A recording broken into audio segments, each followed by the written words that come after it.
Tonight, we step inside the opulent yet shadowy halls of the Perry Diamond Exchange, where high stakes and higher secrets glint beneath crystal chandeliers.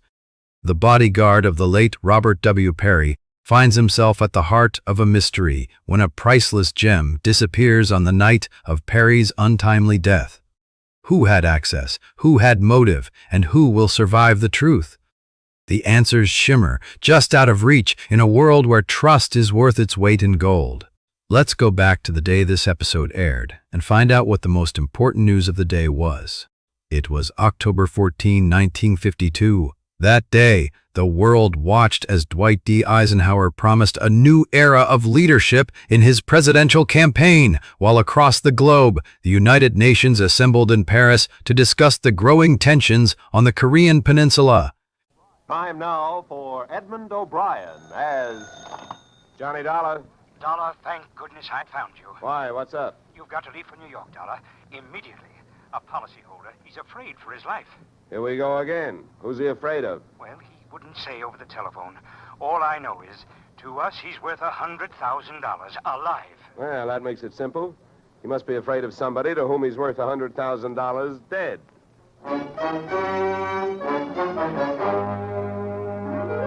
Edmund O'Brien in a transcribed adventure of the man with the action-packed expense account.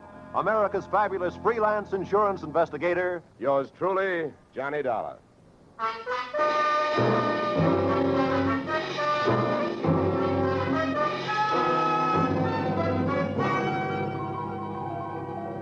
Expense account submitted by Special Investigator Johnny Dollar to Home Office, American Continental Life Insurance Company, Hartford, Connecticut. The following is an accounting of my expenditures fulfilling your assignment as a bodyguard. The body being that of your late policyholder, Robert W. Perry.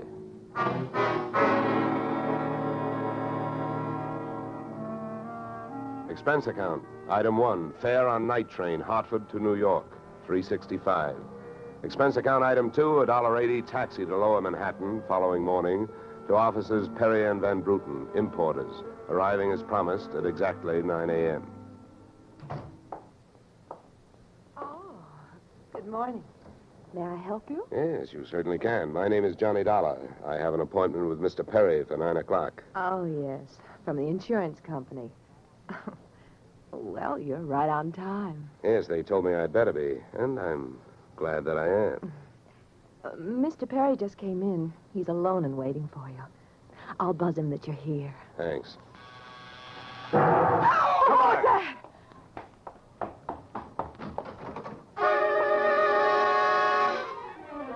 What was left of your policyholder, Mr. Perry, was just sliding out of a swivel chair as I hit the room. The top of his desk had erupted, and splinters of mahogany pointed their sharp fingers upward through lazy circles of smoke swirling toward the ceiling. The buzzer from his secretary's desk had been rigged to a booby trap. Oh, no. Mr. Perry. Stay away from him. Come on, there's nothing you can do. He's dead. Oh. What happened? What happened? Whatever happened? Let's go. Let's get back out of here. Here you are. Sit down. I'll get you a drink of water.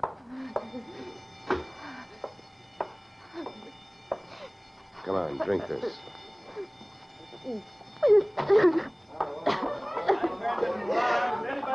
There's a doctor on the third floor. Shall I call him? Never mind the doctor. Go call the police. Nobody gets in here till they arrive. Now, the rest of you, go on, run along, beat it, will you?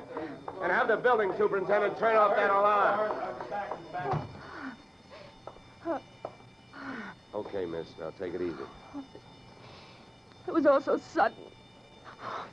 What happened? Well, that's not hard to figure out. Somebody wanted to give your boss, Mr. Perry, a shortcut through life. So whoever it was figured out that a secretary would never buzz a boss unless he was at his desk.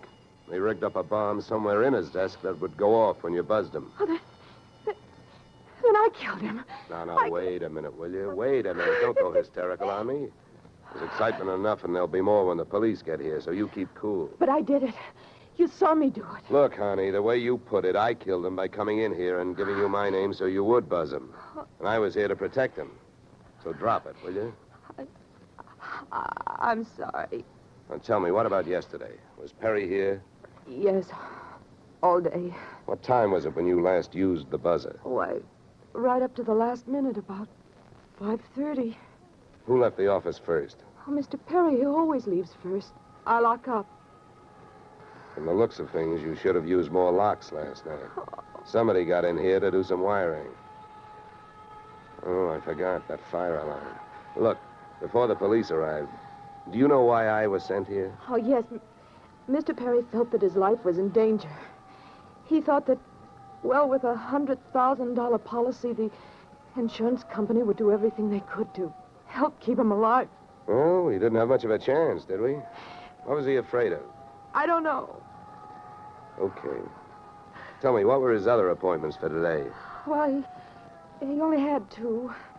His partner, Mr. Van Bruten, at 11, and later he No, had one at a time, please. Van Bruten. Anything special about their meeting? Oh, yes, Mr. Van Bruten arrived just yesterday from Holland.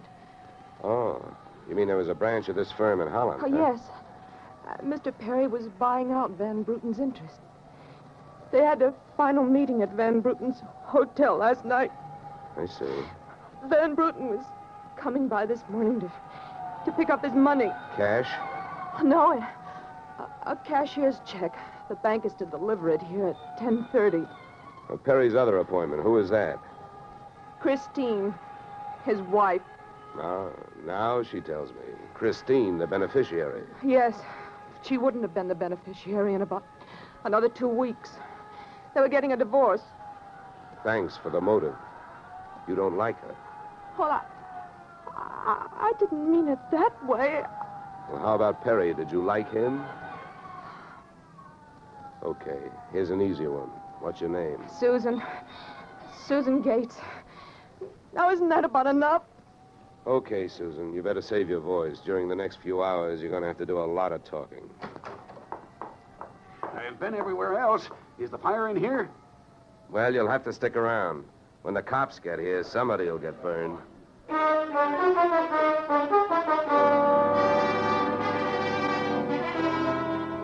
The firemen should have stuck around because the cops arrived in a blaze of glory. It was a very high-class investigation, 2 lieutenants. Finally, after about an hour, the police photographer ran out of flash bulbs, the office of the deceased ran out of fingerprints, and the lieutenants ran out of questions.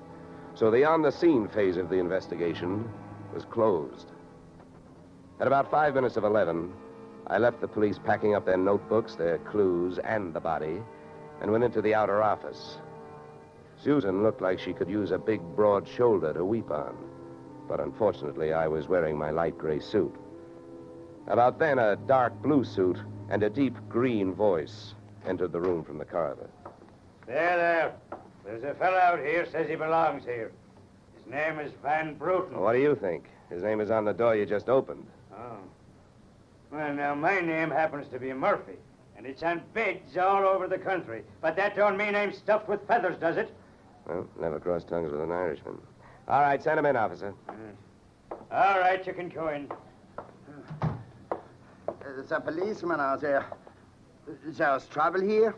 I am Bramer van Bruten. Where is Mr. Perry? What?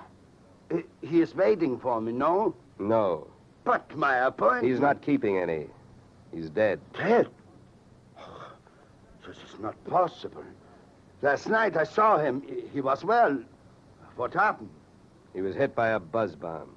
A buzz bomb? Oh, please.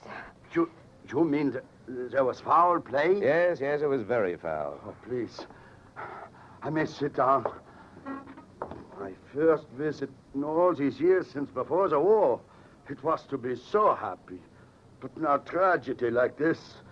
He was a good man, a good partner. I understand that as of last night, you were no longer partners. Yeah. I am glad you mentioned that. I realize, of course, that it is indelicate to speak of such things as money at a time like this, but that is why I am here, to receive my payment. Just because Perry got his, there's no reason for you not getting yours, huh? Oh, but you misunderstand me. I am deeply grieved, but, well, since the transaction was consummated, what is there to do? A delay would be a needless waste of money. I have already paid for passage back to Antwerp tomorrow. Your check is here, Mr. Van Bruten. Oh, Here you are. God, thank you. In all of my years of business, this is indeed the saddest moment. Yeah. Well, if I didn't have some work to do, I'd sit down with you, and we'd all have a good cry.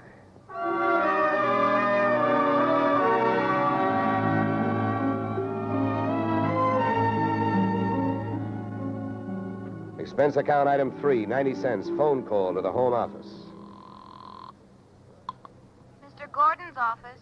Look, honey, this is Johnny Dollar. I want to speak to Mr. Gordon. While I'm telling him what I've got to tell him, maybe you'd better sit there in his lap with some smelling salts. I'm not that type of a secretary. Besides, he doesn't have a lap. Hello, Dollar. How are you making out? Out? About $100,000. What's that? Yeah. You know, you should have sent me earlier. Somebody turned Mr. Perry into a firecracker just after I got here. He's dead. Oh, that's bad news. Big policy. Yeah, what I want to know is, shall I stay on the case? Well, certainly, Dollar, by all means.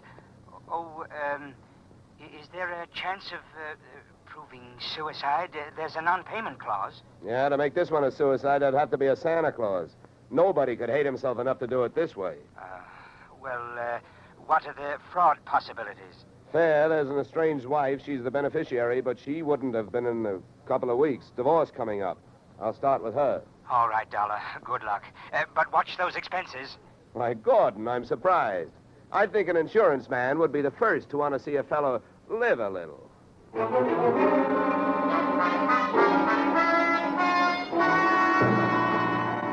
Christine Perry's apartment was on Sutton Place overlooking the East River. I took the elevator up to the 24th floor, and there I discovered that our garden-fresh widow was living high in more ways than one. Everything about the place was French. The maid who led me into the living room through a long foyer, the decor, and the perfume which reminded you that breathing can be fun.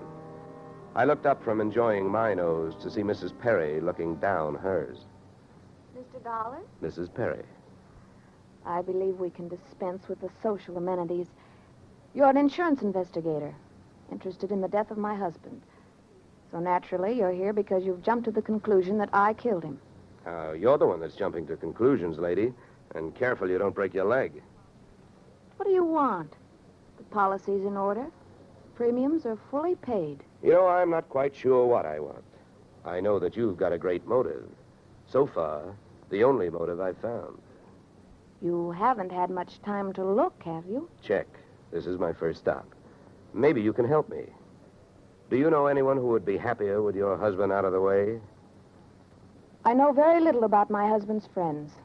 For that matter, his activities for the past 6 months. That's when I left him. Well, that's not much help for either of us. You know, without someone else to suspect, I may just have to concentrate on you.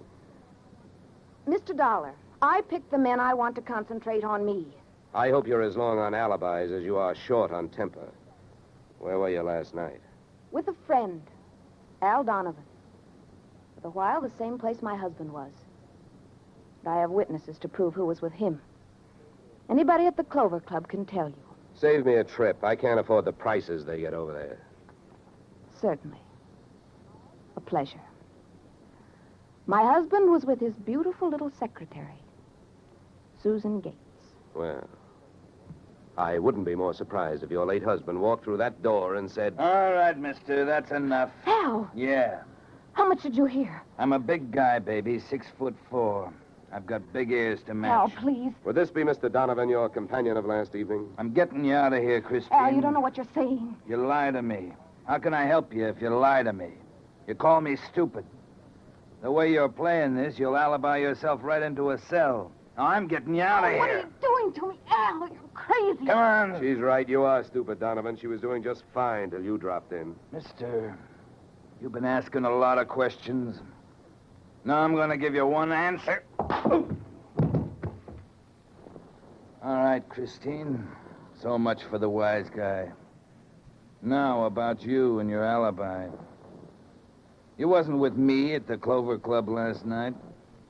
And if it's so easy to prove that your husband was there with his secretary, Who were you there with? Remember, baby, you told me you were going to be with your husband. When Al measured me for that swing, I measured my chances with him. To me, he looked like one of those corporate assets of Murder Incorporated. So I rolled with the punch and kept my eyes closed and ears open. What I heard was Christine's alibi flying out the window, Mr. Donovan giving her a few loving cuffs, and finally, the pair of them flying out the door. Just then, the noon whistle blew somewhere in New York, and I decided to allow myself the luxury of 1 full minute for lunch. In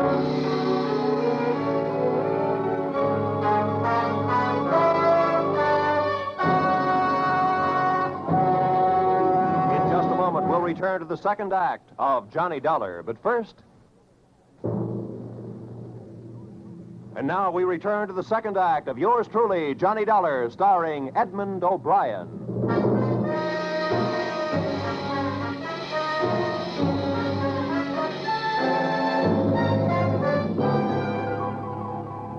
I spent the minute I took out for lunch eating a handful of Mrs. Perry's bonbons on the run. I hit the street just in time to see Donovan pushing Christine Perry into a cream-colored convertible. When they got rolling, I piled into an even yellower vehicle with a meter on it and started off crosstown playing tag through traffic. At 57th and Broadway, things got complicated. My cab was 3 cars behind them when a red light flashed them to a stop. Then the door of their car flew open, Christine dashed out across the street and melted into the river of humanity flowing down into the subway. Since Al Donovan didn't follow her, I followed him. When he finally pulled to a stop, he took 2 chances. He parked in a no-parking zone and walked straight into the building beside it, a police station.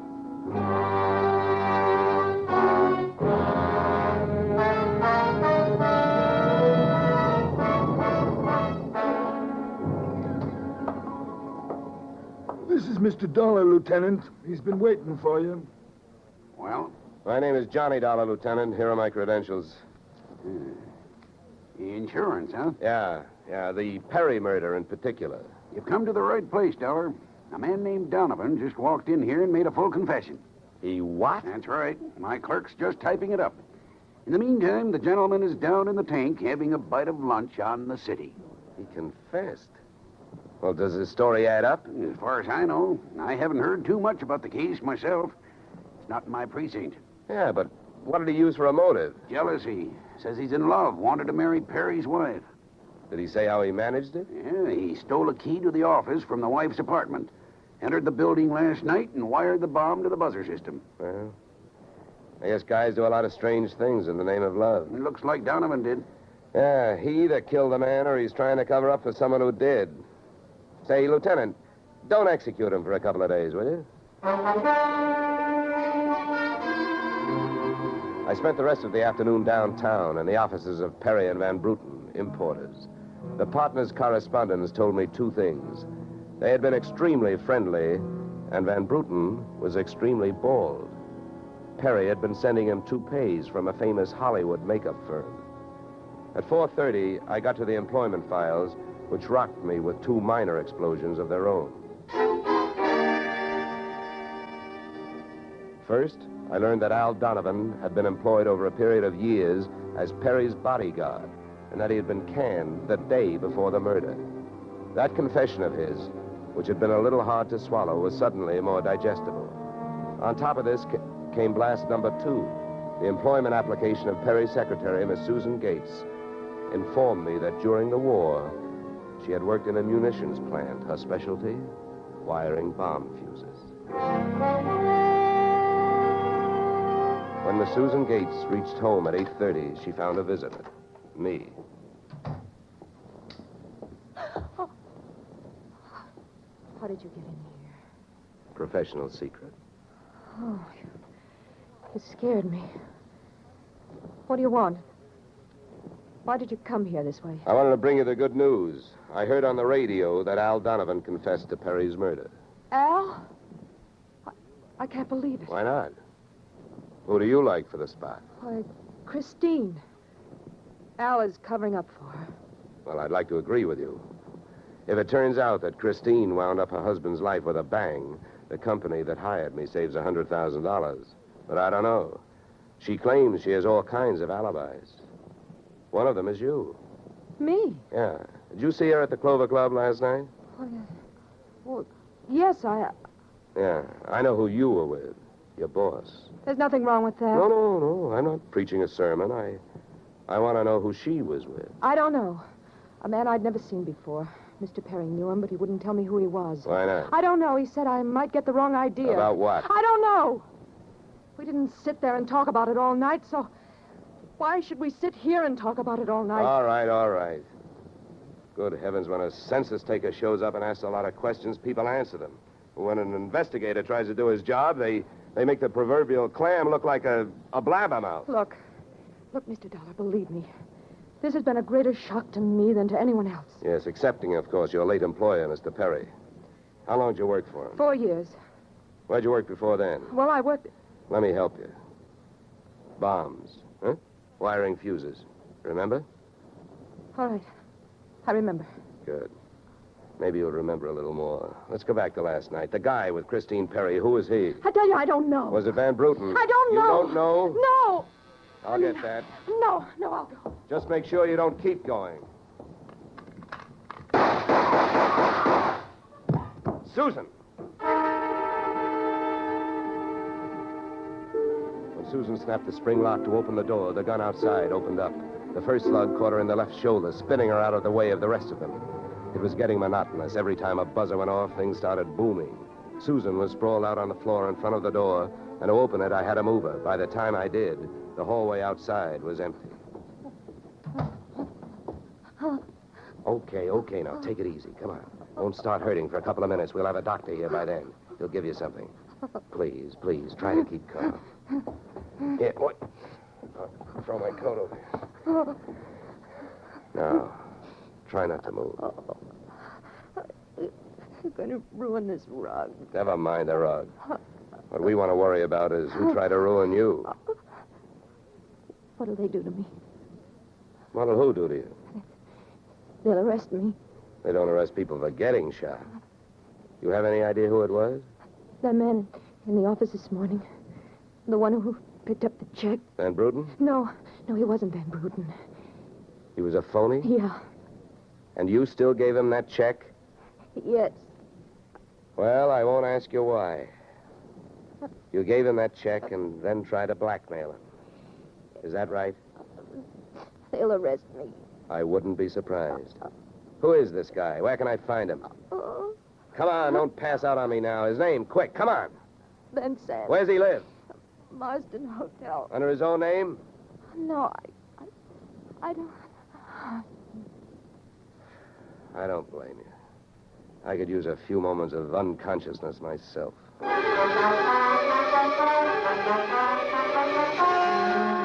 Marsden Hotel didn't have a Dutch name on the register. So I got a hold of the housekeeper and found out how many rooms her staff hadn't been able to make up all day because of no disturb signs on their doors. And then I went a-calling at those particular rooms. On the 9th floor, I wakened one old maid. On the 7th, I startled a bunch of poker players who thought they were being raided. And on the 4th, I struck the door of 427 and the jackpot. Who's there? Don't you see the sign? I do not wish to be disturbed. Sorry, I must have the wrong room.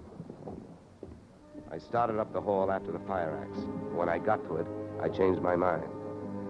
Out of the few things I learned about this guy, Van Sant, was that he loved to shoot people through doors. So I decided against trying to chop his down. Then I remembered the way those people came pouring out of those offices earlier in the day when they heard that fire alarm. So I picked up the little red hammer next to the big red fire axe, broke the little glass window, pulled the little brass hook, and set off a big brassy noise. And then I rushed back to 427. Fire! Fire! Hey, fire! Fire! There's the fire. Right here in my eyes, sweetheart. Why you come here, you wish you don't? Never mind the dresser. You're through shooting guns.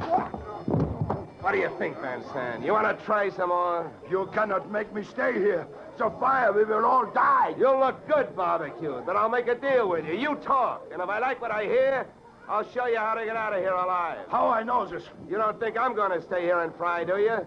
And if you don't start flapping that tongue in a hurry, I'll probably just tie you to a chair and run. So first, where is the real Van Bruten? You will find him in the bedroom. Yeah? He'd better be alive. He's out cold. What's the matter with him? He will be all right. He's under sedatives. Where did this identity switch start? Come on, hurry up, talk. I smell smoke. I knew Van Bruten from Antwerp. I know about the sale of his interests. I know the girl in the office here had never seen Van Bruten. Look, we go now. Don't get up. Come on, keep talking. I can feel it getting warm in here. Ah, the firefighters. We will be safe. Don't be too sure. They always start at the top floor and work their way down. Come on, I can hear those flames crackling. You know the rest. Last night, when the transaction was all finished with Perry, I gave to Van Bruten some sedative in his cocoa. So you set up that bomb so Perry'd get it before you showed up to pick up the check, huh? Yeah, I told you that. How the girl knows I am an imposter, I don't know. Well, let me tell you. She's been sending old Van Bruten toupees for the last 4 years. Gray ones, my red-headed friend. Oh, I can stand up now. We go out from here, no? We go out from here, no? Yes, out cold.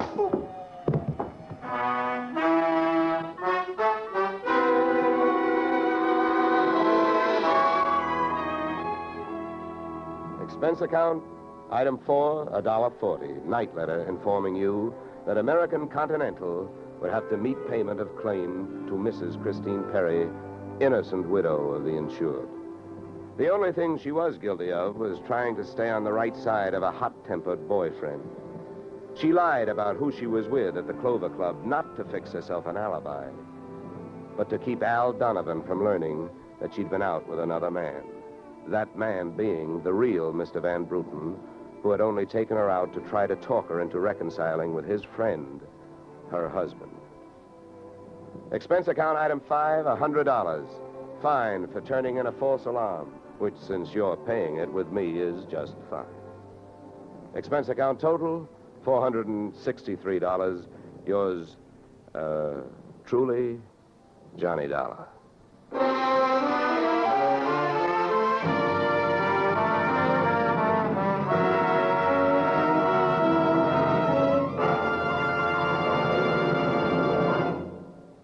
Yours truly, Johnny Dollar, stars Edmund O'Brien in the title role and is written by Paul Dudley and Gil Dowd, with music composed and conducted by Leith Stevens. Featured in our cast were Walter Burke, Gene Bates, Joe Duvall, Ted DeCorsia, Joyce McCluskey, and Raymond Burr. Yours truly, Johnny Dollar, is produced and directed by Jaime Del Valle.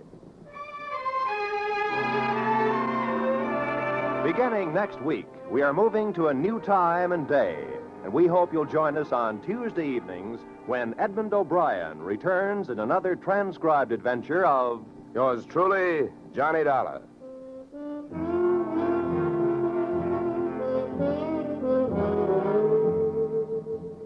You, Mrs. Bloom. Molly Goldberg's famous invitation to fun in the Bronx now echoes across the country each Saturday night on CBS. It's the same fine brand of comedy mixed with a tear now and then that's made Molly and her whole family, Jake, Sammy, Rosalie, and the others, favorites for many years. CBS invites you to hear the Goldbergs on most of these same CBS stations this Saturday and every Saturday. This is Roy Rowan speaking.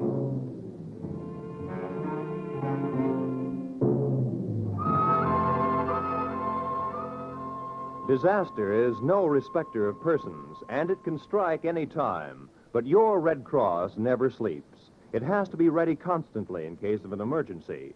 This is your protection. Keep it strong. Now is the time to support Red Cross for your sake. Remember, for every dollar you gave before, this year add a quarter more. If you gave Red Cross $10 last year, this year give it $12.50. Give gladly. Join Red Cross.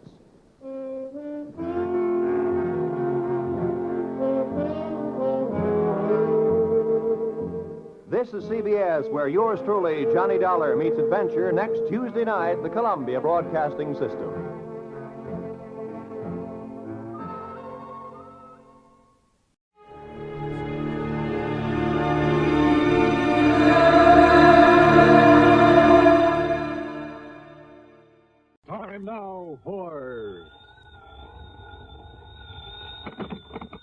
Johnny Dollar. I have your call to Universal Adjustment Bureau in Hartford. Oh, thank you, operator.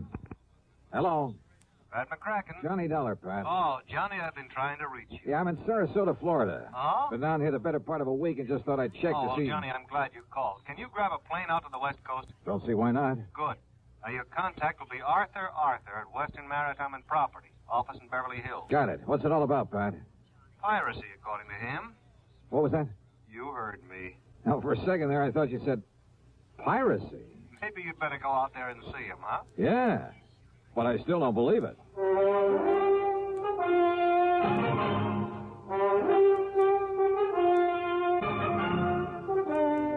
Bob Bailey in the exciting adventures of the man with the action-packed expense account, America's fabulous freelance insurance investigator. Yours truly, Johnny Dollar.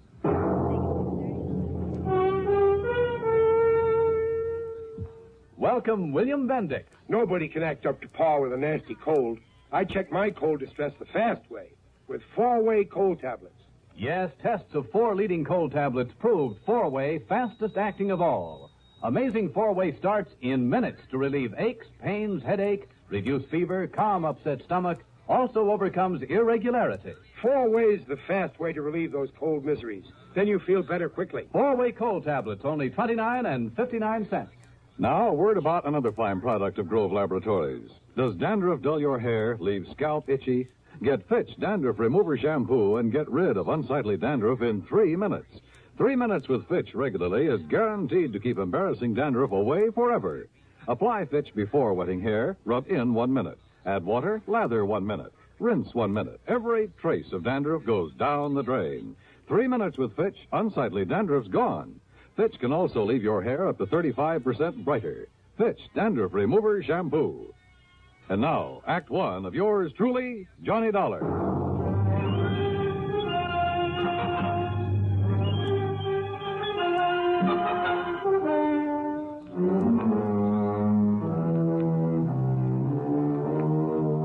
Expense account submitted by Special Investigator Johnny Dollar to the Western Maritime and Property Insurance Company, Beverly Hills office. Following is an account of expenses incurred during my investigation of the Baldero matter.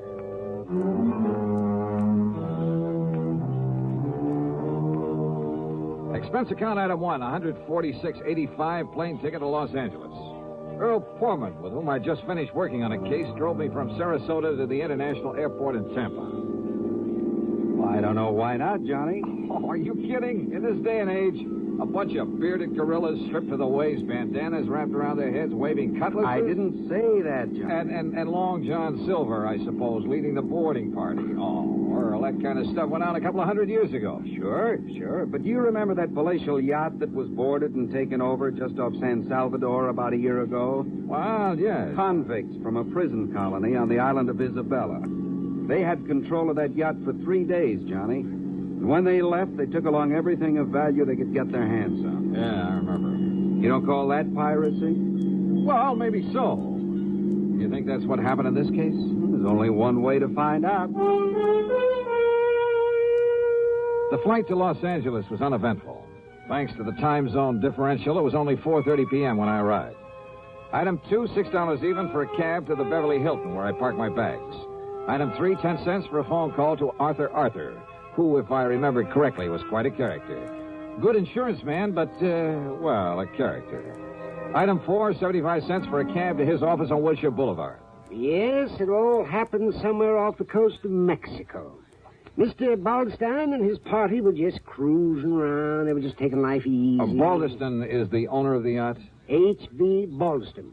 Oh, he's a big stockbroker. He lives here in Beverly Hills at 3124 North Roxbury Drive. And what's the name of his yacht? The Baldero. Oh, it is a tremendous engine. It's over 100 feet from stem to stern. Wow. It's 100 Where is it now? feet long. Arthur, where does he keep it now? Where does he keep it? Oh, at his dock. He's down there in Balboa. Oh, you know where Balboa is. Yes, I know. Oh, one of the nicest places by the ocean in all of California. Yes. Now, Johnny, if I ever wanted to retire, that would who be were the guests on board? Well, let me see. His wife, of course, and Mr. and Mrs. Gerald Hooper, and young Richard Speidel, and Lee Woolway. Just cruising around, huh? Yes, but they'd planned to sail on up to San Francisco for that big charity ball up there on the 30th. Oh. That's why they all had their finest clothes and most expensive jewelry with them. Oh? Yes, sir. $394,000 worth of jewelry. Stolen. Oh. Yes, plus a few other things, too. Mostly silverware, things like that. Actually, it was reported to me by one of the guests on the yacht. These pirates simply pulled alongside in the middle of the night, held them at gunpoint, took the stuff, and left. That's right. There were two of them. Oh, my, they must have been horrid fellas. Just where off the coast of Mexico did this happen? Well, I'm not quite sure. Mr. Balderston was, he was kind of vague about where it happened. You know, he's kind of vague. Maybe I better talk to him. Yes, by all means, Johnny. Yeah. Art, I'll see you later. Item 5, $50, deposit on a rental car. I drove to the Balderston's home on North Roxbury. It was a tremendous place in one of the most wealthy parts of Beverly Hills. A snazzy-looking sports car was parked in the broad driveway, and as I walked up to the front door, another car, a big sedan, pulled in the drive. A heavy-set, well-dressed, rather nice-looking man of about 50 got out of it and came over to me. Are you looking for someone, young man? Well, I believe this is the Balderston residence. That's right. And I'm Harry Balderston. Oh, well, my name is Dolar, Mr. Balderston. Johnny Dolar? The insurance investigator that Mr. Arthur sent for? That's right, sir. Well, come in. We'll have a cocktail or two. I understand it's that time of day, and I'm sure you won't object. Not a bit. Good. And I'll tell you all about the unfortunate affair aboard the Baldero. Happened just night before last, you know. So I understand. But I'm not quite clear as to just exactly where you were when it happened. Down off the Mexican coast, Dollar. Sit down. Thanks. Yes, it took us nearly 12 hours to get back to Balboa. And at 11 knots, well, you can figure it out for yourself. Mary Lee. Yes, Harry? Come on down, dear. I want you to meet Mr. Johnny Dolar. Oh, all right, dear. Now, I'll pour us a drink and tell you all about it. So he poured. His wife joined us, and we talked. But I'm afraid I didn't learn much more than I already knew. They'd both been asleep when it happened. The so-called pirates had come aboard very quietly. Both they and their guests had been held in their respective cabins by one of the men while the other gathered the loot. The men had worn long oilskin raincoats, had nylon stockings pulled over their faces to conceal their identity. Only one of the guests, Lee Woolway, had even seen the boat they'd used. Balderston never did tell me definitely where it happened. And the more I listened, the more suspicious I got. Yeah, suspicious of him. Act 2 of yours truly, Johnny Dolar, in a moment. There goes a treasure car. There goes another. And another. And one of them may be your car. Yes, folks, you may have a Fram treasure hunt filter in your car worth $1,000 and not even know it. A Fram filter worth 1,000 silver dollars. A filter change is important to today's cars, so important that Fram Corporation, in conjunction with its silver anniversary, is paying $60,000 in cash to get you to check your filters now. Last year, 10,000 secretly numbered Fram filters were distributed all over the United States and installed in cars during regular servicing. These filters are worth from $1 to $1,000. You may have one in your car and not even know it. A Fram filter worth 1,000 silver dollars. Check your oil filter and air filter now. If there's a specially numbered Fram filter in your car, you will win up to 1,000 silver dollars, and your dealer will win the same amount. Get in on Fram's big silver treasure hunt. Check your car filters now. And now, Act 2 of yours truly, Johnny Dolar and the Baldero matter.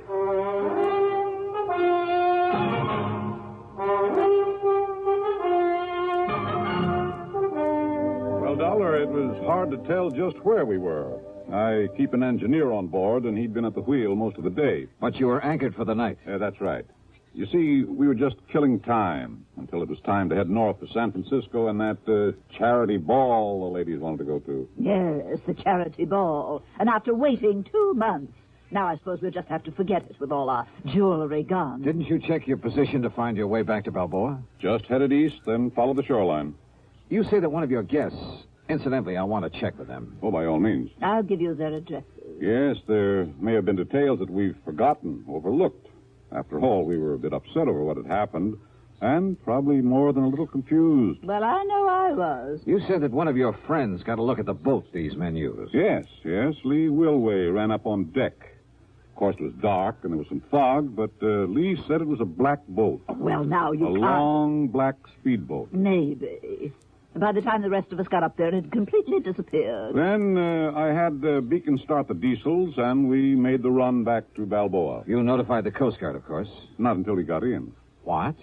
Well, Lee had been fooling with the radio earlier. The rest of us were in the main cabin playing cards. And, when we tried to send out a call, the transmitter wouldn't work. Where'll I find this Lee Wilway? Here, I've written down the address for you. And our other guests, too. Mr. and Mrs. Hooper and Richard Spidel. Thank you. Now, Mr. Dolar... Mr. Baldeston... Yes? I'll see you later. Yeah, there was something very funny about this whole thing. But I wasn't quite sure just what. I checked with Mr. and Mrs. Hooper. Elderly, very quiet and dignified. Their story was the same as the Baldestons. Except in one thing. They weren't at all sure it had taken them any 12 hours to get back to port. I drove to the address of Lee Wilway. It was a small apartment below Wilshire. After all, if Lee was the only one awake and alert enough to have taken a good look at the pirates in their boat. Yeah, and what about the yacht's radio that wouldn't work after Lee had spent the evening fooling with it? Yes? Oh, I beg...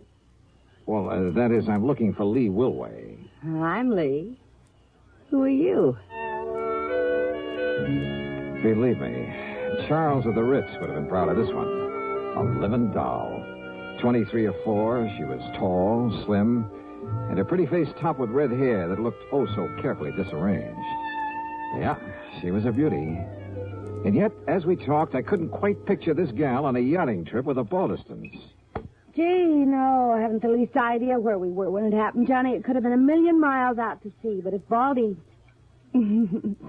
Mr. Baldeston says it took us 12 hours to get back. It must have taken us 12 hours. And you're sure you didn't recognize either of the men who boarded the yacht, Lee, huh? No, I certainly didn't, but I saw the boat they had. It was a long black one. Solid black? Solid black. Did anyone else on board see that boat? No, at least... I don't think so. What did you do after they left? Went up to the bridge to the radio.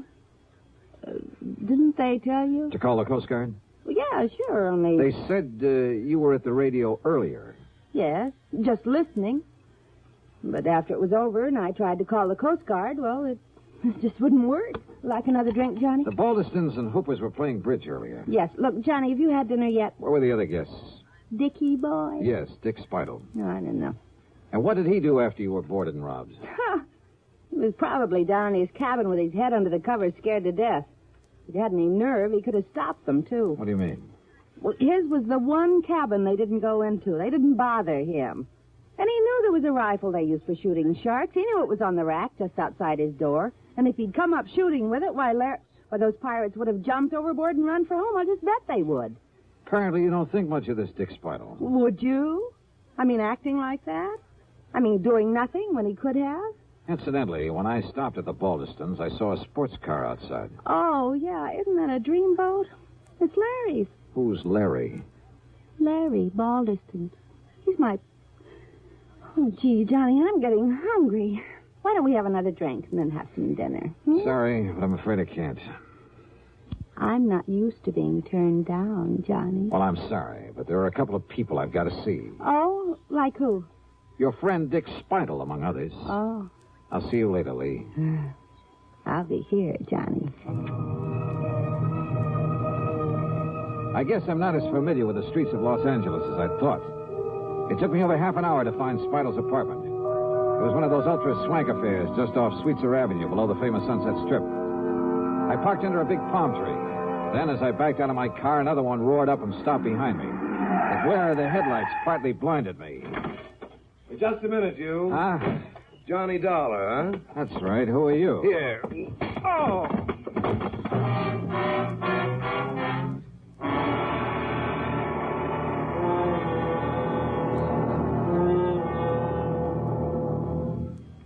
Act 3 of yours truly, Johnny Dolar, in a moment.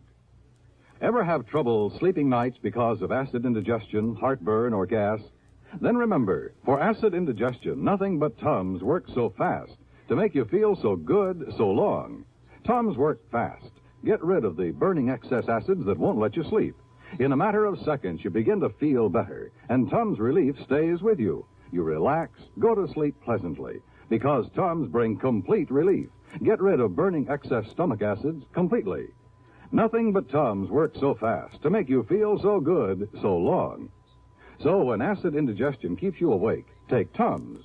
Keep a handy roll of Tums on the night table within easy reach.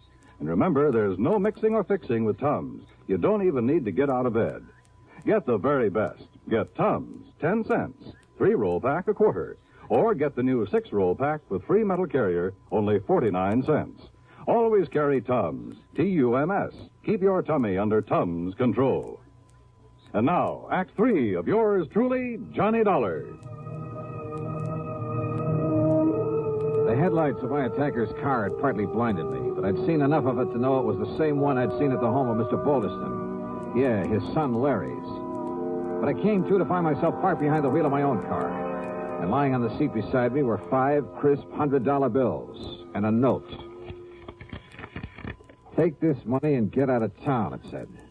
You have no case anyway because the things that were stolen off the yacht have been returned. So you may as well leave while you have your health. No signature. There was only one person in the world I wanted to see at that moment, Larry Balderston. But I felt a bit rocky since I was at the front door of Dick Spidle's apartment, since I'd really come to see him, and if I was lucky, he might have a good stiff drink handy. Feeling better now, Mr. Dollar? Yeah, I am. Thanks, Dick.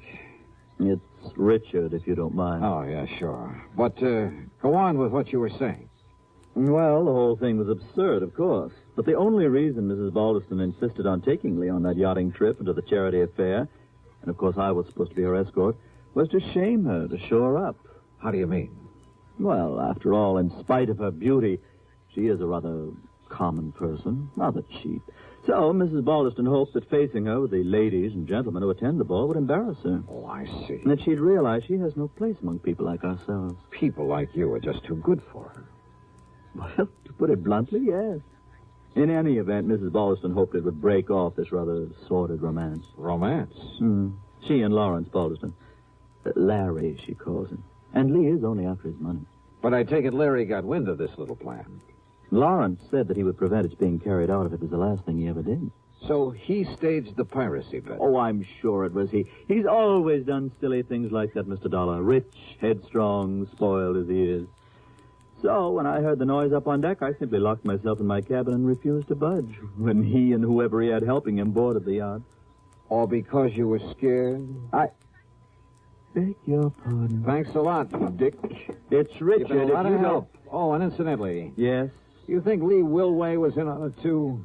That's why she spent so much time on the ship's radio earlier in the evening? Indubitably, so that she could guide him to the yacht in his speedboat. His speedboat, of course, has all sorts of radio equipment aboard. What color is that speedboat?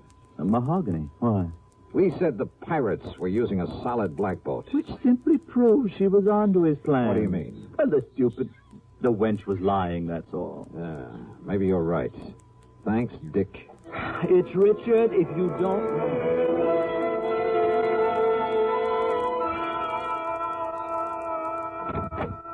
Oh, Mr. Dollar, do come in. Thank you, Mrs. Balderston. My husband's on the telephone talking to the engineer of our yacht down in Balboa. Oh. And what do you think has happened? I think I can guess. That's fine.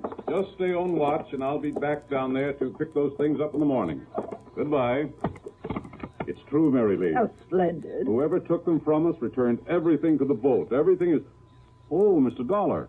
Did you hear that? Yes, I heard. Where's your son, Larry, or Lawrence, or whatever you call him? Larry? Well, as a matter of fact, The dear boy came in just a little while ago. Where is he?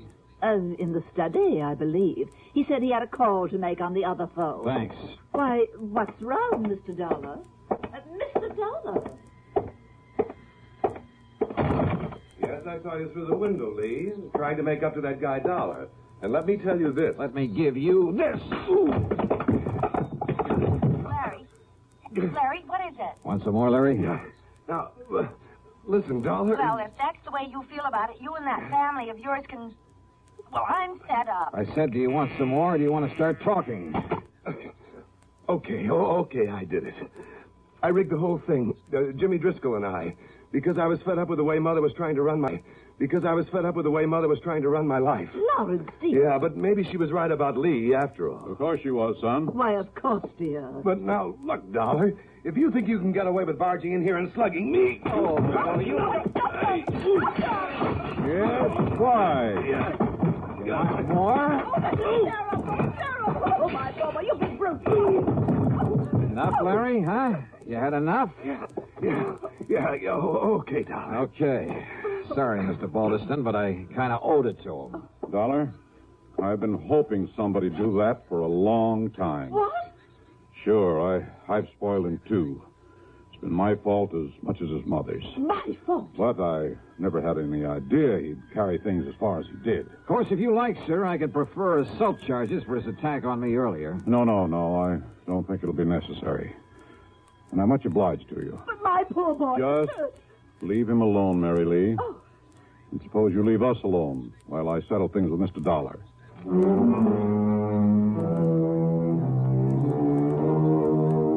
Fee on this case? Forget it. The $500 that Larry mistakenly tried to bribe me with, plus a nice fat check for Mr. Balderston.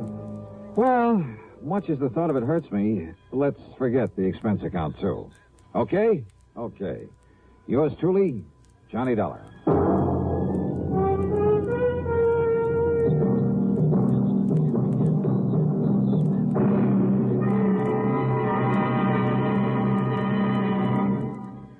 Our star will return in just a moment.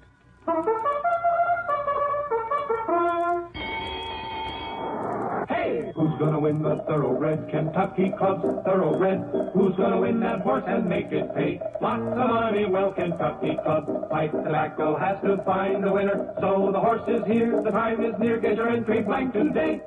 Yes, enter the annual Derby Day contest sponsored by Kentucky Club's 9 brands of pipe tobaccos. First prize, a thoroughbred bay colt, son of famous oil capital, who won over $580,000. Jockey Ted Atkinson helped select this prize colt. You name him and he's yours. He could win a fortune for you. Get Kentucky Club Derby Day contest entry blanks free at tobacco counters now. Hey, who's gonna win the Thoroughbred Kentucky Club's Thoroughbred? Who's gonna win that horse and make it pay lots of money? Well, Kentucky Club Pipe Tobacco has to find a winner. So the horse is here, the time is near. Get your entry blank today. Now, here's our star to tell you about next week's story. Next week? Oh, wait a minute. Belated congratulations to station WJLS in Beckley, West Virginia on its 20th anniversary. Next week, I really go fishing. Yeah, for a body in the middle of Lake Mead. Join us, won't you? Yours truly, Johnny Dollar.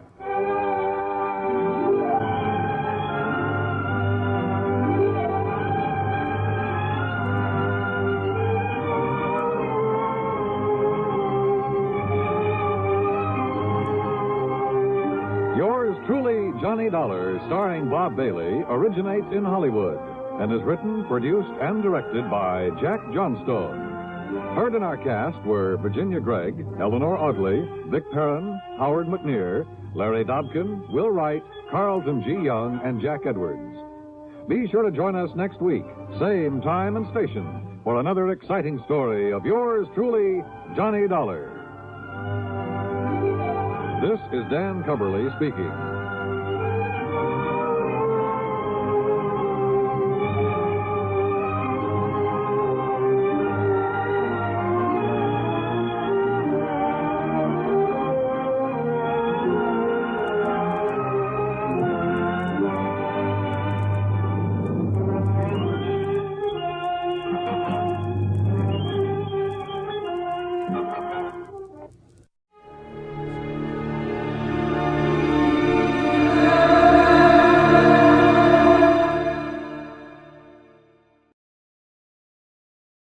Wrigley's Spearmint Chewing Gum, the refreshing, delicious treat that gives you chewing enjoyment, presents for your listening enjoyment Edmund O'Brien as...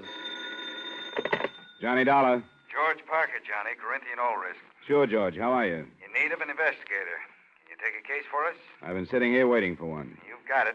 Big policyholder on Cape Cod, Mrs. Thomas Harwell. She died from poison. That's rare these days. I'll be over in about 30 minutes. Listen to the rest of it.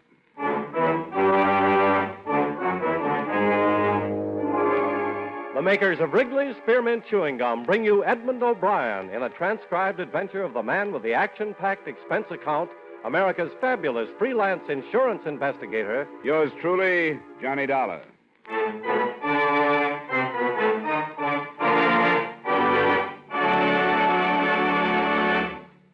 Wrigley's Spearmint Chewing Gum refreshes you.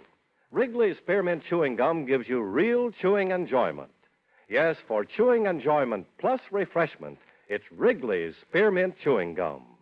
The lively, delicious flavor of Wrigley's Spearmint cools your mouth, helps keep your throat moist, and gives you a nice little lift. The good, smooth chewing of Wrigley's Spearmint helps keep you feeling fresh and alert, adds enjoyment to whatever you're doing. So for chewing enjoyment plus refreshment, treat yourself often to Wrigley's Spearmint Chewing Gum. Healthful, refreshing, delicious.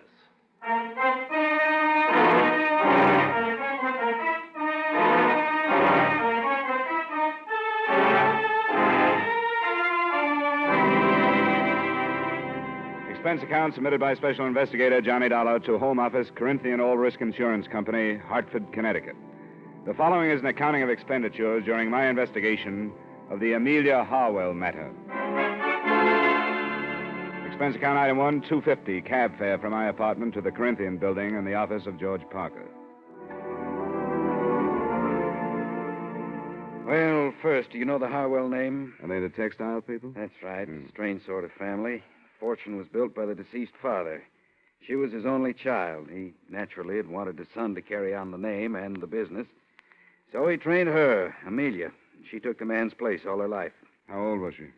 Something over 70. And did she still head up the business at that age? She took a very active part. What about the poison? I haven't gotten any of the details on that. That'll be up to you. Anything on the surviving family? Yes. I have it here.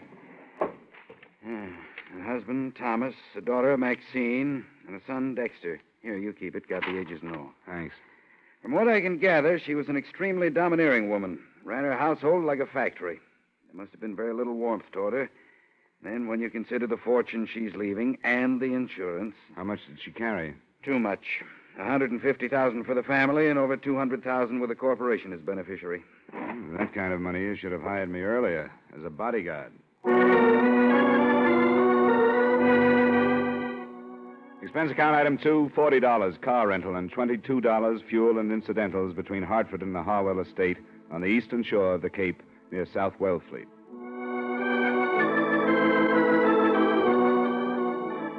The mansion was as solid as the family's Dun and Bradstreet rating. Heavy brick construction with turrets, shuttered windows, and massive double doors that opened into a coldly formal entry hall. The widower, Thomas, as might have been expected, was the rabbit type. Pinch glasses, high-stuffed collar with string tie and sparse hair. I was announced to him in the library where, from the wall, a life-size portrait of Mrs. Harwell seemed to be keeping an eye on the proceedings. Well, how do you do, Mr. Dollar? It's nice of you to see me, Mr. Harwell. That will be all, Bryden. Yes, sir. Close the door, Bryden. Yes, sir. Please sit down, Mr. Dollar. Thank you. Well, these things are always hard to start, Mr. Harwell. I'm accustomed to bluntness, Mr. Dollar. Besides, I've talked about Mrs. Harwell for almost 50 years. I see no reason to hesitate now, because she's dead. She was poisoned, you know. Yes, I'd heard. But I don't think she minded. You don't think she minded? Mrs. Harwell was an invalid. She had a very short time to live. I didn't know that. Well, very few people did. She hardly admitted it to herself. Mrs. Harwell was a very strong woman, one who despised weakness, yet made everyone around her weak. Neither of these points have been released to the papers, the illness or the poison? No. Due to a friendly gesture by the police, she's been spared notoriety. She wouldn't like it to be known, so it isn't. Was she in pain, Mr. Harwell? She never told me. Do you think she could have taken the poison herself? I hardly think so. That would have been an admission of defeat. I see. Do you have any idea how she could have gotten the poison, then? You're asking me if I suspect the children, and you're finding it difficult to do so. Is that correct? It's hardly a pleasant thing to bring up. The time for delicacy has passed. I'm afraid I don't approve of my daughter or my son at all. Oh? They're the worst sort of rich men's children. Or rich women's, I should say. I was never allowed to be their father. All they've had is a mother. They have no gumption, no ambition. They've been overly educated and have developed nothing but insatiable lusts for their mother's money. And it's too late to change them. Without it, they could not exist. I understand they live here. They do. I shall have Bryden call them to the drawing room if you wish. That won't be necessary right now. What about the servants? Well, there are 8. Mrs. Harwell settled a small amount on each, but unfortunately they are above suspicion. They're common people, and as a result, good. Did Mrs. Harwell have a nurse?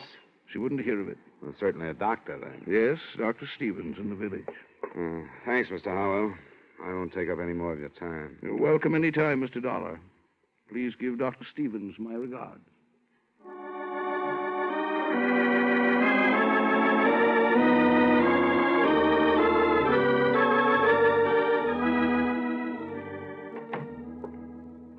Well, Mr. Dolar, the Harwell case passes from my hands into yours. I wish you more success than I've had. Thanks, Doctor. Amelia was not only a hopeless cancer victim, but she was a stubborn old fool. I could have saved her life with surgery 3 years ago, but I made the mistake of advising her, and advice was something she could not accept. You've been friendly with them that long? I've tended them longer than that, but friendly is hardly the word. I brought each of their children into the world, but have yet to use the given names of any of them, in their presence, that is. Well, I'm glad to talk to somebody like you. I found talking to the old man a little rough. I'm used to survivors being sad about death or suspicious or something.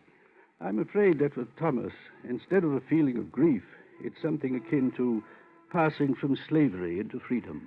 And the children, are they as worthless as he makes them out? I'd say so.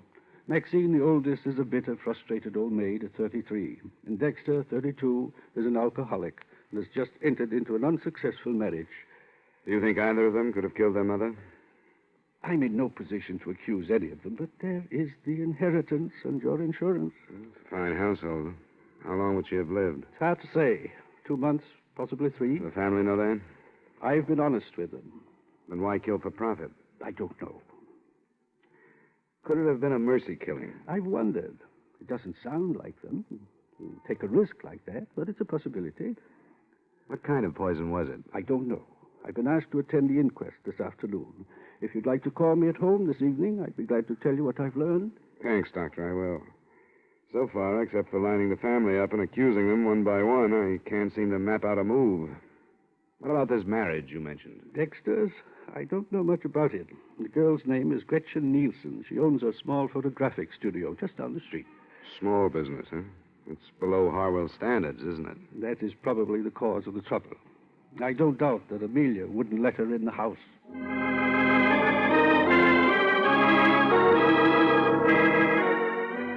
Through the plate glass window of her studio, Gretchen Nielsen looked like a girl anyone would enjoy having around the house. She lived up to her Nordic name, fine straight features, warm blue eyes, and a look of strength about her.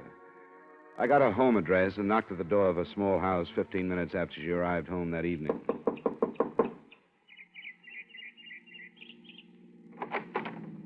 Miss Nielsen? Yes? I guess I should have said Mrs. Harwell. My name is Dolar. I'm an insurance investigator working on the elder Mrs. Harwell's death. I'd like to talk with you. Well, I don't know anything about it. Why have you come here? Because I haven't found any place else to go. I'd rather not talk to you. Why not? There are things you don't want to say? All right. Come on in. I'm surprised I haven't been questioned before this. The police haven't started yet. It's probably why you haven't. I suppose that means I can expect to be dragged into it by them. I'd imagine so, yes. We can sit over here. You know she was poisoned, don't you? Yes, I didn't until Bryden the butler told me. I read about the death in the paper and phoned out there. Why aren't you living there with your husband?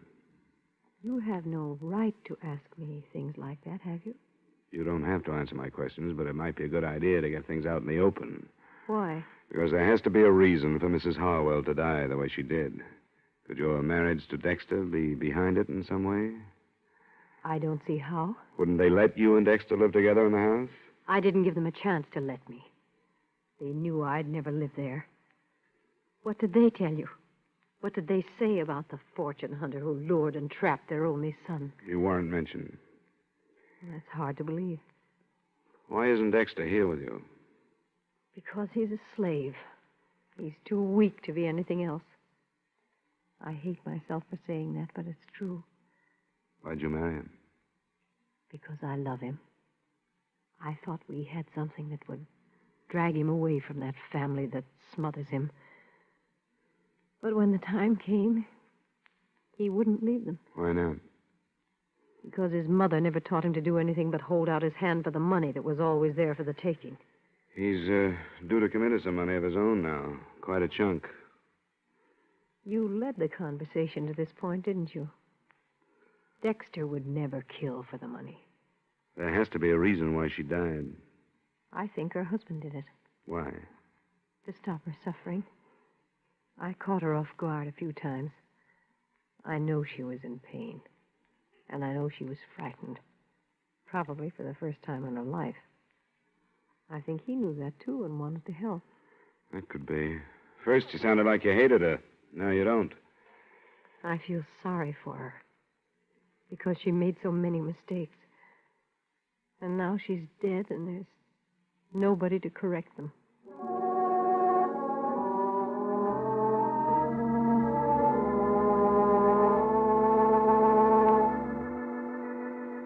I didn't string out my meeting with Gretchen Harwell, née Nielsen. I left, went to my hotel, and at 7 phoned Dr. Stevens. His report on the inquest brought out, among other things that didn't seem important at the time, this point. The cause of death was a non-alkaloid poison, administered in suicide or by person or persons unknown. The poison was hardly the type to choose either for suicide or a mercy killing. With what I had, I went out back to the Harwell residence.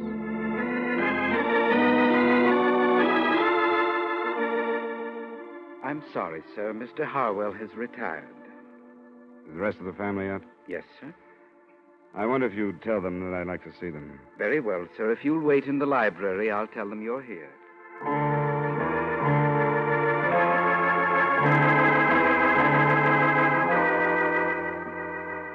And this is my sister, Maxine. How do you do? How do you do? Now, what do you want? I understand both of you were here the night your mother died. Yes. Yes, that's right. I've just gotten the verdict of the inquest.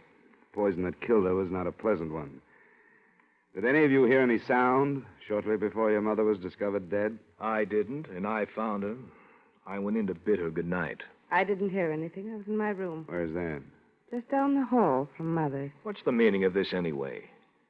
The point is that your mother would have cried out. The poison would have been... What's that? It's Father. He's in his room. Something's wrong. I'm going up to see. I went with them. We found Mr. Harwell in bed, clawing at his throat and staring at the ceiling. When I bent over him, he moved a hand towards a glass of water on the bedside table. I picked it up and smelled it. I'm no chemist, but I didn't need to be to know that he'd been poisoned.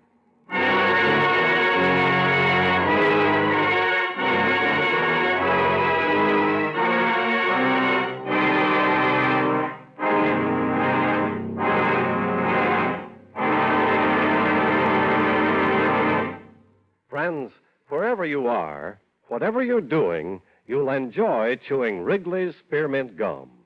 Chew Wrigley's Spearmint while you're working. The lively, full-bodied flavor of Wrigley's Spearmint gives you a refreshing little lift. The smooth, pleasant chewing of Wrigley's Spearmint Gum helps keep you feeling relaxed and satisfied, makes your job seem easier. Chew Wrigley's Spearmint Gum in your home, when you're out walking or driving, when you're enjoying outdoor sports and other activities. Wrigley's Spearmint Gum tastes good anytime, and the natural chewing aids digestion and helps keep your teeth bright and attractive.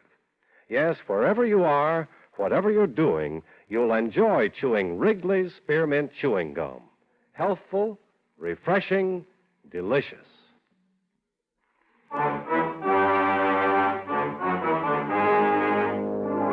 And now, with our star, Edmund O'Brien, we bring you the second act of yours truly, Johnny Dollar.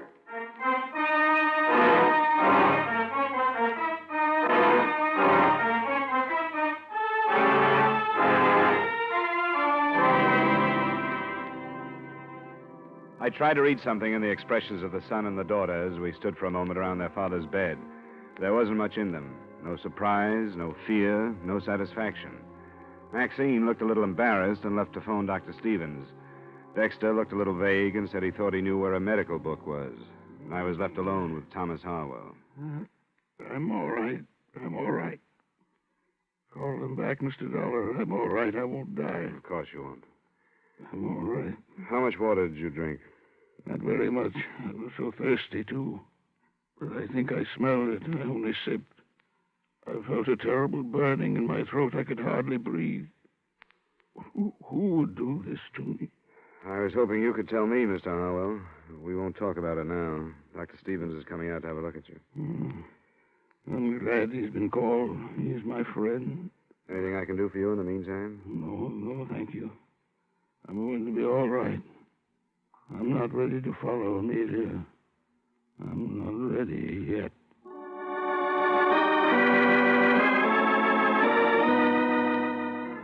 I took the glass of poisoned water with me when I left the room. I put it on a table in the hallway outside his door and stayed with it until Dr. Stevens arrived. He spent about 15 minutes with Mr. Harwell, and then he joined me. He's all right. Where's the family? I sent him downstairs. Good. You said you had the glass? Yeah, here it is. Smell it. There must be enough poison in this to kill 100 people. He's a very fortunate man. Can you tell if it's the same stuff that killed his wife? I'd say yes. Canadine or some such. What did he say to you? Very little. I'm only his doctor, you know. But he did tell me that it was unnecessary for this to be reported to the police. Oh? I told him it would be absolutely unethical if I didn't. It sounds to me as though he's trying to protect the children. I guess they're used to that. By the way, did you notice the marks on his throat? No. It looks as if somebody has tried to strangle him. Strange. I didn't notice. Will it be all right if I talk to him now? Oh, I think so. I gave him a very mild sedative, but it won't go to work for a while. Do you want me to wait? Not unless you think you should. He doesn't need me any longer, and if you'll stay here in case of another attempt... I will. I'll call you if anything develops. Fine. Good night, Mr. Dolar. Good night, Doctor. Yes? How are you feeling, Mr. Harwell? Oh, quite well, thank you. Quite well. I'm glad you came back, Mr. Dollar. I want to talk to you. I'm glad to hear that. I spoke to Dr. Stevens. About not reporting this to the police? Yes. Why must he be so uncooperative? Why don't you want the police to know? Because no matter how serious the purpose was, the results were harmless. I want the subject dropped. Are you afraid of what police investigation might bring out? For the sake of the family reputation, I do not want their meddling. I intend to manage this in my own way. Tomorrow morning, I'm going to discharge all of the servants. You told me earlier that they were all above suspicion. Do you remember? Until this attempt upon my life, I thought they were. It's hard to understand, Mr. Harwell. If you really think that one of the servants tried to poison you, you must realize that the same one killed your wife.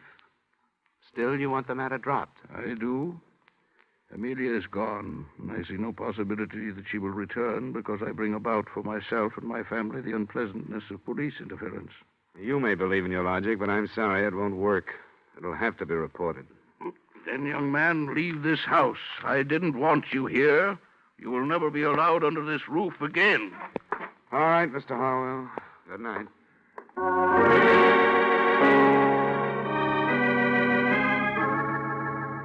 I picked up my glass of evidence again and started downstairs. When I got to the entry hall, I heard voices and looked into the library to see the children, Maxine and Dexter. Their conversation had ended by the time I walked in. How is he? He's all right. Back to normal. What are you doing with that glass? I'm taking it to the police. They'll want to know if it's the same poison that killed your mother, and there's a chance of finding fingerprints on it. Here we go again. Your father didn't want me to take it to the police. Why shouldn't he want to report that somebody tried to kill him? You think he's afraid that one of us did it? Is that what... Kill him. You think he's afraid that one of us did it? Is that what you mean? Well, it's come to mind. Get out of here, Dollar. I don't have to listen to this. Wait, Dexter, wait a minute. That's what he thinks. The police are going to, too. Then I'll listen to them. It's their business, but not his. I don't have anything to be afraid of. I didn't keep a 3-month-old marriage secret like you wanted me to. Dexter. And I didn't break the news to her by telling her that she was going to be a grandmother like you wanted me to. You think everything's wrong. Dexter, shut up. You're drunk. Oh, let him accuse you. I'm not going to listen to him. I'm going to bed. He drinks too much. Is what he said true? About the baby? Yes, it's true. And he's living here? Obviously. I met his wife. She seems to deserve better. Yes, she does. Dexter was here waiting for Mother to die because he knew she'd disinherit him if he moved out. And now, neither one of us had better say any more until we get legal counsel.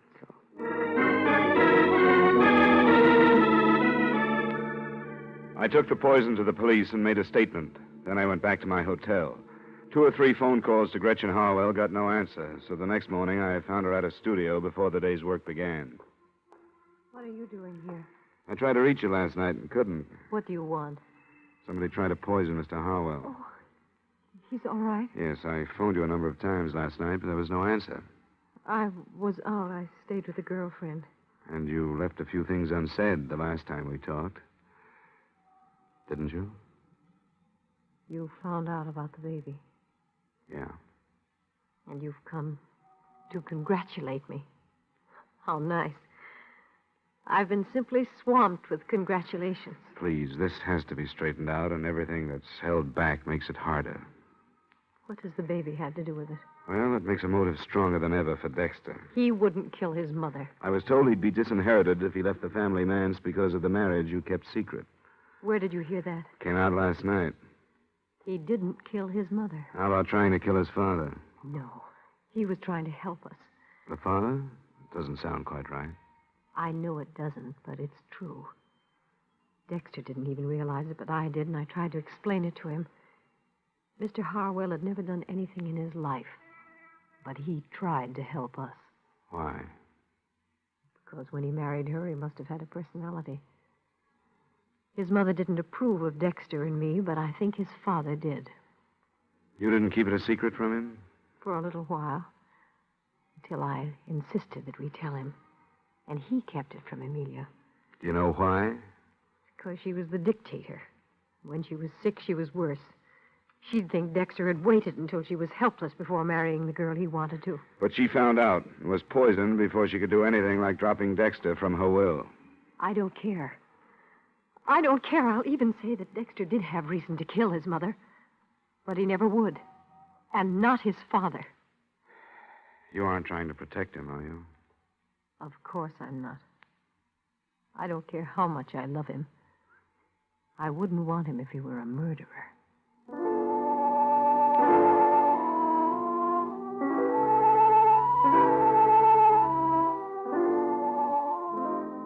I did a lot of thinking after I left her. It would have been easy to be swayed by her, and I took that into consideration. In my hotel room, I tried to line up all the points that had come out.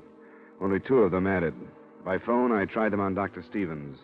He was more agreeable than I'd expected him to be. It was just before noon the next day when once more I walked through the Harwells' front door. In here, sir. They're waiting for lunch. Mr. Dolar. Well, that will be all, Bryden. Yes, sir.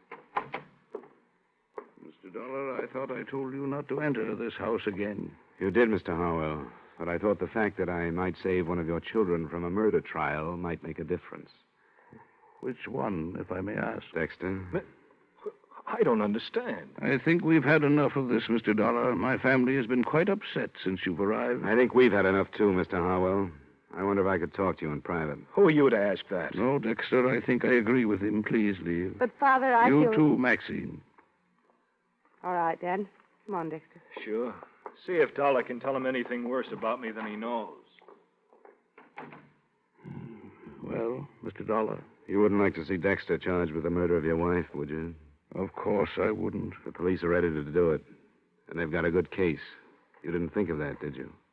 I beg your pardon? You didn't realize that you might set up a situation that would jeopardize your son. I don't think I understand. I think you do. You killed your wife, didn't you?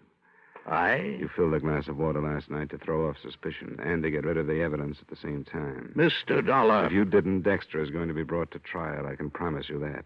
I saw the charges being drawn. They have everything against him, except 2 or 3 things. What are they? Something that was hidden behind those tall collars of yours. Scratches on your neck. Another thing that came out at the inquest. Bits of flesh under your wife's fingernails. And the fact that your children didn't hear anything the night she died. They all go together. You struggled to keep her quiet, and she scratched you. You're a very observing young man, aren't you? Not necessarily, but certain things add up. Am I right? I could hardly deny it now. Yes. It made such a little difference to Amelia, though I don't imagine the officials take that into consideration. They seldom do.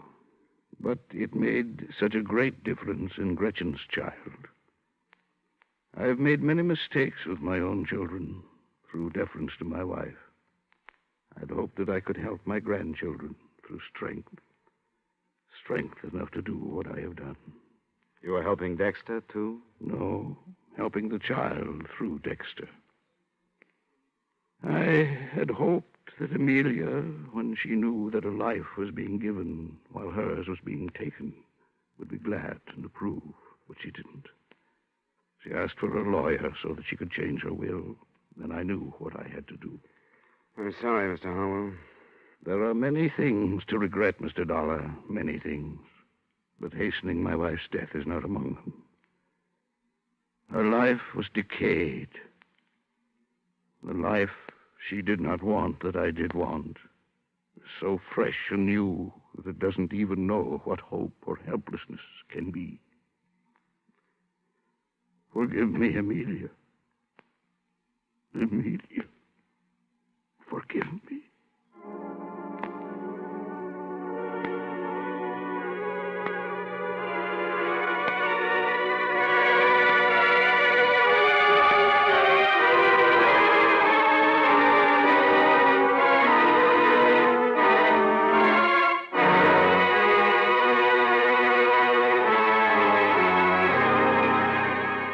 Expense account item 3, miscellaneous, $35.85. Item 4, same as item 2, transportation back to Hartford. Expense account total, $122.35. Yours truly, Johnny Dollar.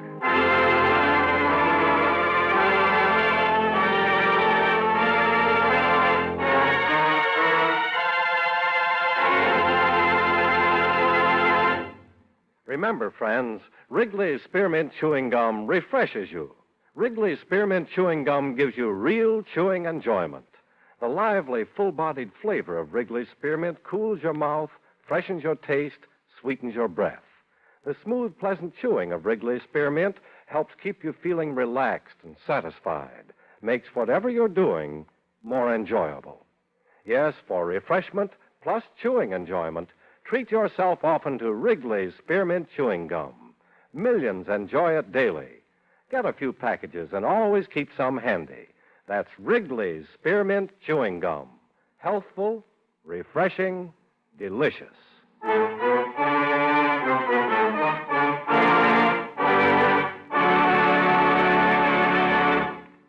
Yours truly, Johnny Dollar, brought to you by Wrigley's Spearmint Chewing Gum, stars Edmund O'Brien in the title role and is written by Gil Dowd with music by Eddie Dunstetter. Edmund O'Brien can soon be seen starring in the Paramount Pictures production, The Turning Point. Featured in tonight's cast were Victor Perrin, John McIntyre, Herb Butterfield, Jeanette Nolan, Virginia Gregg, and Peter Leeds. Yours truly, Johnny Dollar, is transcribed in Hollywood by Jaime Del Valle.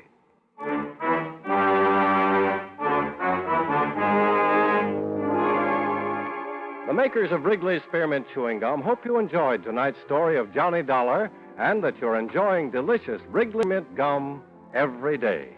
We invite you to join us next week at this same time when, from Hollywood, Edmund O'Brien returns as... Yours truly, Johnny Dollar.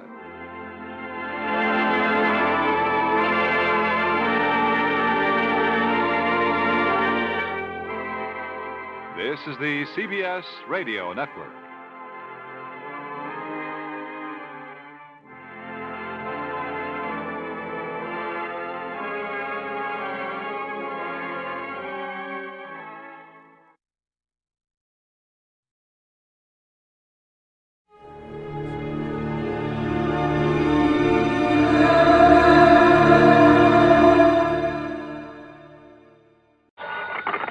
Johnny Dollar. Pat McCracken, Johnny. How's the weather in Palm Springs? A blonde in a bikini just melted past my poolside window. Goodbye now. Oh, don't hang up.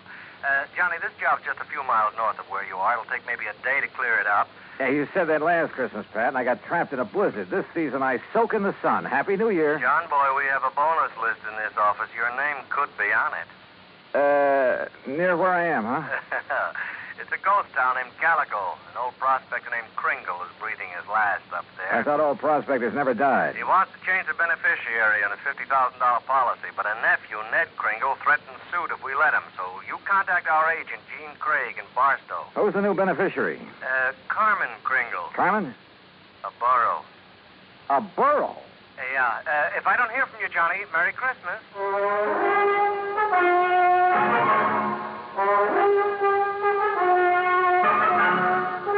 Bob Bailey in the exciting adventures of the man with the action-packed expense account, America's fabulous freelance insurance investigator. Yours truly, Johnny Dolar. And now, Act One of yours truly, Johnny Dolar.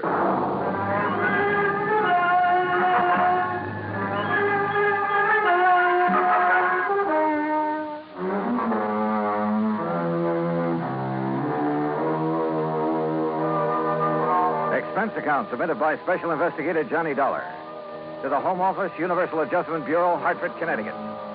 Following is an account of expenses incurred during my investigation of the Carmen Kringle matter. Expense account item 1, $1.40. Telegram to Gene Craig in Barstow telling him where and when to meet me. Item 2, $50 even to Al Sterner for his charter plane to the ghost town of Calico. The guidebook says there's something about desert country that's good for the soul. And in spite of the air bumps, I got a panoramic view of the Great Mojave that took my breath away. The sun's setting rays hit the weird mineral stratas of the Calico Range and turned them into a patchwork of beauty. Night comes quickly in this country, and I turned to Al when a Christmas tree cluster of blinking lights appeared under our wings. By way of answer, he put the plane into a glide and set us down on the smooth surface of a dry lake bed.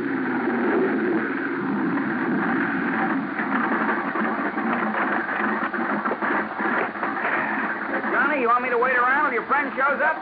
No, thanks. Well, there seems to be plenty of company. That's just an old coyote. Don't stand too long or you'll freeze to the spot. Okay. Good luck. Call me when you want to be picked up.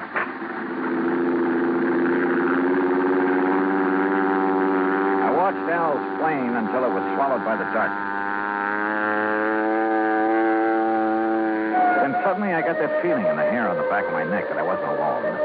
The moon was up enough to make out shadows, and silhouetted in a circle around me was a strange collection of figures. One of the pack moved toward me. And for a crazy second, I thought I'd bumped into Santa Claus's reindeer. Then a car without lights came rushing at me. The headlights slammed on, and I got a glimpse of a donkey herd scattering into the night. All right, mister. Walk toward me. Slow, with your hands high. I've learned never to argue with a Winchester 94, so I followed orders. I spotted the weaving headlamps of another car approaching and prayed it was the agent, Gene Craig. Close enough, Sonny. I can pop the rattlers off a sidewind at 60 yards, so don't you make no sudden move. He was maybe 60 with gray sideburns and a frosty goatee. A marshal's badge was pinned to his leather jacket. All right, now, mister. Marshal, that's all right. That's Mr. Dolar. Huh? I was supposed to meet him earlier.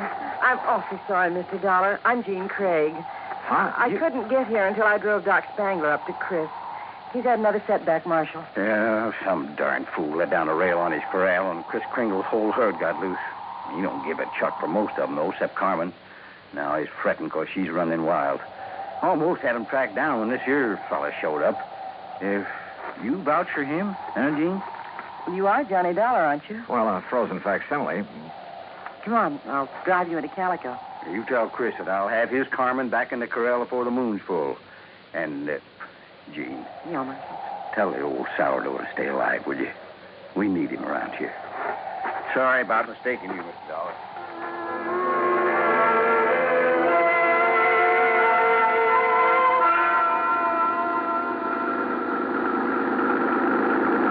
Gene Craig, with a J, knew her way around. She was strictly business and filled me in fast on the old prospector with the odd name and his desire to change the beneficiary of his policy.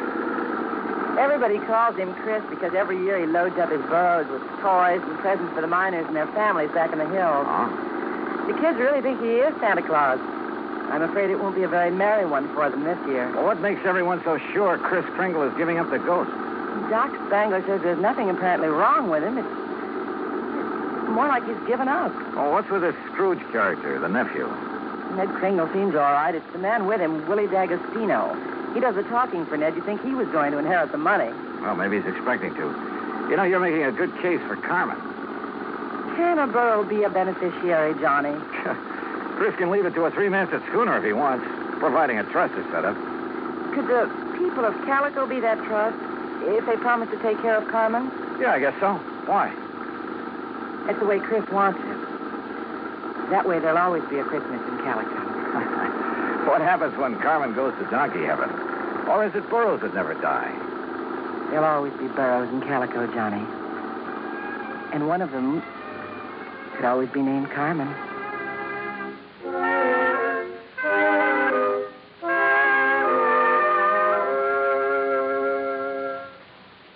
Act two of yours truly, Johnny Dollar, in a moment. Act two of yours truly, Johnny Dollar, and the Carmen Kringle matter.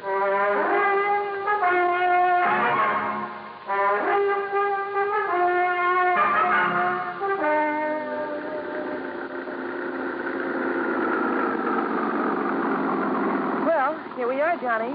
Calico, once the richest silver city in the West. It was unbelievable. Like seeing a page from the past.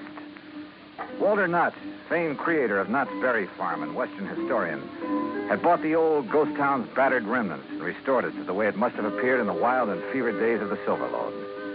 I could make out signs nailed to weathered batten boards that told of a flourishing and colorful past. Joe's Saloon, The Last Chance, Hyena House Hotel, Lane's Mercantile, the Calico Prince. High on a hill at the edge of town, people were gathered at the entrance to a cave that was illuminated by hundreds of miners' lamps. Kind of gets you, huh? Almost like it was planned. They're rehearsing for the Christmas Eve pageant. Maybe you can spend Christmas Eve with us, Johnny. If you don't have other plans. I have a day with a steam-heated swimming pool. What? Come on. Let's meet the old man. Expense account item 3, $100 for a quart of perfume or a mink scarf, anything to wipe the hurt look off of Jean Craig's face. She led me up the steps to the rickety porch of Chris Kringle's wooden shack. A tall figure carrying a black bag stepped toward us out of the shadows. Jeannie, I'm glad to see you. Will you drive me back to town? Why, certainly, Doc. Oh, this is Mr. Dolar. Hi, son. Hi. Chris, is he still all right? I couldn't say. Been sitting out here waiting for you. You haven't seen the patient? The medical man owes a duty and all that, but I'm too old to talk back to a gun. They wouldn't let you in? Tired of it. Well, I'm not a medical man. Well, please be careful, Johnny. I told you, Stallbone, stay away and leave the old man Well, if it ain't little Jeannie, the policy fixer. And who are you, mister? Willie D'Agostino. This is Johnny Dollar.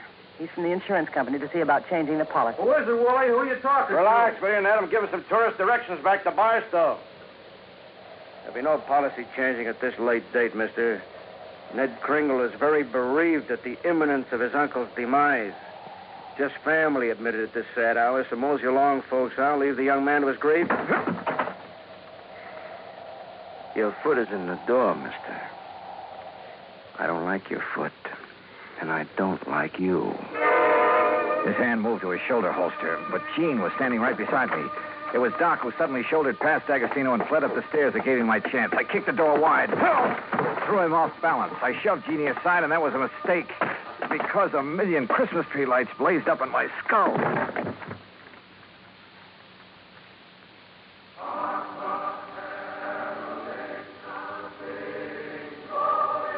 Then slowly the tree lights faded away, and I saw Jeannie fussing over me and looking worried. A young, nice-looking fellow was seated next to a marble-top table. D'Agostino leaned against the stone fireplace and dangled his gun, smiling like he had a stacked deck. He's all right, Doc? A nasty cut, but no fracture. I know how to pull my punches, Doc. The old man. How is he? No better, no worse. Just lying up there staring at the ceiling. I want to see Chris. I have a right to, Ned. I'm an old friend. Wooly, wouldn't it be okay if Jean just went up? No, let him die in peace. He's past caring who sees him. Wooly, these people have a right. I said no. I'll get a hero boy on his feet and shove off. Go on. Come on, Johnny. Help me, Doc. How's it going to feel, Ned? Sharing blood money with a hoodlum.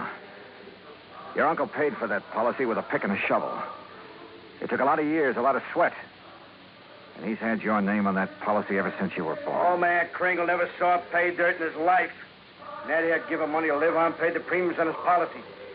Chris was always tapping the kid, claiming he had a new find. He was going to mine $1 million. Boy, shut up! The old man's dying. Tell him, Ned. Tell him how the old phony was always taking the bows, making like Santa Claus with the money you give him. Willie, haven't you got a... Tell him to hold on to the money! I know he's been waiting a long time for this. Me. Willie D'Agostino, that's who. Is that true, Ned? Yeah. I thought my uncle would make a strike someday. I honestly thought he'd strike it rich. I know he tried. He did strike it rich, Ned. When he dies, every man, woman, and child in this town will mourn him. He'll live in their hearts. What will people remember about you, Mr. D'Agostino? All right, get out and stay out before I... Willie, this rifle will make a hole in your belly big enough to pass a borax team through. So you just drop that gun. Well, I don't know what the shouting's about, but you're guilty of carrying sidearms and you're threatening violence, Mr. D'Agostino. And ain't nobody does that in Calico, as long as I'm the marshal. Now, you better get. Ed Dolar, I love you. So let Gladys hear that. Well, I'll see how Chris is. Doc, you tell the old buzzard that I got his Carmen back in the corral. Jingle bells and all. Yeah, nice work, Ed. Now, what's holding you, mister? Okay. All right, let's go, Ned. Let the squares have a round, huh? I'm going to stay here, Willie. I want to be here when Chris... Hey, that's a good idea. That way, no fooling around with the will, huh? Smart kid, that Ned. See you at the funeral, huh? I'll go up now. You were wonderful, Marshal. And you too, Johnny. Oh, yeah, sure. I take a nice sock on the head. Say, you folks better come up, too. Chris wants to say something. Oh, wait a second. I figured on this. The corral. Come on.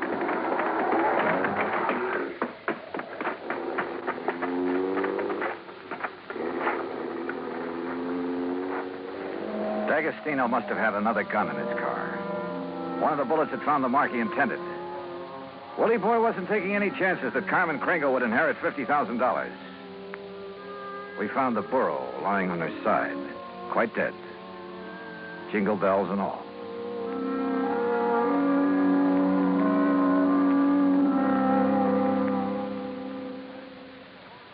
Act 3 of yours truly, Johnny Dollar, in a moment. Act 3 of yours truly, Johnny Dollar, and the Carmen Kringle matter.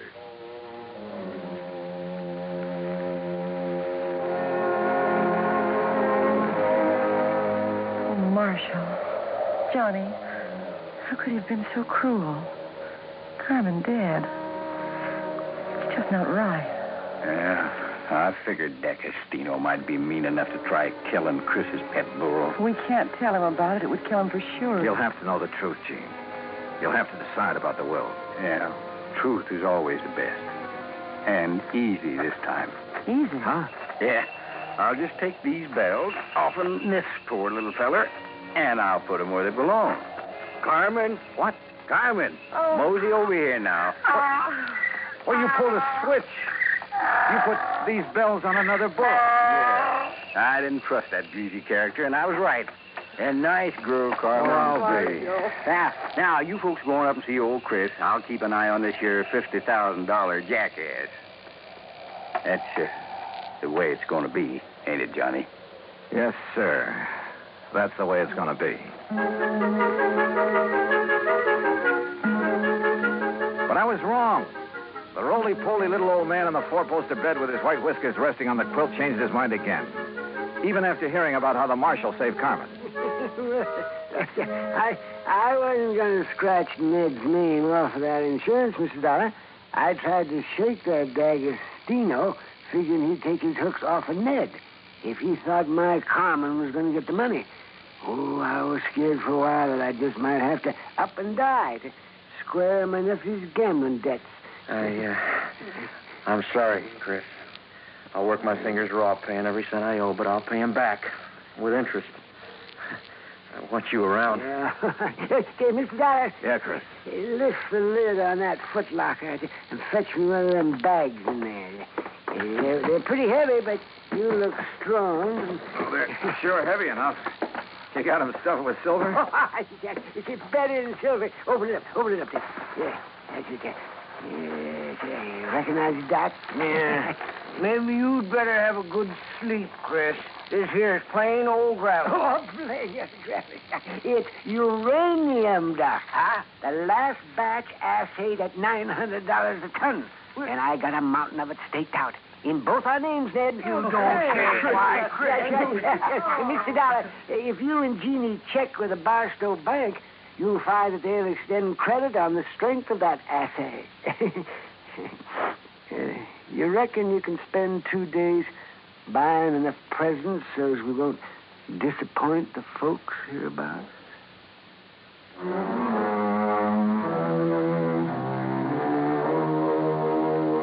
Expense account item 4, $68 even. Telephone calls to 5 principal cities where I thought Willie D'Agostino might be remembered. The police departments had a long list of reasons why they remembered Willie. That was my Christmas present to them. Expense account item 5, another $50. Truck rental to haul the presents we bought for Ned to give away come Christmas morning.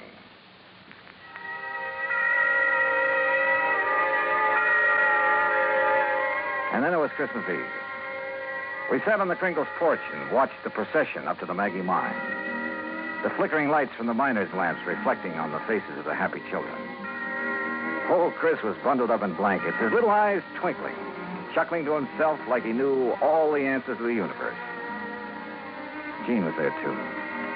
Kind of nice. Isn't it, Johnny? Kind of nice. Marshal Ed Nolar was one of the wise men in the procession. I recognized the sideburns. And Doc Spangler couldn't hide his height. Oh, he wore an awful beard. Ned Kringle led the burro that carried the Blessed Mother. Yeah, you guessed it. The burro was Carmen Kringle. Expense account total, including return to Palm Springs and incidentals, $229.75. But forget it, Pat. This is the best holiday I ever had. And I was only cold at the start. From all of us to all of you, may this be your very merriest Christmas ever. Yours truly, Johnny Dollar.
From Hollywood, it's time now for... Johnny Dollar. Fred Wills, Assurity Mutual Limited, Johnny. Oh, hi, Fred. What's on your mind? At the moment, San Francisco. Oh, nice town to have on your mind. What's new out there? That's what I hope you're going to tell me. What do you mean? Johnny, there's an importer out there, name of Andrew Foreman. We're carrying a $50,000 policy on his life. So? So have you ever heard of an importer getting exported? I don't get you, Fred. I'm afraid that's what's happened to Foreman. Last night he disappeared. I'm on my way.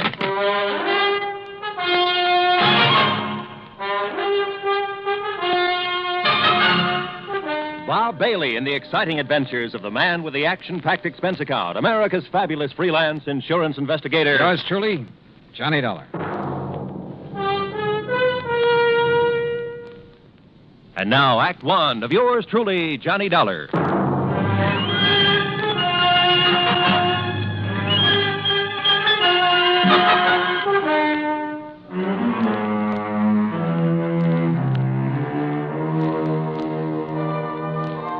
Expense account submitted by Special Investigator Johnny Dollar to the Home Office, Surety Mutual Limited, Hartford, Connecticut.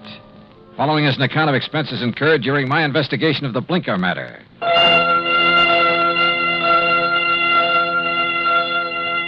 Expense account item 1, $178.50, transportation and incidentals to San Francisco. On the flight out, I studied the dope Fred Wills had sent me. Andrew Foreman, age 51. Occupation, importer. Health, good. Judging from the hefty premium he had to pay, his importing business must be okay. Wife, Marcia Foreman, age 35. 16 years younger than her husband. And Marcia was the sole beneficiary. My plane landed about 8 in the morning. An hour later, I was at the Foreman's apartment. It was spacious, modern, with a lot of glass, and the kind of view of the bay that you had to pay plenty for. Yeah, there was money written all over the place, and Marcia Foreman looked right at home. I'm just having coffee on the terrace, Mr. Dollar. Won't you join me? Oh, thanks. I could use some. Out here. Oh, you've sure got a beautiful view here. Yes.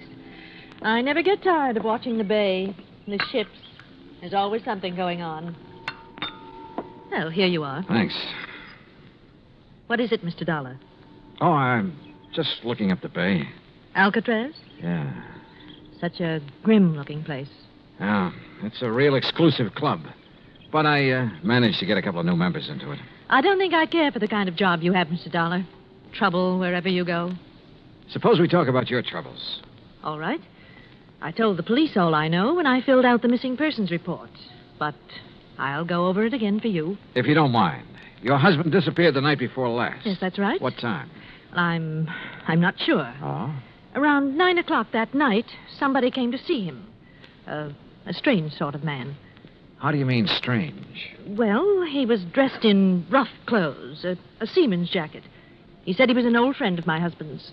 Did he give you his name, Mrs. Foreman? Only Blinker. Blinker? Yes, he said that's what everybody called him. I guess because he kept blinking his eyes very rapidly. I see. Well, I showed this Blinker person into the den where my husband was and left the two of them together. Uh-huh. A few minutes later, my husband came out and told me he was going to drive Blinker downtown and find him a hotel room. So I went to bed. I was tired and went right to sleep. And? Well, my husband and I have adjoining bedrooms. When I went in to call him yesterday morning, he was gone. The bed, it hadn't been slept in. I called his office thinking he might have decided to work late, but they hadn't seen him. Then you called the police? Yes. Mrs. Foreman, had your husband ever mentioned this man Blinker before? No, I'm quite certain he hadn't. Can you describe him? Well, he wasn't above medium height. Age, maybe in the 40s. A scar on his right cheek, a thin nose, and dark, rather beady eyes. I'm afraid that's the best I can do. Well, considering that you only got a brief look at him, I'd say that was a pretty complete description. Mr. Dollar, do you think this person Blinker could have done anything to my husband? I don't know, but I'm sure the police are looking for him. Just one more question, Mrs. Foreman.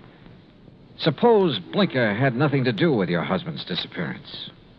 I'm afraid I don't follow you. Oh, well, what I mean is, can you think of any reason at all, why your husband might want to disappear? No, Mr. Dollar. Absolutely not.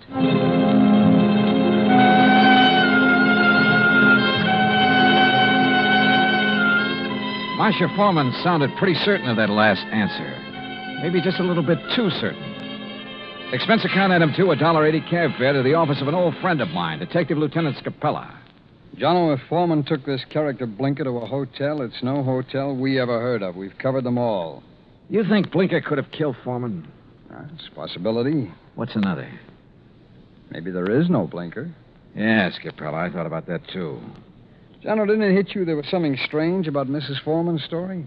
She said she let Blinker in the apartment. She showed him to the den. Now, she could have only seen him a couple of minutes ago. Yet she rattled off a complete description of him. Yep. Sure is me, Scapella, right between the eyes. And the way she described it. Yeah, I know. Seaman's jacket, beady, blinking eyes, scar on the right cheek. Oh, he sounds real distinctive. Real distinctive. Or real faked. Well, the trouble is, smelling a fake's one thing. Proving it's another. What do we got for a motive? For one thing, $50,000. She was Foreman's sole beneficiary. That's interesting. That's real interesting. Excuse me, Jim. Capella. Oh? Oh, yes. What? I see. Yes, okay. Yes. All right, thanks, Mr. Arnold. John, it looks like we better back up and start all over. What do you mean? That was Wayne Arnold. That's Foreman's attorney. He had a telephone call this morning. From Foreman? No, but from somebody just as interesting. Blinker. Yeah, Blinker.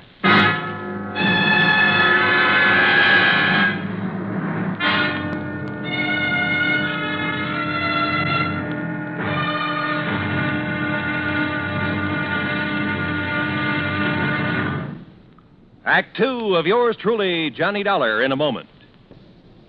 And now, Act two of yours truly, Johnny Dollar, and the Blinker matter. Like Scapella said, we had to back up and start all over again. Just when we talked ourselves into thinking Marcia Foreman's story about Blinker was phony, her missing husband's lawyer phoned and told us he'd just heard from Blinker. Item 3, $1.70, cab fare to the office of Wayne Arnold, Foreman's attorney. I met him just coming out his door. Did you wish to see me? Mr. Arnold? Yes. I'm Johnny Dollar. Oh, yes, the insurance investigator. Mrs. Foreman told me you'd been questioning her. Look, I'm sorry, but I'm in rather a hurry. I have an appointment, and I'm late for it. Sorry, but this will only take a minute or two. I was in Lieutenant Scapella's office when you phoned a while ago about this man Blinker, Mr. Arnold. Oh, yes. When did you hear from him? Just a little while ago. I called Marcia Foreman right away, and she thought I ought to call Scapella. What did Blinker say on the phone? It was a strange conversation. He sounded nervous, excited, almost out of breath.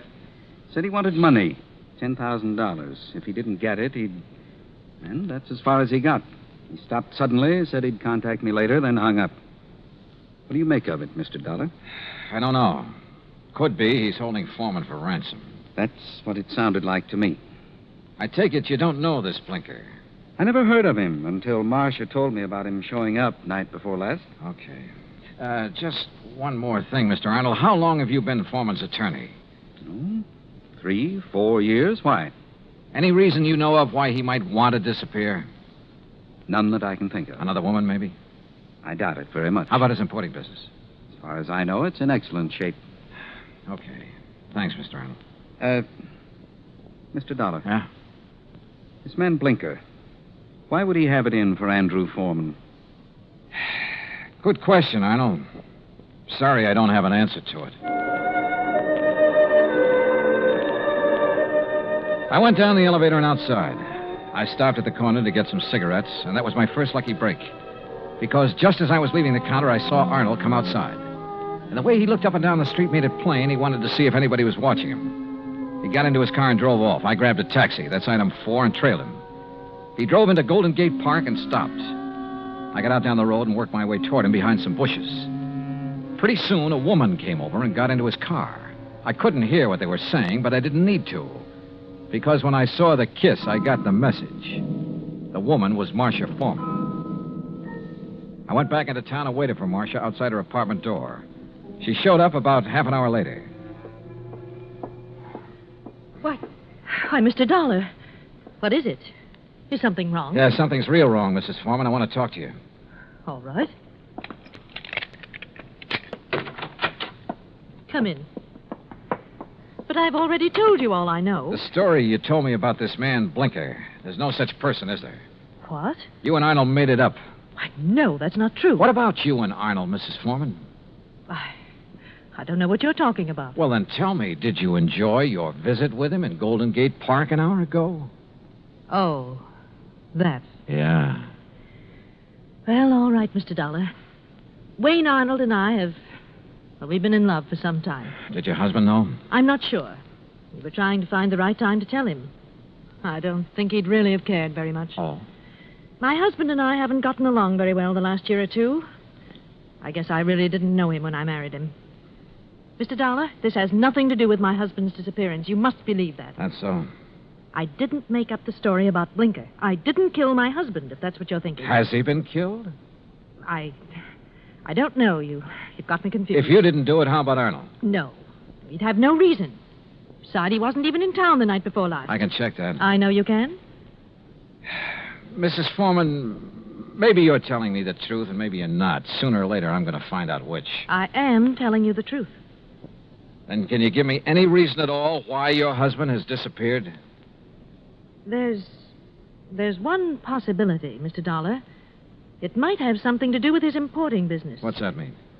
My husband, well, he seems to have made a lot of money out of his importing business. More than the kind of thing he usually imports would warrant. What does he import? Oh, trinkets, curios. From the Orient, mostly. Have you a key to your husband's office? Yes. Let me have it. I want to take a look around. I went over the papers in Foreman's office and found out his last shipment had come in 3 days ago on the Indian Princess. Mrs. Foreman had said Blinker was wearing a seaman's jacket. I headed for the waterfront, but the ship was gone. Near the pier was a beat-up eating place called Gus's Cafe. A woman with an apron came over. She was about 6 feet tall and almost that wide. What can I do for you, buddy? I want to talk to the owner, Gus. That's me. You're Gus? Short for Gussie. What's on your mind, buddy? Johnny Dollar. I want some information. You a cop, buddy? No, I'm not a cop. You look like a cop. Now listen, that freighter that shoved off from this pier, the Indian Princess. Docks there regular. You know any of the sailors from her? Just about all of them. They all come in here. Hey, look, Gussie. Gus. Okay, Gus. You ever happen to hear of a sailor named Blinker? Sure. You know him? Sure. About medium height, scar on the right cheek, blinks his eyes all the time? I said I know him. What do you want, an affidavit? Oh, Gussie, you're the most beautiful thing that's happened to me all day. That's what they all tell me, buddy. But flattery don't get 'em a thing. Might help you, though. You're kind of cute. Yeah. Look, did Blinker sail on the Indian Princess? Nope. Then where is he? Fact is, I don't know. Blinker's disappeared. Act 3 of yours truly, Johnny Dollar, in a moment. And now, Act 3 of yours truly, Johnny Dollar, and the Blinker Matter. And you don't have any idea where Blinker is now, Gus? Not the slightest, buddy. Oh, great. Then I'm right back where I started from. Blinker was mixed up in something, all right. What do you mean? The Indian Princess docked the other night. Blinker come in here for a cup of coffee. That's one thing the sailors around here all miss when they're out to sea. My coffee. There's no one makes coffee like me. Why, there's nobody on the whole coast. Yeah, I know. About Blinker now. Well, he seemed pretty pleased with himself. Said he was onto something good. Did he say what he meant by that? No. Just sat there looking pleased with himself. Oh, yeah. He showed me the elephant. Said it was going to make him a lot of money. What elephant? He had a carved elephant about 6 inches high. Must have picked it up somewhere. Maybe he was going to sell it. I don't know. Foreman imported curios from the Orient. His last shipment came in on the Indian Princess. That elephant could have been part of it. Foreman? Who's he? Never mind. Well, I wonder where I go from here. I wonder what I'm going to do with all Blinker's stuff if he don't show up for it. Maybe I'm... What did you say about Blinker's stuff? What stuff? I got a back room where I let the boys keep their gear when they're ashore. You've got Blinker's things there now? Sure have. Why didn't you tell me? You never asked me. In the back room, I went through Blinker's sea bag. Near the bottom, I found the carved elephant. An ordinary-looking elephant, until I twisted one of the legs loose. It was hollow, and inside a little paper packet full of white powder. Suddenly, the whole deal slid into place, and just as suddenly, the whole deal made me slightly sick. Now I wanted to see the rest of those elephants real bad. According to the records in Foreman's office, the shipment was in a warehouse. I went outside and over to the pier. Johnny. What? Oh, Gus. Come here a minute, Johnny. Look, I'm in a hurry. Thanks for everything. I'll see you later. You got time to see this? Over here, near the pier. Wait a minute. Yep. It's a body, all right. One of the boys just fished it out of the water. I sent him to call the cops. Looks like it's been in the water quite a few hours. Gus? Yep. It's Blinker, all right. I knew I had to work fast now. I headed out on the pier for the warehouse. Once I thought I heard footsteps somewhere behind me. I stopped and listened. There was no sound.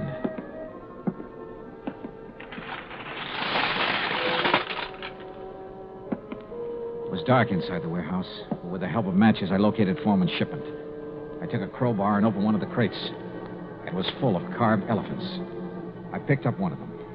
Yeah, it had a hollow leg. And the hollow leg was full of the same white powder. I hit the floor fast. The shot had come from over near the door. I eased my gun out and waited. 5, 10 minutes went by. I kept quiet. Then suddenly a shadow loomed up near the crates. We saw each other at the same time.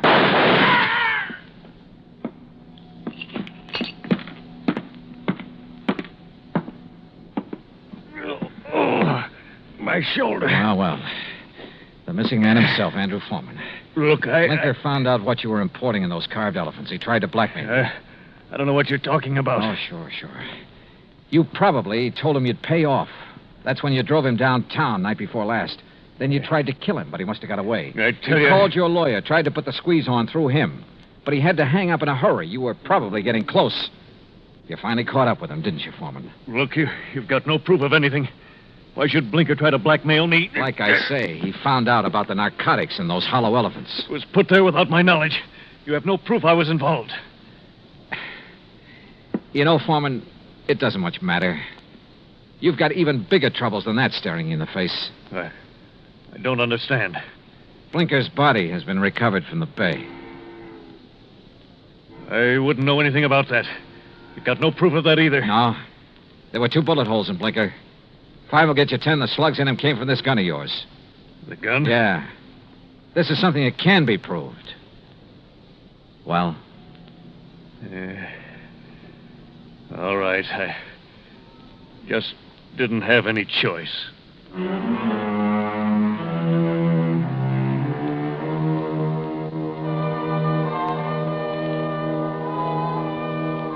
Item 5, $183 even, transportation and incidentals home.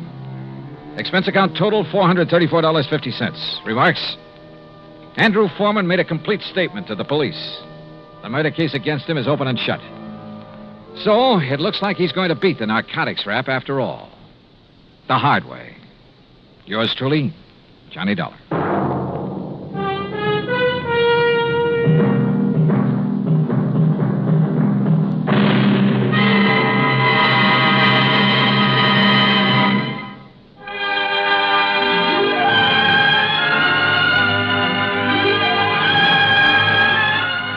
Truly, Johnny Dollar, starring Bob Bailey, originates in Hollywood and is produced and directed by Jack Johnstone.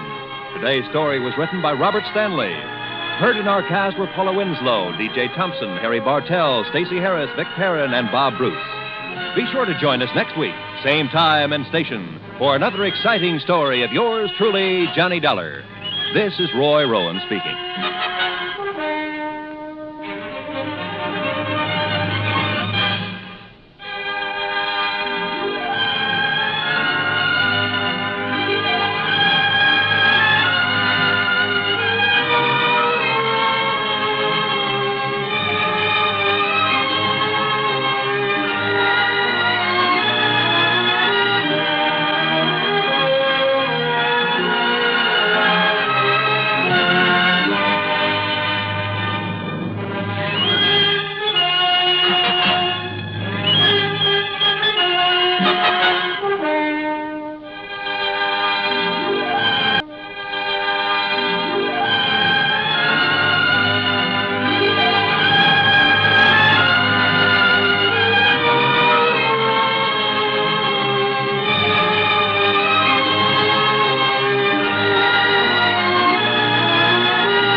Johnny Dollar has come to you through the worldwide facilities of the United States Armed Forces Radio and Television Service.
Most Saturdays at this time, we spend an exciting half hour of adventure and action with America's public hero #1, Hopalong Cassidy.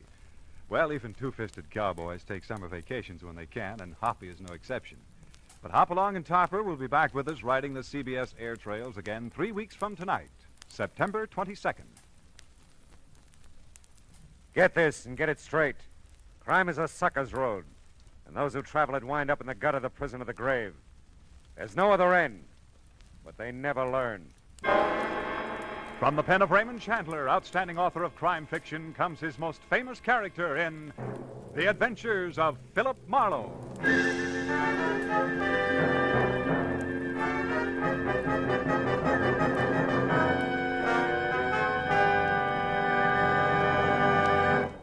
Now, with Gerald Moore starred as Philip Marlowe, we bring you tonight's transcribed story, Nether, Netherland.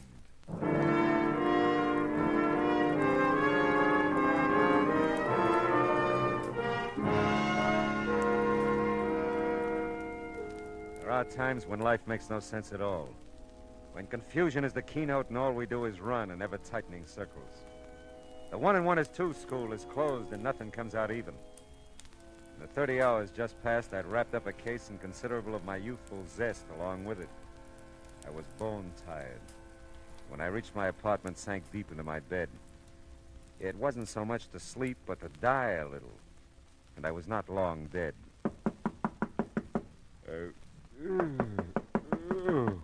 Oh, okay.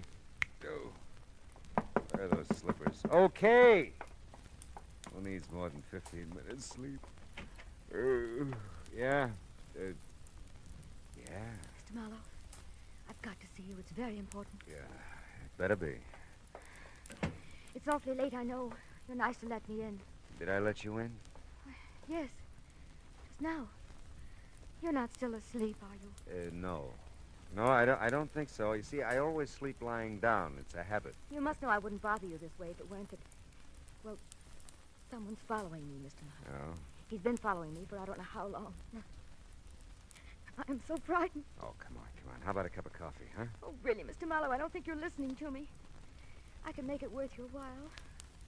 I wish you'd wake up. Yeah, well, that's what coffee's for. Come on. You can talk to me while I make it, Now, you were saying someone's following you. A man. Naturally. Who is it?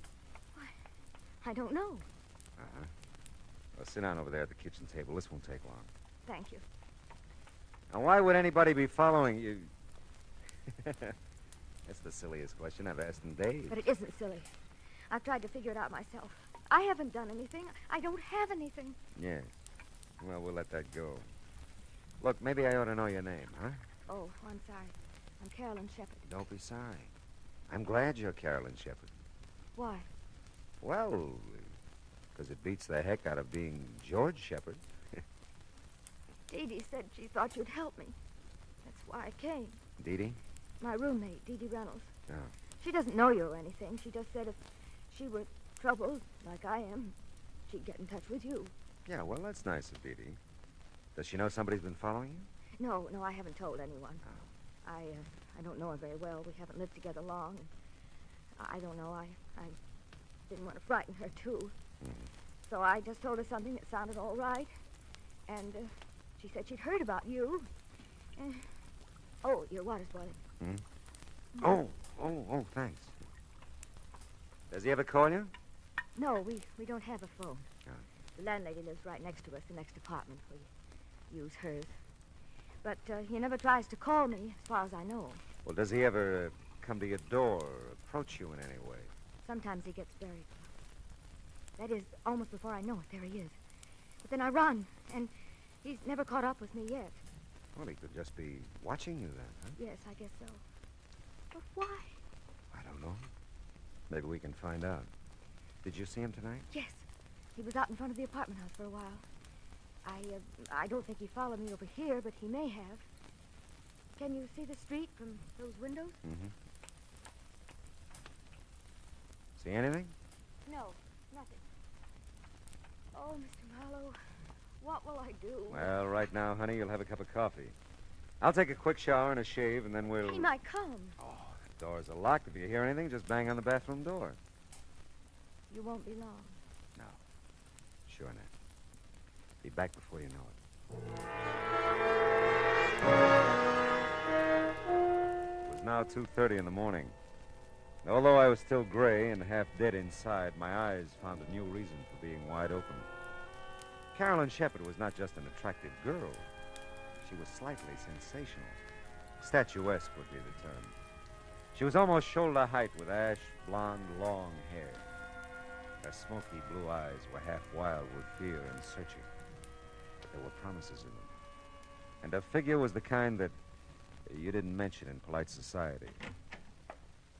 How's the coffee coming, Carolyn? Carolyn? Hey, where'd you go? Oh, come on, the coffee couldn't be that bad. Carolyn! That's the craziest thing I ever heard of. The door was locked, all right. It's funny, she's gone. Carolyn! Hello. Oh, hi, Simon. You lose something, Stratum? Something named Carolyn? Yeah, it looks like it. You didn't see her out in the hall by any chance? I huh? don't believe I did, Miss Scott. I've noticed her. I'm not so sure. Oh, ran out on you, huh? Well, are you dog? Oh, yeah, sure. Yeah, where'd you go? Oh, there. What's out the window? Thought she might still be down on the street. Who? Carolyn. Oh, ran out on you. You said that. What did you do, man? You'll never believe Oh, this. come on, now tell me now. What did you do? I took a shower. You took a shower? Oh, ran out on you.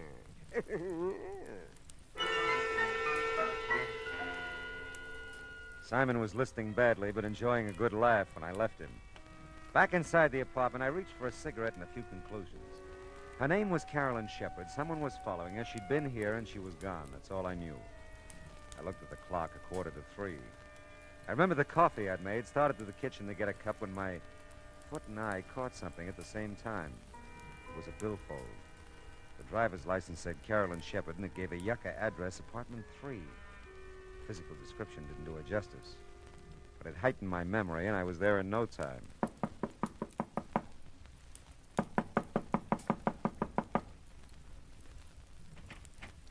Yes, what is it? I'm looking for Carolyn Shepard. Oh, you were? Well, she isn't here. I don't know her, but I'd like to meet that young woman sometime. It's a pleasure, believe me. Now, look, I'm sorry. You're always sorry. Between the freeway by day and the traffic at this door by night, on account of Carolyn Shepard, body can't get any rest or sleep. I'm really sorry. I know it's late, but Late? you see... I can't imagine what kind of a person she is, that men can knock on her door, or any door they think is hers at all hours. I'm not going to stand for it. I'm going to move. And someday I'll meet this young Shepard person, and I'll give her a good thrashing. You do that, but just tell me one thing. I'll tell you nothing. How long have you lived here? 6 weeks. 6 of the most miserable weeks of my life. Thanks. Very much. My goodness, what's going on out here? I guess I have the wrong address. I didn't mean to wake everybody up. Why, you didn't wake me up. Just Mr. Norton, I guess. Well, I guess it's insomnia. I just practically never sleep nights. You ought to get together with Mr. Norton.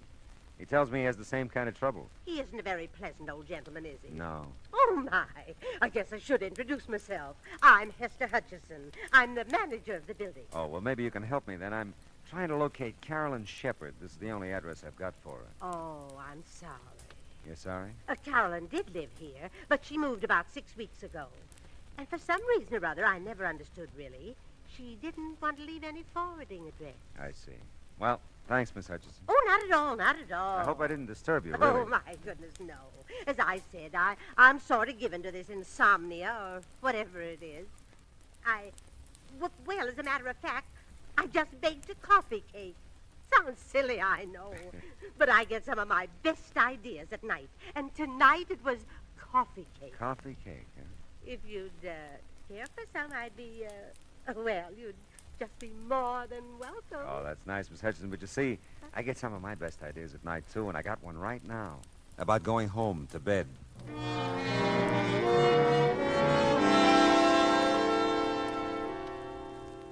I could sleep. I knew I could. I could have been sleeping at least an hour if Carolyn Shepard hadn't decided to come into my life and go out again. Well, I didn't know where else to look for her, so I decided to give my little trundle bed another whirl. I'd gotten about 10 out of the usual 40 winks.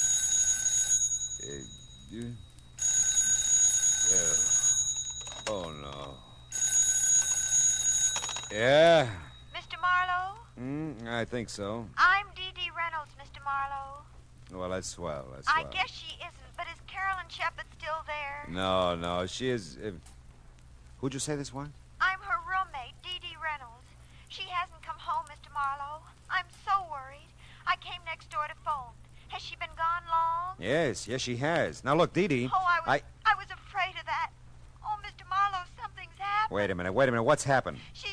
Well, I just know she's been killed. Easy. Listen to me, will you? Poor Carol. Dee Dee. Listen, Dee Dee, where do you live? Dee Dee. Oh, fine.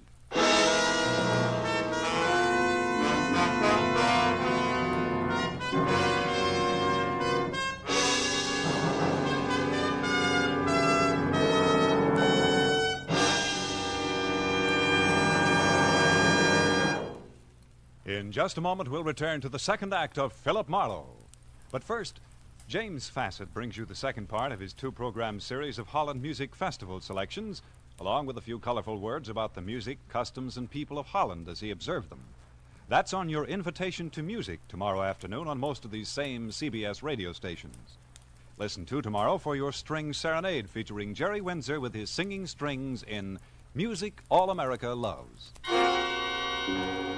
Now with our star, Gerald Moore, the second act of Philip Marlowe, and tonight's story, Nether, Netherland.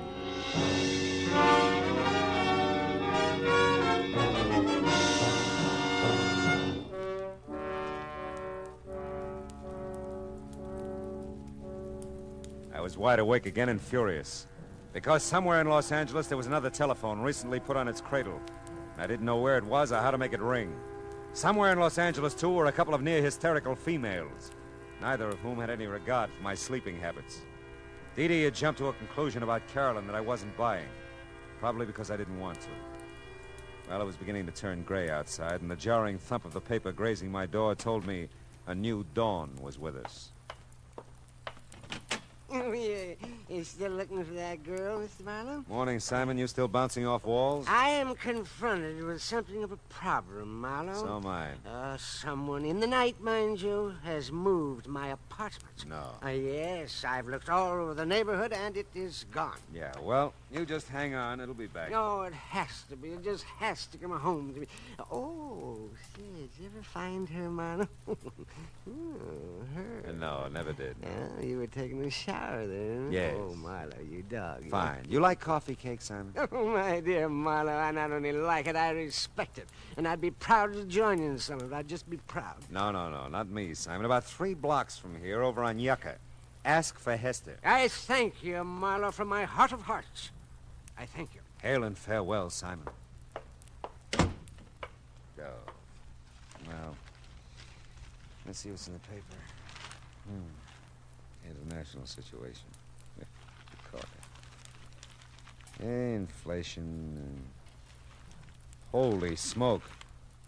Police late last night found an unidentified woman beaten and unconscious in the Beechwood area near the Hollywood Hills. The young woman, tall and blonde, was taken immediately to the police receiving hospital in Hollywood, where her condition is reported as serious.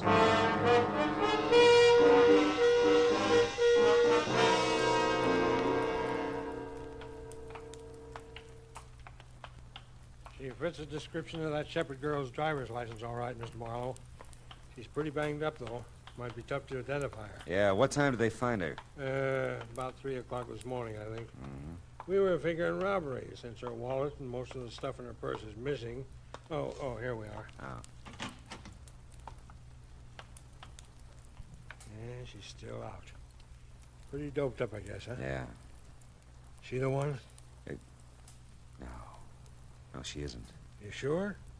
Yeah, hair is too blonde. Well, maybe she's had a quick dye job since you saw her last, huh? Very funny. Well, we'd like to wrap this thing up, you know. If you could identify her, we'd be part out of the woods. I'd like to help you out, but she's not Carolyn Shepard. How about it? Will she live? This one? This one.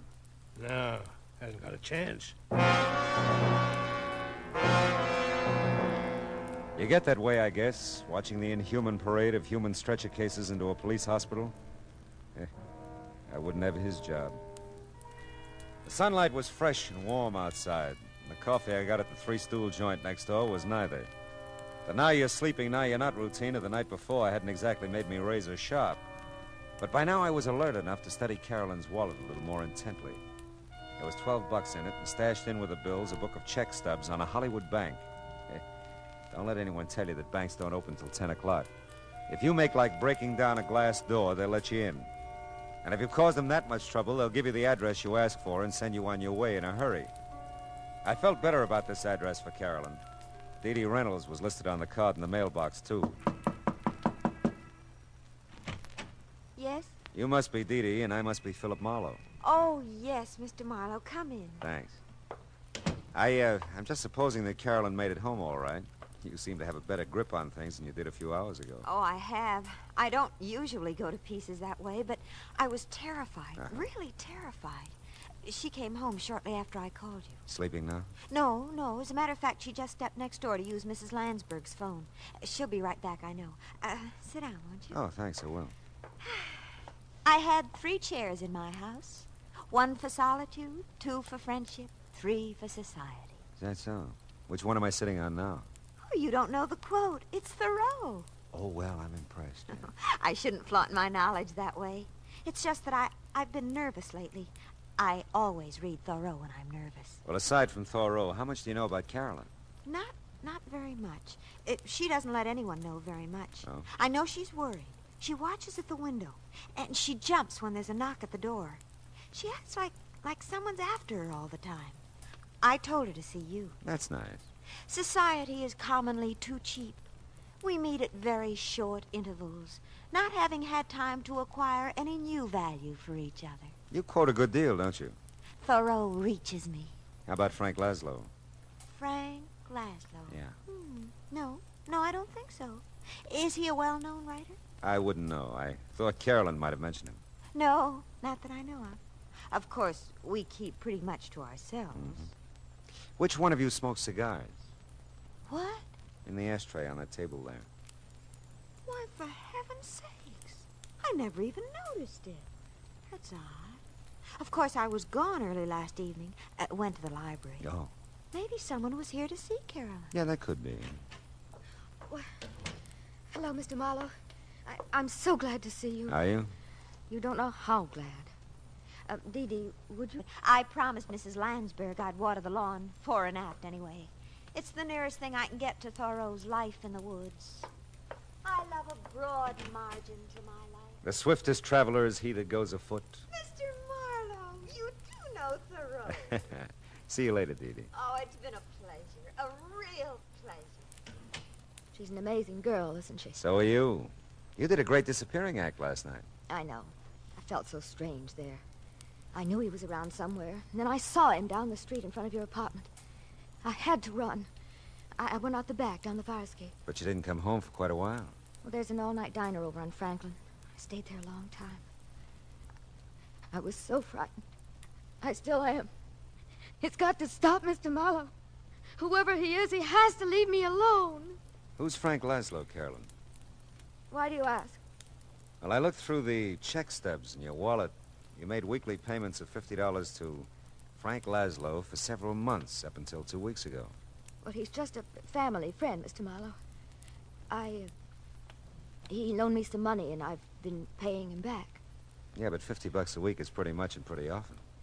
Well, I wanted to clear up the debt as soon as I could. I thought you had no family. I haven't. But we've known Mr. Laszlo for years. You see, I inherited a small amount when my father died, just last year. It was tied up for a while, and Mr. Laszlo just helped me over the breach, that's all. Does he live in town? No, he doesn't.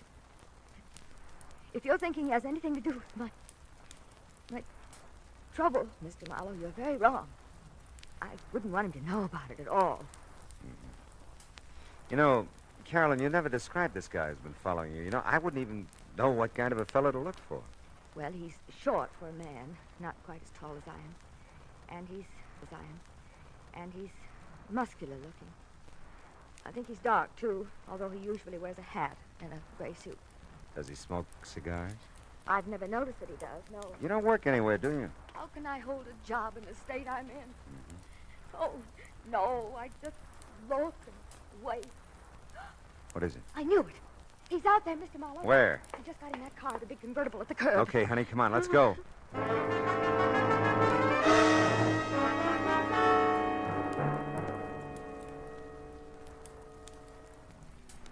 He must know we're following him the way he's driving. Yeah, you can lose us with that job, too. Those babies can really take off. Look, he's moving over into the right lane. Probably going to turn. Well, we're going with him. Hang on, honey. We can't lose him. We can't. We won't. He's pulling into that parking lot.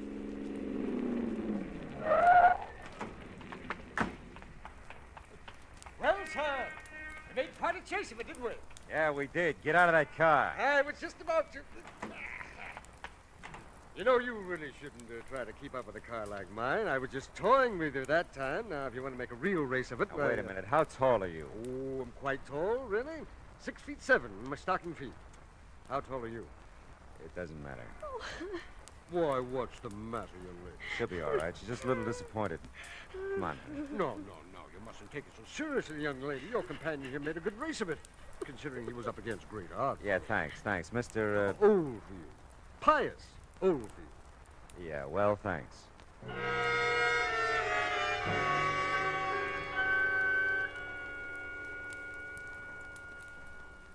Oh, I don't know how I could have made such a mistake.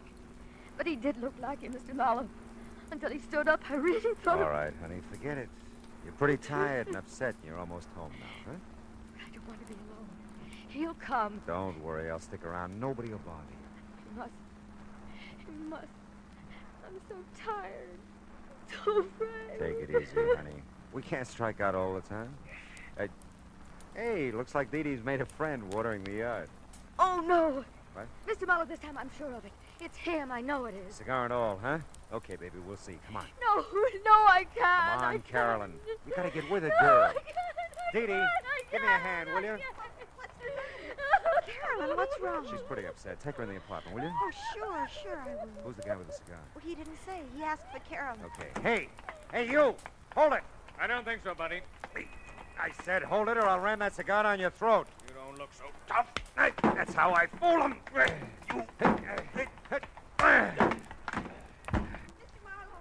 Are you hurt? No, go back to Carolyn. Get her in the apartment. Well, she's in Mrs. Lansbury's. She's not making much sense either, just Nothing's crying making and any mumbling sense. things. Oh, he's really out cold. Yeah, now look, take a look in there. It's auto registration. Read it to me. Oh, let's see. Frank Laszlo, Uh-huh. something, Kling Street, Barstow, California. I thought so. Did you? Never mind. Go back with Carolyn now and stay with her. If she says anything, memorize it like you do with Thoreau. But where are you taking Where I hope he belongs. I'll be right back. Hey,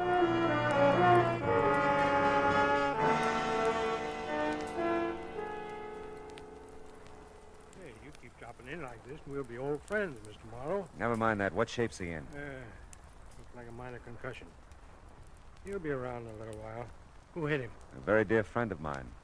Look, keep him here, will you? And keep an eye on him. I'll be back maybe with another customer for you. Hey, we'll make you a rate. And you can save us both some time if you get one of the boys at the station to call Barstow. Find out anything they can about Frank Laszlo and a girl named Carolyn Shepard. You can reach me at the Landsberg phone number I looked up on Cherokee.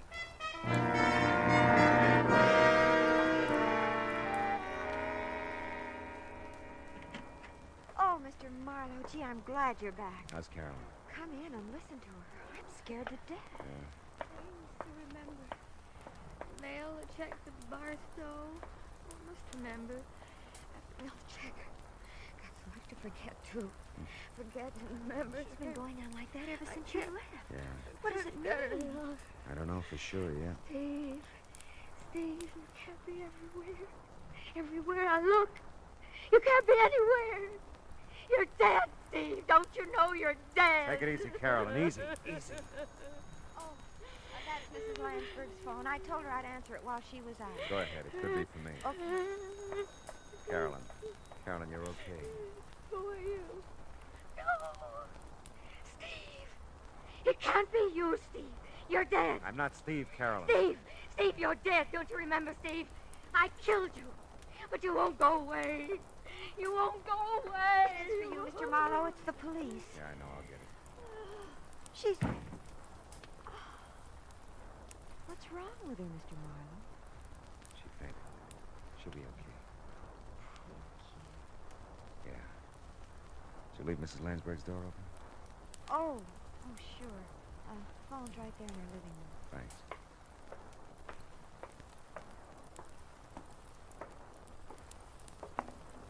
Yeah? Hey, Marlowe, that Barstow call was a rule. Really? That dame you mentioned, Shepard, she's wanted for murder. Who'd she kill? Her husband, Stephen Shepard, last March. What about Laszlo? Well, they're not sure out there. He was questioned at the time, but they couldn't get anything on him. The dame apparently just vanished until now. Last time they had Laszlo in for questioning a couple of weeks back, he said he didn't know where she was. Must have a real bad memory, huh? You bringing the dame in? Yeah. I'll bring her in. She all beat up, too? I can send the wagon. No. I'll bring her. Just keep a straitjacket handy.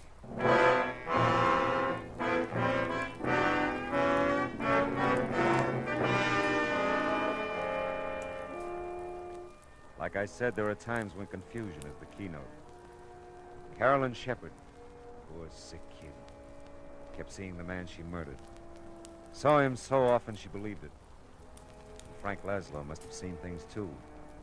Enough to keep Carolyn paying him blackmail ever since she killed her husband.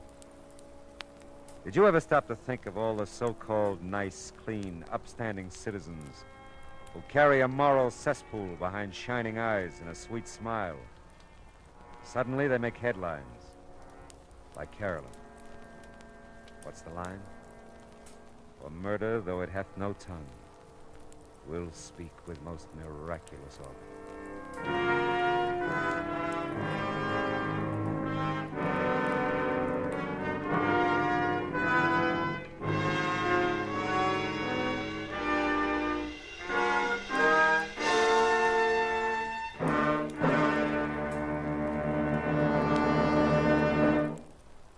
The Adventures of Philip Marlowe, bringing you Raymond Chandler's most famous character, starring Gerald Moore, was produced and transcribed tonight by Cliff Howell and written for radio by Kathleen Height. Featured in the cast were Lorene Tuttle, Verna Felton, Shirley Mitchell, Howard McNear, Ted Osborne, and Cy Kendall. Gerald Moore may currently be seen in the Santana production Sirocco. The special music for Philip Marlowe is composed by Pierre Garrigank and conducted by Wilbur Hatch.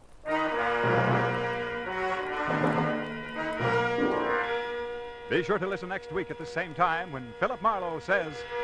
This time my plans for a fishing trip got caught in the line of a beautiful girl who didn't know upstream from downstream. I was in deep water for a while, but I finally caught my limit by using a special kind of bait.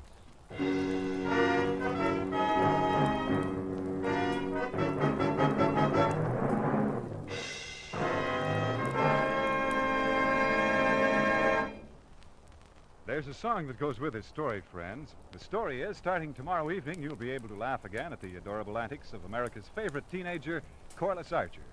Her boyfriend Dexter returns from vacation, too. So does her whole family. All of which means more Sunday night fun for your whole family when you meet Corliss Archer Sunday nights on most of these same CBS radio stations. We said a song went with this story, didn't we? Well, here it is. CBS. B. For the best. F. Yes, yes, yes. The stars that dress is CBS.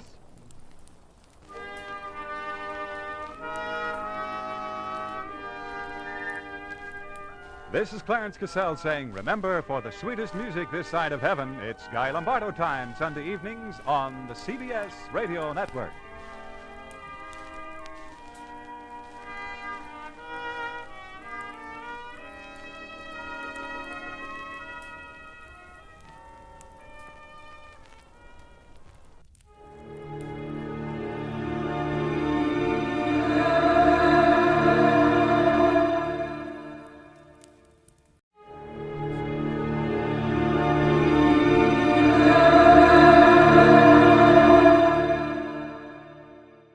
The National Broadcasting Company presents The Adventures of Sam Spade, Detective.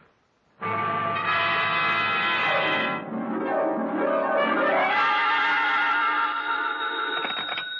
Spade Detective Agency? Me, sweetheart. Oh, you. What's the matter now? Oh, nothing. You just up and leave and don't say where you're going, and I'm only your secretary, and I'm the last one to know about it, and everybody else in town knows more than I do, and I wasn't even Enough. Wait a minute. How did everybody in town know about it? Well, it was in the newspapers, that's all. In the society column, no less. Really? Well, imagine that. Florabelle Frolics column. Florabelle. Mr. Spade, the notorious private detective, is vacationing at Westover as a guest of a promising young architect, Garrett Welch. Notorious yet. Well, at least they spell my name right. I suppose you had a great time. Well, it was exciting. What did you do? Just talked over old times, F. Did a little hunting, little shooting. Did you bag anything? F, what's your language? Damn. I see you're shocked. Well, so was I. However, if you have nothing to do, hang around the office, and I will be down with several pages from my diary telling about the whole affair. I've titled them The Civic Pride Caper.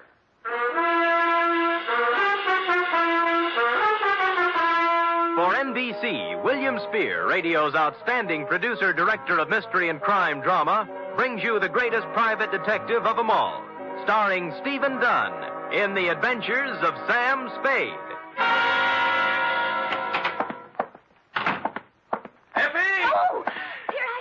Well, I thought you'd gone chicken and run out on me. You're part of this organization. You're going to bear the bitter with the sweet, along with the rest of us. I know, but I always seem to get the bitter.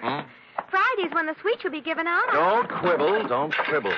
This is a nasty job we have here, and we might just as well sit down and get it over with. You care for a drink? You might need it. No, thanks. I don't need false bravery. Lucky you. Well, are you ready? No, but we might as well start. Well, you know best. Date, fill it in to Garrett Welsh, room 212, Fairchild Building, Westover, California. From Samuel Spade, license number 137596. Subject, the Civic Pride Caper. Dear Garrett, I'd never been in Westover before, and I found it, on the surface at least, an attractive, bustling little city. The streets were clean, and the girls were sun-kissed and friendly. Add to that the $150 you sent me by mail, and you can imagine with what pleasant feelings I arrived. I found the Fairchild Building easily enough, and room 212, well, I couldn't miss it. There were sounds of vigorous activity coming out through the transom. And when I opened the door, two men were engaged in a fight. One was big and one was little. I didn't know which one was my client, so I automatically reached for the big guy. Go on me. What do you think you're doing? What's it all about? Ask him, he'll tell you. All right, what's the story? I was being foully and unreasonably attacked by this misguided citizen. I ought to kill you. That's what I ought to do. That's what everybody ought to do. Hold still. Oh, you. Why? Oh, let him go. Let him go. Beat it, Carlson. Wait until you can catch me alone in some dark alley. Don't think I won't. Don't you think I won't. I'm sure you will. I'm going to catch you every place and every time I can. Well, I take it your name is Garrett Welch. It is. And I want to thank you, friend. Nothing. You rescued me from a rather unhappy breeding. And your mouth is kind of cut up. Huh? Oh, there's nothing I can't take care of. Drink? Never touch it. Oh. You might have noticed I've already had a few drinks today. Well, it helps me forget. And it also keeps me from thinking. There you are. No, thanks.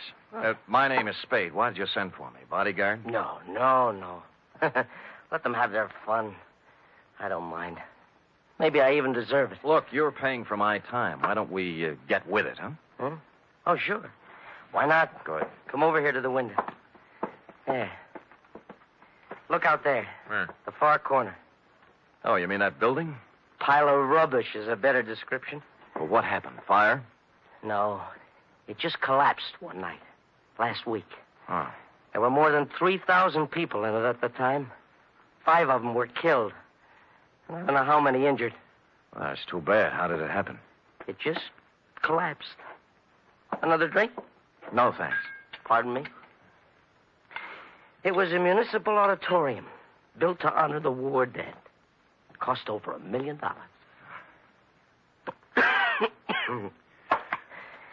I was the architect. Oh. Yeah. I was picked by the townspeople for the singular honor of designing the fond memorial. Well, now they have something to remember. What'd you do wrong? Nothing. Somebody cheated in the building of it. Somebody didn't follow my plans. I don't know who it is. I don't know who it was. Or just where to place the blame. So, you're a private investigator? What can you do? get you some black coffee and ask you some questions.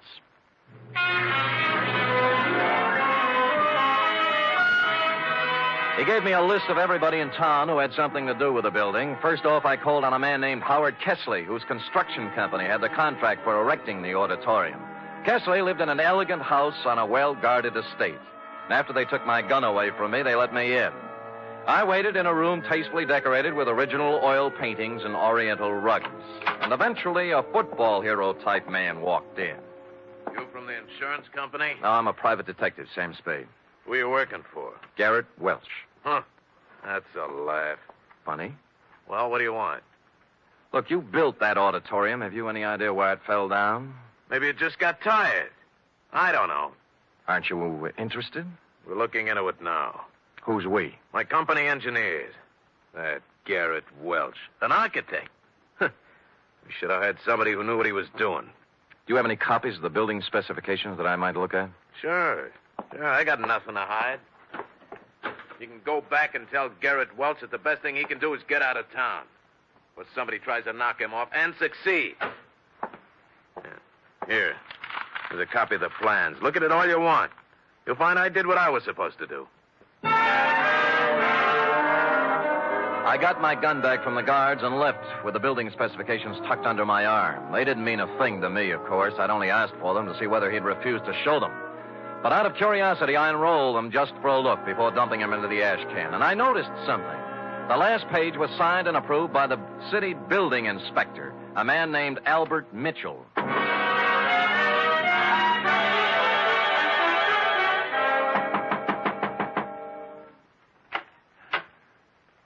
Well? Well, I don't usually receive callers at this hour, but you're a little better looking than the ordinary caller. Come in. She was slim and auburn-haired and wore an insolent smile that was interesting, and a clinging silk thing that was interesting. She looked me up and down, and she took so long at it. Okay, what is it? Magazine? The gas meter? Or did you just lose your way? I'd like to talk to Albert Mitchell. Oh, he's a dull conversationalist. You wouldn't have any fun. Well, I wasn't exactly looking for laughs, Mrs. You are Mrs. Mitchell? More or less. Right now, less. Soda or water? What? And your drink. Oh, thanks, but I took the pledge last Halloween. What did you want to talk to Al about? Well, what else? The auditorium that collapsed. Well, he stepped out for a while. Why don't we just make ourselves comfortable? You have a standard answer when I'm on duty. Thanks anyway. Duty? You a cop? I've never seen you around this town before. Private type investigator. Sam Spade. My name's Kitty. You don't have to worry about Al busting in on us. I don't think he'll be back this week. That's what I thought, you holding open house and all. What's the matter? The pressure get too heavy for him? Look, Sam, they had a hearing a couple of days ago. It was all decided. Nobody was to blame. I think Al went fishing or something. Where is he? How should I know? I'm only his wife. Well, you know what they say about a man who runs. Yeah, so why don't you stick around? You don't look like a coward to me. Well, when it comes to redheads, I really am. So long, Kitty. But... Oh, by the way, if Al does ever show up, tell him I took a room at the Embassy Hotel. I'd like him to call me. I won't tell him a thing. Come back here, you coward. Hey, Sam!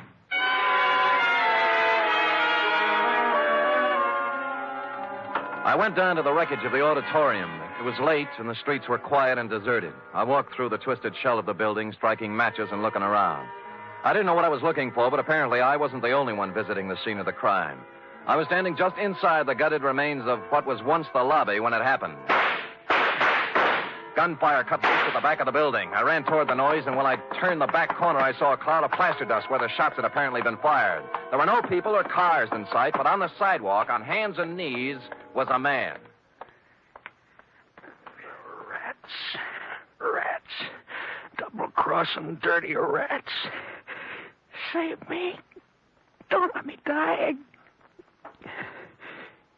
Kitty.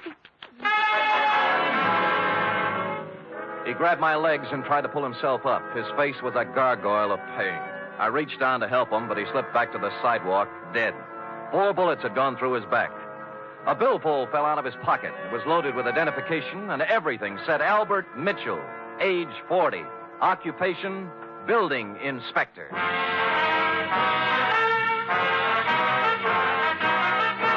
You are listening to the weekly adventure of radio's most famous detective, Sam Spade.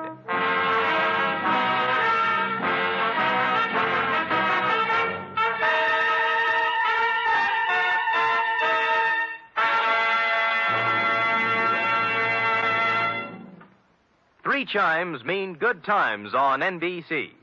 This Sunday, Theater Guild on the Air presents an exciting 1-hour adaptation of the Broadway stage comedy Light Up the Sky. Starring in this Theater Guild production are Joan Bennett, Sam Levine, and Thelma Ritter. And on Sunday, you're invited to another hour-and-a-half broadcast of The Big Show, starring Eddie Arnold, Jack Carson, Eddie Cantor, Olivia de Havilland, Martha Ray, Meredith Wilson, and many more. Your MC, of course, is the glamorous and unpredictable Tallulah.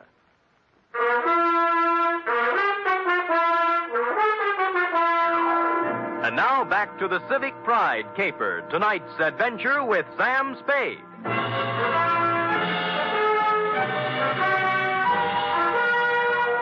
A good many other people had heard the sound of Albert Mitchell's assassination, and before long a crowd had gathered.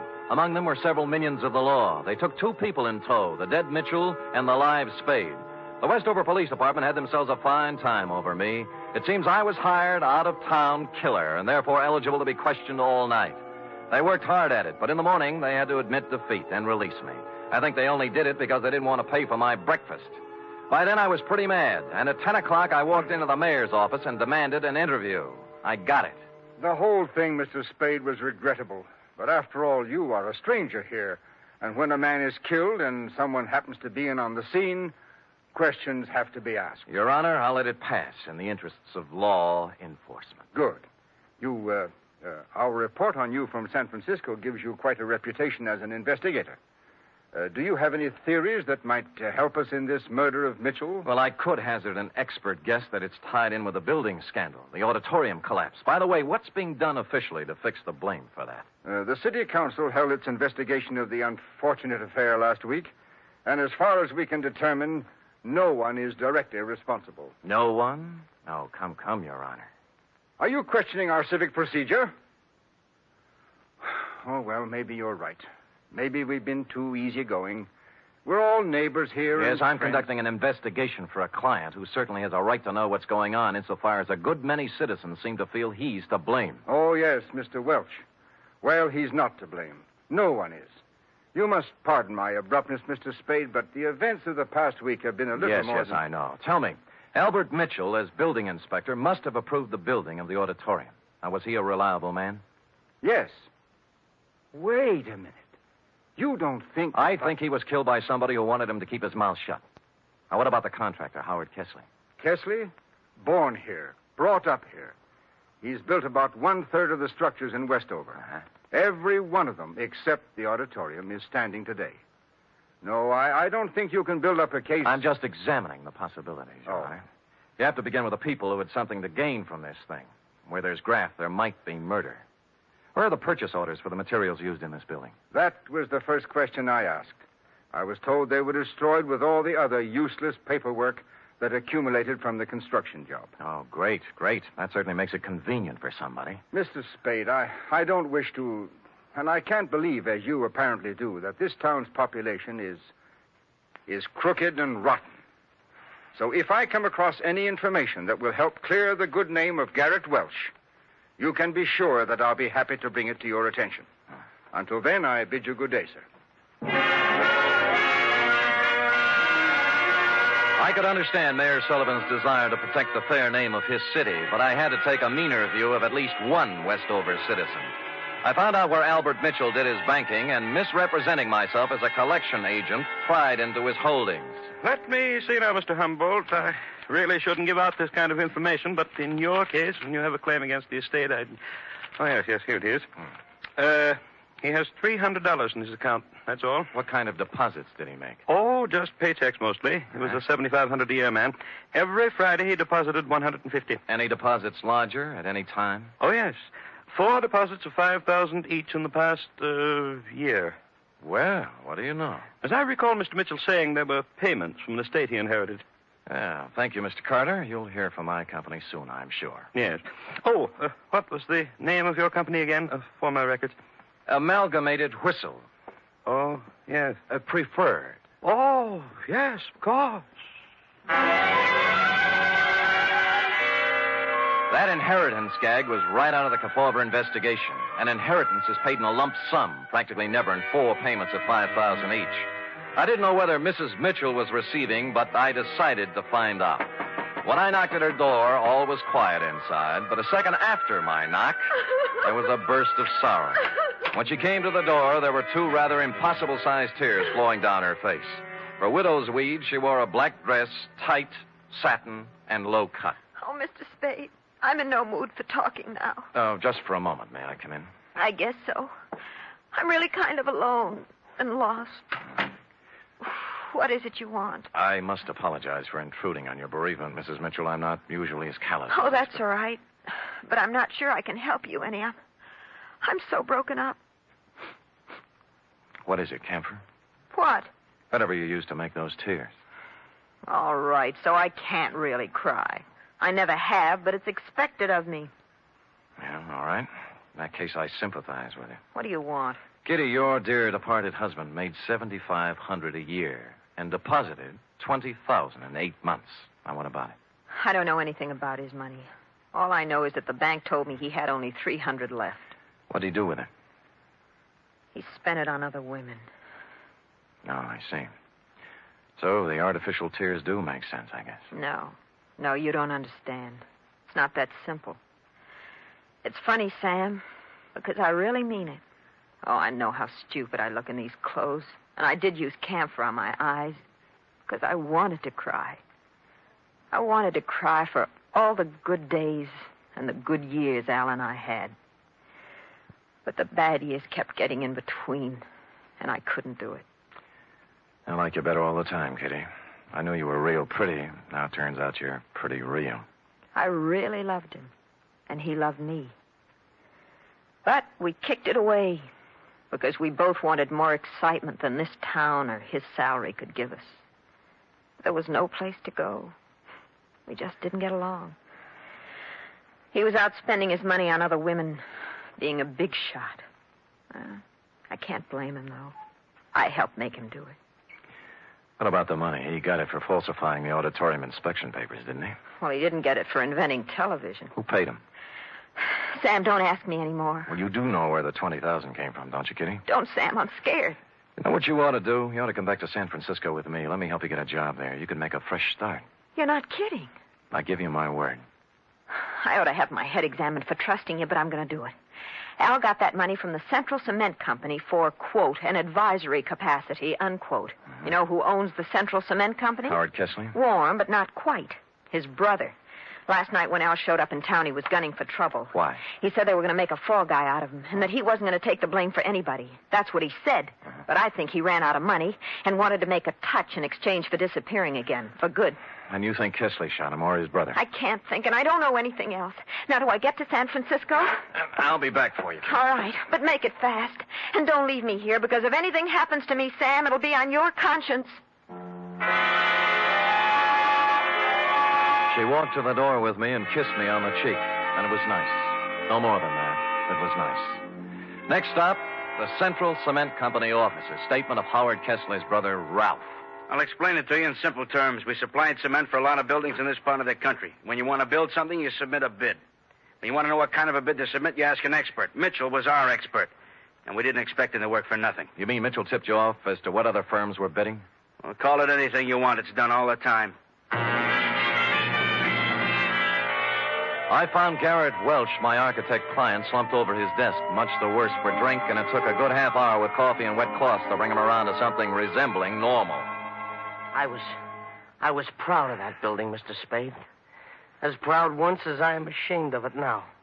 I spent 4 years at a prominent American college and 2 years apprenticeship with a great architect to prepare myself to come back here and make this the most beautiful city in the West. Well, you must have watched them build it. What went wrong? That's the point. I wasn't here. They sent me to Chicago to study. And I bid for it. What they really wanted was for me to be out of the way. Who are they? The city council.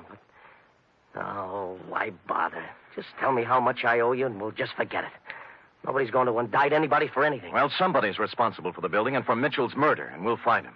We? Yeah. If you'll lay off that bottle for a while and work with me, maybe we can do it. All right. All right. No more booze. I'll stop feeling sorry for myself and start getting mad. Hey, where you going? I'm going to start at the top. I'm going to try to get the mayor to help.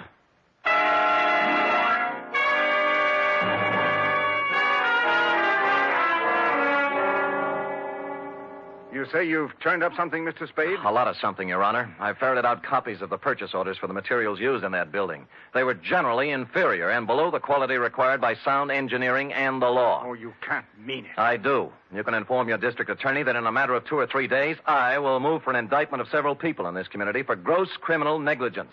Now, I want to know whether or not I'll have your full cooperation. There's no question of that. I'll cooperate with you fully to prosecute Thank you, Your Honor, and good day. Just a minute. Yeah?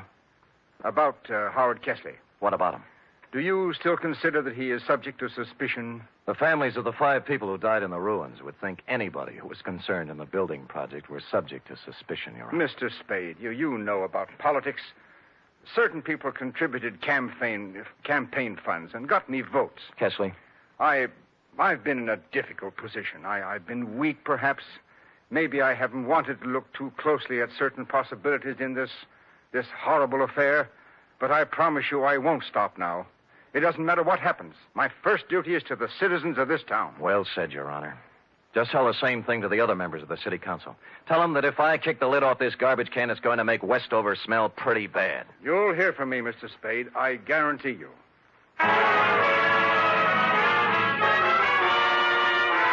In the course of the next 2 hours, I told the same story to the newspaper, the police, a couple of soda jerks, a waitress, and almost anybody else who would listen. And before the day was out, the results started coming in. Garrett Welch's office and my room at the Embassy Hotel were both ransacked. Somebody started shadowing me, and I had a mysterious phone call offering me money to get out of town. I refused and hung up. During that day, I stayed mostly out in the open, in conspicuous parts of town. But when night fell, I knew I'd need to watch my step. Garrett Welch and I holed up in his office with the door locked and my gun out on the desk. Around 11, we got a little action. Well, speaking. Yeah? Yeah, okay. It's for you, Spade. Hello? Sam, this is Kitty Mitchell. I'm in trouble. What kind? 3 men were just here. They said I gave you some purchase orders. I don't know anything about them, but they said if I didn't get them back from you by midnight, they'd kill me. Who were they? I don't know. Just men. If you've got them, give them to me, Sam. I don't want to die. Look, hang up, call the police, and ask them for protection. Sam, I'm afraid. Why don't you give me the papers? Get in a taxi cab and come up to Garrett Welch's office. We'll talk it over. I'm afraid to do that. Well, you'll have to. I can't leave here. I'm waiting for somebody. Who? I'm not sure yet. Somebody threatened Mitchell's wife. She's coming up here. Well, I think we have enough to do taking care of ourselves. Who's that? Go on, you answer it. Then step to one side. I'll keep you covered. Okay. Don't make one wrong move. I'm not going to, Spade. I came here to talk. Kesley? Yes. Who's with you, Kesley? Nobody. I'm alone and unarmed. Come in. I'm watching you from behind, Kesley. I know it. I just came to talk. All right, talk. Spade, you allegedly have information as to why the auditorium collapsed, killing 5 people. Suppose I do. Well, I came to make a deal with you. We're not making deals. I think you'll like this one. I'll give you all the positive information you want for one thing. Namely? A 48-hour head start out of town. Why should we give you that? Because nobody, least of all myself, thought the building would collapse. It's true I used inferior materials, but I had to. What does that mean? There's a man in this town.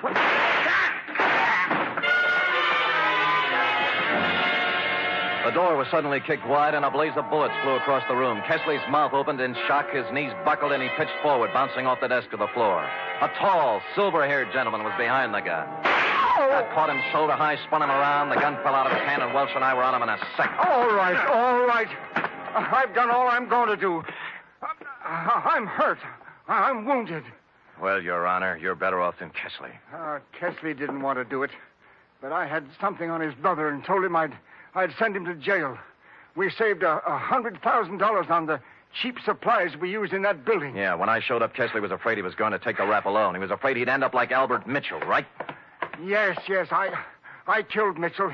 He wanted more money. You killed him, you... Kitty, don't put it down! She had come in while we were talking and picked up the gun Mayor Sullivan had dropped. Her one shot hit him in the chest. Then she let the gun slip through her fingers and just stood there. Then you know what? She cried. Real tears. Period. End of report. Sam, what an awful tragedy. It was indeed, F. Of course, in a few minutes, the place was full of police, and we turned her over. What do you think's going to happen to her, Sam? I'd rather not think about that, Effie. Now, how about typing it up?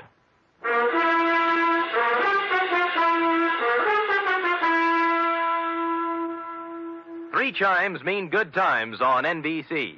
There's fun this Sunday with two of your favorite families, the Blandings and the Harrises. Mr. and Mrs. Blanding stars Cary Grant and Betsy Drake in the title roles as the owners of the famous Dream House.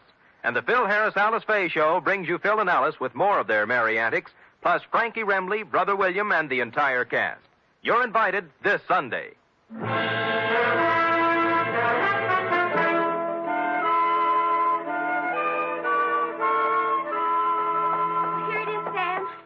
Well, I'll take your word for it. I'm not going to read it again.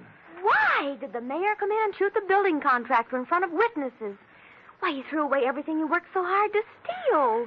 Why? That is a good question, F. Saved by the knock. Come in. This is Sam Spade's office. It is? I'm Lyle Rooks. You expect me to believe that? I'm Western editor of Radio Television Mirror magazine. Well, you know best. I just wanted to tell you that in our annual awards poll, nationwide, the American listeners have chosen Steve Dunn as their favorite detective. Steve Dunn, not me? Be quiet, Sam. So here, sir, is your citation. You may want to frame it. Put it up in your office. Why? Thank you. Goodbye. Well, Steve Dunn, who? He's the man that plays you on the radio, Sam. Oh, he's handsome. Well, do you love him better than you love me when I'm burning up with passion for you? Are you really burning up, Sam? Well, I'm beginning to smolder a little. Come here and tell me about love. Oh, well, I don't know much about it, Sam. Not as much as I'd like to know. Well, I'm sorry. Sorry, I don't have a teacher's permit for the state of California. Good night, Sam. Good night, sweetheart.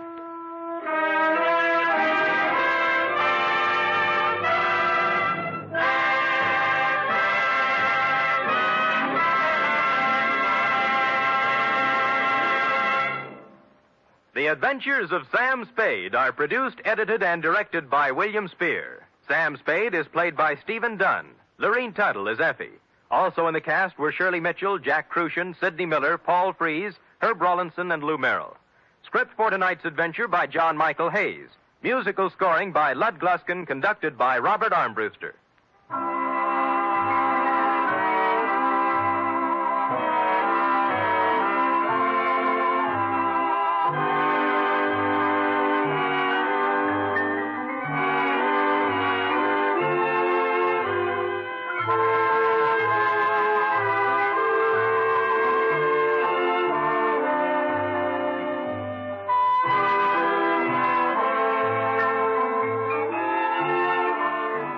Join us again next week, same time, for another adventure with Sam Spade. Tomorrow, enjoy the exciting Man Called X on NBC.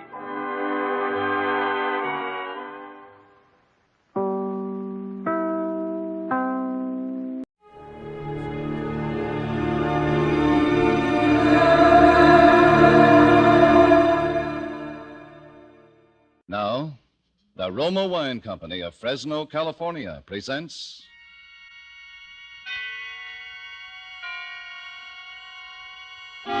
Suspense.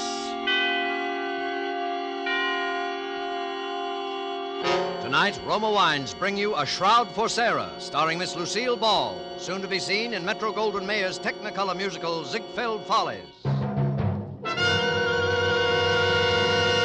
Suspense, radio's outstanding theater of thrills, presented for your enjoyment by Roma Wines. That's R-O-M-A, Roma Wines. Those excellent California wines that can add so much pleasantness to the way you live, to your happiness in entertaining guests, to your enjoyment of everyday meals. Yes, right now a glassful would be very pleasant, as Roma Wines bring you Miss Lucille Ball in a remarkable tale of suspense.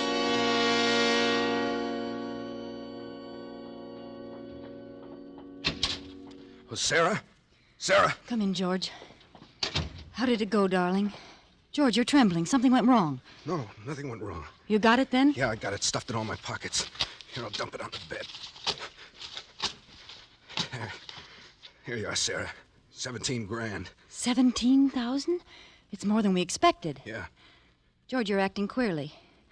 Did everything work out all right? Sure it did. It was duck soup, just like old times, Sarah.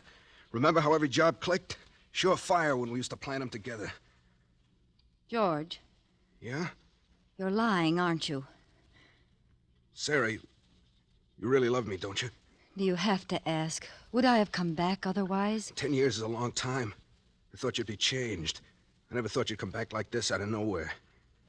I don't even know what you've been doing, where you've been living, what name you're using. You haven't told me a thing about yourself. I will, George. I will, as soon as we get out of this apartment. As soon as we're really together, darling. That's the way you want it, isn't it, Sarah? Of course. Why do you think I never got a divorce? I didn't, you know. I didn't even consider it. No, you didn't. And you could have. You certainly had a right with me up for 5 years on a felony.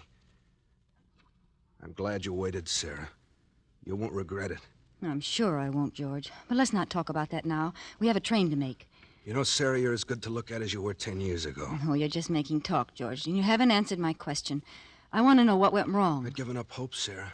I didn't expect to see you again. But I came back. I've done 2 stretches, Sarah. 9 years in jail out of 10. I wouldn't have pulled another job if you hadn't shown up. You won't go away again, will you? Only with you, George. Sarah, the scent of your hair. I used to dream of it. Those long nights in jail. Now it's real. Holding you like this. With your hair in my face. George, you're hurting me. Your arms. I'm sorry. It's just that I'm so afraid it isn't true having you again. I want to hold you tight forever. George, what happened? What went wrong? Sarah, I had to kill a man. Well, haven't you got anything to say? Only the obvious.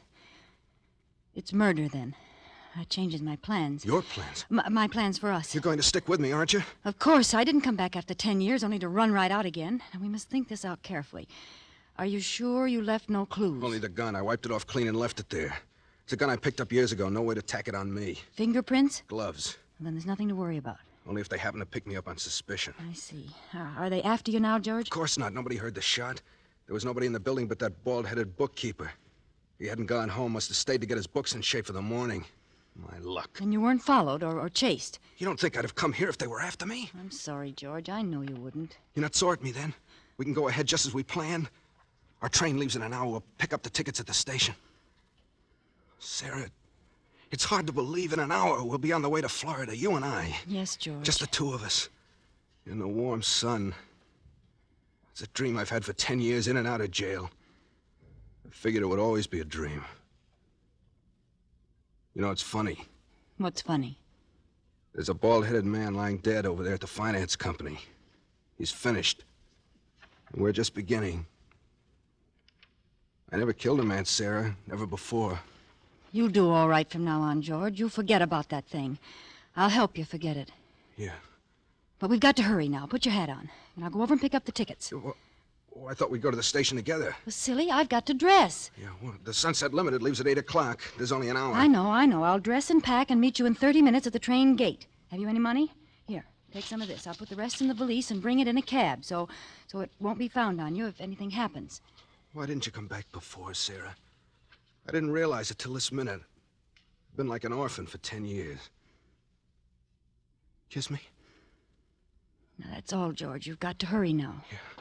Remember, the Sunset Limited at the gate. I'll remember. And don't forget to clean out the desk. I'll take care of everything, George. Now, hurry.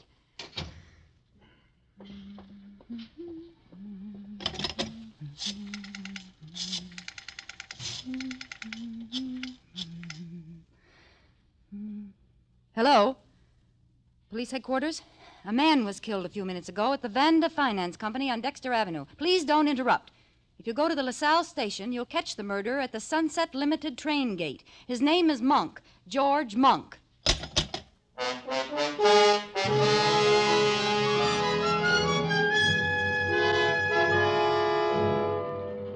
For Suspense, Roma Wines are bringing you as star Miss Lucille Ball in A Shroud for Sarah by Emil C. Tepperman. Roma Wine's presentation tonight in radio's outstanding theater of thrills, Suspense.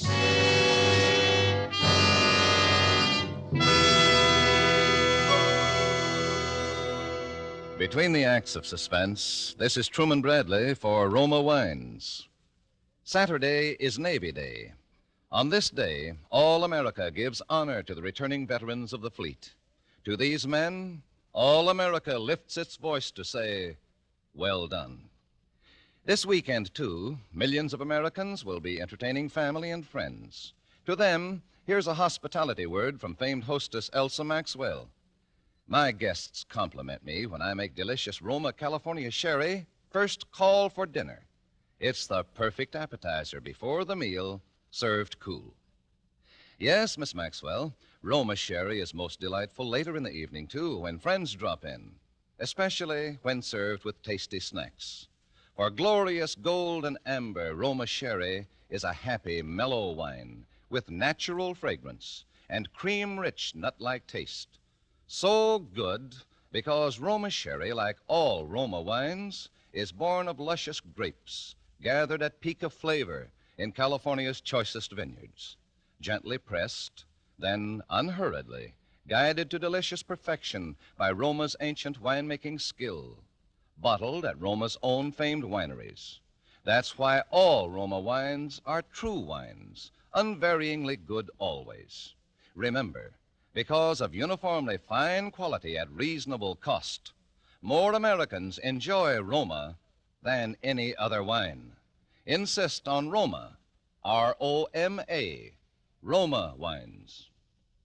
And now, Roma Wines bring back to our Hollywood soundstage Lucille Ball as Sarah Martell in A Shroud for Sarah, a play well calculated to keep you in suspense.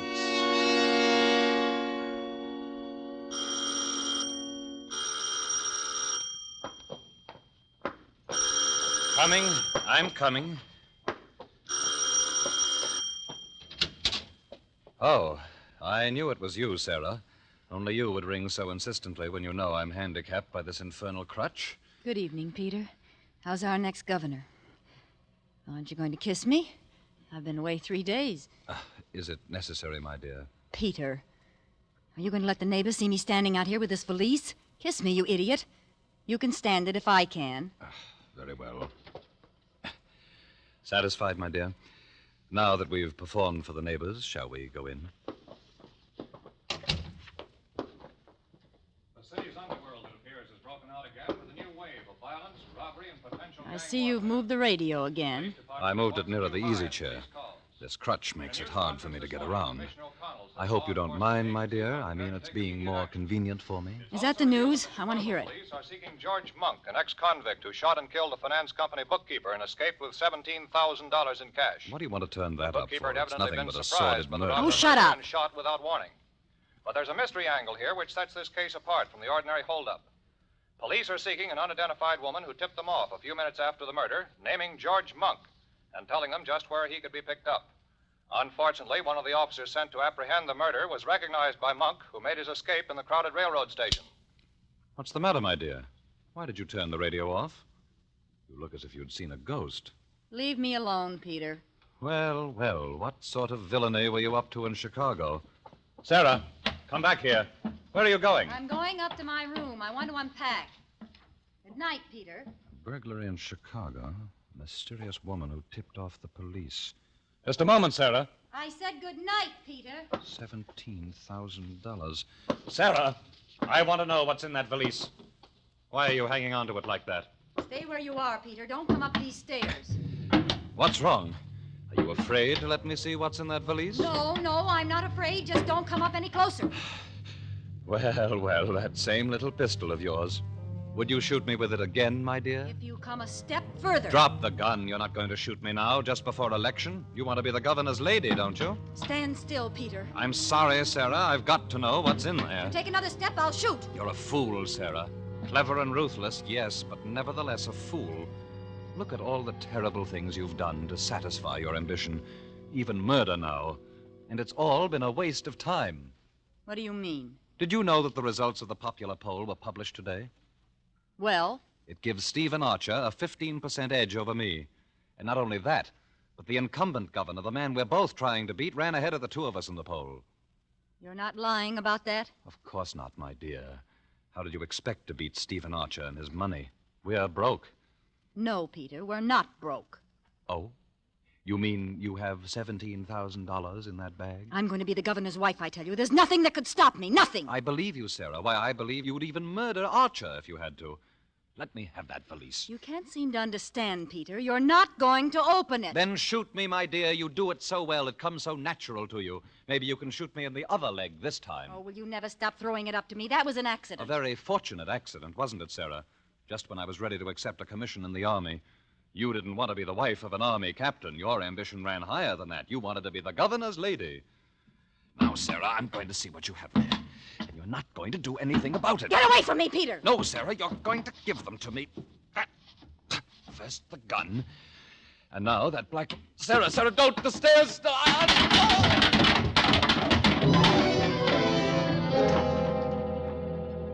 Sarah. Oh, Sarah.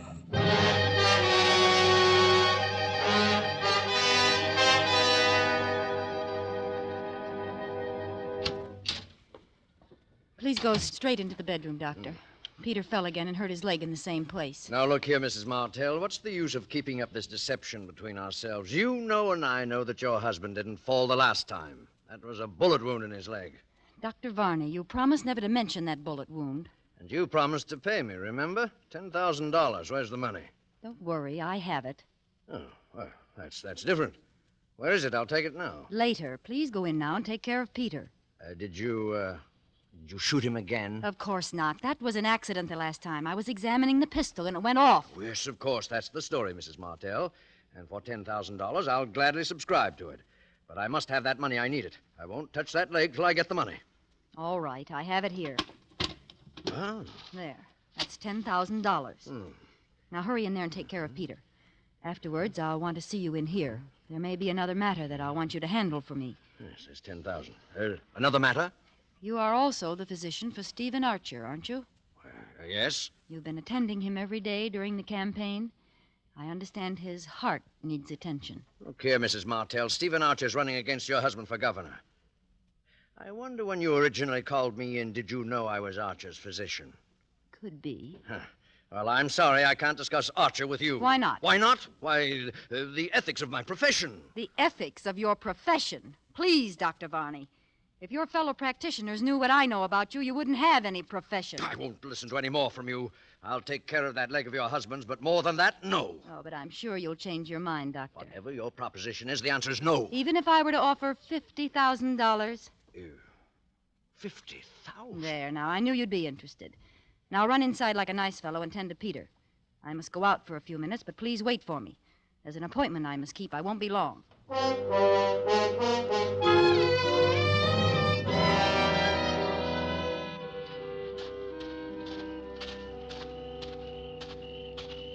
Mrs. Martell? Yes? Right here. Good evening, Mrs. Martell. Park is rather a dark place to meet, isn't it?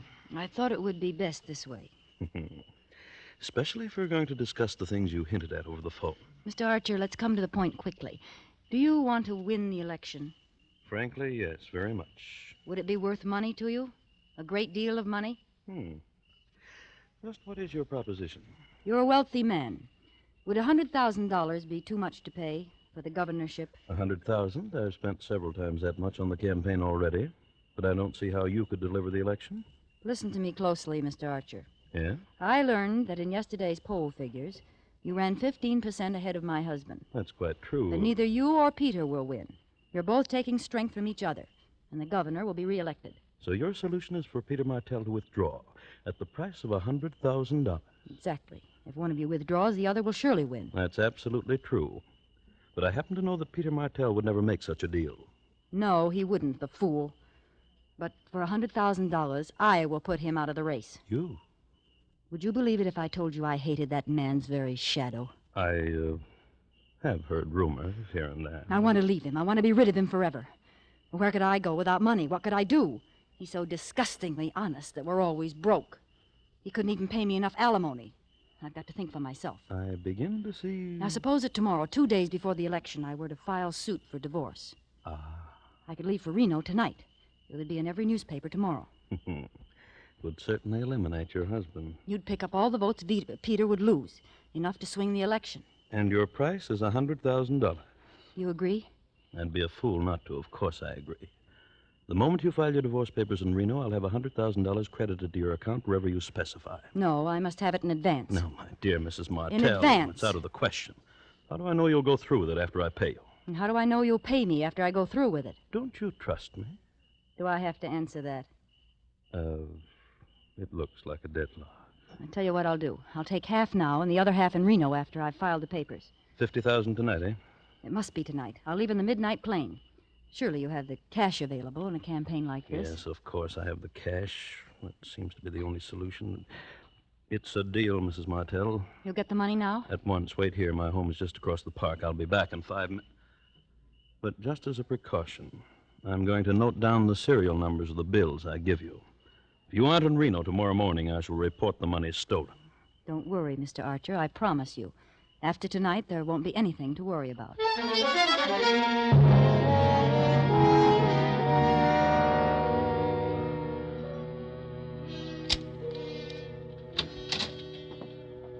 Still waiting for me, I see, Dr. Varney. Well, it took a long time. I was just deciding to leave. You took care of Peter all right? Yes, the wound opened up again. It was painful, but not as bad as it looked. He'll be up again by tomorrow. Thank you, Doctor. Oh, you said you wanted to talk to me. Yes, I have a little proposition for you. You mentioned $50,000. Yes. Yes, I have the money in my handbag. Here. One. Take it. Now count it. Ah. Yes. Yes. What do you want me to do? Doctor, have you ever murdered anyone? What? I said, have you ever murdered anyone? Why, you're joking. You'd hardly call murder a joke. What are you suggesting? You are Stephen Archer's physician. You stop at his home every night and check his heart. And you give him a sedative. No. I'm going out of this house, Mrs. Martell, and I'm never coming back. Before you go, Doctor, I'll take that money back. $50,000, Doctor. It's a lot of money. Yes, I know just how deep you are in the red. $50,000 will put you on your feet again. Well, And you'll have the friendship of the wife of the next governor. You want me to give Archer an overdose of sedative, huh? I knew you'd be reasonable, Barney.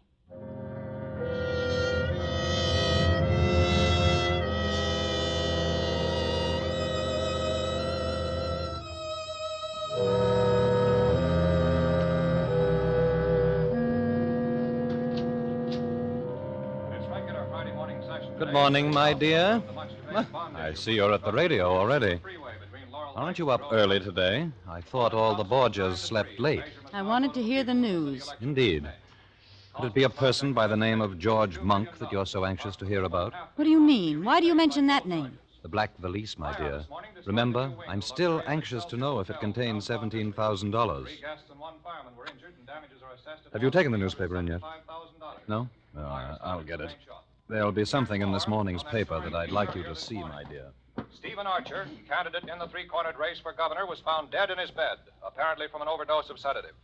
All indications point to accidental death. Except for the fact that a large sum of money was missing from the safe. However, if the money was stolen, it'll do the thief no good, for the serial numbers were carefully noted down on the desk pad on Mr. Archer's desk. What was that? Archer dead? Yes.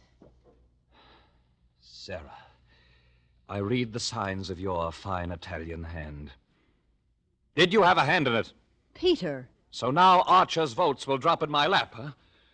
You'll be governor, Peter. Sarah, I think I'm going to kill you. Put that crutch down! No, my dear. You needn't run away. I was just rehearsing. I'm not ready to kill you yet. Perhaps someone else will do it first. I'm going to wait for the result of my experiment. Experiment? What do you mean? See, here. What? What is it, Peter? Just an ad in the personal column. I had it inserted in every newspaper between here and Chicago. Let me see that. It's the first ad in the column with a display space around it. I wanted to make sure it was seen by the right person. Read it, Sarah, read it. All right, if it makes you happy, I will read it. George, was her name Sarah? Or did she use another name? I mean the one who left with the little black valise and all the money in it. If you have at least 17,000 reasons to find her, and if the traveling isn't too difficult under the circumstances, I suggest you come to Capital City. The address is... Peter, you didn't! Isn't it cleverly worded, my dear? I had to phrase it so that only George Monk and no one else would catch its meaning. You put this ad in all the papers? Exactly. You see, my dear, if that little black valise did not contain $17,000, you have nothing to fear. But if it did, well, then I may be spared the chore of killing you. I'll let George do it.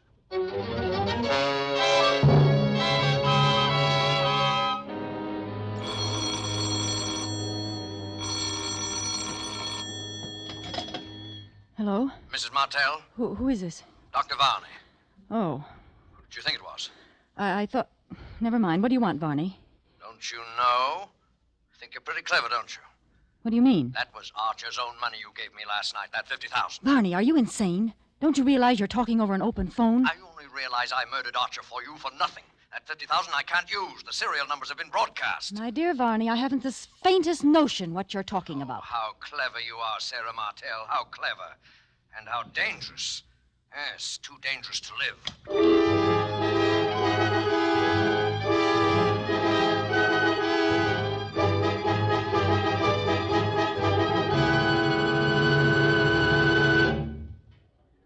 The medical examiner's all through with the body, Inspector. All right, O'Connor, all right. Then I guess we're finished, too. Tell Mike to be careful with the body. And put down in your report, dead on arrival, murdered by person or persons unknown. I'll sign it when I get downtown. She was a beautiful woman, O'Connor. It's a tough way to die. A tough way indeed, Inspector. How's Mr. Martell taking it? Like a trooper, sir. Here he comes now with his doctor. All right, O'Connor, I'll see you downtown. Yes, sir. Goodbye, Inspector. Are you pretty near through, Inspector? Yes, Mr. Martell, the boys are taking the body away now. May I say, Mr. Martell, that you have my deepest sympathy in this bereavement of yours. Thank you, Inspector. Oh, by the way, do you know Dr. Varney? Oh, yes. How do you do, Doctor? How do you do? A ghastly business, Inspector. Yes, indeed, and we'll do everything in our power to lay that murderer by the heels. Inspector. Yes, Dr. Varney? Have you any clues, anything definite to go on? Well, if you don't mind my talking about it now, Mr. Martell. Oh, it's all right, Inspector. I'm afraid I'm going to have to listen to a good deal of talking about it. Might as well get used to it. A very wise and courageous way to look at it, Mr. Martell. Well, as I was saying, I believe it was a maniac. That's my firm conviction. A maniac? Right. Who but a maniac would have stayed in there to torment that poor dead body? Can you imagine a sane man first choking her to death with his hands, then stabbing her with some keen instrument, then bashing her head in with a blunt instrument?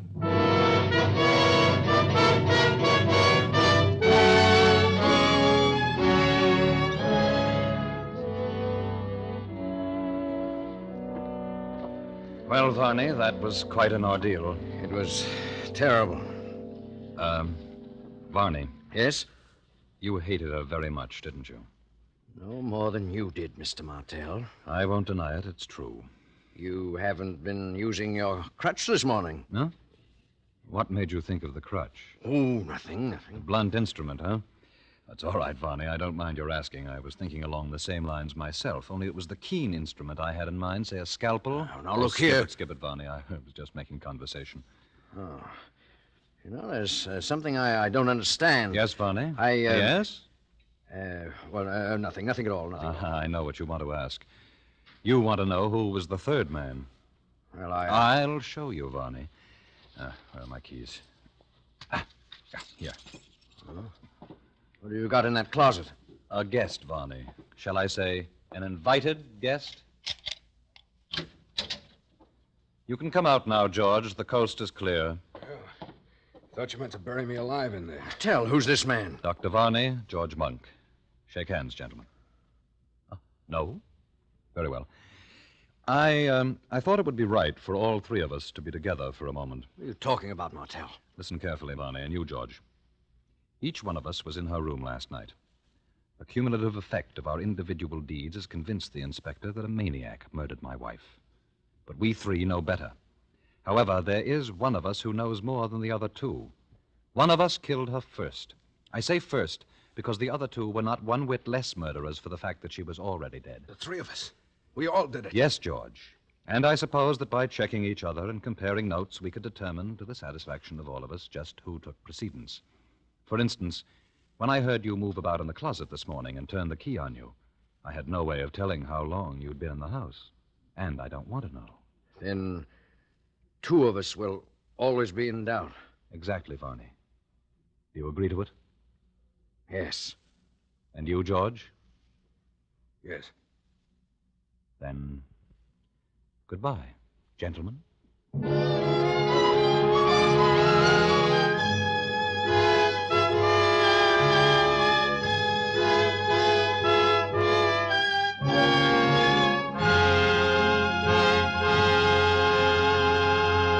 Roma Wines have brought you Lucille Ball, a star of A Shroud for Sarah. Tonight's study in Suspense. This is Truman Bradley for Roma Wines, the sponsor of Suspense. When unexpected guests make a mealtime call, well, anything can happen. Famed hostess Elsa Maxwell makes this timely suggestion.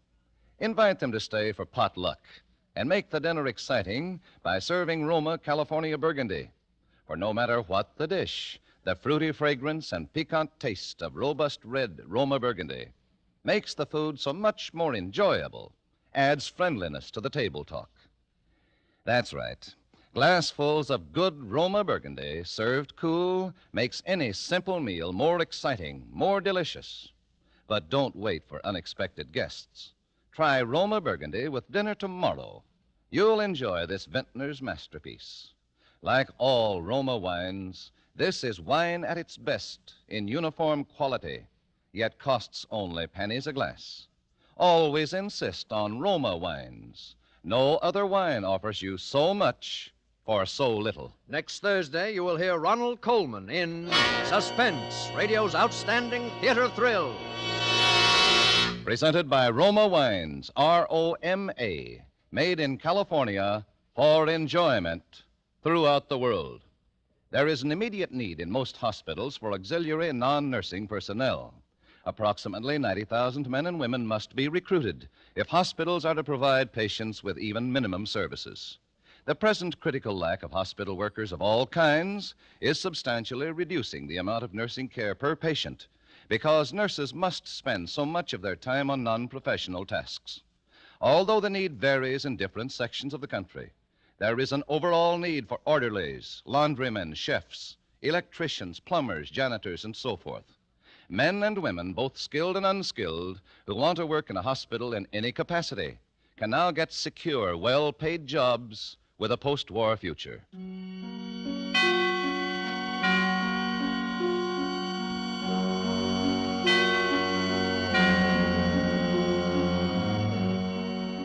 This is CBS, the Columbia Broadcasting System.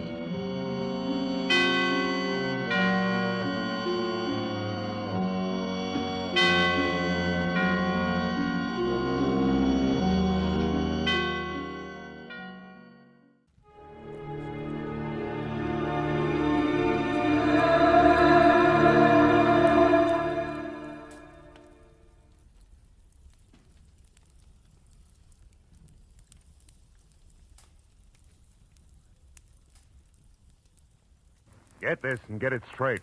Crime is a sucker's road. And those who travel it wind up in the gut of the prison of the grave. This time, a twisted mind, a hole cut in a wire fence, and a corpse in a storeroom. All added up to freedom. But only for the one who had it coming. From the pen of Raymond Chandler, outstanding author of crime fiction, comes his most famous character in The Adventures of Philip Marlowe.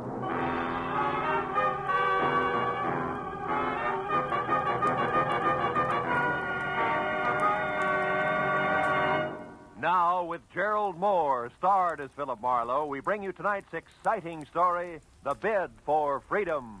It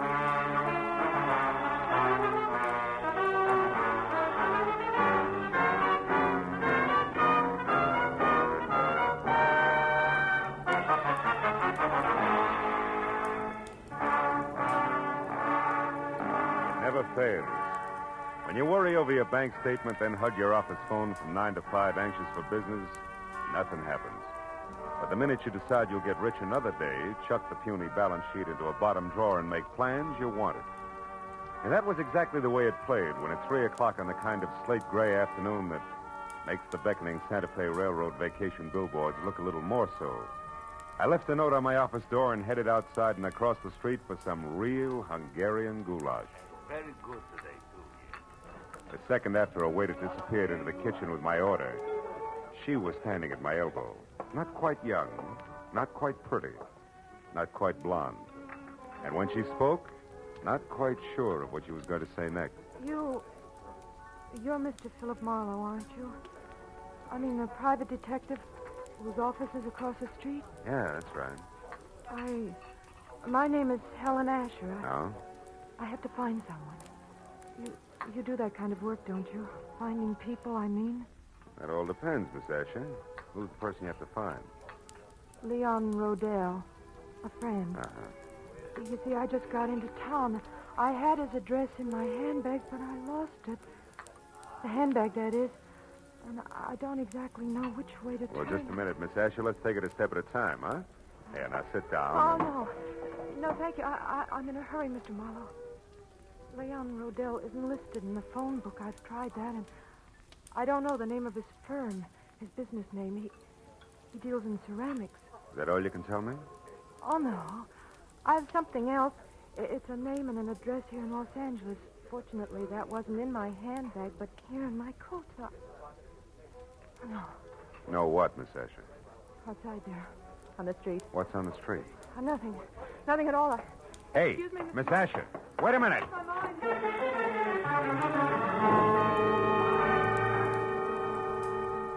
There'd been a sort of sad look about Helen Asher that made me want to help her.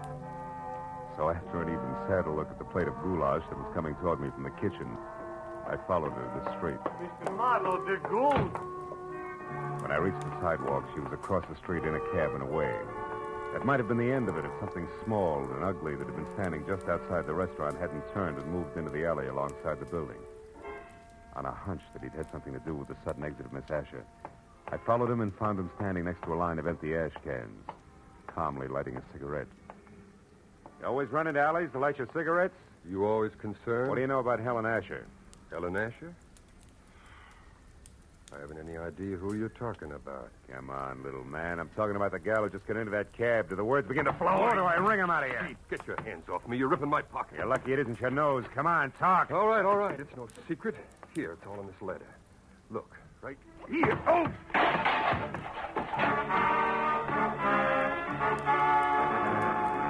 Toe of his sharp-pointed shoes and caught my shin where it really hurt. By the time I was out of the ash cans, back on my feet, I knew the damage had been more to my dignity than anything else. I knew also that the little man was gone, and I had no idea where. I was halfway out toward the street before I realized that I still had the little man's letter clenched in my hand. It was from an Omaha life insurance company and addressed to one Eldon Hook, 31 Marlboro Drive, Sunnydale, California. Sunnydale wasn't just around the corner, but the fear I'd seen in Helen Asher's face, plus a score to settle with Eldon Hook, said the 20-mile drive into the San Fernando Valley was a minor point.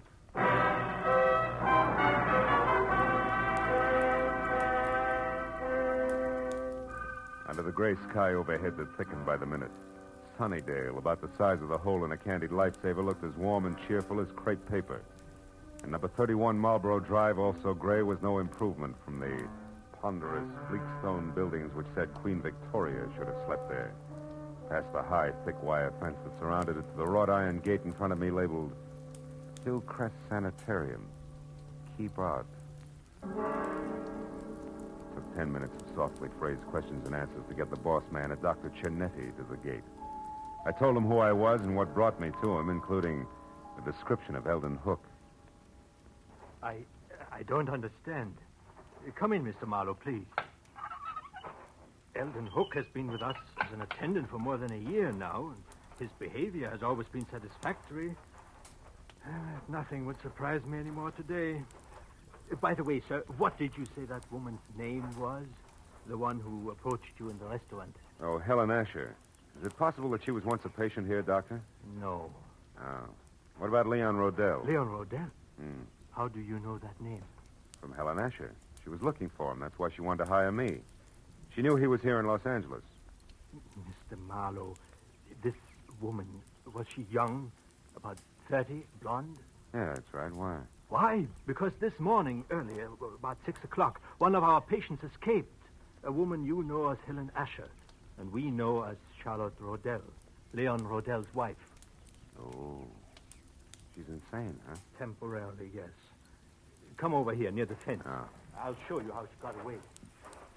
But how she managed to cut through enough of this thick wire link fence to make a hole large enough to crawl through is beyond me. Here, look, behind this ivy. Uh-huh.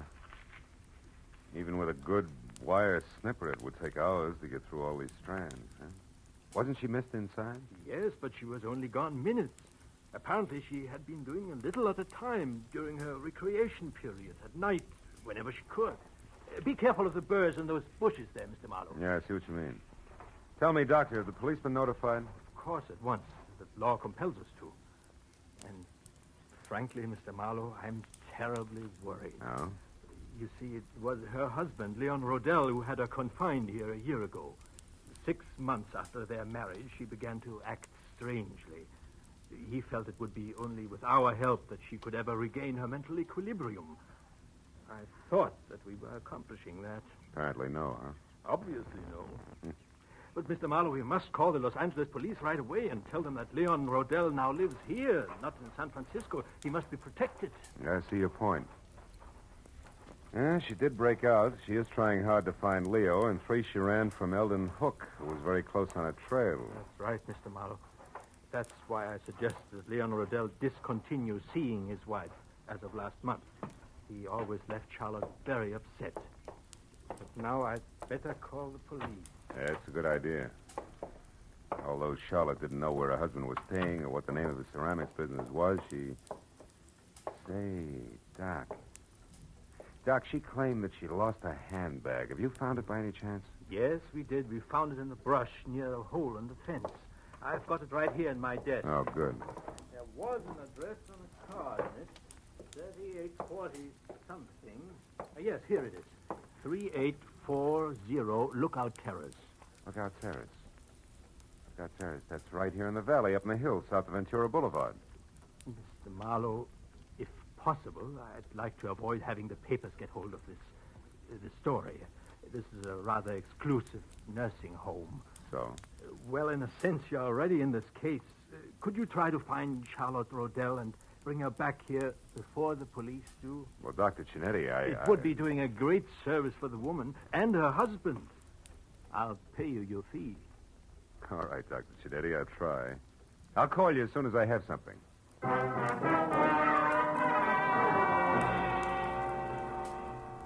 When I first started Marlboro Drive in Sunnydale, it had been a combination of interest in a sad-eyed girl and a strong desire to punch Eldon Hook on the nose.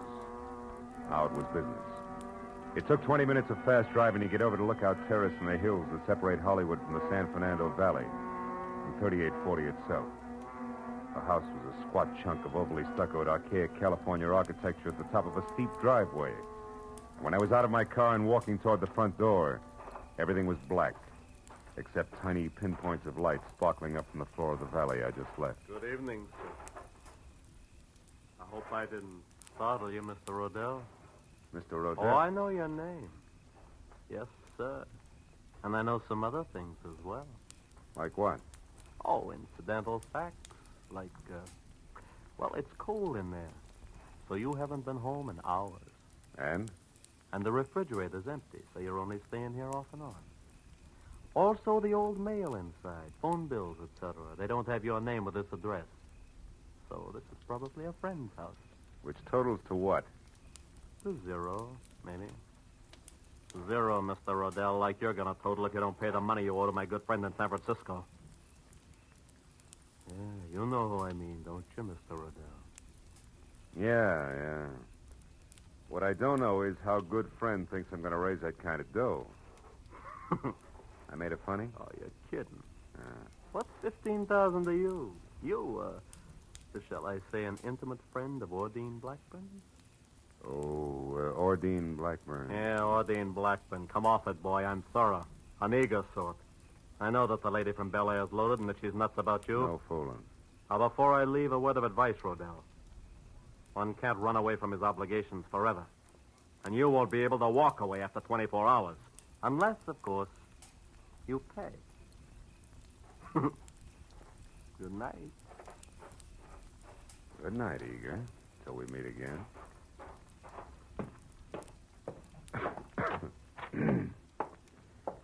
Oh. There'll be some heat in here somewhere.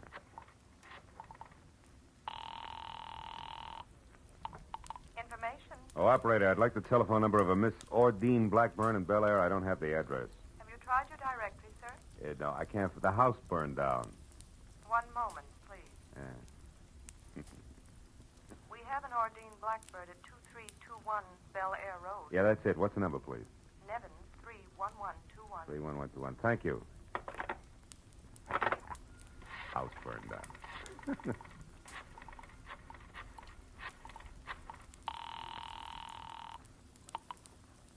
Hello? Hello, Miss Blackburn. Yes, this is she. Miss Blackburn, my name is Philip Marlowe. I'm a private detective who at the moment is anxious to get hold of Leon Rodell. You know where he is? Well, yes, I do, but I don't think... Now, please, it's important. Leon Rodell's life is in danger. I want to help him. Leon's life?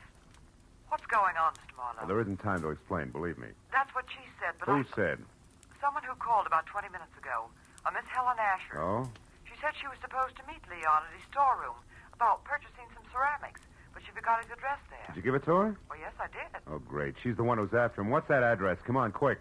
3909 Ventura Boulevard. Ventura. It's in the rear of a parking lot. But tell me, Mr. Marlowe, what's Well, wrong? there's plenty wrong. For one thing, Talk to you again, baby, some other time. I doubt it, Mr. Rodell. Jumped to a hasty conclusion, didn't I? Yeah, you did, Eager. You see, I'm really only a bill collector, just like yourself, so why don't we... Get some makeup? Another chance, sweetheart. I wouldn't be happy that way. I wouldn't know when you were telling the truth and when you were lying. You know what I mean? Mr. Marlowe. Now, as I said before, good night.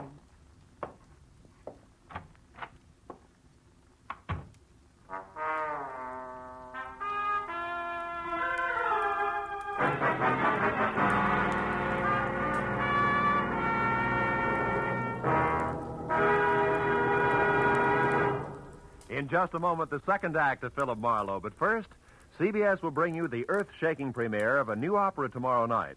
An opera written by Alec Templeton with Charlie McCarthy as a lovelorn singing Bengal Lancer. Templeton himself as a Maharaja and Ursel Twing as a flying carpet salesman. You can hear it on the CBS Charlie McCarthy Edgar Bergen show tomorrow night. And don't forget, Red Skelton, Amos and Andy, Eve Arden, Horace Hyde, and all the other CBS Sunday night stars will also be on hand on most of these same CBS stations. Jack Benny, of course, has heard of them all on Sundays. Now, with our star, Gerald Moore, we return to the second act of Philip Marlowe and tonight's story, The Bid for Freedom.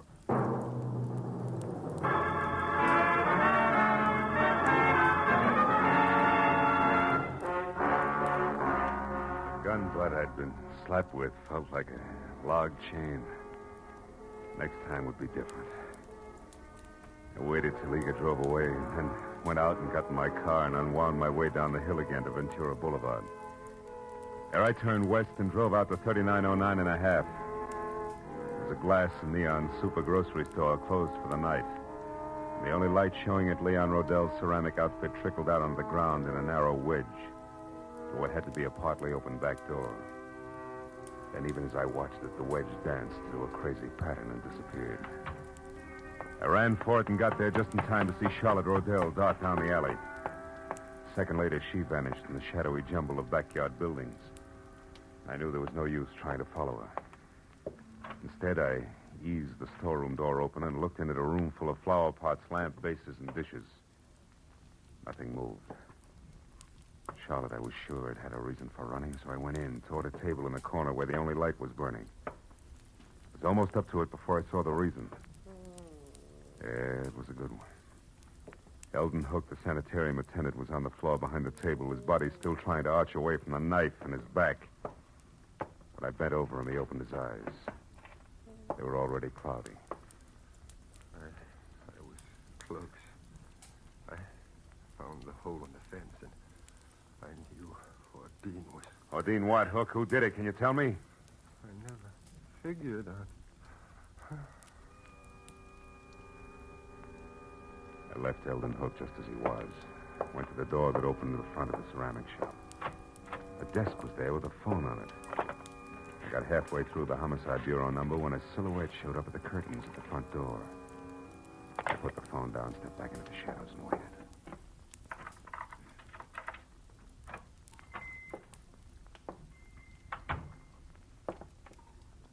Oh, that's funny. I've left the work light on. Not necessarily, Mr. Rodell. Who are you? Name's Marlowe. I'm a private detective. You are Leon Rodell, aren't you? Yes? What are you doing here in my shop? You better finish taking your overcoat off, Mr. Rodell. Now, see Your here. wife has run away from Hillcrest Sanitarium. Charlotte is out? That's right. How do you know this? She came to me tonight under a phony name. Tried to get me to locate you. She'd lost your address. Oh. This is a shock, Mr. Marlowe. A terrible shocker. Poor Charlotte, what an awful thing this is for her. Yeah. Excuse me, I need this. Sure? Oh, you? No, thanks. You see, Marlowe, I've only been here in Los Angeles a month. The last time I visited Charlotte, that was about 3 weeks ago, and I hadn't planned to stay out. Wait a minute. My wife is the only one who had my local address. If she lost that, how did you find me? That's a long story. I got the address Charlotte lost, and I've already been up to your house, but the last step was a call to a Miss Ordine Blackburn. Ordine? Yeah, she sent me up here. Oh, then you know about Ordine and me. A little. Well, I suppose under the circumstances, that's hard for you to understand, Marlowe, and even harder to accept. Not exactly, under the circumstances. Oh? Well, the law is not as generous as you are. Has no room for understanding. Insanity isn't grounds for divorce until after 3 long years have passed. And maybe Miss Blackburn doesn't want to wait that long, huh? Well, to be frank, I don't know. I'm in love with her. I think she loves me. I haven't had the courage to tell her about Charlotte yet. Maybe you won't have to. Hmm? Charlotte called her up tonight before I did as a Miss Asher. She must have gotten Ordine's name and phone number from you some way on that last visit of yours. No, that's impossible. Well, she got it some way. Marlowe, do you know where Charlotte is? We've got to find her. She's not responsible. She might even be dangerous. It's an understatement, Rodell. She's deadly. Deadly? I don't understand. Come here. Over behind that table there where the light is. What? Go ahead and look. Oh, what's over there? When I showed up here tonight, I saw Charlotte running away. I came in and found that. Oh, my... The attendant of the sanitarium. Yeah. He knew she'd escaped. He found the hole in the fence where she got out, and he's been following her on his own, strangely enough. He's dead. Marlowe, he's dead. Look, he's dead. Rodell! Sorry. Marlowe, she must be completely mad. We've got to stop her. Why, she might go for Ordine next door. Or you, yeah. What can we do? Well, you can go home. She doesn't know that address up there, so you'll be okay on that score. All right, but... Okay on that score. All right, but... Rodell, listen. Keep your doors locked up there, will you? Well, sure. You said Charlotte... I know. I'm not thinking about Charlotte now. There's something else. The guy in San Francisco that you owe all that money to. What about him? Sent a mug down here who intends to collect it. I've tangled with him already. He means business. So be careful, Rodell, and I'll see you as soon as I can.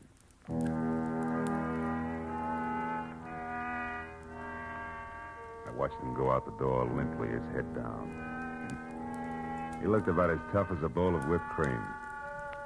And I went back to the desk again and saw that he'd left his overcoat where he dropped it on the chair. I called the police, gave him the word on Charlotte, and when that was over, I had to switch on the desk light to check the sanitarium number before I could call Dr. Chinetti. That's when I saw the letter lying on the desk, an important letter. But for one reason only.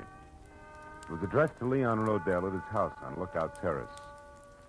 It was an open invitation to anybody who'd come to the shop looking for that particular piece of information. And there was no doubt in my mind that Charlotte had seen it, which made it long past time for me to get up there and on the double. I turned, headed for the door, and stopped all in one motion. The pair of headlights slashed at the windows and then blinked out. I stepped back out of the circle of light from the desk lamp and waited. A second later, the hulk of Mr. Eager filled the open back door. He was still very sure of himself. He took in the storeroom with one long glance and then sidled through the clutter as deftly as a rumba dancer toward the door where the desk and I were waiting. The instant he got within reach, I swung! You again, you dirty lousy... Made your pitch once, big man. Why don't you sit on it? Why, you... And that squares the top of that clip on the chops you gave me. Oh, no. No, not quite, mister. Even Steven now, big man. When he went down that time, he took the chair, Rodell's overcoat, and half the stuff on the desk with him. He was still moving, trying to free himself of the tangle, so I reached for him again, but got only a fistful of the overcoat Rodell had left behind. And suddenly, my hand stung like I'd grabbed the wrong end of a bumblebee. I jerked it back and looked at the palm. Something was stuck to my skin, something I couldn't understand. Until finally realization oozed through the molasses in my brain. I left and ran all the way to my car and almost sprung the frame, twisting up Lookout Terrace.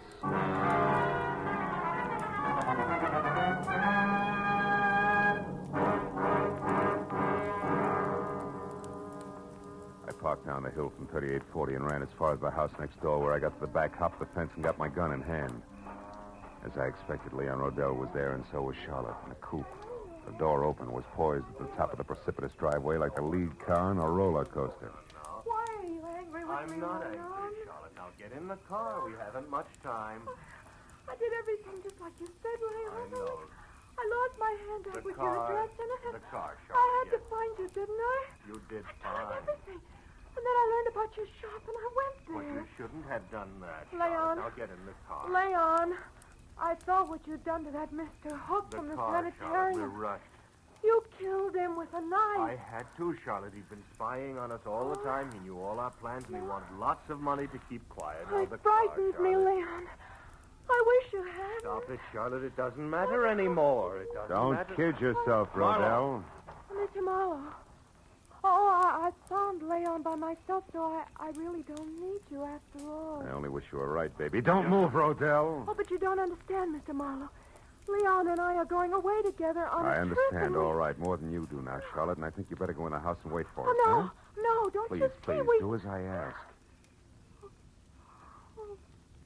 All right. But don't be long.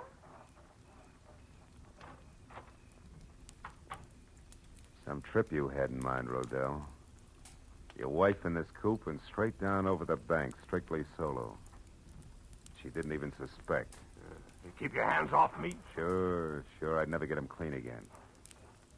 It'll give me great satisfaction to drop you with a bullet.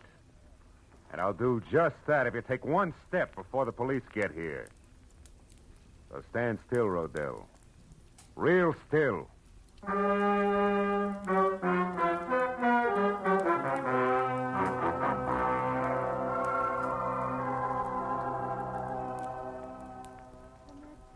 Really all that happened, Dr. Cianetti. I'm sorry you were worried, and I'm awfully glad I'm back. So am I, my dear. And we'll talk more about it in the morning. What you need right now is a good night's rest in your own bed. Oh, you're right, Doctor. I'm very tired. Good night, Mr. Marlowe. And thank you. Good night, Charlotte. She still doesn't realize, does she? No, and it's a good thing. Plenty of time for that later when it can come gradually. At this point, she could tear herself to pieces over a thing like this. Yeah. Her husband who urges her to run away and helps her do it for the sole purpose of getting her out where he can kill her. Not much security in that setup, huh? No. You mentioned another woman, Mr. Marlowe. Miss Ordine Blackburn. Oh, Adine, yeah. Gullible rich girl without much on the ball. Rodell planned to marry her and solve all his money problems. Believe me, Doc, he had 'em, big ones. I see. Well, she's better off this way. Yeah. 6 months of marriage to Rodell, and she'd have been a candidate for your sanitarium herself. He's that kind of a guy. And my late employee, Eldon Hook? Well, he knew that Rodell had been urging his wife to run away and that he'd cut that hole in the fence. Hook found out that Rodell was interested in Ordine, and he tried to shake Rodell down. Signed his own death warrant on the spot. You know, it's sometimes frightening to me, Mr. Marlowe. to realize how many warped and twisted minds there are that never get help until it's far too late. But there's always some good in every bad thing, they say. What about this case? Charlotte. I expect her to recover completely soon, because now the main contributor to her neurosis, so to speak, is gone forever. Oh. That was Leon Rodell. Yeah, well, Doc, it's a long way back to Hollywood. I better get going, huh? Just one thing more, if you don't mind. Charlotte would have died in a smashed car in what would have passed for an accident. Also, she'd have been blamed for Hook's murder if you hadn't found out the truth about Rodell. I'm very curious. You remember the burrs that grew along your fence outside? The birds? A blasted nuisance. Yeah, but as you just said, Doc, there's always some good in every bad thing. Rodell told me that he hadn't been up here for 3 weeks. And yet tonight his overcoat was loaded with burrs. I got one in my hand from it. Oh. That gave me a hunch. Well, from there on it played. Disappointed? To the contrary, satisfied completely. Good night, Mr. Marlowe. Good night, Doc.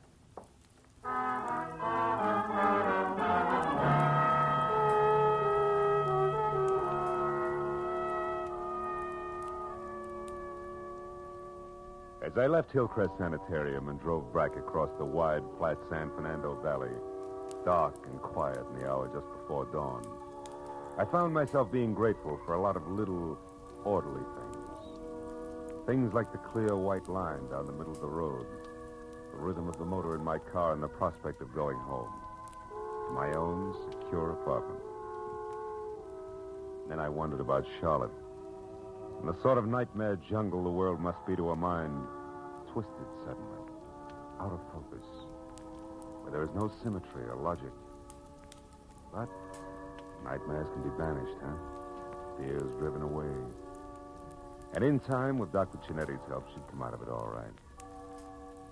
But the others like Hook and Rodell, to them, the jungle is home. No nightmare, that. They live in it by choice. Until, one way or another, they're destroyed. Choked to death by the very tangle they hide in. Well, that's fair enough.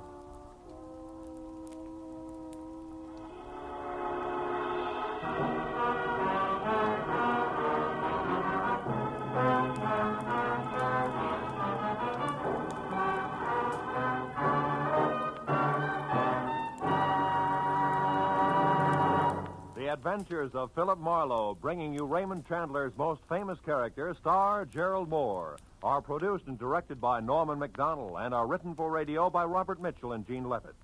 Featured in the cast were Gene Bates, Larry Dobkin, Yvonne Patey, Harold Deerenforth, Jack Edwards, and John T. Smith. The special music is composed and conducted by Richard Arant.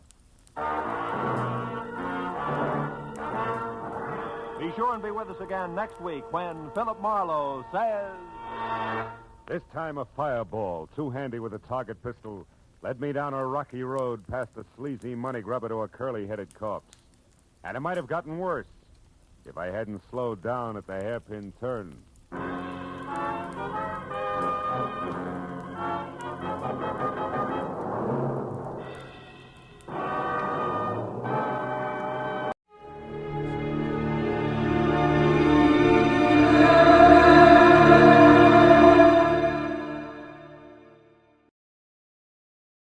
Wrigley's Spearmint Chewing Gum, the refreshing, delicious treat that gives you chewing enjoyment, presents for your listening enjoyment Edmund O'Brien as...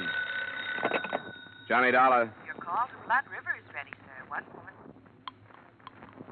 Go ahead, please. Hello, Deputy Gray? Yeah, is this Mr. Dollar? Yeah, right. I've been assigned to the Colburn shooting. I got your telegram. What'll you be here? Well, I have to ask you a favor. I got a plane space to Parkinson, and I understand there's a bus to a place called Divide, but I can't find any transportation into Blood River. Well, there isn't any. I'll have to meet you in Parkinson. Oh, good. I'm due to arrive at 4 tomorrow afternoon. Say, what about Colburn? Did he make a statement? No, he hadn't come to yet. If you want one, you better show some speed. The doc says he may not last till tomorrow.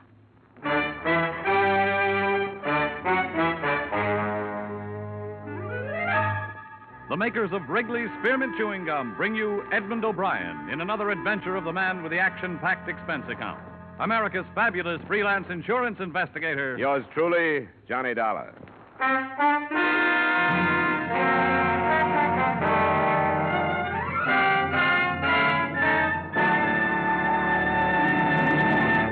To make every day more enjoyable, treat yourself often to refreshing, delicious Wrigley's Spearmint Chewing Gum. Here's a taste treat you can enjoy indoors, outdoors, at work, or at play. The cool, long-lasting mint flavor refreshes you. The smooth, steady chewing helps keep you fresh and alert, adds enjoyment to whatever you're doing. Wrigley's Spearmint Chewing Gum. Healthful, refreshing, delicious.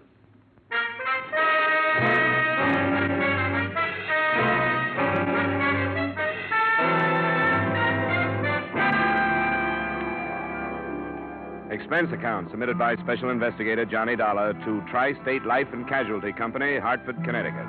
The following is an accounting of my expenditures during investigation of the Blood River matter. Expense account item 1, $240, transportation and incidentals between Hartford and Parkinson. I was paged at the airport and given a note that directed me to St. Paul's Hospital, where I was met by Deputy Sheriff Tom Gray. They brought Coburn in here this morning, trying to pump some blood into him, I guess.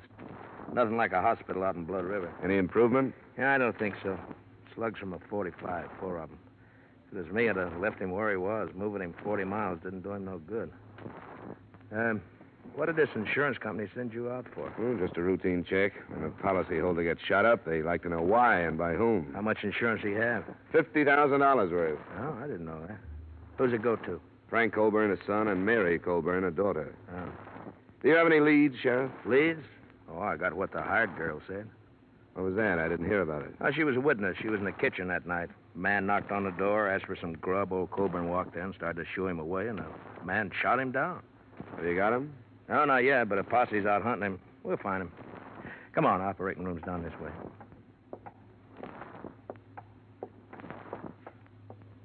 Tom, have you heard any news? Not yet, Mary. Hello, Frank. I didn't know you two were here. Yeah, we came in as fast as we could. This is Dolar. He's from your pa's insurance company back east. Miss Colburn, Frank. Who sent for you, Dolar? The insurance company was notified of the shooting. They asked me to come out. Why? I don't think this is the time to talk about it. It's just the way they work, Frank. They like to look into things like this. Come on, Dolar, in here. Oh, Tom, wait. Can't we go in, too? The doctor told us to wait here, but we've got a right to go in if anybody has. Well, I guess you have, Mary, but the doctor probably thought it'd be easier for you this way if something went wrong, you know. Well, it isn't. I want to be with him. I have a right to be. All right, Mary, if that's the way you want. You too, Frank? I don't see how it'll do anybody any good, but I'll come.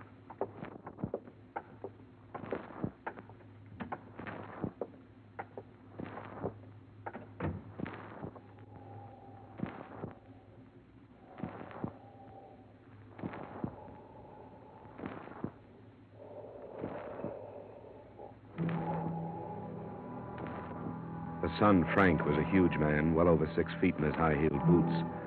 But the figure on the operating table must have towered over him during better days. I learned later that Max Colburn was more than a man. He was already a legend in the Blood River section. But here, under the intense glare of a battery of overhead lights, and under the probing instruments of the surgeon, Colburn was a great deal less than a man. Through the concealing sheets, you could realize the disintegration of his body, and his massive head, skin now bloodless and drawn, had already taken on the aspects of a skull. I knew he'd never make a deathbed statement, but we stood there and waited 2 hours for him to die.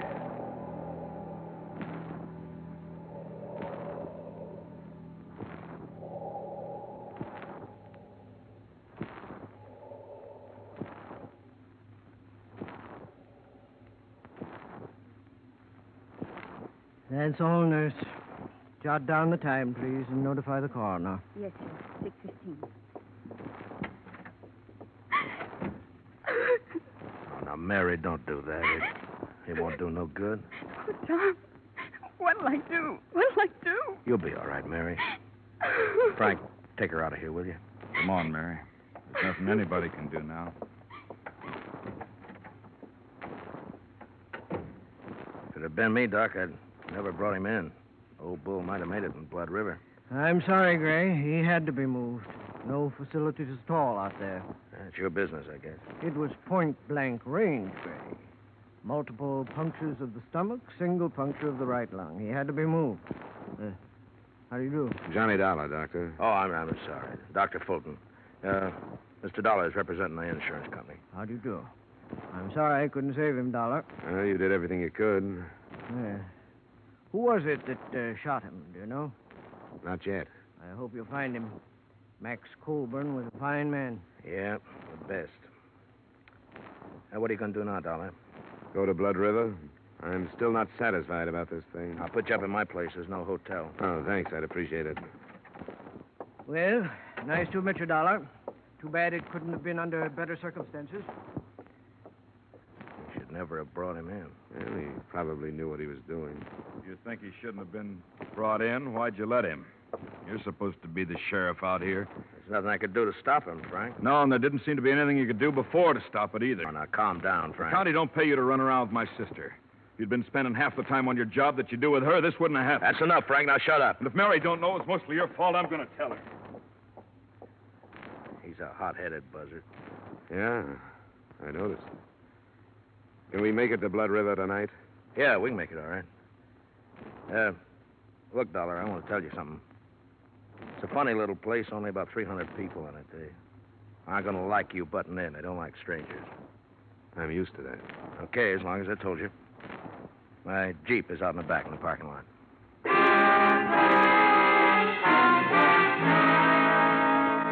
It was only 40 miles to the village of Blood River. It took us until 9:30 to get there. But long before then, I had begun to feel the place. It was at the foot of a range of mountains that rose sheerly from a narrow, choked valley. And it was the mountains that gave the feeling of oppression. In the moonlight, they seemed to be leaning over the village, ready to destroy it at any moment.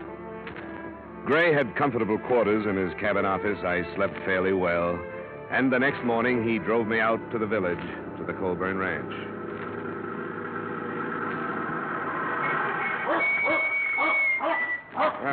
Quite a layout. Only 400 acres now. Colburn used to own the whole valley. There's open range up in the hills there. Well, this is the best fattening range in the whole... Will you get away, Duke? That dog dangerous? Yeah, could be, I guess. He's the old man's dog. He knows something's wrong, but he don't know what. That's right, isn't it, Duke, boy? Yeah. Now, go away, go away. Go on, boy, go. Well, come on, we'll go up to the house. Our girl will be in the kitchen, I suppose. Oh, cut it out, Duke. He's all right. Now, shut up, will you? He don't see many people dressed like you. He's got nothing on me. I don't see many dogs like him. Millie, it's Tom Gray. I don't want to talk about it no more, Tom. I told you what I saw happen. Here's a man from back east. He wants to talk to you. Why? You tell him what I said. I did, Millie, but he wants to hear it from you. I see it all happen again. That's why I don't want to talk about it. But I will if I got to. Well, thanks, Millie. I'll make it short as I can. Go on, Duke. Now, you stay outside, boy. Go on, go on. There. Well, this is where it happened, Dollar. He's lying right there. This way with his head on the table. Two of the slugs hit the wall there. Hey, you see the marks? Yeah. Was he lying face up? That's right. One over backwards. Shot from about here, I'd say. Is that right, Millie? I don't know. I went in the sitting room when I saw there was going to be trouble. How much did you see? I told Tom. It was after supper and I was cleaning up. A stranger come to the door and said he was hungry. I yelled to Mr. Colburn. I have to ask him about things. And he started right away to run him out. I fed a lot of strangers. I never heard him act that way before. Did it sound like he knew this stranger? I couldn't tell. He started cussing at him, and I run in the sitting room and held my hands over my ears till the shooting. Then I screamed. According to the description you gave Sheriff Gray, the man was short, stocky, with dark hair and heavy eyebrows. Now, can you remember anything else about him? I can remember one thing more. He was wearing some kind of a coat and had a newspaper in one pocket. Mm-hmm. Would you recognize him again if you saw him? Oh, yes. I'll never forget him. Why haven't you caught him, Tom? We'll get him. Did you see him after you heard the shots? No. I run back in here and saw Mr. Colburn. Then I run outside screaming. Randy come out of the bunkhouse, but I didn't see the man. That's Randy Drew. He didn't see this stranger coming or going. Colburn's son and daughter, where were they? They wasn't here. I don't know where Miss Colburn was, but Mr. Colburn wasn't home yet from riding fence. Millie, What? you telling the truth? Yes. You aren't protecting anybody. Of course I ain't protecting anybody. Why should I do anything like that? Who would it be? I only asked, Millie. That's all I want here, Sheriff. Good enough. Thanks for the help, Millie. Yeah, it looks like it's going to storm. How old is she? Huh? No, about 20, I guess. With a little work, she could be an attractive girl. She's peculiar. She grew up outside, but never quite did inside. How does she and Frankie get along? Pretty good, I guess. What are you driving at? Sometimes that stranger story sounds just a little too pat. Now, hold on. I take it that's the bunkhouse? Yeah, that's it. Now, how could somebody kill Coburn and then get across all this open yard before anyone ran out to check on the shooting? I don't know. I guess shooting out here don't mean what it does where you come from. Folks here do a lot of shooting. Well, Millie said she screamed. Yeah, it's pretty dark here, too. Mountains cut off the sun about 4 o'clock. Well, maybe so. I told you we found a gun in a ditch near here. She said she had a newspaper in his pocket. The gun was wrapped in one when we found it. Who's this? What? That looks like Charlie Baxter. Oh, yeah, it is. He was in the posse. Wonder what he's steaming that horse about. Hold it. Oh! What's the matter, Baxter? We got him. We got the killer. We found him a Silver Star. Oh, well, good. Where's he now? We're bringing him to your place. It's Elmer Bryce. He came back? You better get in there. Right. You stay here and bring Millie in. She'll have to identify him. Use the truck. Okay. Let's get on back to town, Dollar. Who's Elmer Bryce? There used to be a hand here, just flunky. Kept the range string watered. Choked a colt to death with a rope, and old man Coburn darn near killed him. When was this? Oh, 2 years ago. You know, in 35 years of ranching, Elmer Bryce was the first hand the old man ever had to fire. Folks around here ran him right out of the country.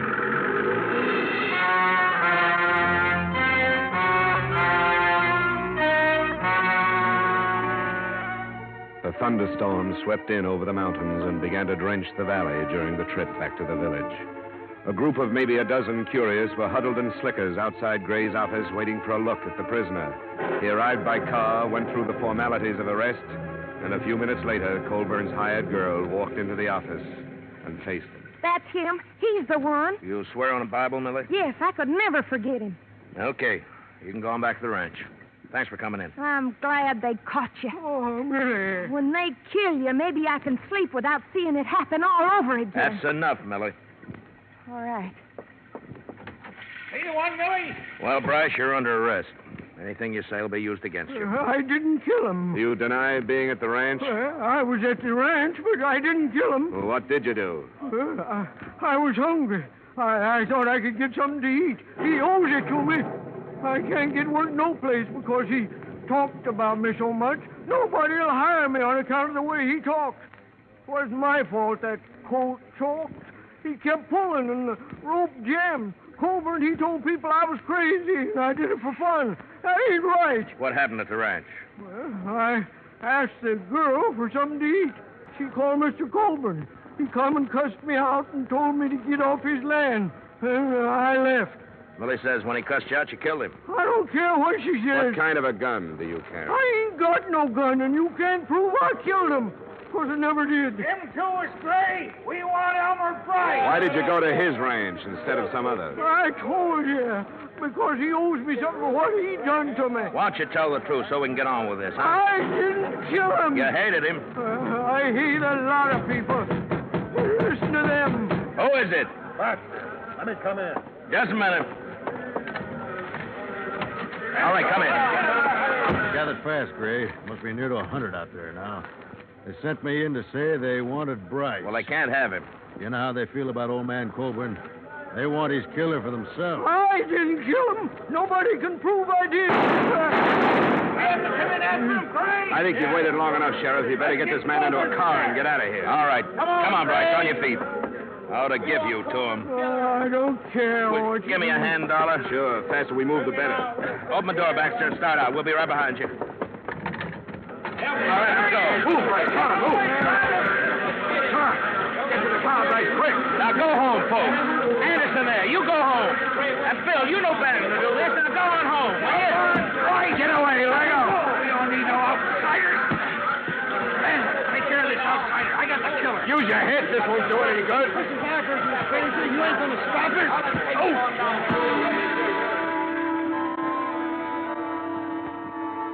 There was no stopping them.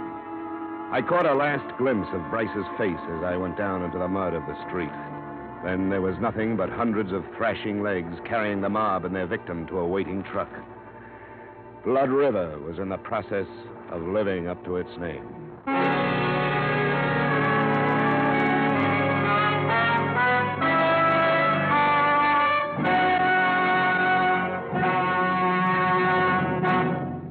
To make every day more enjoyable, treat yourself often to refreshing, delicious Wrigley Spearmint Chewing Gum. The lively, full-bodied real mint flavor cools your mouth, moistens your throat, freshens your taste. And the chewing itself gives you a little lift, helps you keep going at your best. So for real chewing enjoyment that's refreshing and long-lasting, always keep Wrigley Spearmint Chewing Gum handy. Healthful, delicious Wrigley Spearmint Gum will make every day more enjoyable. And now, with our star, Edmund O'Brien, we return you to the second act of yours truly, Johnny Dollar.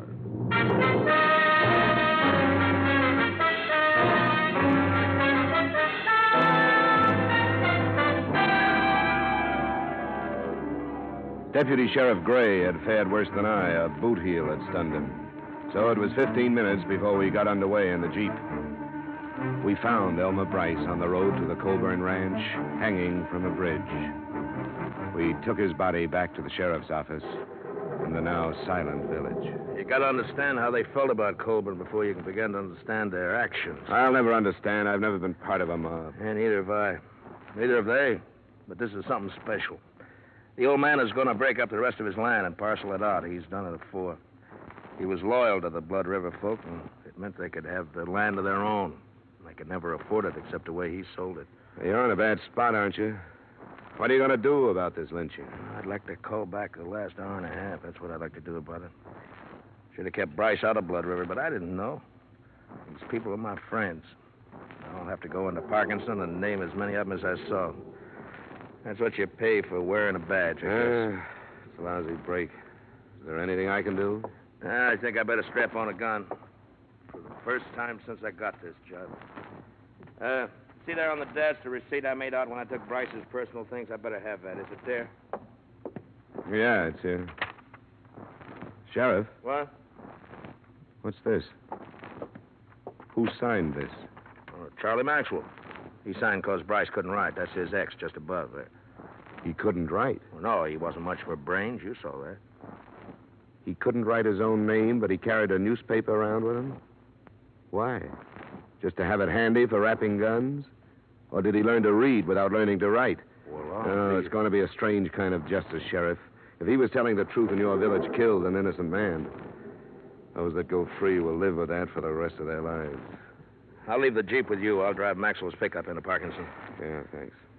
There's some of my clothes and boots you can wear. Better get out of them wet ones. And just take this advice, will you? Don't go throwing your weight around. It's going to send them crazy. Be careful. It's going to send them crazy. Be careful. I'll be back after supper.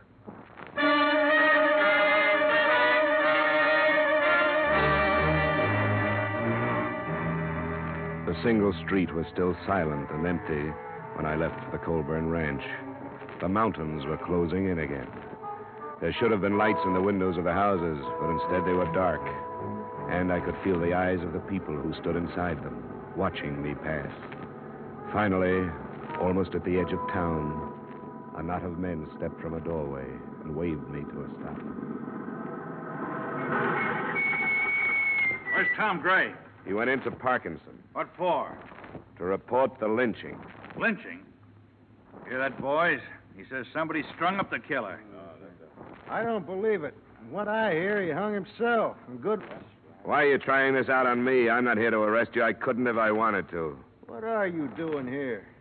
I'm still looking for Max Colburn's murderer. Bryce hung himself. He shouldn't have, because he wasn't guilty. Who says that? Sheriff Gray and I. There was nothing against him but your personal feelings and some circumstantial evidence. He's the one who done it. He even said so. Said what? That he went to the ranch first off. Why else would he do that? He was hungry. Now, come on, get out of my way. Few people think the rest of the story will help your peace of mind any. I'll try to get it for you. But Bryce was innocent. Think about that for the time being. Come on, move it, Ben. I'm coming through. Let him go, Ben. Come on, boys. He can't hurt us.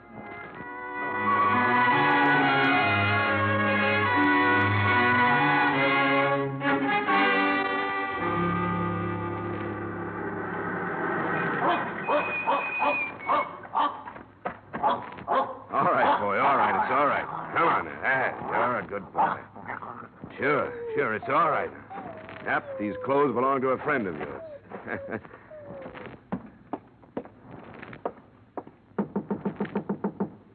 Who is it? Johnny Dolar, Miss Colburn. Oh, Who is it, Mary? it's Mr. Dolar, Frank. Oh, yeah. Come on in, Dolar. Thanks. We heard about Bryce. I'm sorry it went that way. Any man, I don't care what he is, has a right to a trial. Yeah. Lynching is one of man's least pleasant habits. This one especially, it looks like Bryce was innocent. No, he wasn't. Millie said he was the one. There could have been a lot of things wrong with her statement. She didn't see it happen. She only heard it. Somebody else could have taken advantage of Bryce's visit and done the shooting himself. I don't follow you. He did come out here. He admitted it, but I don't think he killed your father. He hated him. Mary, stop that. Sure, he hated him. Everybody knew it. With that and Millie's statement, who would bother to look any further than poor dim-witted Elmer Bryce? Oh, Frank. Oh, Frank. Shut up, Mary. Go on in the other room. Wait a minute. What's the matter with her? She's upset. Frank, you killed him. Shut up. You'd like that to be true, wouldn't you? You said you would. You said you would, and you killed him. I'm going to the sheriff, Frank, and don't try to stop me. She's off her head. Like everybody else in this blasted hole. Yeah? Why should she have said that? Because I lost my temper one night. Told the old man he better blow his own brains out before I did it for him. Because he forgot how to think with them. When was that? A couple of weeks back. Maybe I was hot enough to mean it at the time, but I cooled off. I wouldn't kill my own pa. Well, there goes your sister, Frank. Sheriff Gray mentioned that he was going to sell the rest of his land. Was that the cause of the trouble? Yeah. He didn't care what happened to his kids. I told him with all the war talk, this was the time to hang on to it, restock the herds, and get ready to make some money. Ranch is yours now. That's right. Mine and Mary's. Where were you when your father was killed? I was riding fences up by Red Knoll. Do you have any way to prove that? Any witnesses? You don't run into anybody up that way. That's our land. Folks stay off it. What about it, Frank? What about it? There's a lot stacked up against you. I know it. You can depend on my sister. You and anybody else who'd like to string me up for it. What about Millie? Was she in it with you? In it? Now, wait, don't get the wrong idea. I didn't kill my pa. There's a lot stacked up against you. Well, there are places to go. I don't like jails and courtrooms. I think I'll just fade until it blows over. That's not the way. You won't make it. You're going to stop me? I'm being paid to see this thing cleaned up. I'll have to try. Get out of my way, Dolar. You sit down until the sheriff gets you. Get away from the door. You're an outsider. It's none of your affair. Now get out of the way. I said get out of the way. What's this to you? Stay where you are. You can't make me.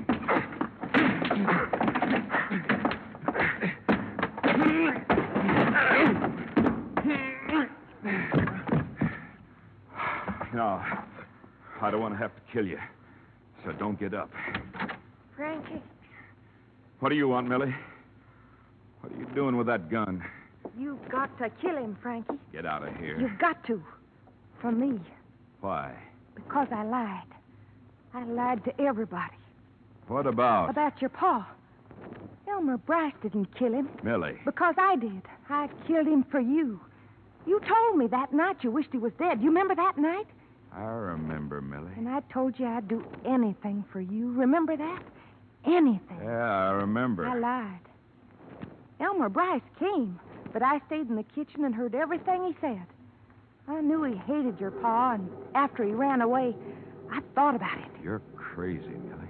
I waited for a while, and when I knew nobody saw that man leave, I yelled to your pa again. And when he come in, I shot him. That night I threw away the gun. What's the matter with you, Millie? You know what's the matter. Now you can't run off and leave me. You've got to help me. I can't help you. You got to kill this man. I won't do it, Millie. Then you've got to take me away with you. I'm not going away now. I don't have to. I didn't have anything to do with it. This is the end for you and me. All right, Frankie. Hey, get down. Don't do it. Kill her. Drop it. Let go. All right. I did it for him. Now I don't care what happens to me.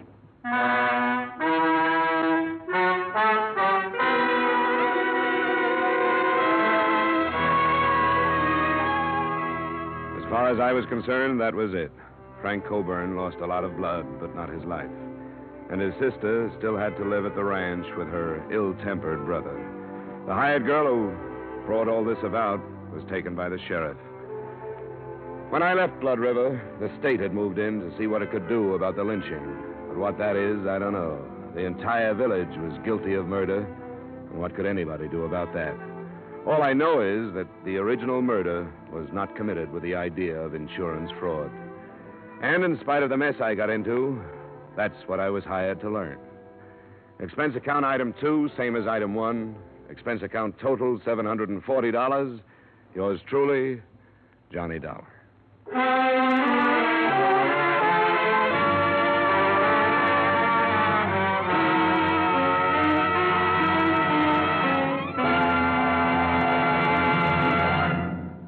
Remember, friends, to make every day more enjoyable, treat yourself often to refreshing, delicious Wrigley's Spearmint Chewing Gum. There's lots of cooling, real mint flavor in every stick. And chewing Wrigley Spearmint helps keep you feeling fresh and alert. You feel better, work better, get more fun out of doing things.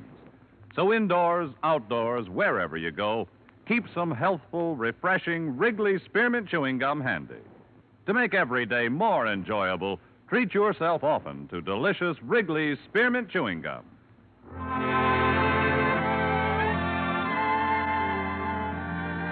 Yours truly, Johnny Dollar, is brought to you by Wrigley's Spearmint Gum and stars Edmund O'Brien in the title role, written by Gil Dowd with music composed and conducted by Leith Stevens. Edmund O'Brien can now be seen starring in the Columbia Pictures production 711 Ocean Drive. Featured in tonight's cast were Virginia Gregg, Bill Conrad, Junius Matthews, Sammy Hill, Clayton Post, Tyler McVeigh, Dave Light, and Howard Culver. Yours truly, Johnny Dollar, is produced and directed by Jaime Del Valle.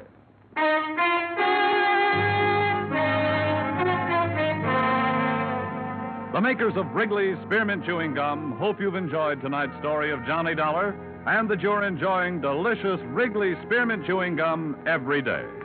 We invite you to join us again next week at the same time when, from Hollywood, Edmund O'Brien returns in another adventure of... Yours truly, Johnny Dollar.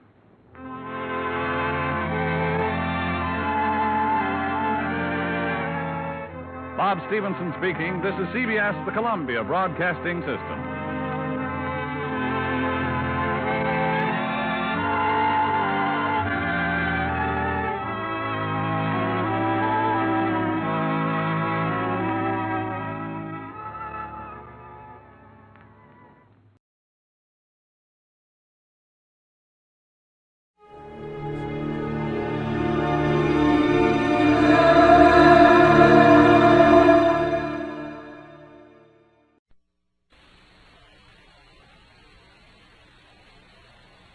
The Adventures of Sam Spade, Detective, brought to you by Wild Root Cream Oil Hair Tonic, the non-alcoholic hair tonic that contains lanolin. Wild Root Cream Oil, again and again, the choice of men and women and children, too.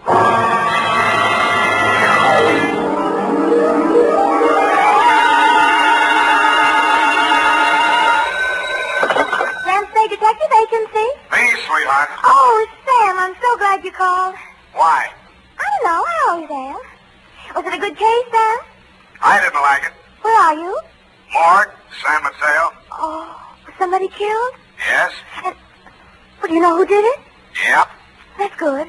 No, that's bad. Bad? Believe it or not, F, I wish I didn't know who killed who. I don't understand. Oh, Sam, you sound so downhearted. Well, I'm sorry. I'll try to loosen up. Stay where you are, sweetheart. I'll be right down to dictate my report on the champion caper.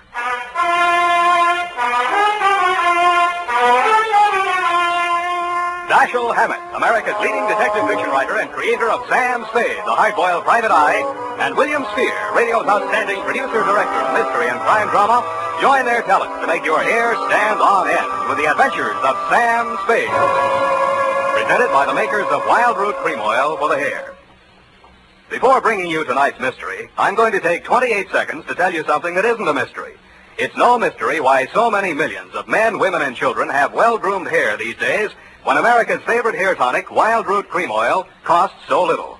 Just 25 cents will buy you a get-acquainted bottle and show you how neatly and naturally Wild Root Cream Oil grooms your hair, how it relieves annoying dryness and removes loose, ugly dandruff. Get Wild Root Cream Oil Hair Tonic. Again and again, the choice of men and women and children, too. And now, with Howard Duff starring as Spade, Wild Root brings to the air the greatest private detective of them all in the adventures of Sam Spade.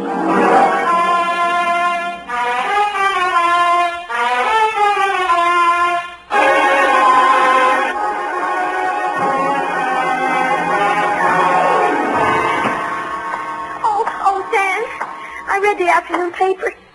I don't understand it either. Stop that.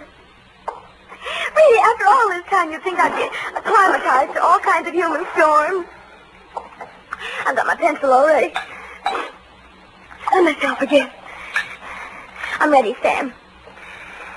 Sam, date? Date August 7th, 1949.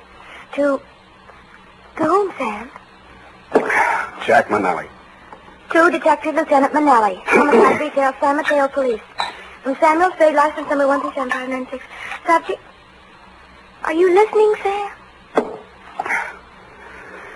Subject, the champion caper, Jim Manelli. You were there for the end of it, and I was there for the start of it, which is in the reception office of Elliot Champion's brokerage house in San Mateo, and where I first met Mildred Champion.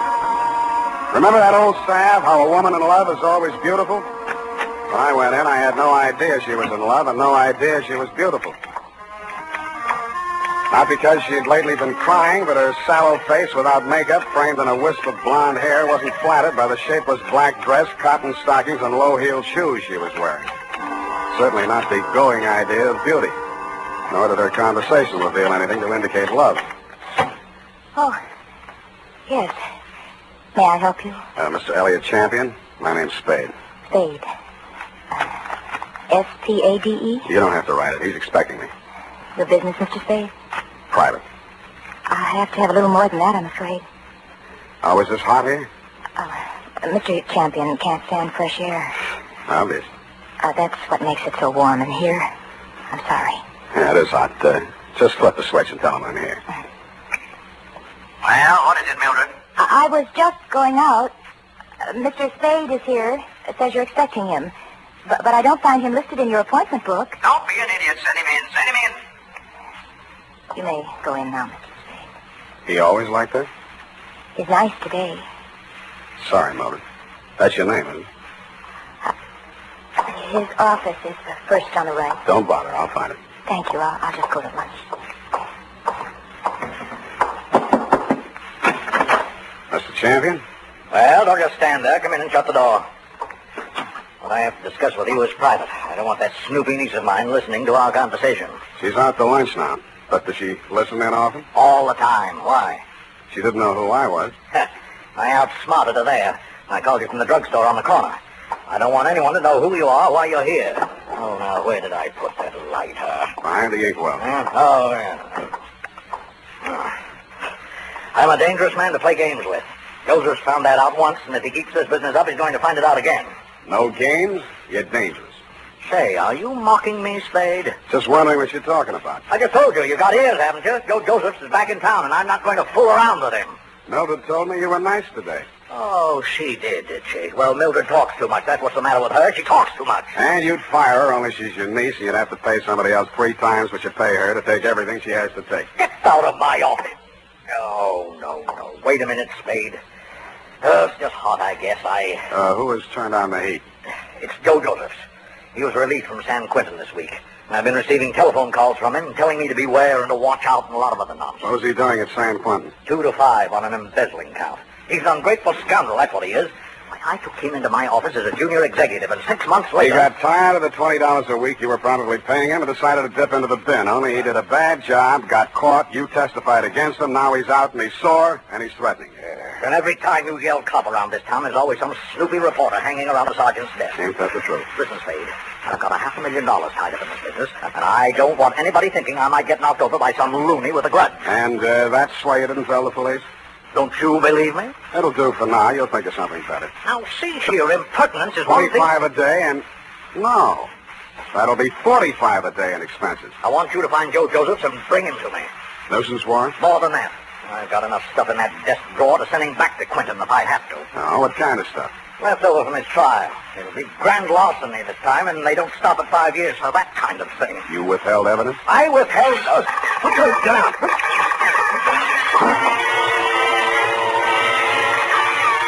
My back was only 8 feet from the window, and it came through from the other building across the court. The silencer either ruined the marksman's aim, or he was just a bad shot, because out of 6 tries, he didn't connect with a thing but the desk lamp and a wastebasket. By that time, Champion and I were both on the floor, Champion on top of me. I kicked out to get loose, and he kicked me back. I gave that up and twisted around for my gun. Across the court, a window was open about 6 inches, one corner of which was full of a dark-sleeved hand and a gun arm. I fired at it from what is known as number 6 position. It's him!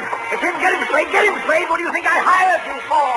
I didn't bother to answer him. I went through the window, onto the fire escape, and over to the next building. I did more. I went in that building, which was apparently vacant, down the stairs, and started out the back entrance. Hey, sorry. watch it, will you? What's the big hurry? Hey, he came out of this building. Which way did he go? Who came out of what building? This building, right here, just a second ago. Here? Yes. Who? Him. Who? The guy who just ran down What'd these he look stairs. like? Well, he... Oh, what'd he look like? I say, what'd he look like? Huh? Who? What? Where? Thanks. Don't mention it, Curly, anytime. I couldn't tell her what he looked like because I hadn't seen him. After a careful search of the building, which revealed nothing, I decided my suspect had eluded me for good, and I returned to the office of Elliot Champion. He was sitting on his green leather chair, wearing an expression to match. Missed him, huh, Spade? What does Joseph look like? Oh, I've got a couple of snapshots here somewhere. Oh, yes, here. Let's have a look. I was later to regret having those snapshots of my person. They showed a tall, thin-faced, haunted-looking guy, an old-looking 28, good face, shock of black hair, and dark eyes. I've seen plenty of crimes, embezzler type, and he wouldn't have been cast in a part in my movie. There was nothing about him to indicate that he'd embezzled $2,000 or used a silencer on a gun. I dug 238 slugs out of Champion's wall and went down to the street. Spade! Oh, Spade! He was a heavy-set man in a dirty white Panama hat and seersucker suit that didn't fit him around the middle. Just a minute, Spade, just a minute. He crawled out of a black sedan, jammed a cigar in his mouth, and began sweating. He needed a shave. He'd always need a shave. Hot afternoon, ain't it? Yes, sir, sure is hot. Sure is a hot afternoon. Here, my card. Lemuel Drigger, Confidential Investigations. Yes, I should ought to have some new ones printed up, huh? I guess you should order, Lem, and change the name while you're at it. Huh? Didn't the commissioner bounce you 9 years ago for rolling a pack before you did the booking? Oh, let bygones be bygones, Spade. I'm in business for myself now. How's business, Lem? Punk. Try another racket, Lem. Spade, you been in to see old man Champion, maybe? Maybe. I was just going to go in to see him myself when I spot you pull up. I recognize you from the pictures in the paper last week. I figure maybe you and me ought to talk. What did you figure you and me maybe ought to talk about, Lem? Oh, you make it tough for a guy, Spade. We're in the same business, you know. What you going to see him about? So long, Lem. Hey, wait a minute. I'm an old gumboot, huh? A fat old gumboot who couldn't get a trick as a housekeeper or tail in a punk, is that it? Okay, Spade, okay. You're full of vinegar now, but just you keep my cards. You'll want to see Lem Drigger before it's all tied up. You'll want to see me. Screw, Lem. But he was right. I did want to see him because when I got down to the Chronicle office and looked up a morgue on the Joe Joseph trial, the first thing that jumped out at me was the name Lemuel Drigger. Lemuel Drigger, private detective who had been employed when Mr. Champion had become suspicious of Joseph's account irregularities, and who, together with Mr. Champion, caught Joseph's red-handed. and who willingly offered his testimony the same at the trial which convicted Joe Joseph to San Quentin for 5 years. The file also gave the name of Joseph's lawyer, a man named Anthony Speezer. The phone book showed an apartment address on Geary.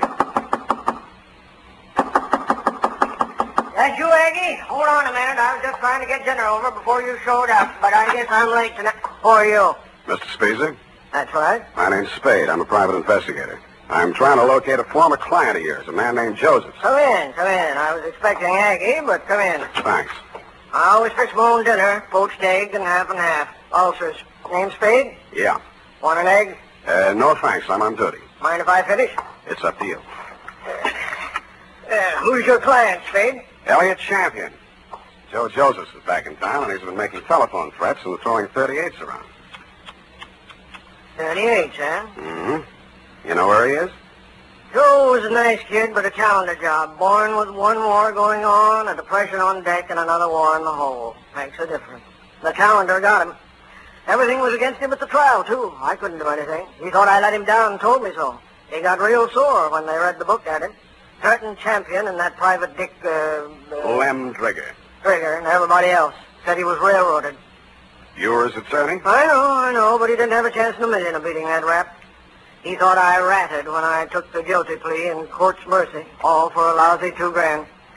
Well, he's done his time and he's out now. He hasn't gotten in touch with you? Nope. No threats? Nope. Have a right to you from prison? Nope. Any idea where he'd be in town? Nope. Is it possible he has a mother? Nope. Then I guess I leave you to Aggie. We play records. Aggie used to be a violinist. Well, it's up to her. Spade. Spade. Yeah? If you find Joe, tell him where I live. I'd like to see him. Why? I don't know. Maybe I just want to see what 5 years in the pen does to a kid like that. Yeah. I'll bet you do.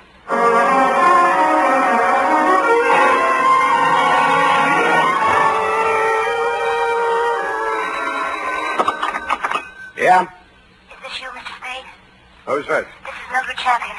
Remember me in my uncle's office? I remember. Mr. Spade, you're looking for Joe, aren't you? I know you are. You don't have to answer me. I think I can help you find him. I must talk to you right away before something terrible happens. Please come out to the house before something terrible happens. It's right in the corner. I got out to the house as fast as I could, but not before something terrible had happened. Hey! The front door was open and all the lights were on, and Elliot Champion was lying at the foot of the stairs in the front hall holding his lapel as if it would get away from him. Hey, don't touch me. Don't try to move me. It's in my lungs somewhere. I never thought.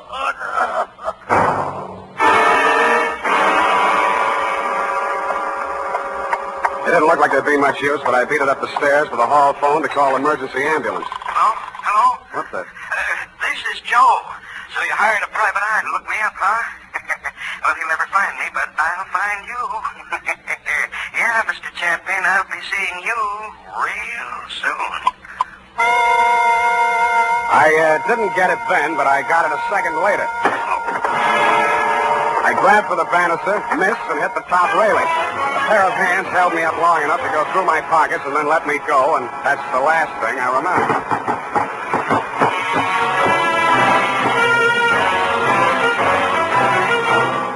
The makers of Wild Root Cream Oil are presenting the weekly Sunday adventure of Dashiell Hammett's famous private detective, Sam Spade.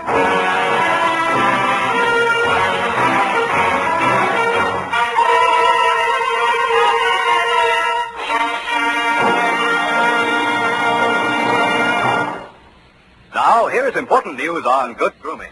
If you want a well-groomed look that helps you get ahead, socially and on the job, listen.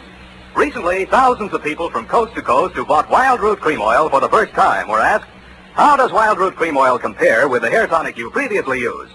The results were amazing. Better than 4 out of 5 who replied said they preferred Wild Root Cream Oil. Remember, non-alcoholic Wild Root Cream Oil contains lanolin. It grooms the hair naturally, relieves dryness, and removes loose, ugly dandruff. So if you want your hair to be more attractive than ever before, get the generous new 25-cent size of Wild Root Cream Oil, America's leading hair tonic, on sale at all drug and toilet goods counters. It's also available in larger economy bottles and the handy new tube. By the way, smart girls use Wild Root Cream Oil too, and mothers say it's grand for training children's hair. Get Wild Root Cream Oil. Again and again, the choice of men and women and children too.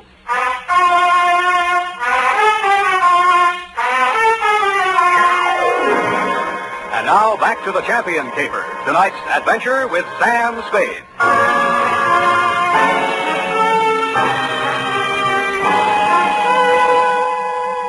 The neighbors had complained of gunshots, which was fortunate for me. I still might have been lying at the bottom of those stairs in Champion's house, Lieutenant, if you hadn't walked in, applied first aid, asked me my name, and listened to my story.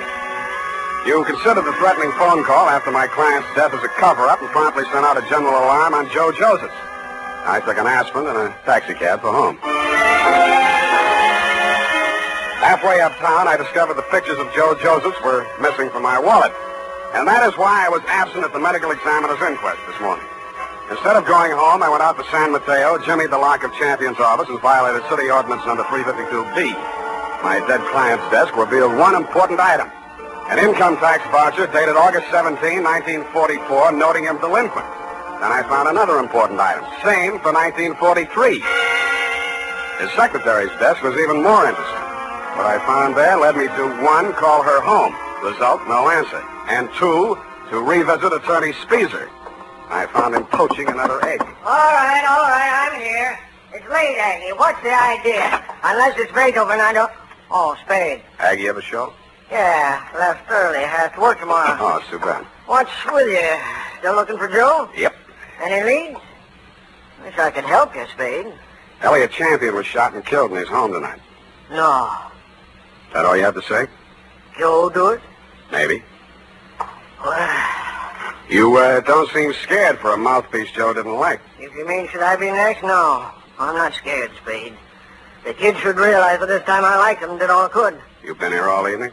Aggie? Could you prove it? Yep. You may have to. Did you know Mildred Champion was married to Joe Josephs? Yeah.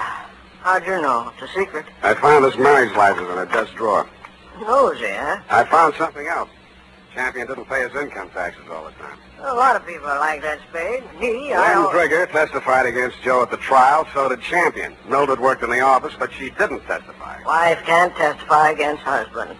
Real good story, Spade. But what about Joe? Champion had something on Lynn Trigger, and Trigger had something on Champion. Joe's in between. You tell me, huh?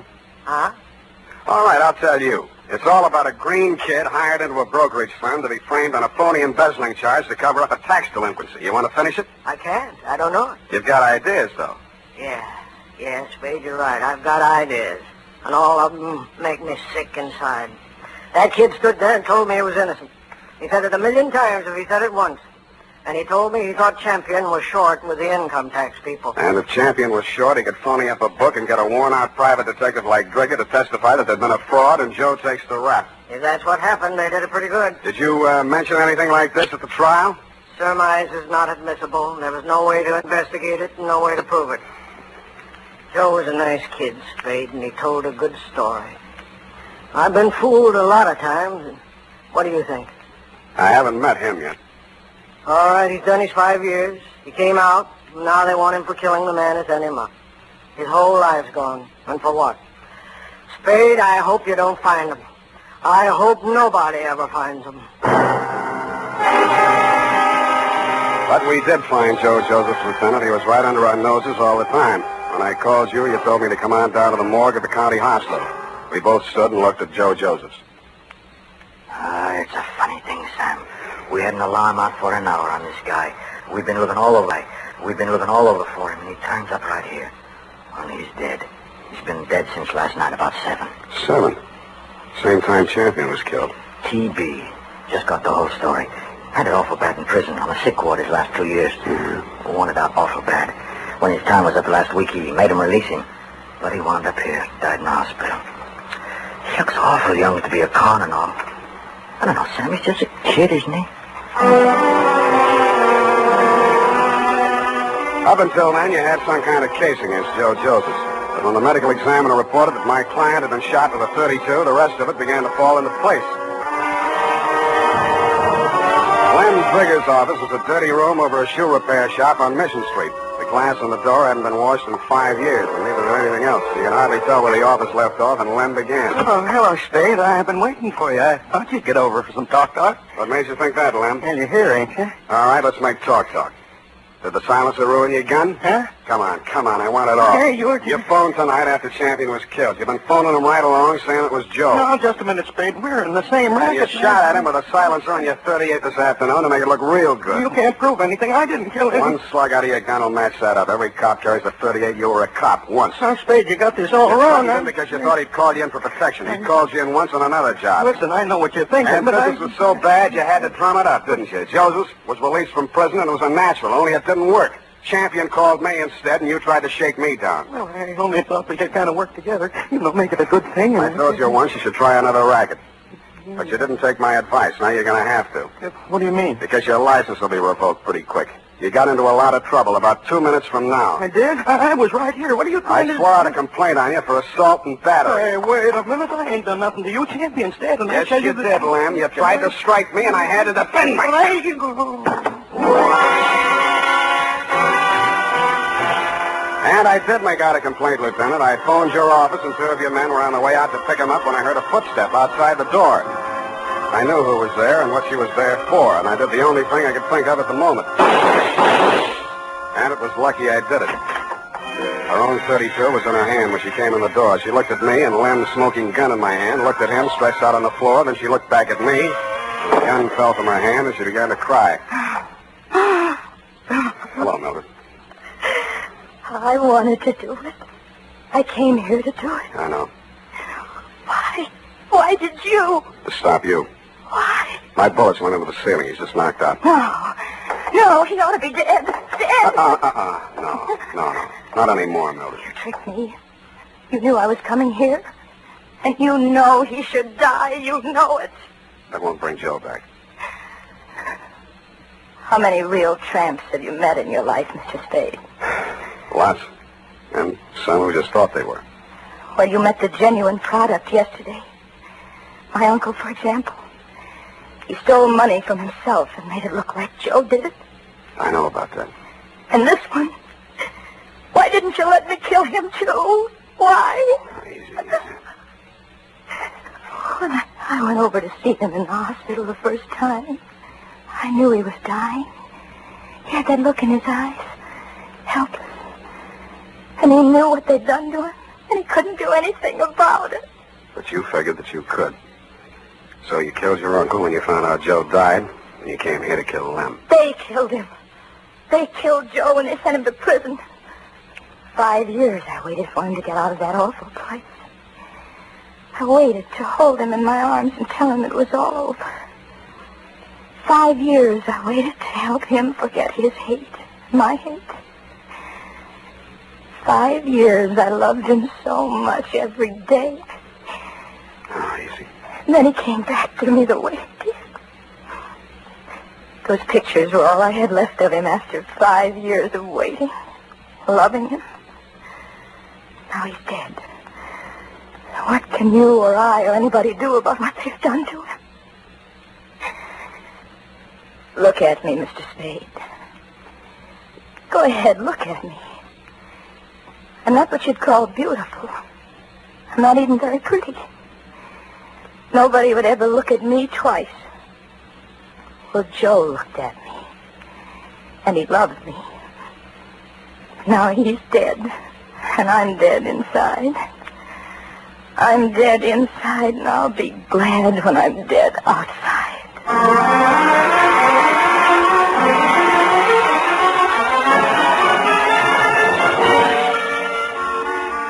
Period and a report.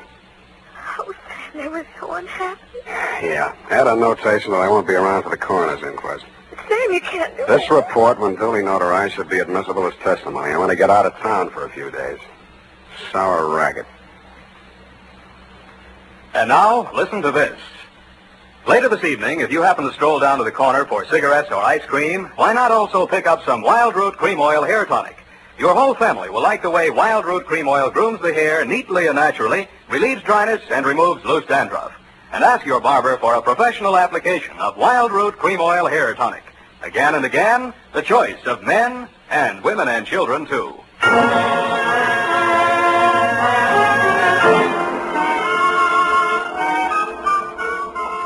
it is, Sam.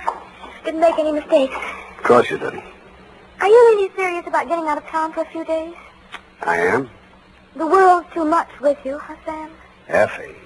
I know it's poetry, Sam, but it seems kind of appropriate right now. I don't care if she did kill those two men. I feel sorry for her. What's that got to do with poetry? Well, it's kind of poetic justice. Oh. Why did she dress the way she did in that black dress and low heels? A form of penance, I guess. A mourning, absence of her missing lover. Lover? Yeah, no. Look, you'll have to type it all over if you keep that up. But, Sam, it's all so beautiful and tragic. Yeah. And you watched it all happen with such understanding. I'm so proud of you. Oh, Sam. Come on now, come on. Dry up and go home. Good night, Sam. Good night, sweetheart.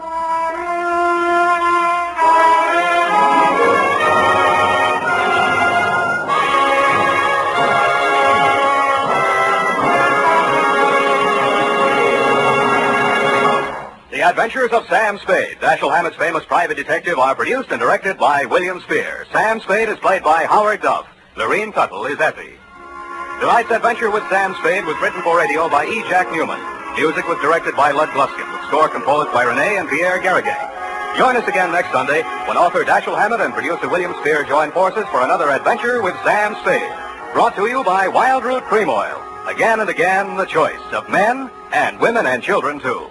This is Dick Joy reminding you to get Wild Root Cream Oil, Charlie. It keeps your hair in trim. You see, it's non-alcoholic, Charlie. It's made with soothing lanolin. You better get Wild Root Cream Oil, Charlie. Start using it today. You'll find that you will have a tough time, Charlie, keeping all the gals away. Hiya, Charlie. Get Wild Root right away. This is CBS, the Columbia Broadcasting System.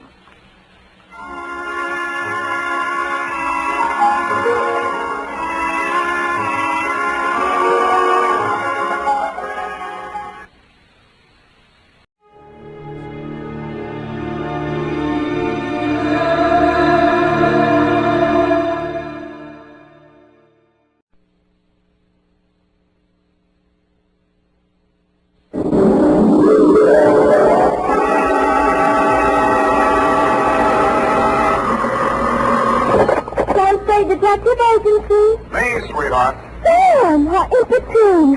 I was just thinking of you. Me and who else? Both my ears were burning. No, Sam, no. With regards to our shortage of office supplies. Don't give it another thought, Ep. This was going to be a short report. Short and sweet, Sam? Hardly, Angel. In fact, barely. Well, Sam, if you had asked me, I could have told you. That girl was merely trying to stir up a tempest in her boyfriend's teapot. Again? It was perfectly observant to me, Sam, that she had sour grapes written all over her. Sour apples, Effie, but you're warm, and that's why I'm so fond of you. Oh, thank you, Sam. I'm glad I could be of help, though I must confess the apples are over my head. Well, don't feel bad about it. That's how Newton discovered the law of gravity. Stay where you are. I'll be right down to dictate my report on the Apple of Eve caper.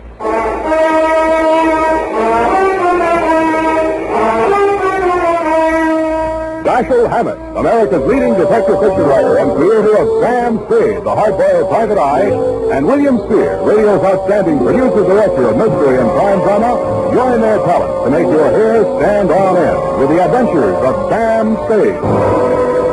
Presented by the makers of Wild Root Cream Oil for the hair. And now, with Howard Duff starring as Spade, Wild Root brings to the air the greatest private detective of them all in the adventures of Sam Spade.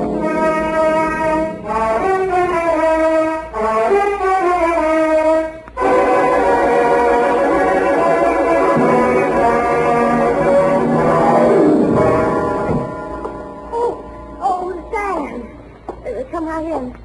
Sure. Why are you so nervous? Oh, nothing, really. I'm just glad to see you, dear. Oh, I'm glad to see you. That's all. Come on, out with it. What are you hiding behind your back? Well, it's a surprise, Sam. So you just run along into your office, and I'll be right with you. Surprise, huh? Let me think. Father's Day? No, surely not. Oh, no, Sam, no. It's just as regards our shortage of office supplies. I do hope you'll be able to mince your words. What's all that junk you got stuffed in between the pages of your notebook? Where? Oh, well, Sam, you see, improvisation is a child of necessity, so To stretch our supplies, I just cut up some old strips of waste paper in case we run out of the genuine. Well, very ingenious. Shall we commence? Yes, but not too many corrections, Sam. I'm afraid this eyebrow pencil might not last. Well, don't bear down on it. Where was I? Okay, Sam. Date? I already have that, Sam. This one goes to... Hey, Yes, Sam? the calendar. Where is it? Calendar? Which calendar, Sam? You know perfectly well which calendar. It's been hanging there on the wall for 3 years. The one from Harold's Club in Reno. Oh, that old calendar. It was out of date anyway, Sam. That calendar was timeless. It was not, Sam. It was vulgar. That's a lie. I met the girl who posed for it. In more modest circumstances, I hope. Put it back. Now, Sam, don't. What did you do with that calendar? You mustn't excite yourself, Sam. Let me see that notebook. Old waste paper, indeed. An art treasure mutilated, and for what? To serve your own base purposes. Just because you were too absent-minded to order a few office supplies. But I frequently alluded to our dwindling resources, Sam. But no, you were too proud. Take these and put them in a safe place. You can put it back together with Scotch tape on your own time. Oh, we're out of Scotch tape, Sam. We've got a first aid kit, haven't we? Well, you don't. Use the adhesive. Date, June 19, 1949. I won't soon forget that. 2, Detective Lieutenant Dundee, Homicide Detail, San Francisco Police, from Samuel Spade, license number 137596. Subject, the Apple of Eve caper. Dear Dundee. The start of it was yesterday when Eve Adams first walked into my office. She was angry and she was terribly, terribly hurt. In fact, she had a shiner, a swollen jaw, and somebody had bitten her on the arm. And furthermore, she had the audacity to suggest that there was something shady between I and Mr. Hagen, when it is an item of public information that her and Gorse Hagen were voiced up practically before they started. And I might just add in passing... Just a minute, Miss Adams. You say this girl came to your apartment in a jealous rage and attacked you without provocation. None whatsoever. I never opened my trap to her, except to remind her that it would have been a blessing to the human race if her old man had never met her old lady. And if she thought those 3 layers of pancake on her puss could fool a blind man as to her true age, and seeing as what her mouth was, she should never open it for fear of what might come out. I see. And the girl's name? Down at that flea bag where she works, she's billed as Dream of Love. And is she ever a nightmare? Dream of Love. That's D-R-E-A-M-A? It says there, but I do not intend to take this episode lying down on my chin, Mr. Spade. Why, if it had not been for the timely arrival of my concierge, that cheap mare would have brained me with my own gin bottle. I see. Landlady broke it up. And you say she threatened to return with a gun and blast you if you continued seeing Mr. Hagen. That is a fact.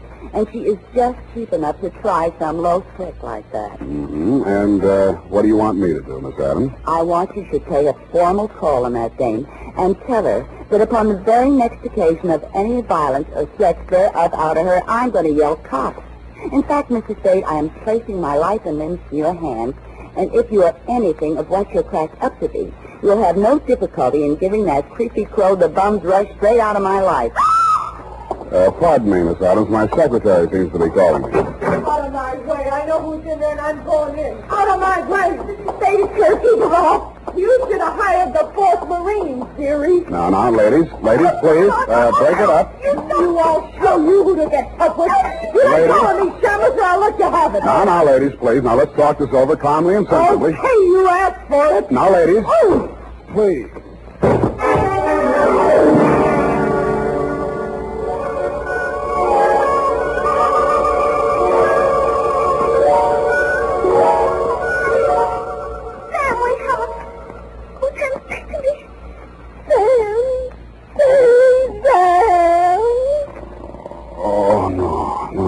Don't hit me again. Now, you can have the jewels.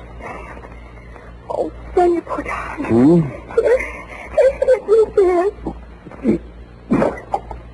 What is it? Tastes awful. Water, Sam. Oh. Where'd they go? Well, they chased each other down the hall.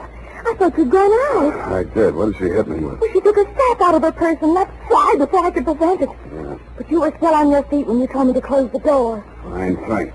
Help me up. Oh, yes, Sam. Easy. Oh, when I think of you lying in here unconscious all that time while I went out to lunch. What? If anything had happened to you, I'd never forgive myself. You call this nothing? Oh, you poor, dear, brave boy. Now, you just sit down and relax. Now, the ambulance will be here any minute. Ambulance? Don't you know these things cost money? Oh, I'm sorry, Sam. I lost my head. When I saw you lying there all over heat. Forget it. What's that gadget there on the floor? Oh, it's lipstick. It dropped out of her purse when she opened it with a sap. Huh. Apple of Eve. It's a ghost color, Sam. Apple of Eve. Unique Garage, Harry speaking. Spade, this is Dream of Love.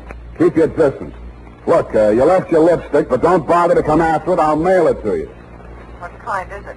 Apple of Eve. Sorry, I've never used it. Good, then I won't give you another thought. Oh, but you've got to. She's dead. Eve Adams? Yeah. She jumped into a taxi in front of your building. I went straight after her. But I got caught in traffic where they're tearing up Market Street. That could be anywhere between the Embarcadero and Twin Peaks. Fine alibi. What comes next? Well, I'm at her apartment now, and she's dead. Sam! Hold on. Yaffee? There's your ambulance. Can I send them away? What should I do Well, with them? it's $10 now anyhow. I'll use it for a taxi. Hello, Miss Love. Yeah? Stay there and don't touch a thing. I'll be right over.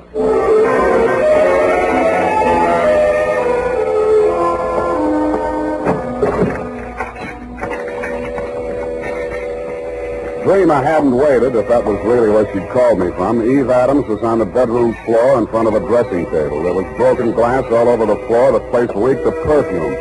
The front of her negligee was splashed with red. I looked for the wound, but I didn't find any. Then I looked at her hands. All the nails on her left hand and two on the right were the same color as the stain on her clothing. Evidently, she'd been seated at the dressing table putting on nail polish when the murderer entered the room.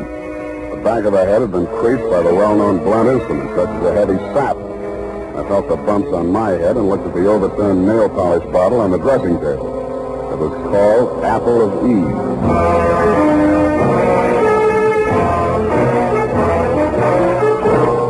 The makers of Wild Root Cream Oil are presenting the weekly Sunday adventure of Dashiell Hammett's famous private detective, Sam Spade.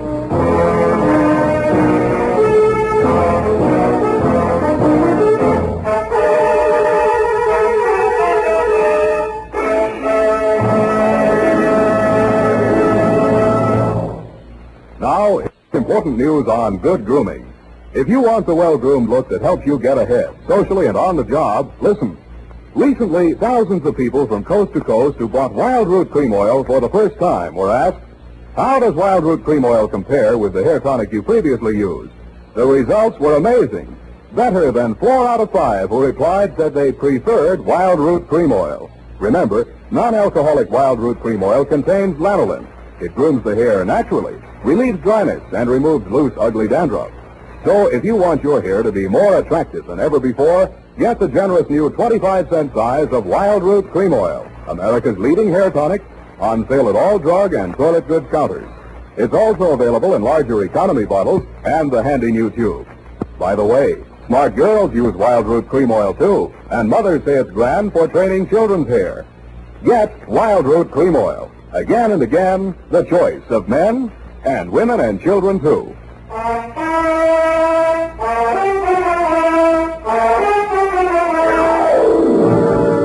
And now, back to the Apple of Eve caper. Tonight's adventure with Sam Spade.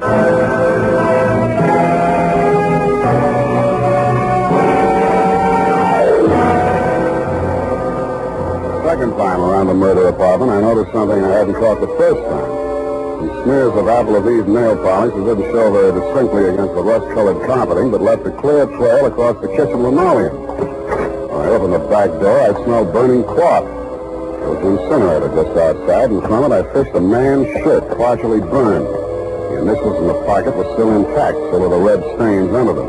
The initials were G.H. The stains were, you guessed it, Lieutenant Dear, Apple of Eve.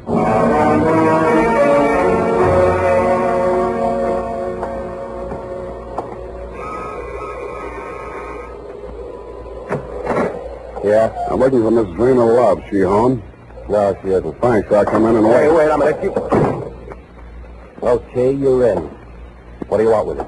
She's in a little trouble. You a cop? When do you expect her back? I don't know. What's this trouble? She threatened to kill a woman, and now she's dead. Who? A girl named Eve Adams. Why would she want to kill Evie? The way I got it, they were locking horns over a guy named Gorse Hagen. You know him? Yeah, and I wish I didn't. Who is he? He used to run a gambling ship down at Malibu's, and the law turned it into a bait barge. Now he calls himself a yachtsman. But if you're trying to connect him up with my sister, it's a bad connection. She hasn't seen him in years. His idea or hers? Hers? And mine. And what was the beef? And who are you? I'm her brother. Eddie's my name. And why would there be any beef between those two? Edie was my sister's best friend, and she was engaged to me. And this news must be quite a shock to you. You're taking it like a little soldier. She was asking for it. I warned her. I begged her to leave town with me. But no, she couldn't sneak off like that without letting Gorse know the score.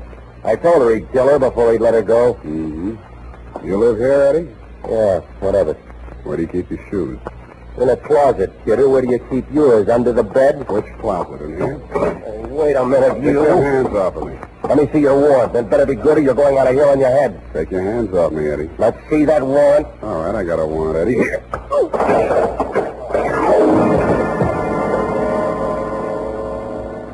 I didn't find what I was looking for, a pair of crepe-soled shoes with traces of Apple of Eve's nail polish on them, but in one of his coat pockets I found a sales slip from a department store cosmetics counter. There were several items, but the one that interested me said, 1 lipstick nail polish set, Apple of Eve. About then I smelled brandy and a voice behind me said, What happened to the kid? Huh? Oh, he asked for my warrant. Well, when you come to see me, I'll know better. Your name is Gorse Hagen. I'm headed for your place right now. What are you looking for? A pair of shoes with crepe soles. What do you want with my deck shoes? I thought maybe they'd match up with this piece of the shirt with your initials on it. Give me that. That's a fact. Where'd you get that? In the incinerator at Eve Adams' place. Well, that don't prove anything. Lots of people got the same initials. Have you talked to, George Howard? He's alibied. He's out of town. That proves it's a frame. I don't know any George Howard. I thought so. Okay, let's cut out the monkey business. Give it to me. It's evidence. Give it to me. All right, I'll give it to you. I did, but he gave it right back to me. I was only losing on points until I tripped over poor old Eddie and lost my balance. That's when he gave me the coup de grace. I wasn't quite unconscious, but somehow I just didn't feel like getting up. And when the apartment door opened, I opened my good eye just wide enough to see Dream of Love walk in. Gorse, what are you doing here? I've come to help you, Dreamer. I don't need any help from you, Gorse. I told you that 3 years ago. Why did you kill her? I don't know what you're talking about. You killed Eve Adams. Why? You're wrong, Gorse. I haven't seen Evie in ages. Why did you kill her? All right, I did it. Yeah? Why? I was jealous. Seeing the two of you together after all we've been to each other. Go on, laugh at me. I committed murder out of love for you. It's very funny, isn't it? I'm very fond of you, Dreamer. My poor little Dream of Love. I'd give you anything, honey. The shirt from my back. Here. Here's a piece of it on account. What? I see you're impressed. Me too. Come on, we'll go someplace where we can be alone and talk things over. No, Gorse, please. I can explain everything. Explain in the car on the way down to the boat. Come on. You're hurting me. Oh! No! Come on, out the door.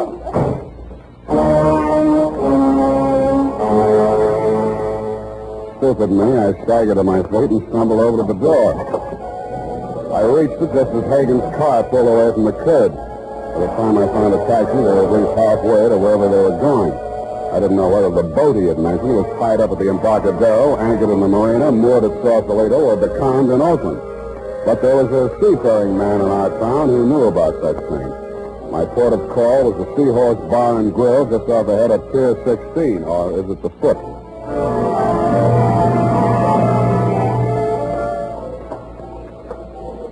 Captain Pasoldi? T is silent, son, as in perform. My mistake. Salty bename, salty benature. When the one salty thing I can't abide. Saltwater coffee and Matisse, you know. Here, have a lifesaver. Well, thank you, sir. You're very generous. No, it ain't money maker, but it's straight from the mint. A joke, wasn't it? What's up, Sonny? You in the hole again? You catch my drift? Yeah. What do you know about a yachtsman named Gorse Hagen?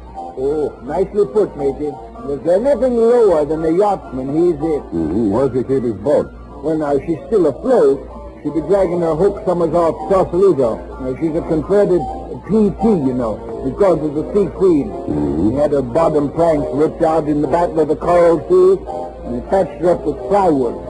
Well, she's got 2 diesels, she has, and twin screws, 2-to-1 reduction gear. Yeah. What's the quickest way of getting out to her? Well, there's not much crowd for trout to hear about this time of night, you know. There's that Novak fella, but just at present he's sleeping 1 hour. Figures. Might not be worth your while anyway. Why not? But Hagen stopped by here 20 minutes ago looking for his engineer.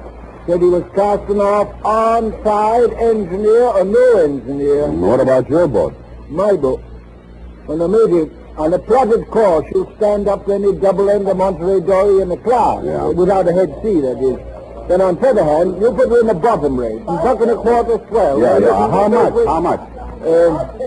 $5 an hour. And that's with you, man, and the bilge pump. Okay, let's go.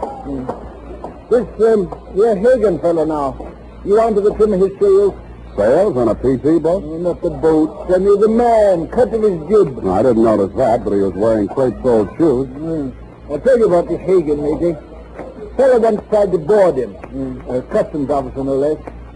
Well, that picked him up 4 days later in a gill net with a fish gaff goes clean through his neck. Here, have another lightsaber. You may need it.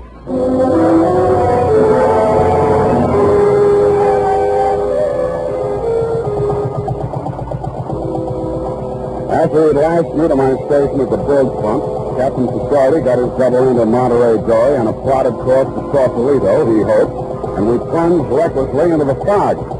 As nearly as I could catch a strip, there was a 50-50 chance that A, Hagen had found his engineer and would be halfway to the Farallone Islands before we could make it past Alcatraz, if we stayed afloat that long, or B, that he hadn't found his engineer and might be having trouble starting up those 2 diesels with the twin screws and the 2-to-1 reduction gears, whatever they are.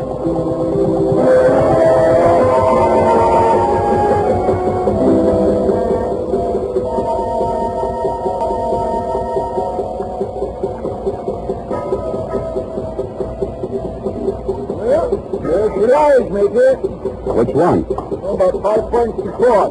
The gray one with the high freeboard. You get up on the foredeck, Major. The ladder's round on the landing side. Now swing round and put you on it.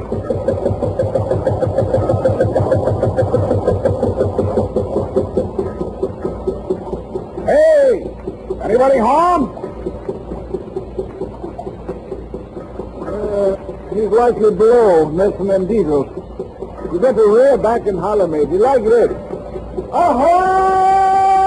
The Sea Queen! I like that. I know the rhythm.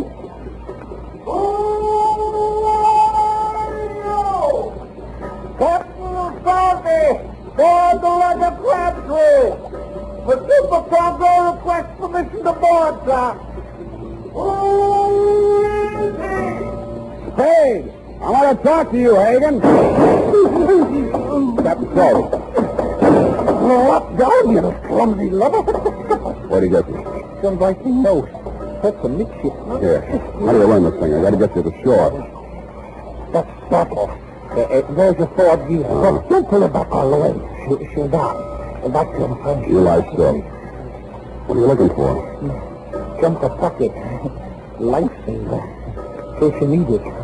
I don't know more.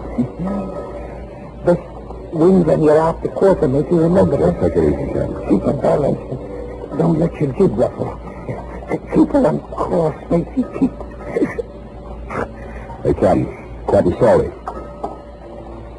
Sour racket.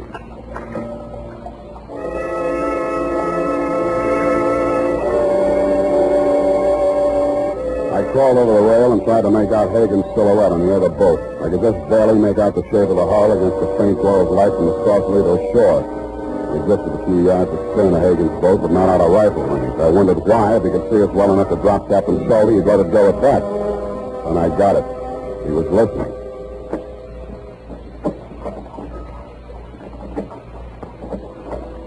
Somebody was pulling out from shore in a rowboat. I didn't waste any more time listening. I dug into Captain Salty's jumper pocket, fished out a waterproof pouch. I took the steaming papers out of it. He didn't need them anymore. Wrapped it around my gun. And I took off some clothes and eased myself over the side.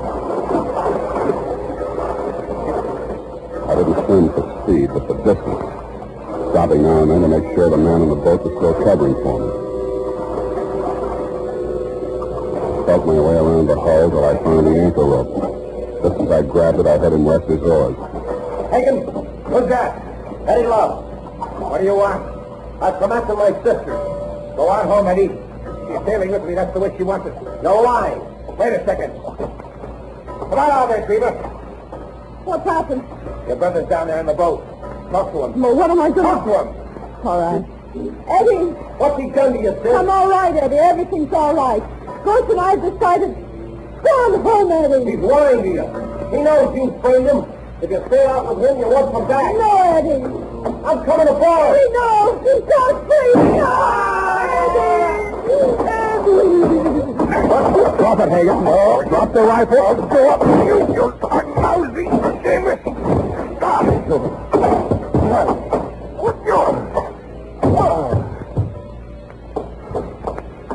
Sam, did he hurt you? No, I've been kicked in the stomach before. It takes a woman to kick you in the teeth. I'm sorry. I don't care what you did. What burns me up, you didn't do it right. I hate a bungler, especially a female bungler. I'm a bungler. You're the one. It would have worked if you hadn't gone poking in the incinerator. I should have called the police. They'd have known what to do with evidence like that. They've been wanting to get something on Gorse ever since repeal. Listen, Angel, any flatfoot could have seen through that setup. Eve Adams was sitting in front of a mirror when she was maced. She saw the murderer into the room. She got it in the back of the head. That means she trusted whoever walked up behind her. That also means the evidence of a struggle was fake. But the nail polish on Gorse's shirt. You put that nail polish on her fingers after she was dead, laid that trail to the incinerator with a pair of Gorse's shoes where any flatfoot was supposed to think he'd try to destroy the incriminating shirt. But the dumbest thing you did was lying to me about that matching lipstick you dropped in my office. That made you look guiltier than anybody, because anybody could have planted that fake evidence. I didn't kill her. I'm not a murderer. Your brother might have got off easy. Crime of passion. Please don't say that. I can't bear the thought that after everything I did, it's all come to nothing. Here. Have a lifesaver. You may need it.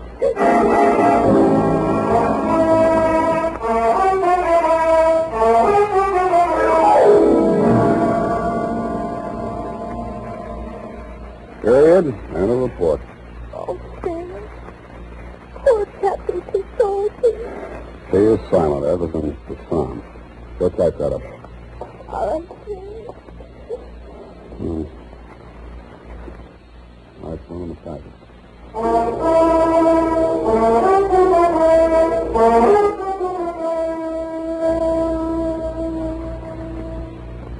And now, listen to this. There's nothing like it, friends. There's nothing like Wild Root Cream Oil to groom your hair neatly and naturally. To its...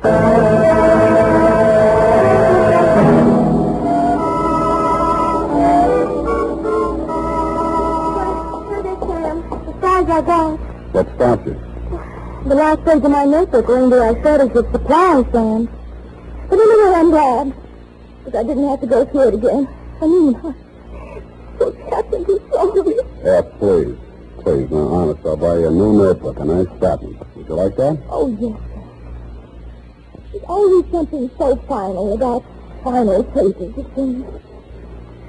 And when I think of all the risks you take... To say nothing of my client. I think I'll put a new sign on the door. Abandon hope, all ye who enter here. Oh, but I haven't, Sam. Where there's a will, there's a wish. There's a what? A wish, Sam. Small amount. Which reminds me, I've got the canvas left. Join me, just a whisk? No, Sam. One of us has got to have a clear head. Well, it'll be me. All best. Good night, Sam. Good night, sweetheart.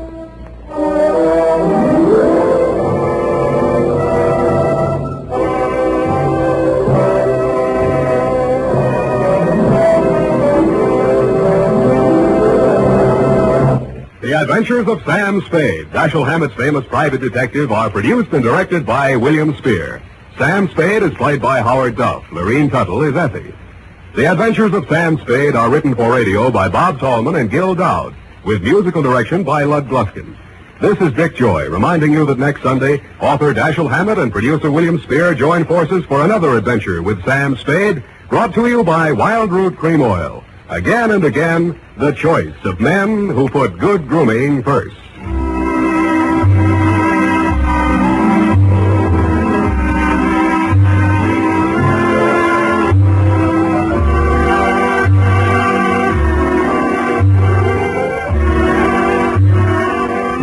Smart girls use Wild Root Cream Oil, too, for quick, good grooming and to relieve dryness between permanents. Mothers say it's grand for training children's hair. This is CBS, the Columbia Broadcasting System.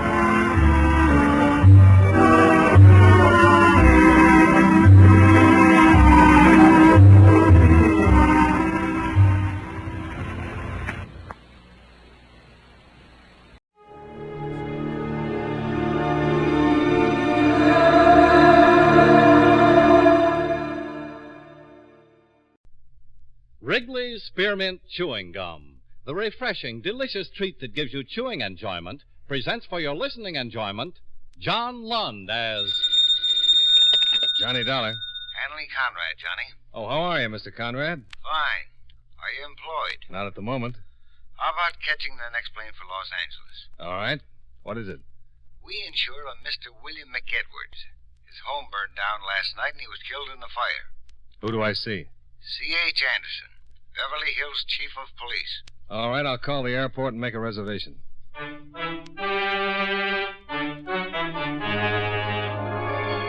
The makers of Wrigley's Spearmint Chewing Gum bring you John Lund in another adventure of the man with the action-packed expense account, America's fabulous freelance insurance investigator. Yours truly, Johnny Dollar.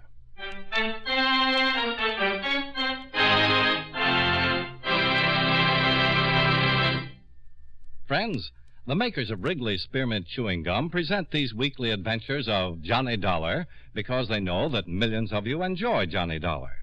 That's true of Wrigley's Spearmint Chewing Gum, too. It's enjoyed by millions, day in and day out. People find that chewing on a smooth, delicious piece of Wrigley's Spearmint Gum somehow makes time pass more pleasantly. Whether you're working, driving, shopping, or just taking things easy, that good, tasty chewing gives you enjoyment and satisfaction. So always keep a package of Wrigley's Spearmint Chewing Gum handy. And whenever you want a refreshing, delicious treat, chew a stick. You'll like it. You really will.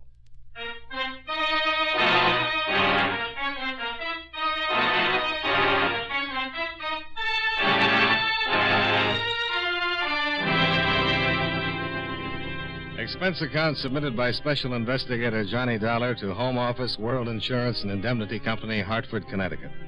The following is an accounting of expenditures during my investigation of the Amita Buddha matter. Expense account item 1, $193.55, plane fare and incidentals between Hartford and Los Angeles. I arrived at the Los Angeles airport the next morning, rented a car, and drove it to the hotel, where I registered and put in a call to Chief Anderson at the Beverly Hills Police Department. An hour later, we were sitting in his City Hall office. Lieutenant Hankins got the call at 7 minutes after 6 in the evening, placed by a neighbor. House was almost completely gutted by the time the fire department got it under control. Hankins found McEdwards' body in the bedroom. He'd been alone in the house? Yeah. His wife returned about an hour later, found her husband dead. Swell homecoming. How'd the fire start? We're not sure. Started in the bedroom. One thing's pretty certain. It wasn't an accident. What do you mean? The first cursory examination by the coroner's deputy indicated the victim had burned to death. This morning, we got another report. Further examination at the morgue showed McEdwards had been stabbed. What? Mm-hmm. Also hit over the head, severe skull fracture. So you think McEdwards was killed first and the fire started to cover the crime? Yeah. That's how I came into it. Ordinarily, Lieutenant Hankins would handle the whole thing. This murder angle is confidential, Dollar, until the coroner files an official report. Sure. Any suspects? No, not yet. Well, thank you, Chief Anderson. I think I'll go out and talk to the widow, if it's all right with you. Sure. But don't mention the murder angle. I won't. Where's she staying? With her mother in Encino.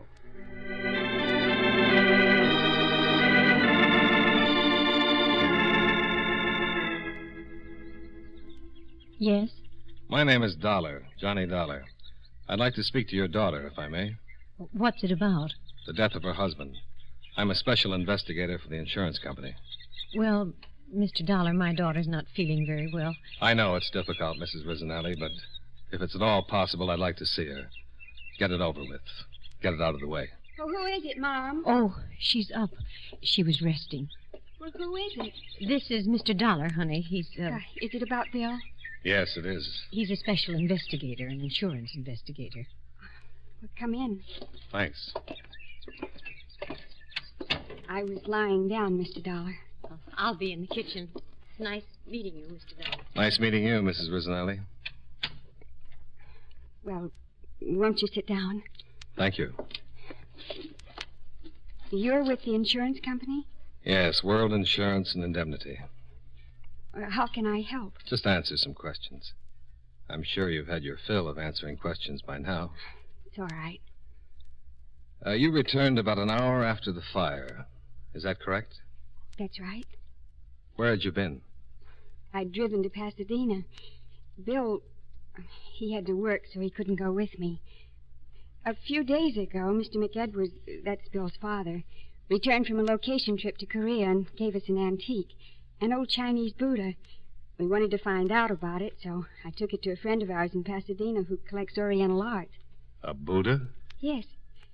Bill's dad found it in Korea and gave it to us as a sort of belated wedding gift. We'd only been married for 6 months. When did you leave for Pasadena? Oh, around 4 in the afternoon. I would have left sooner, but I had to clean house and fix Bill's lunch. I'm sorry, Mr. Dollar, but it's still a little hard to talk about it. Just a few more questions. I'm all right. Did anything unusual happen? Unusual? Well, anything your husband might have said before you left. Anything out of the ordinary that happened? I don't understand. Why do you think something unusual might have happened? Is there something I don't know about this, Mr. Dollar? No, it's nothing like that. I'm just checking everything. There was a fire. My husband lost his life. Are you considering that it might not have been an accident? I'm not considering anything. I'm just checking. This Buddha, where is it now? Charlie Wilkins, our friend in Pasadena, has it. He wasn't sure, but he thought that it might be very rare, and he asked me to leave it for a few days. Charles Wilkins. Yes. And your husband's father brought the Buddha back from Korea. Yes. Is Mr. McEdwards Sr. in the service? No, he's a production man for International Pictures. He was making a documentary film in Korea. I'd like to talk to him. I think he's at the studio now. He lives on Beverly Glen. Well, I'll try to reach him at the studio. Thank you very much for your time and patience. Certainly. Goodbye, Mr. Dollar.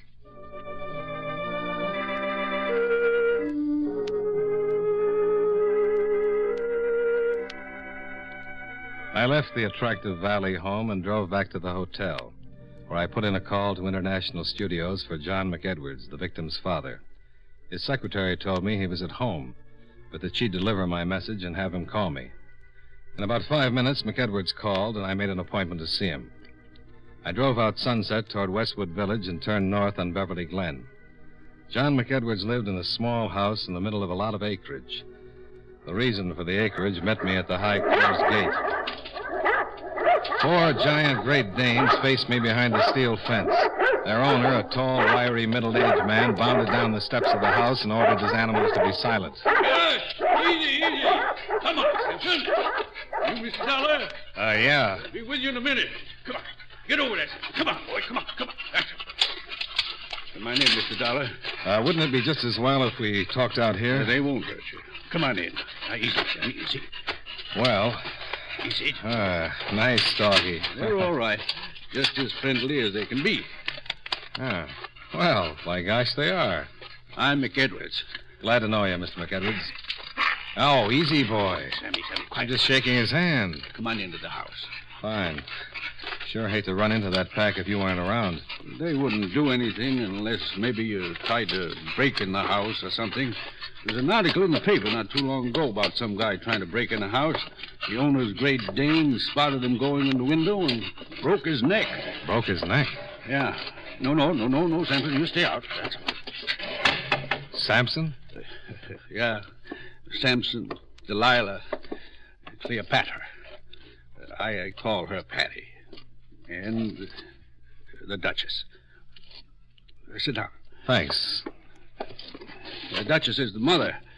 She threw 12 her first litter. I kept 3.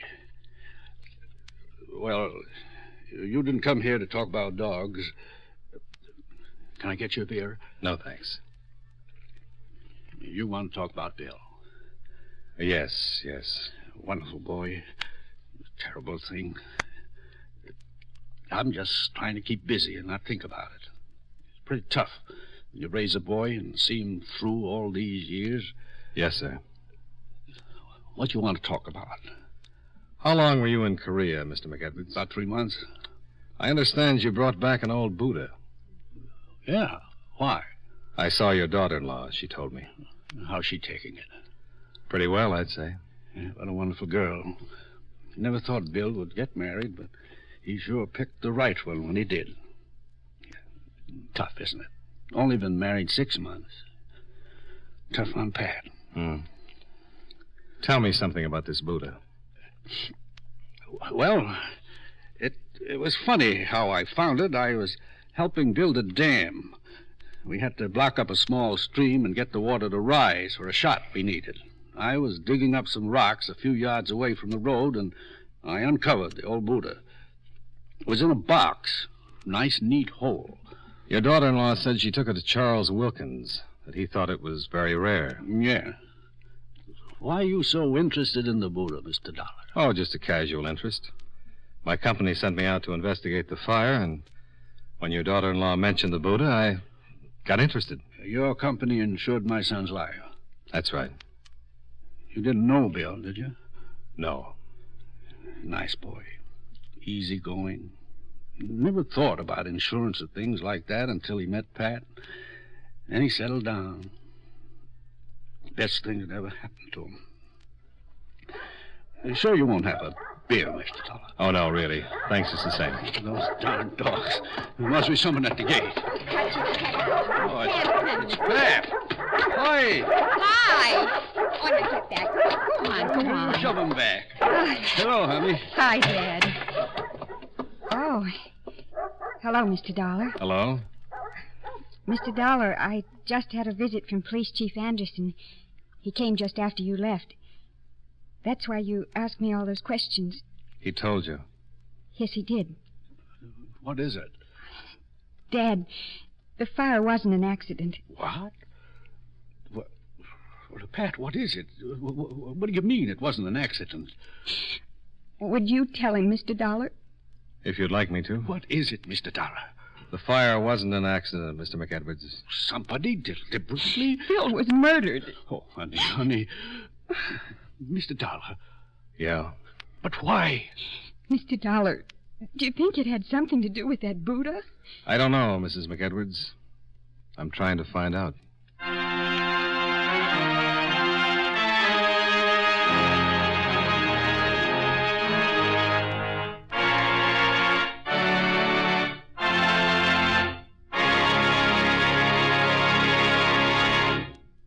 Friends, Wrigley's Spearmint Chewing Gum is a refreshing, delicious treat you can enjoy just about any time.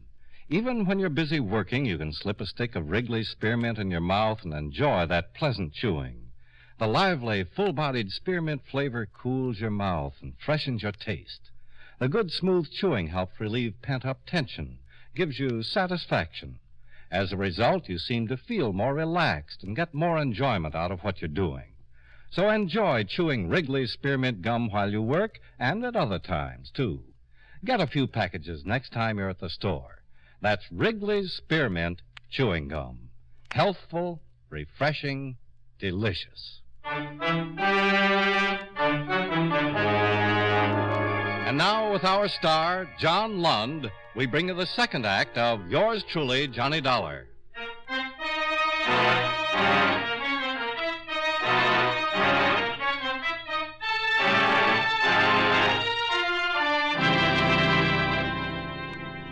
John McEdwards walked me down to the gate and through the Great Danes.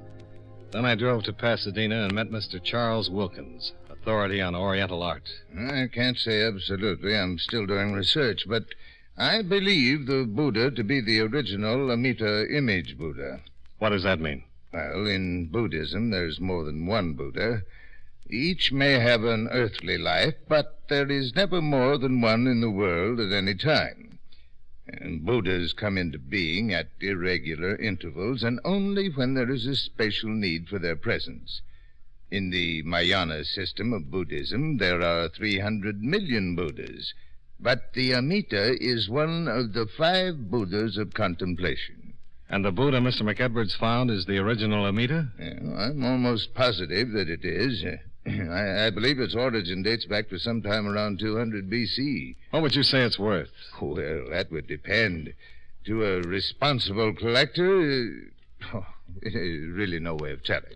Well, let's say you were a wealthy, responsible collector, Mr. Wilkins. Let's just say responsible. How much would you pay for the original Amita Buddha? Well, if I could buy it for, say, 150, maybe 200,000... $200,000? I would be getting a bargain. I would go as high as $500,000 if I had the money. Well, Mr. Wilkins, thank you.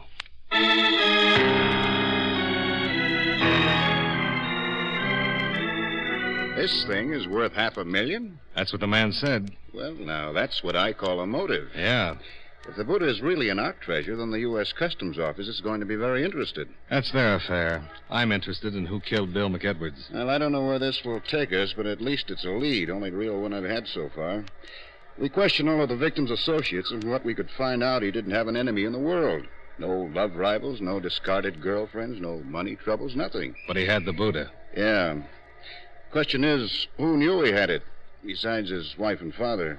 Well, how about the location troupe old man McEdwards was with in Korea? Mm-hmm. I'll check with the studio right away. Yeah. But it's not just somebody who knew he had it. It's somebody who knew the value of it. Somebody who's hep to Oriental art, huh? Maybe the guy who buried it. Why would anybody stash a prize like that in a hole in the ground? Well, for safekeeping, maybe. There's been a war in Korea. Yeah, thanks for telling me.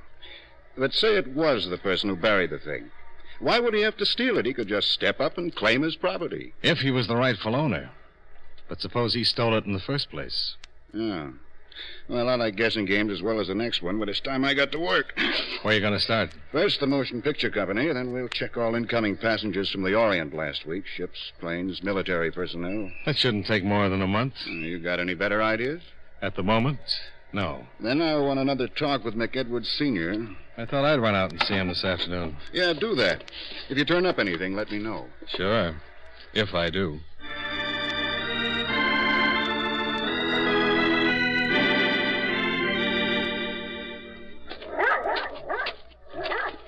Come in, Miss Dollar. I was just finishing some dinner. Oh, I'm sorry. Oh, don't be silly. Come on in and have a cup of coffee with me. If you haven't had your dinner, I'll be glad to throw on a couple of chops. No, thanks. I don't get hungry early. Have a seat. Thanks. You want some coffee, don't you? Yeah, that'll be fine. I'm not much of a bachelor. Wife died 3 years ago, and I still haven't got used to doing things like cooking, keeping house. Usually eat out. You take cream or sugar? Black is fine. Pat was in a pretty bad way after you left, but she finally came around all right. That's tough. Yeah, it is. I wanted to talk some more about... Oh, darn. Excuse me. Hello? Oh, yes, hello, dear. Yes, she worked. She hasn't. Well, she left here about, I'd say about 5:30, maybe 5:45. Well, she might have stopped off someplace. No, don't worry about it. No, she was just fine when she left. Oh, sure. No, I'm all right, dear. Sure, I will. Bye. Funny. That was Pat's mother. She isn't home yet. When did she leave here? About 2 hours ago. Well, we're all on edge. Oh, I don't think there's anything to worry about. No. She's taking it pretty well. When she left, she was fine.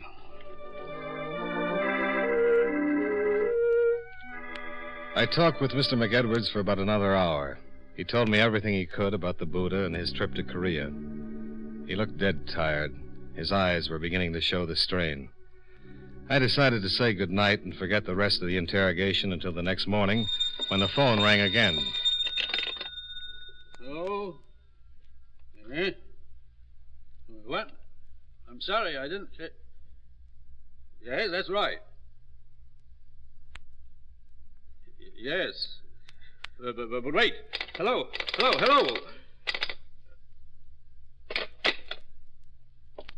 Something wrong?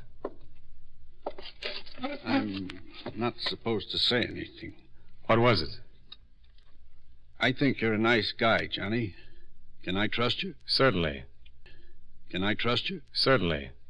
They said not to tell anyone, but I've got to trust someone. I can't think for myself. Too much has happened. You won't take this to the police? I can't promise that. Well, I don't think you will after I tell you. I don't know who that was on the phone, but it was some guy, and he said they've got Pat. What do you mean they've got Pat? Kidnapped. Now, look, exactly what was said. Good gosh, you read about things like this, but you never think they're going to happen. Now, take it easy. Oh, I'm all right. I just haven't had much sleep. I can't think straight. Now, the man that called. He said he had Pat, that she was all right for me not to say anything to anyone, or she'd get hurt. He said for me to get the Buddha. And that is it. They said to get it, and they'd see that Pat was returned home safely. What did they say to do with it? Just to get it. They'd contact me. What are you going to do? Get the Buddha. Wait a minute. Let me go. Well, they might be watching. They'd know I told you about the phone call. They won't do anything to Pat until they get the Buddha. I'll call Wilkins. He's probably in the book. Well, don't you think it'd be better if I went? Yeah, maybe it would. But I'm going to follow you. If anything happens, I want to be around. All right, let's go.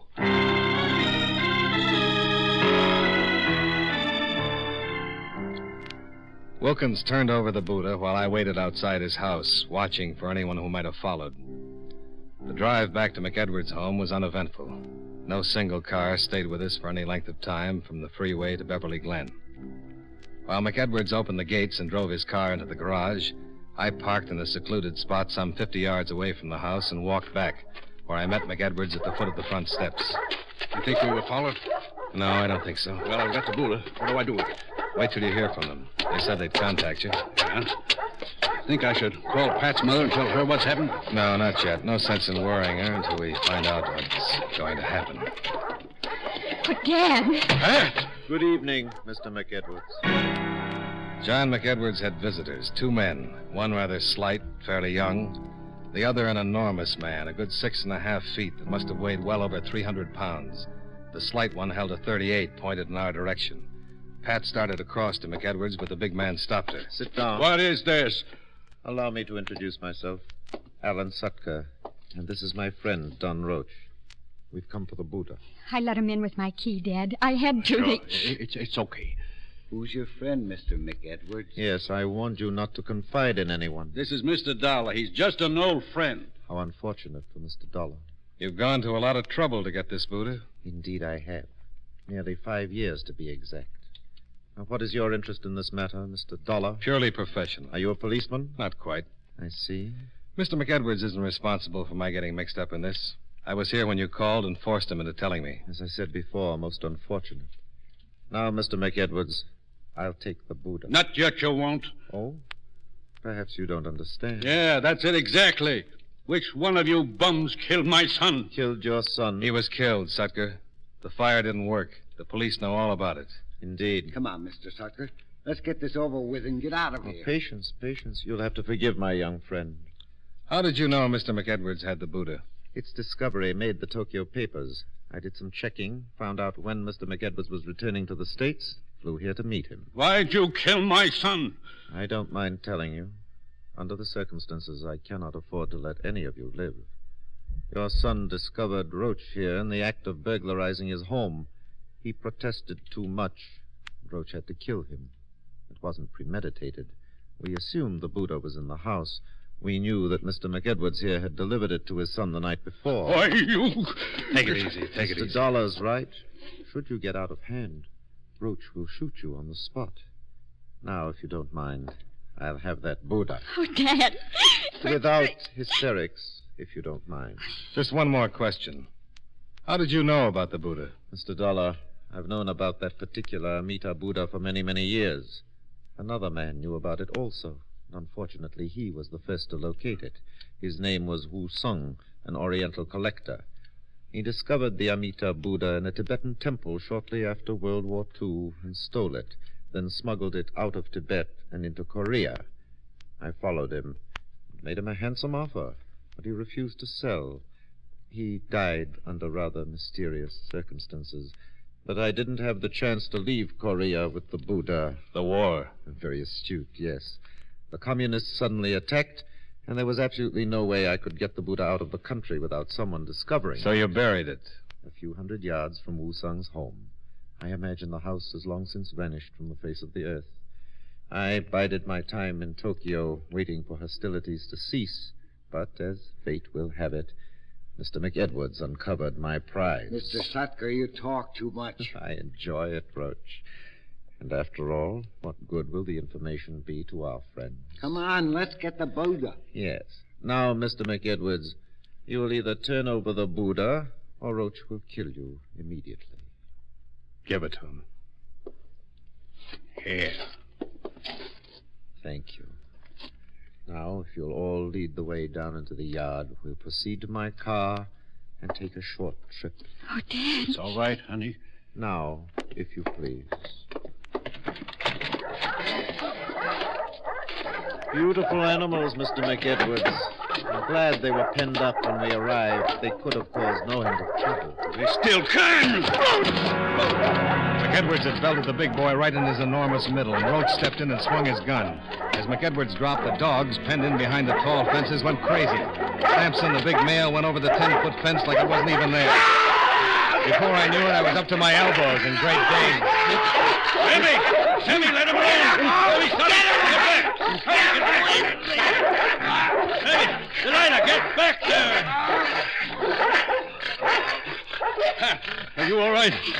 Yes, I'm all right. Mr. Dollar? Yeah. Why didn't they go after me? They knew you were helping. My face, get a doctor, get a This doctor. one's pretty bad. How's the big one? Huh.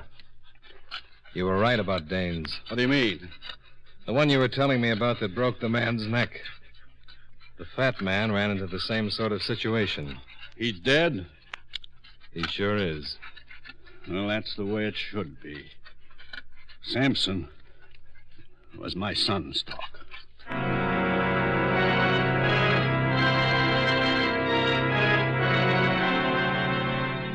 Expense account item 2, $33.85 hotel bill. Item 3 and 4, $299.75.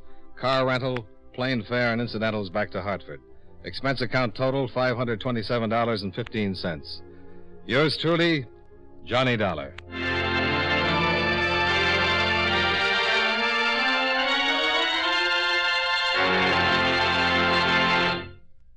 Remember, friends, Wrigley's Spearmint Chewing Gum is a refreshing, delicious treat you can enjoy just about any time. Chew a few sticks of Wrigley's Spearmint during the day and see how the good chewing helps you keep feeling fresh and alert. The lively, full-bodied flavor of Wrigley's Spearmint cools your mouth, freshens your taste, and sweetens your breath. The chewing itself gives you a nice little boost, helps you keep going at your best. Millions of people get real chewing enjoyment out of Wrigley's Spearmint Gum every day, and we know that you'll enjoy it, too. Get a few packages and always keep some handy. That's Wrigley's Spearmint Chewing Gum. Healthful, refreshing, delicious.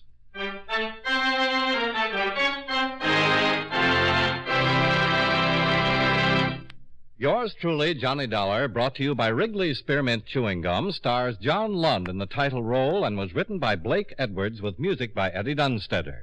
Featured in tonight's cast were James Nusser, John Stevenson, Jeanette Nolan, Sammy Hill, Bill James, Herb Butterfield, Robert Griffin, and Edgar Barrier. Yours truly, Johnny Dollar, is produced and directed by Jaime Del Valle.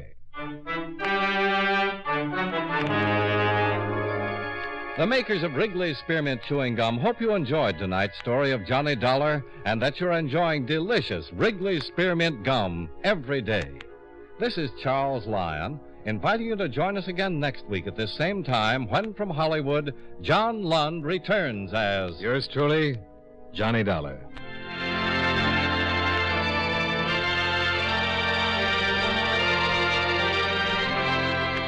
This is...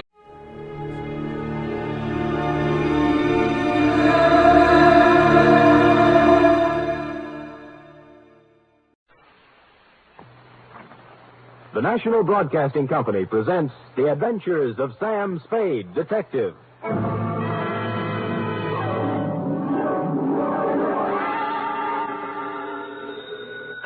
Sam Spade, Detective Agency. Me, sweetheart.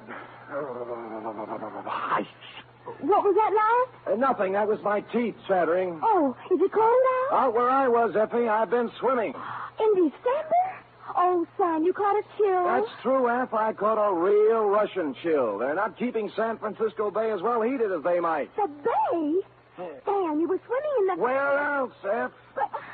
Oh, Sam, you've been drinking. Only brine, Angel, and what kelp juice I could scavenge. Kelp juice? Oh, it was a taxing experience, Eff. A lesser man couldn't have come through it.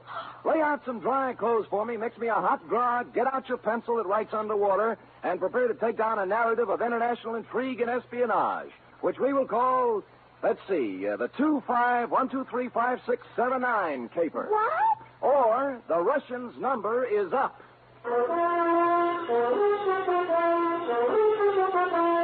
NBC invites you to listen to the greatest private detective of them all, as William Spear, radio's outstanding producer-director of mystery and crime drama, brings you The Adventures of Sam Spade.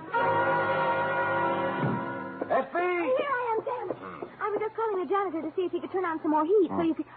Oh, you're not so very well. Well, I had a dry martini on the way over. Dr. Ames called you a few hours ago. Dr. Oscar Ames. Did he? That was nice. He was worried about you. Wanted to know if you'd been found yet. He said you two were on a ferry boat and that he just stepped in to have a cup of coffee, and when he came back... Yes, Effie, yes. Well, can't keep the FBI waiting. The FBI? Well, who else? You don't think I was playing around with kids on this caper? Oh, no, Sam. I knew they were grown-ups. Now, take it down, then. No, In this one, your Uncle Sam was working for his Uncle Sam. They fill it in. To Federal Bureau of Investigation, Washington, D.C. Care of J. Edgar... Oh, no, that'd be too much. Well, why not? From Samuel Spade, license number 137596. Subject, Boris Kargamensky. How do you spell that, Sam? Kargamensky, K-A-R-G... No, I don't mean that. I mean Boris. Oh, I should have known. B-O-R-I-S.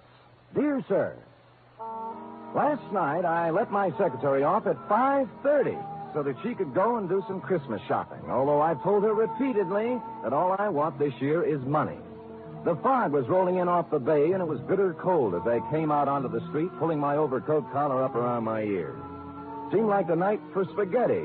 A wonderful spaghetti dinner and some pleasant Italian hospitality down at Mama Pizza's restaurant on the Embarcadero opposite the ferry building. So that's where I went. But Mama Pizza had more than hospitality on her mind when she met me at the door. Sam, oh, I'm so glad to find you. I'm just calling your office. Well, what's the trouble, Mama? Someone been stealing ravioli? Please. It's my cousin, Tony. They tried to kill him. Oh, what happened, Mama? Come on, Sam. You eat with us, our table. I'll make Tony tell you. He's gonna feel so good, but he can talk all right. You're gonna see. She led me to the back of the restaurant to the table where the family generally sits. Her daughters, Angelina and Patty, were there with plates of food in front of them, but they weren't eating any of it. They were staring in awe at the man who sat next to him. He was small to start with, but he was even smaller, hunched down in his chair miserably, staring, unseeing, into a glass of wine. On the table in front of him was a battered old concertina.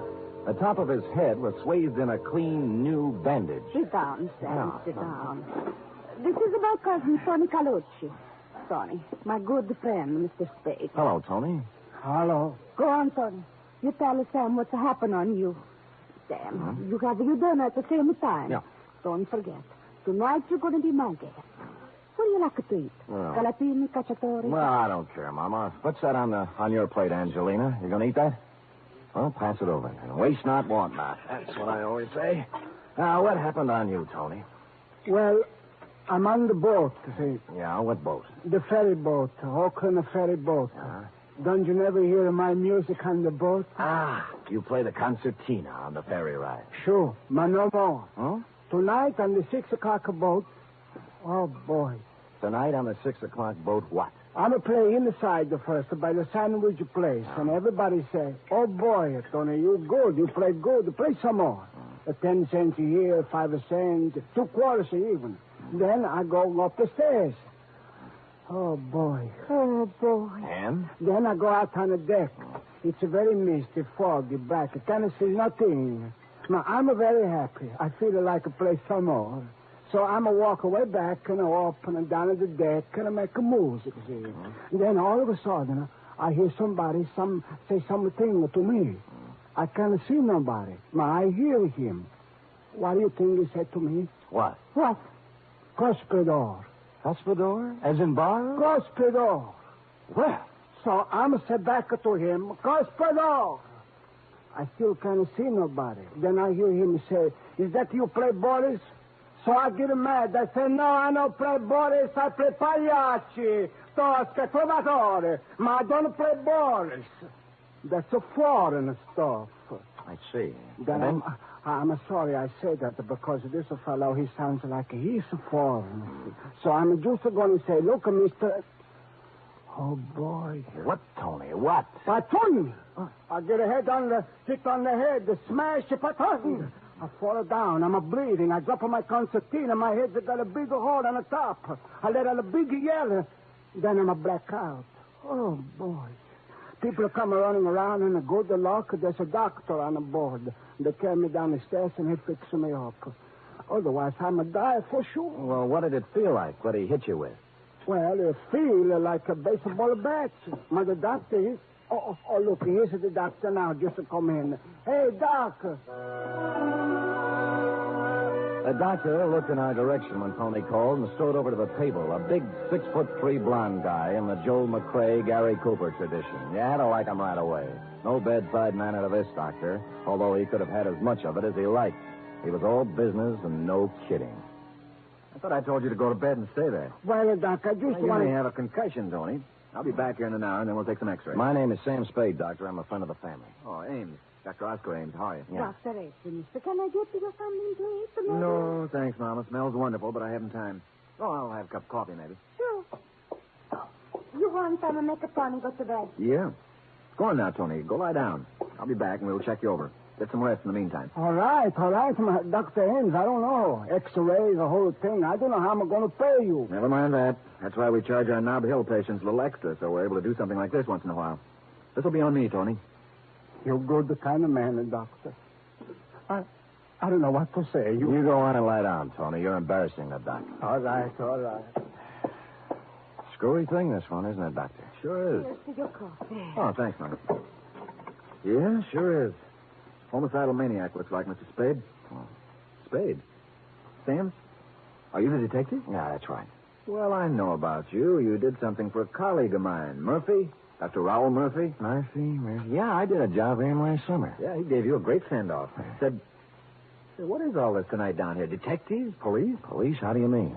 Well, I think they were police. 5 or 6 plainclothes guys. They were waiting here on this side when the ferry pulled in to slip. They're still there holding the boat. I just left them. Well, what were they doing? Talked to all the passengers as they came off. Asked us for identification. Mm-hmm. Hey, what do they think about Tony's little experience getting knocked on the head? Oh, they were mighty interested, naturally. Especially when I told them how I thought the wound had been inflicted. Which was? Gun butt. Gun butt, eh? Wow. I'd say so. Lord knows I saw enough of those in the war. The Russians used to club prisoners over the head that way to save ammunition. And then fling the guys into the river. Oh, hey, I've got to go. Take that dreary ride again. What, the ferry? Yeah, I've got a patient over in Oakland. Had to come back over here to pick up some serum. Phoned my nurse, and she met me just out here. Well, nice to see you, Sam. Oh, tell, what's his name, Tony. Hey, wait a minute, Doc. I've got nothing to do. I'll ride over with you. A little air won't do this dinner any harm. We crossed the street, went into the ferry building. Everything was normal enough for the main waiting room where I stopped to buy cigarettes and a pocket flashlight. But outside on the dock where the Oakland boat was waiting to take off, there were a number of extra characters whom you wouldn't think would have chosen a dismal, chilly night like this for waterfront lounging. There wasn't anybody I knew, and in any gathering of plainclothesmen, local variety, I generally spot one or two familiar faces. Dr. Ames and I got aboard, followed by three of these gentlemen. The broadest one, who was built for endurance, exchanged pleasantries with us as the boat moved out into the water. Hello, Dr. Ames. I see you didn't miss the boat, like the old saying. No. Oh, you're one of the fellows I talked to before when we landed. Yeah, that's right. I don't think I got your name. Connolly. Oh, Connolly, this is Mr. Spade. Yeah? Would that be Lieutenant Connolly or Sergeant, maybe? That's Connolly. No special title. How's the little fella doing, Doctor? Colucci? Tony? He's under care. He, talk anymore? Say anything interesting? I didn't talk to him. Mr. Spade here did. Oh. Really? Really. What do you have to say? Well, you see, I'm an old friend of his family. What he told me was in confidence, and I really have to know a little more about who I'm telling his secrets to. I see. Spade, your name was? Still is. Nice to meet you, Gospodin. Gospodin? Means nothing to you, huh? Well, it might. Gospodin sounds like another word. Somebody might think you said cuspidor. That's very funny. Hey, are you going to stay out here on deck? We haven't made up our minds. Is that okay? I'll go inside. Have a little coffee at the snack bar. It's comfortable. Ride's over before you know it. Out here, it's foggy, wet, and miserable. Well, I'm going in. I'll see you later. Goodbye, Doc. Well, maybe he's right, although I must say he's not my favorite man in the world, Mr. Connolly. It is strictly pneumonia weather out here on deck. Shall we go in? Not just yet for me, Doctor. I think I'll stretch my legs a little. Doc, tell me, where was it that Tony got caught? On the upper deck, I know, but which side? We're turned around now. Starboard. Just about directly above where we're standing. Yeah, right. Don't point, Doc. Our friend Connolly and his boys are on their way out to sea. No, they went back in. You think they're as mysterious as they seem? Oh, definitely that. You know what made them turn back just now? Decide it wasn't necessary to check whether we were still here? No, what? They can't make us out here. It's too dark.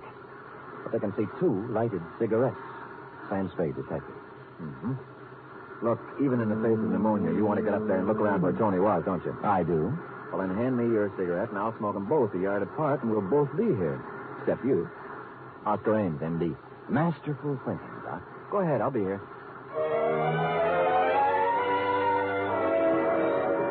So I trod the slippery stairs to the upper deck. The fog was as wet as rain. I couldn't see any more than inches ahead of me with my flashlight. Finally, I stopped about amidship and looked down over the rail. Ames and his two cigarettes, tiny red dots of light that grew brighter every now and then as he puffed at them, were almost directly beneath me, so I knew I was just about right. A sudden noise over my head made me shoot my light up toward it. It came from a piece of canvas that had suddenly ripped loose, the canvas that covered the top of a lifeboat. I got up there somehow and perched precariously, holding onto two steel supports with one arm. The piece of canvas had been ripped open with a knife, a hole large enough for a man's body to get through. And that's what was in there, sprawled in the bottom of the lifeboat. A man's body.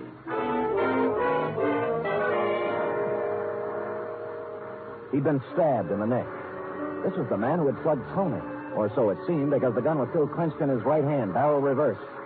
There was nothing in his pockets, just a handkerchief and $2 in change. But my flash caught a speck of something white in one of his shoes. It was a bit of paper with two typewritten lines on it. I let myself down to the deck, rubbed the circulation back into my arm where I'd been holding on, and prepared to read the note. And that's when my flashlight went dead. I groped about, cursing them for not checking their batteries, until I found a faint, ghostly glimmer of light overhead, out over the edge of the ship on the outside of the rail. I climbed over, steadied myself against lurching, and lit a couple of matches. It said, International Postcard Shop, Geary Street, SF, greeting card for Boris. I put the bit of paper in my pocket and turned to climb back over the rail. And then something came at me from the flash. It caught me full in the center of the forehead. And as I staggered, came again like a block of wood right on the top of my head. It made it burn with sudden fire. Tiny points of light glittered in the blackness, came rushing toward me and grew larger, and I fell crashing over the side.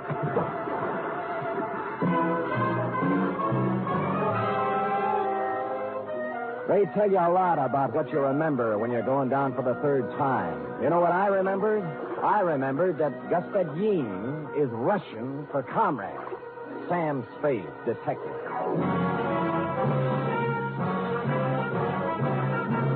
You are listening to the weekly adventure of radio's most famous detective, Sam Spade.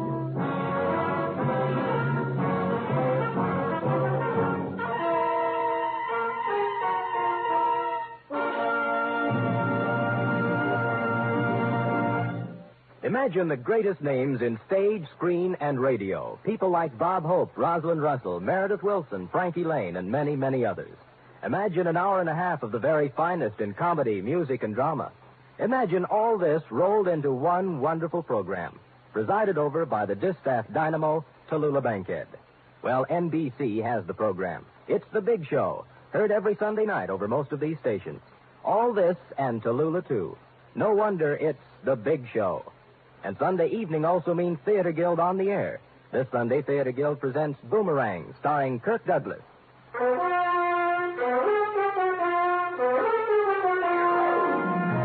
And now back to the 251235679 caper. Tonight's adventure with Sam Spade.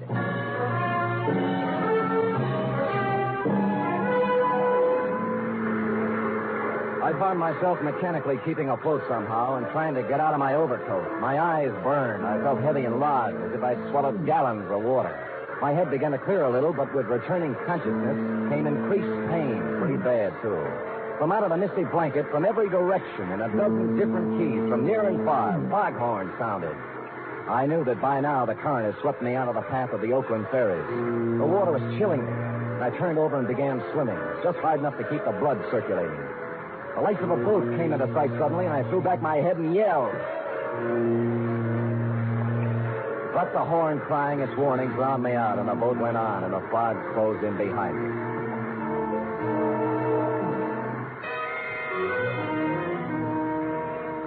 And then I found myself full of a strange and wonderful weariness. The water wasn't cold anymore. I was warm with a comfortable, soothing numbness, and I knew what to do. I'd swim until I didn't hear the noise of the horns anymore. And then, in the quiet of the friendly fog, go to sleep. So I began to doze. And then some lights came into my eyes, and I wanted to stay in the dark. And I turned my face down into the embrace of the water.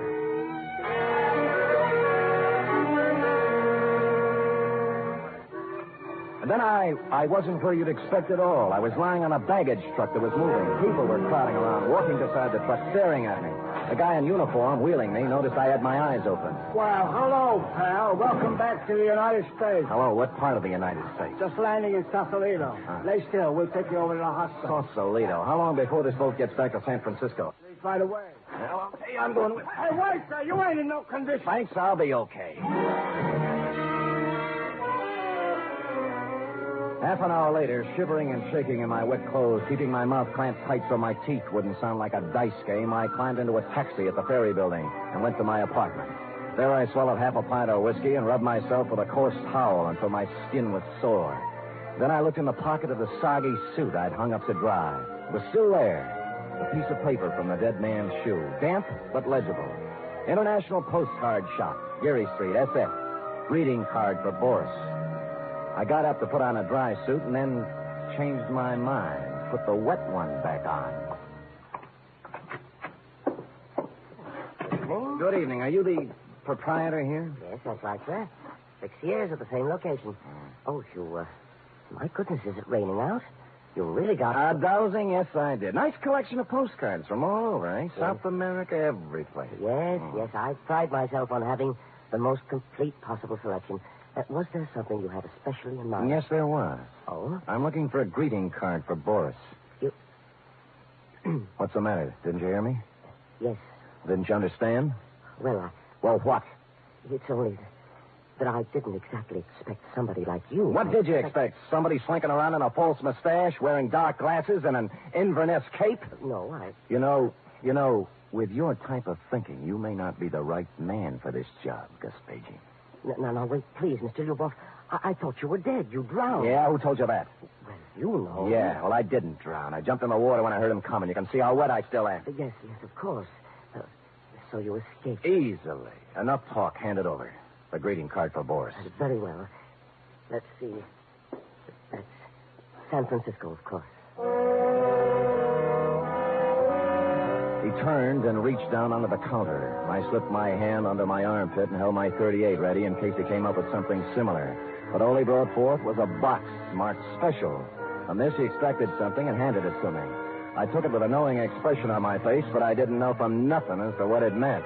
All it was an ordinary postcard, that's all. A picture postcard showing the Golden Gate Bridge. Underneath it, the caption, Wonder Cities of the World, number 25, 1235679, San Francisco. Nothing else. I was afraid my mouth was open. What's the matter? Matter? Don't you know how to read the name? It's so difficult, of course. Idiot, certainly I know how. I was just admiring the work, that's all. Oh. Work, that's all. Oh. It is excellent, isn't it? Look, you'd better go now. You've been in here an awfully long time. We don't want to... No, of course we don't. I'll go, Spade. Spade, I'm sorry to have been overly cautious. There is no such thing as over-caution. Yes, thank you. You were so... Well, you seem like an American. So do you. I strode out onto the street, touching my postcard, but I shoved it inside my sleeve a moment later because who I saw standing under the misty glimmer of a streetlight waiting for me was my heavy-set, mysterious friend from the ferry boat, Connolly. I turned my head around and glanced down the other end of the block behind me.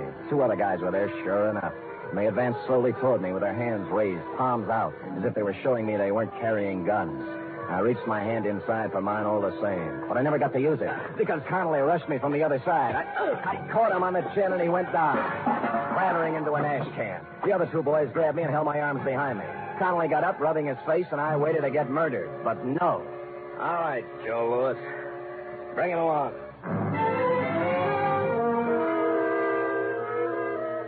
And so they did. We didn't go far, though, just around the corner to a little hamburger place that had a sign on the door saying closed, although there were lights inside. Connolly knocked on the door, and a fellow with an apron came and opened it and locked it after us.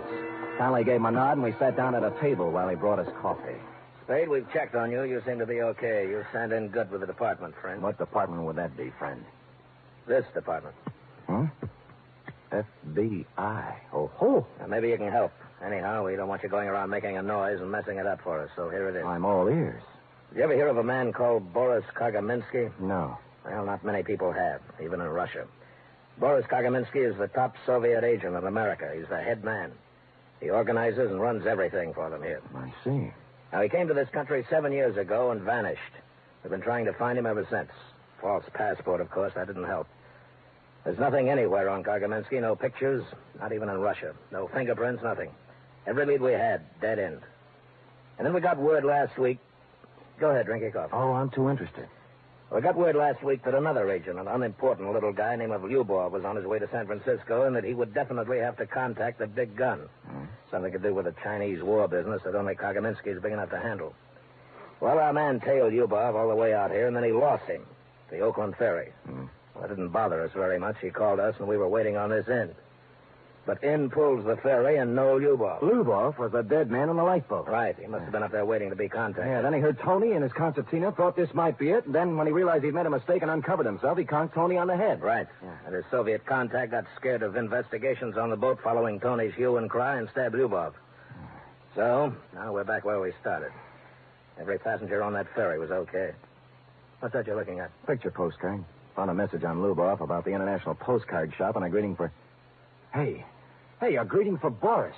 Boris Kagaminsky. Now, let me see that. I bulldozed the guy in the shop to let me have it. Looks like nothing. It's just a picture. But he said he said I could read the name. Give me it. Golden Gate. Oh, these numbers. Wonder Cities of the World. Number 25123569. Hey, wait a minute. What? Print out the guy's name, Boris. All right. B-O-R-I-S. Leave a space. K-A-R-G-A-M-E-N-S-K-Y. Now, put numbers, wait a minute. The top number is 9. Yeah. All right, put 1, 2, 3, 4, 5 over Boris, and then start again. 1, 2, 3, up to 9 over Kagaminsky. Yeah. So? All right, now let's get a postcard. 2, 5, 1, 2, 3, 5, 6, 7, 9. Okay, what's 2? 2 is, O. 5. S. O-S. Now, Kagaminsky. 1? K. 23. A-R. O-S-K-A-R. Well, I guess we know the rest of it. 5679 A-M-E-S, correct? Correct. Oscar Ames. Dr. Oscar Ames. What? I was just thinking. He was worried about me catching pneumonia.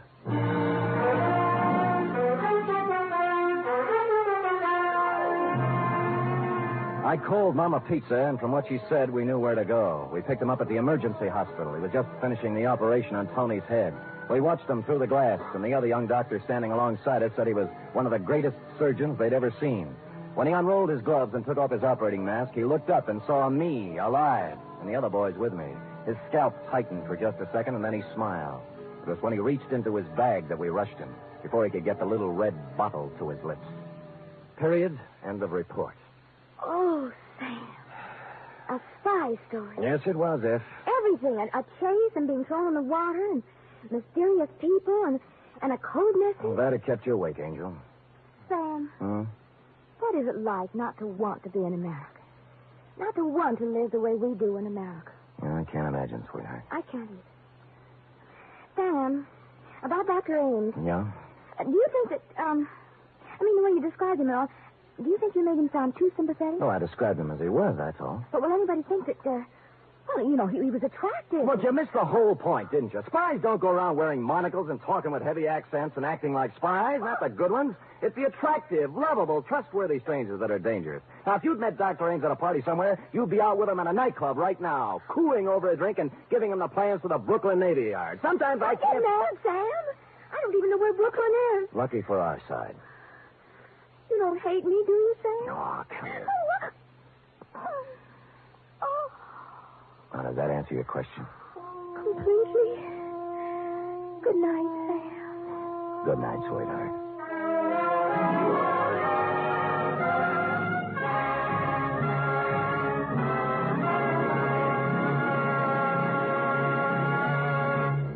The Adventures of Sam Spade are produced, edited, and directed by William Spear. Sam Spade was played by Stephen Dunn. Lorene Tuttle is Effie. Script for tonight's adventure by William Spear. Musical scoring by Lud Gluskin, conducted by Robert Armbruster. 3 chimes mean good times on NBC. There's no cover charge at Duffy's Tavern. Just keep your dial tuned to NBC later as Archie the manager and his delightful friends cook up another mad and merry session at that remarkable restaurant, Duffy's Tavern. This Sunday, the big show comes your way on NBC again, an hour and a half of the best in comedy, music, and drama, with guests Bob Hope, Martin and Lewis, Rosalind Russell, Frankie Lane, and unpredictable Tallulah as MC. Go ahead. Tell them about the thing. Oh, yes. Sam Spade and Effie asked me to remind you about the thing. The thing for kids for Christmas. You know, the thing can be anything you think an underprivileged child would like for Christmas. In your town, there are civic groups who are cooperating with this Thing for Kids campaign. Send your new or used toys to the collection centers in your town and help make some child's Christmas brighter. It'll make you happier, too. Thank you.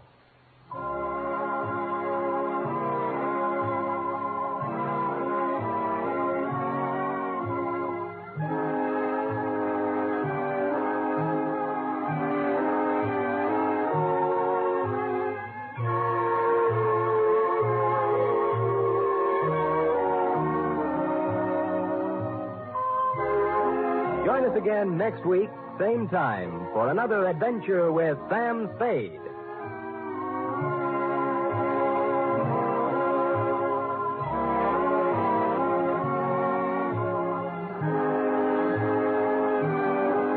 Enjoy the magnificent Montague, then it's Duffy's Tavern on NBC.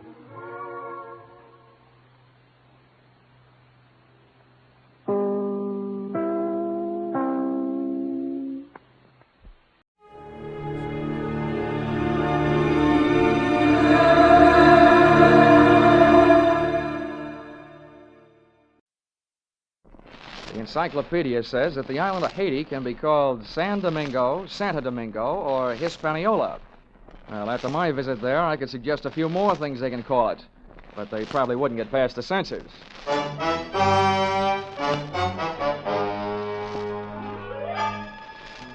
This is another in the adventures of America's fabulous freelance insurance investigator, Johnny Dollar. At insurance investigation, Johnny Dollar is only an expert. At making out his expense account, he's an absolute genius.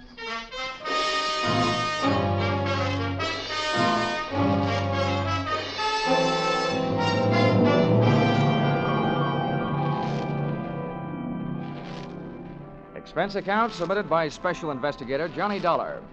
To Home Office, American Federated Life Insurance Company, Hartford, Connecticut.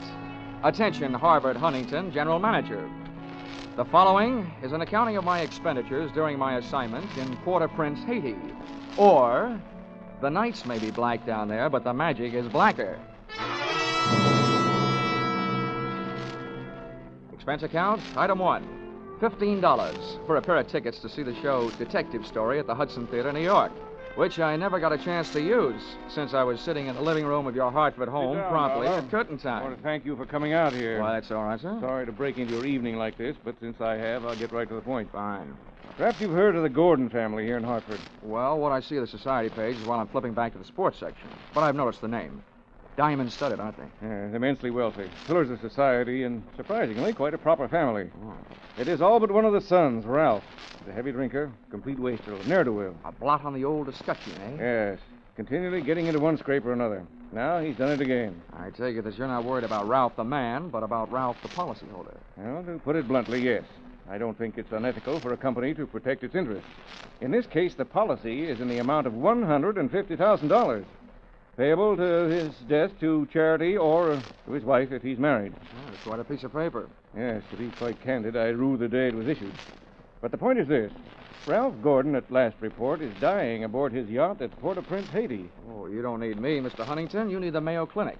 Dollar, yeah? I hesitate to even mention this in the presence of a sane man, but from everything we can learn, young Gordon is not dying from any known malady. He's dying as a result of a... Well, it's pure nonsense. He's supposed to be dying as the result of a voodoo curse. Now, anyone with any sense... Now, wait a minute. Where'd you get your information? From his older brother, Thomas. He's a doctor. He's down there in Haiti with Ralph. I want you to go down and debunk this thing, Dollar. Find out what's wrong. Why, any sane man knows there's no such... voodoo. You don't believe in it, do you? No. Not unless I see it working.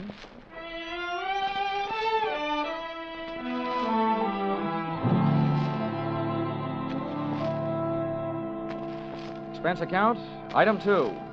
$148.70. Hartford to Port-au-Prince via airplane. Expense account, item 3. $32.50. Tropical clothes. They didn't fit me, but they fit the weather. And item 4. $25. Spent while I browsed the waterfront bars in Port-au-Prince, looking for somebody who knew where the Gordon yacht was moored. Know about this when I found him, he not only knew that, he knew everything. Ask me first. My name's Cap Reagan, and I've been here since before repeal. Give up my citizenship, I did, with the help of a couple of prohibition agents. Oh, you don't say. Uh-huh. And I figure on sailing out my final days right here. What do you want with the Gordon craft? I want to see the owner, Ralph Gordon. How do I get to it? Oh, I reckon you pay me to row you out to her. My dinghy's down at the foot of the pier, just a short hail from where we're at. Oh, well, good. Come on, let's shove off then. Just wait till it down my ration here.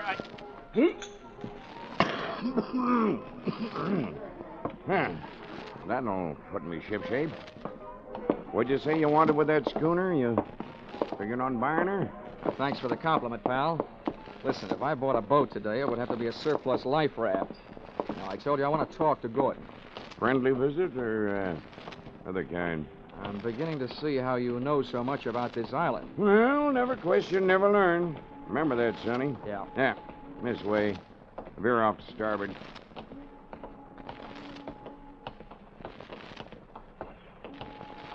No, sir. Never question, never learn. Yeah. Well, I'm an insurance investigator, and a company sent me down here to look things over, including Gordon. Something wrong? I don't know yet. What do you know about him? A jug full, Sonny, a jug full. Stood into the harbor about 2 months back. No sooner dropped his hook than his crew started taking the pierhead lead. Everybody jumped but the bosun, for reasons of his own. Why did they leave him? 'Cause he was half seas over all the time. You navigate with sextant, a compass, and parallel rulers, Sonny. Not with a double shot and a water chaser. You get the drift? They were afraid to sail with them, huh? Aye, that's the line of it. And if you'd ever piled into a reef, you'd feel the same. Yeah, here we are. Oh. That's my dinghy down at the bottom of that ladder. There's Gordon's yacht out there. You see her? Oh, yeah. That tug's passing the stern of her now. Yeah, say. That's a lot of boat. Yeah. She carries a suit of sail like a grain clipper. Wait till you see her close up. She's as dirty as a garbage scow.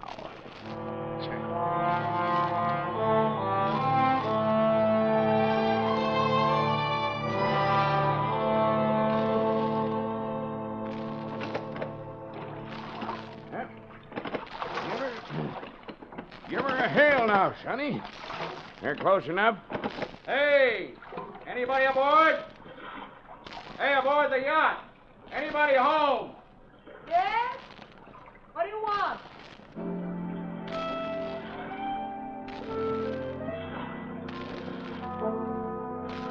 If the ship was dirty, I didn't notice. It may have had good lines, too, but it couldn't have touched what stood at the rail wearing clam diggers, an off-the-shoulder T-shirt, and a Caribbean tan. Uh-huh. There's a trim hull for you. Yeah. That'll be his wife. His wife? Oh. Can I come aboard? Who are you? What do you want? I'm Johnny Dolar from Hartford. I want to talk to Ralph. Oh. Why, yes, then I guess you'll have to come aboard. Here. I'll swing the stern into the ladder. Okay. There you be. Oh. Steady now. Steady. Okay, Cap. You wait for me, huh? Yeah.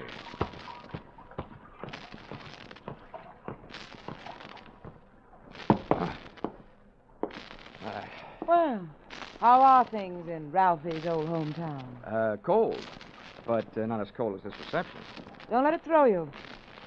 What is this, a friendly drop-in? Business? Or just plain snooping? If it's the last, I'm Edwina. The wife they haven't heard about at home. Oh, congratulations. Now I know why you like to wear your shoulders bare. The better to keep a chip on them. If you're through being sharp, I'll let you hear what's left of my husband. Come on, through here. Okay.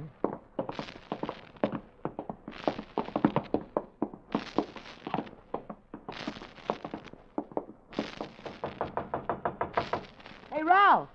Ralph, you've got a visitor from Hartford. Get away from this cabin, you dirty little gold digger, and take your visitor with you.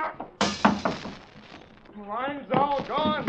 Why don't they send another case of wine? There you are, chum. He's got the door locked. He'll stay that way till he runs out of wine. You heard enough? Yeah.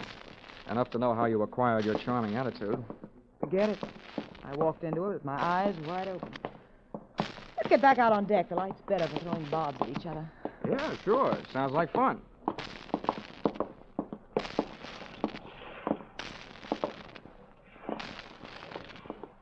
Well, do I have to help you off the boat? Not until you help me by answering some questions. I'm an insurance investigator, and I was sent down here by the company that holds a policy on your husband's life. What should I do, Finch? The story they got was that Ralph was dying from some kind of a voodoo curse. They don't believe it, and neither do I. Why not? It might be true. Huh? Some old dame, they call her Maria Lascelles. She came out to the boat. She yelled some things at him, and when Ralphie threw a bottle at her, she swore she'd put a curse on him. How'd they hear about that back in Hartford? Ralph's brother, Dr. Thomas Gordon, told them. You know him? Yeah, we hate each other. I wonder why he told them. Maybe because he thought somebody, who'd be better off with Ralph dead, was using Maria Lascelles' curse as a cover-up. How would you stand as his widow? Get off this boat. Never mind the act. You're his beneficiary. Or didn't you know? I said get off. What's the trouble, Eddie? Oh, him. Yo, come here, will you? All right. Who's the boarding party? Just get him off him. I'll see you in my cabin. Sure, honey. Anybody get you this upset, it'll be a pleasure. Well, mate, do you walk or dive? Save your strength for the last scene, Goliath. I was just leaving.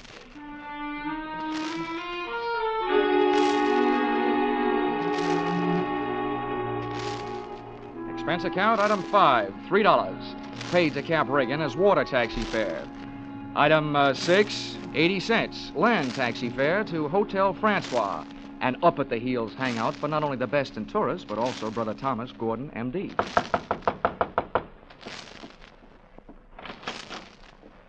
Yes? I'm Johnny Dollar, Dr. Gordon, from Hartford. Oh, yes, Dollar. I've been expecting you.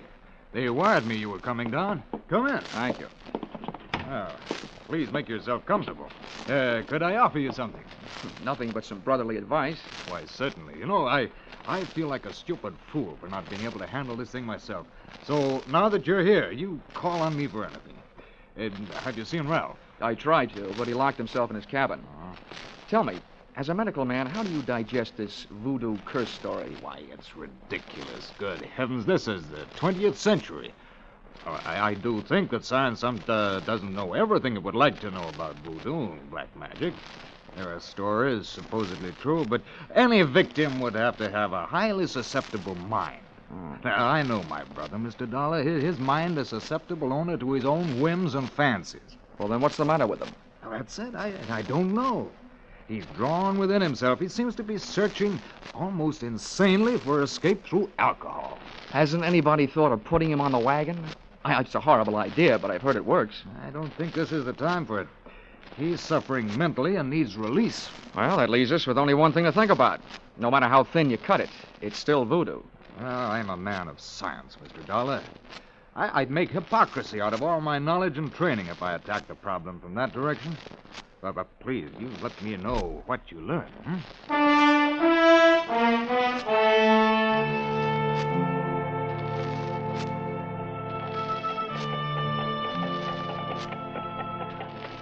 Expense account, item 7.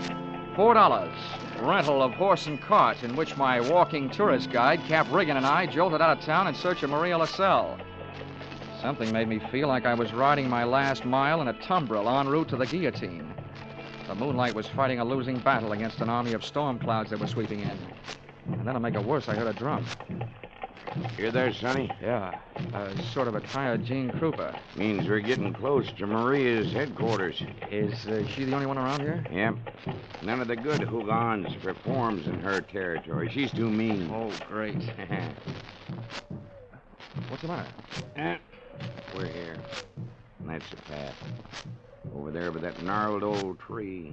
From here on, you plot your own course. This is close enough for me. Oh, me too.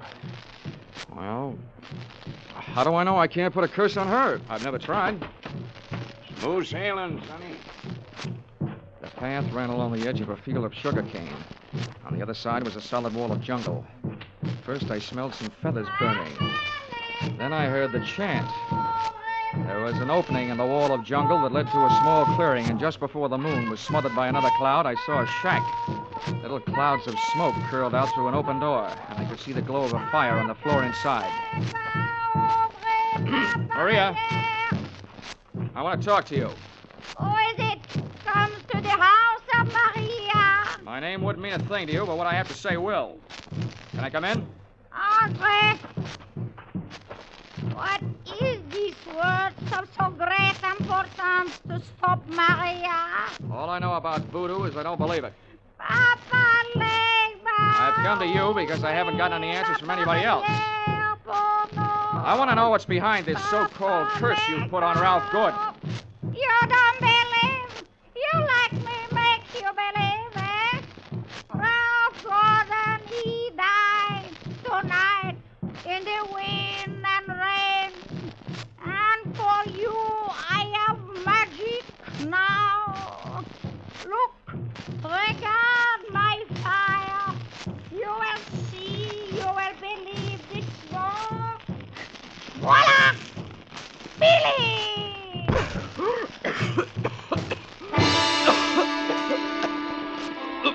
I couldn't see what she'd thrown to the fire. She'd reached behind her for it.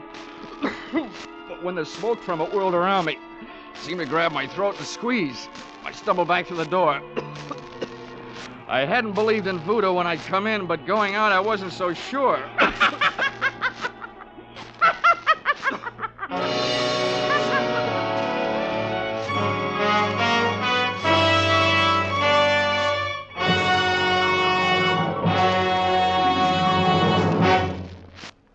In just a moment, we'll return to the second act of Johnny Dollar. But first, The two Orange Bowl teams, Santa Clara and Kentucky, will be honored by Vaughn Monroe and his CBS Caravan tonight. Vaughn and his great band will play favorite songs of the two Orange Bowl teams. Be sure to hear Vaughn Monroe's Caravan, followed by the Gene Autry Show on most of the same CBS stations tonight and every Saturday night.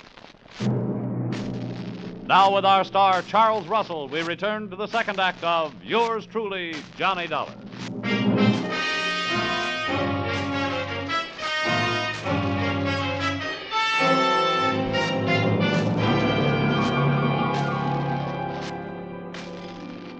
My throat burned. My eyes were looking at each other. My lungs felt like a pair of deflated footballs. And the blood in my head was pounding a better and louder rhythm than that drum. I staggered around the heavy jungle air, and when I could breathe again, I gulped in enough to lift the Graf Zeppelin. By that time, I was cool enough to get hot, in anger.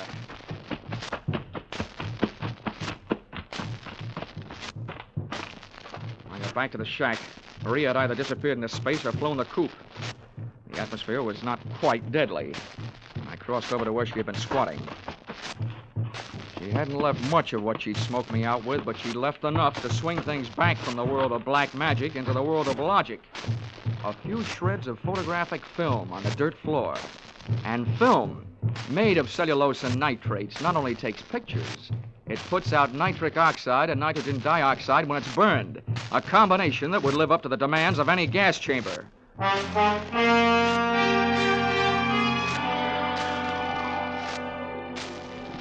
captain rowed me out to the Gordon yacht. This time I boarded without a hail. Ralph was still in a bad mood as I started to pass his cabin. Why don't they send the wine? Empty! Empty!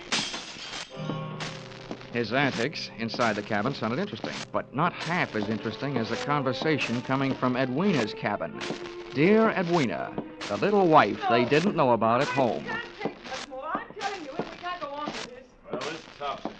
You having a change of heart. Well, that's what happened. Not so sure that makes any difference.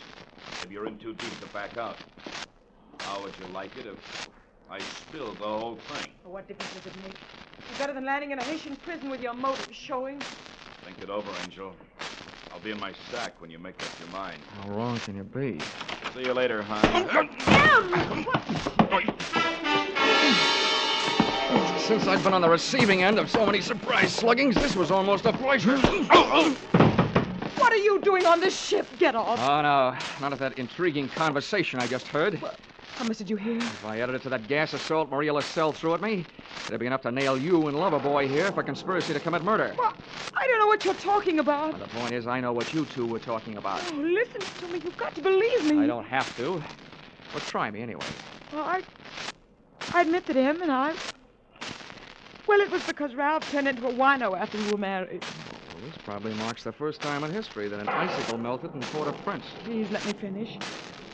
When my marriage went to pieces, I had to do something or go crazy. See, Ralph drinking up all the champagne on the island was just more than I could take. I was going to divorce him and leave with him, but we weren't going to murder him. Chapter 1 has so many holes in it, it would have been printed by a punch press. You don't worry about landing in prison with your motive showing when all you're planning is divorce. Oh, yes, you do when people are waiting for your husband to die under mysterious circumstances. That's why I was trying to make them go away. If Ralph died, who'd look any farther than the erring wife? Can you lock this cabin from the outside? Yeah. What are you going to do? You're not going to lock me in? No, just your playmate. You're coming with me. Where? To Maria LaSalle's. I want to catch your reaction when she sees you. You don't believe me? No. With $150,000 at stake, I don't even believe myself.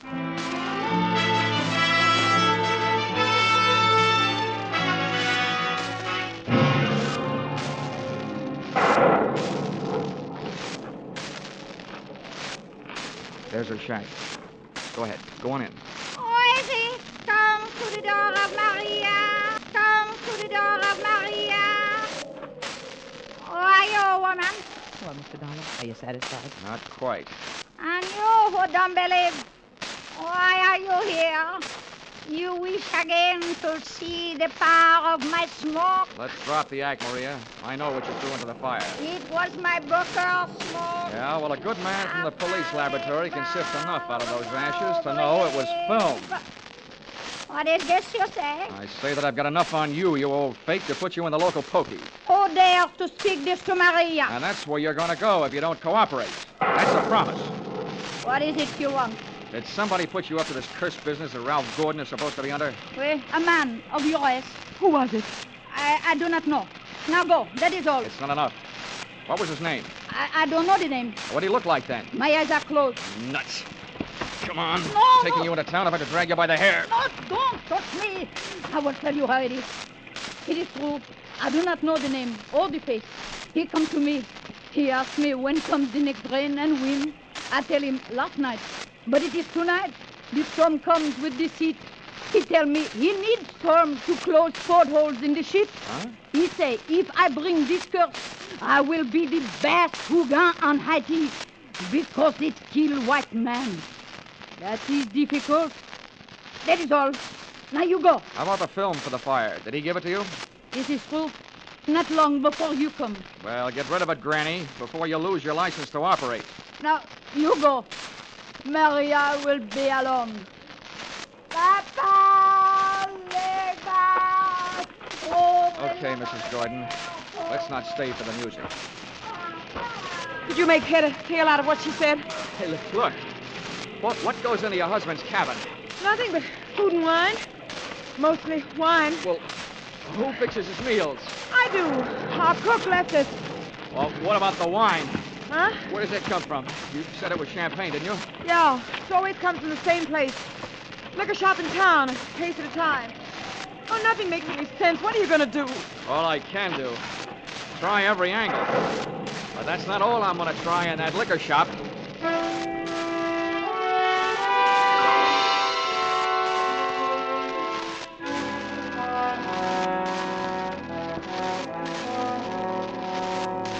Expense account, item 8, $4.50. 2 quarts of rum, the purchase of which helped loosen the tongue of the proprietor who had been supplying Ralph Gordon's champagne. What wine? A case at a time, packed in dry ice. There is And no the doubt. words that poured out weren't exactly intoxicating, but they sent me staggering to the nearest phone.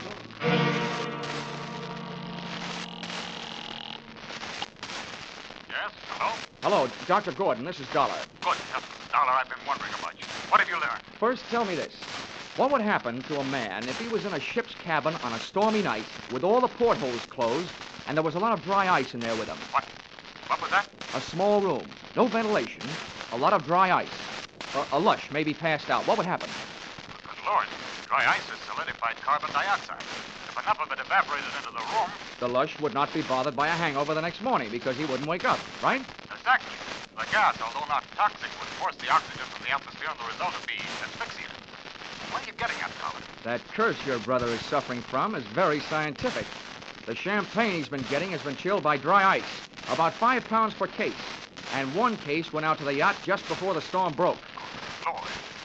Well, it may be just coincidence, but Ralph's wife and that bosun. Yeah, I know. For a bosun, he'd make a very good chemist. Well, send for a pull motor, will you? If it's too late for your brother, maybe I can use it.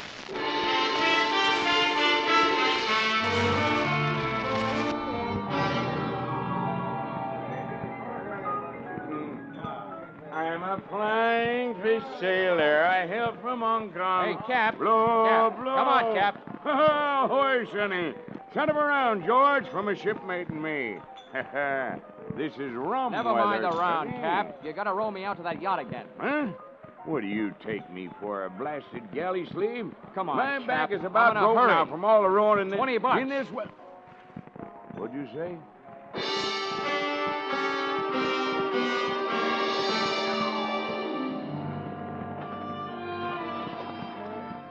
I didn't think it could rain any harder than it had, but it did. We would have been drier swimming. And the visibility was so bad, I would have had to have a seeing eye sealed to find the ship. But about 20 minutes out, Cap spotted her riding lights. Here she lies, Sonny. We were on target. But so was somebody else. A searchlight stabbed out at us. Hey. This sounds like Prohibition days. Who's giving us a broadside? Can't tell yet. I'll lay a pelican hood over his head if I get my hands on him. Hey, Cap, what's the matter? Got my left leg out. Cap, get down to the bottom. I'm going over the side. To me, swimming is a pastime to be practiced only under ideal circumstances. In a pool. and preferably in the company of a well-filled bikini suit. But there was nothing to do but swim, so I swam. I tried to remember how many shots had been fired, and that's where I made my mistake. There was a lull in the shooting, which I took to mean the gun was empty. I put my head down in the best Weissmuller style and thrashed my way to the ladder. But when I got there, the first thing I saw after I'd shaken the water out of my eyes was the muzzle of a rifle. The face looking down the barrel at me belonged to Brother Thomas Gordon, M.D. Sorry, Dolar. Killing you wasn't in my plan. But now it'll have to be done. I wasn't surprised at that, but I was surprised at what happened. I was waiting for a bullet to come my way, but instead the doctor did. Are you all right, Dolar? Yeah, I am. Nothing wrong that a Turkish towel won't cure. I'll thank you later for spoiling his aim. Get a hook on the doctor. He's our prize fish. Don't let him get away. I grabbed a fire axe out of its case on my way to Ralph Gordon's cabin. If it needed ventilating, I knew one quick way to do it.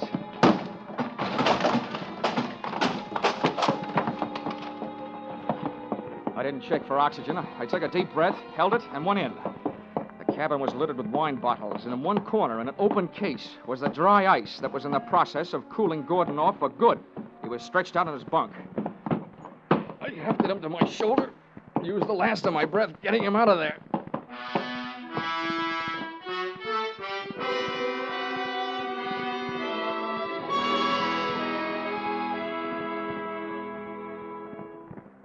Expense account, item 9, $30. Cover charge at a hospital where I put the revived Gordon under the care of a doctor, not his brother, who happened to be resting in a jail cell at the time. His motive hadn't been the insurance money. He figured to gain quite a chunk as the only heir to the Gordon fortune, if he could have taken care of Brother Ralph. Item 10, same as item 9, same hospital where they patched up Cap Regan. Item 11, $148.70. Return trip to Hartford. And expense account item 12, $40. An ounce of voodoo perfume for the lovely but sometimes chilly Edwina. Maybe if she tries that kind of magic on her husband, he'll spend less time with a bottle joy and more with her kind. Expense account total, $424.70. Signed, yours, truly, Johnny Dollar.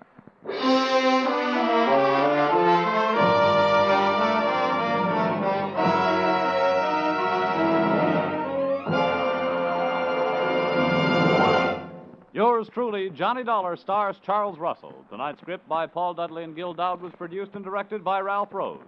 Featured in the cast were Betty Lou Gerson, Sylvia Sims, Ben Wright, Ken Christie, Howard Culver, Dawes Butler, and Tim Graham. The special music is written and conducted by Leith Stevens.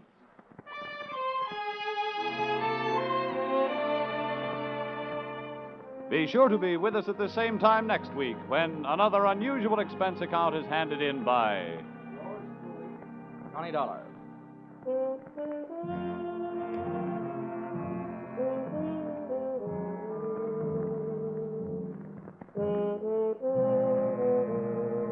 Were you right? Were you wrong? Did you know it was Buster Keaton playing Sing It Again's Phantom voice these last few weeks? Well, now there's a new Phantom riding the airways on Sing It Again. And for identifying him tonight, some CBS listener can win $50,000 in cash and prizes, radio's largest jackpot. Phone calls go out from coast to coast, so be ready for the new Phantom when Sing It Again comes your way over most of these same CBS stations later tonight. Now stay tuned for Vaughn Monroe's Caravan, which follows over most of these same CBS stations. This is CBS, where yours truly, Johnny Dollar, meets adventure every Saturday night, the Columbia Broadcasting System.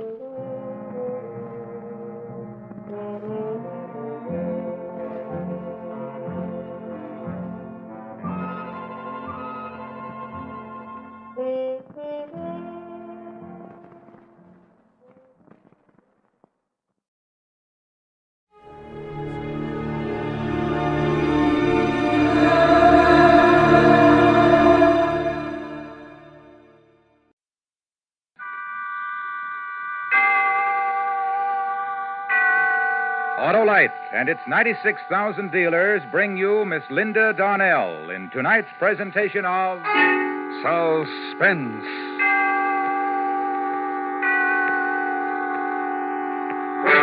Tonight, Autolite presents the story of a woman who knew her husband was trying to kill her and was powerless to stop it. A dramatic report we call A Killing in Las Vegas, starring Miss Linda Darnell.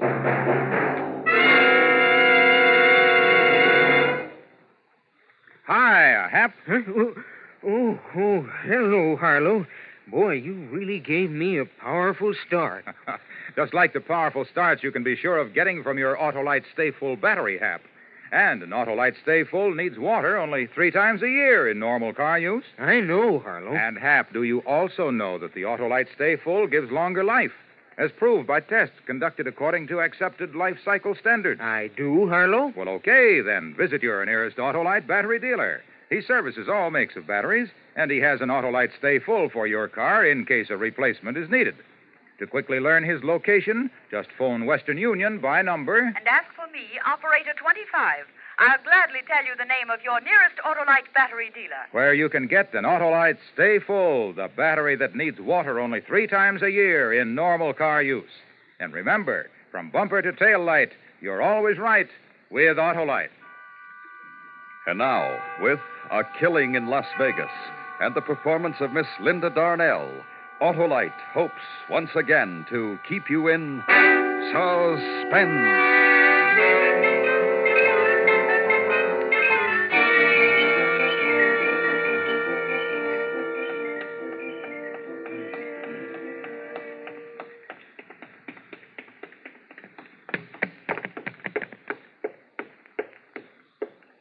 Yes, ma'am? I'd like to see the policeman in charge, please. Well, maybe I can help you, ma'am. What is it? My husband is trying to kill me. I see. You better come with me.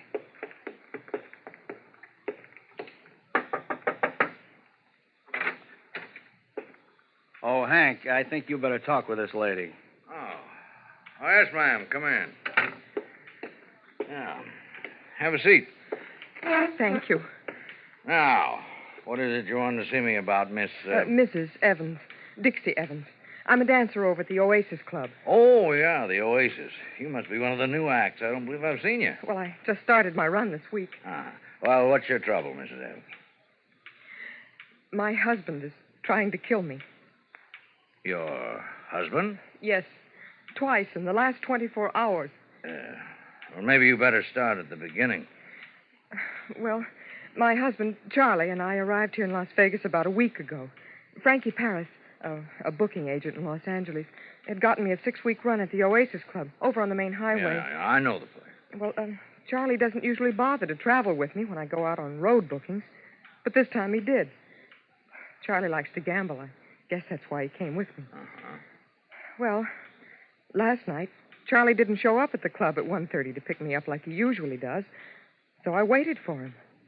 And by 2 o'clock, the club had been emptied and everybody had gone home. I was still in the back, waiting for him.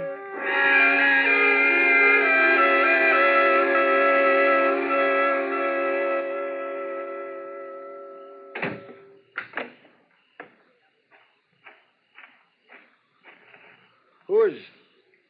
Oh, it's you, Dixie. Hi, Barney. And what are you doing out here all alone? Well, I'm waiting for my husband. He's late. It sure is. It's almost 2:30. You know where he is? No. Getting lucky, I hope. That's what I call wishful thinking. Did the house get much play tonight? About usual. Hey, would you like me to give you a lift downtown to your hotel? Oh, no, thanks, Barney. I better wait for him. He'd have called me if he wasn't coming. He'll be along any minute. Yeah, if nothing happened to him. Oh, I know him like a book. After living with him for 7 years, I should know. He'd have called. You've been married that long, huh? Yep. Well, look, Dixie, I don't like to leave you out here all alone like this. Don't be silly. Well, if I can't offer you a lift to town... No, thanks just the same, Barney. Tell you what I'll do. I'll wait around till he gets here. I don't want you to get lonesome. Oh, no. You go on home and get some sleep. I won't be lonesome. I've got all those wide open spaces of Nevada just to keep me company. Okay, Dixie. And besides that, I got a strong pair of lungs. I can always scream for help. Sure, but who'd hear you? Like you said, those are wide open spaces out there. Are you trying to scare me? Nope. I'm just tired. I'll see you tomorrow night. Good night, Dixie. Good night, Barney.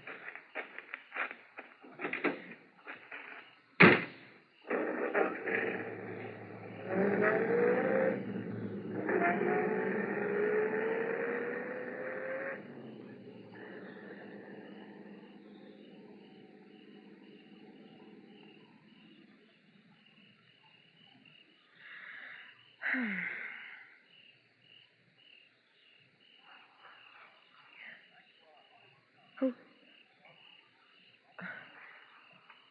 Charlie? Charlie? That you? Who is it? Charlie?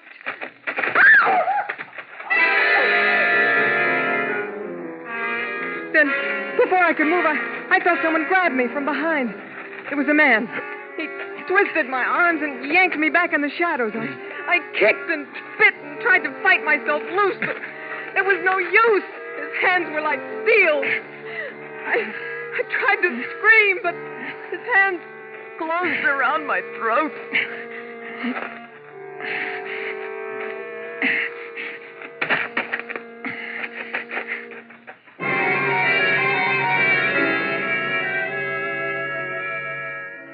When I came to, I was lying on the gravel back of the club. It was still dark. I took a deep breath, and my lungs felt as if they were going to burst, and my throat ached. I staggered to my feet and ran around in front of the club onto the main highway. It wasn't long before a passing cab picked me up and took me back downtown to the hotel. When I let myself into the room, Charlie was in bed. I sat down and started to cry. He got up, came over, and put his arms around me. That's when I should have known. When he put his arms around me. Look, Dixie, baby, come on, get hold of yourself now. Come on, take hold, honey. You're shaking like a leaf. What is it? Oh, Charlie, it was terrible. Someone tried to kill me. Oh, baby. Oh, Charlie. Look, will you stop crying long enough to tell me what you're talking about? Someone tried to kill you? Yes. Where? In back of the club, the Oasis. I was waiting for you, and he... Didn't you get my telephone message? Message? Yeah, I left a message for you. Well, no. Oh. Well, what happened? Well, I was back there waiting for you. I heard a noise, and first I thought it was you. I called your name, and then this man rushed up behind me, grabbed me around the throat, and Did you see what he looked like? Well, no, I couldn't see his face. It was too dark, but he tried to choke me, Charlie. Look, Dixie. Oh, it was terrible. His hands around my throat. Well, what happened after that? Well, I don't know. I passed out. I guess he thought I was dead. But why did he want to kill me? Just wait a minute, Dixie. How do you know he wanted to kill you? I don't know. Was anyone from the club around there? Oh, no. Everybody'd gone home. I see. Oh, it could have been someone trying to rob the club. Huh? Yeah, sure, that might have been it. Some guy's going to break in and rob the club. He thought everybody'd gone home. When he got running back, he found you. Got scared, and he attacked you. Well, maybe you're right. Of course I'm right. You say you called me? Yeah, I sure did. I was having a run of luck at the club cartwheel. Must have won about $500, baby. I didn't want to leave. So I called the club and told them to tell you to take a cab on home. But I didn't get the message. No, I guess somebody just forgot to give it to you. Charlie, maybe I ought to call the police. What for? To tell them what happened. It's late now, honey. When we get up in the morning, huh? Well, all right, Charlie. You won $500, Charlie? Yeah. Isn't that great? Can I see it? Didn't want to carry a lot of money with me. I told him to make it out to me in a check and pick it up tomorrow. Oh. Now, you get to sleep, Dixie. Get a good night's rest, huh? You need it. Okay, Charlie, I will. I am tired.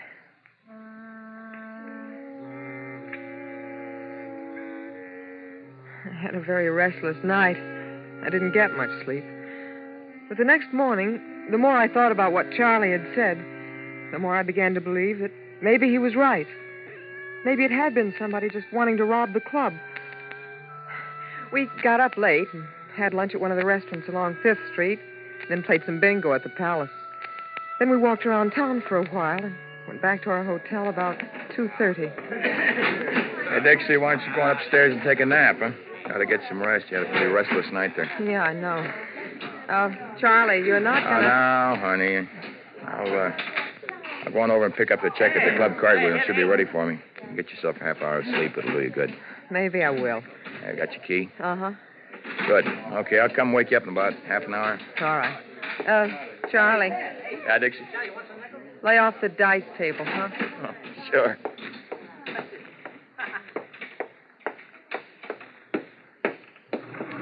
Yes, ma'am? 3, please. Yes, ma'am.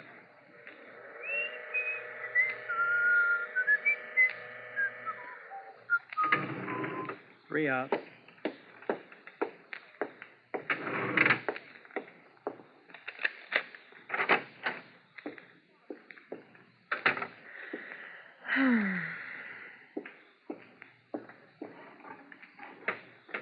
Oh, brother, this feels good.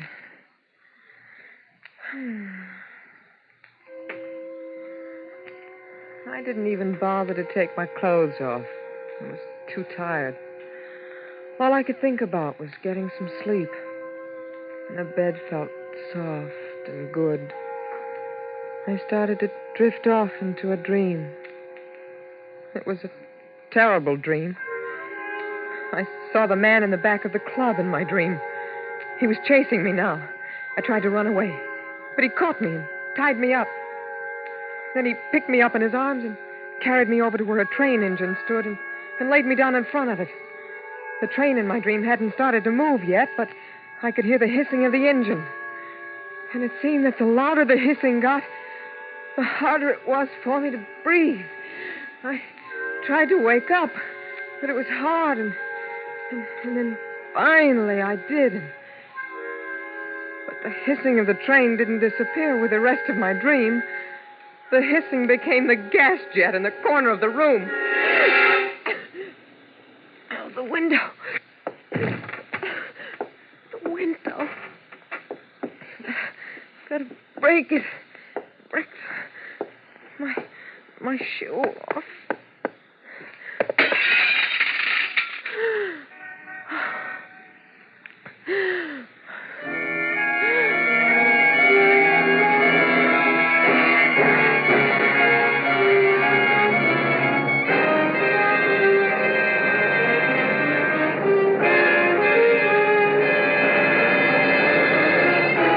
Autolite is bringing you Miss Linda Darnell in A Killing in Las Vegas. Tonight's production in radio's outstanding theater of thrills, Suspense.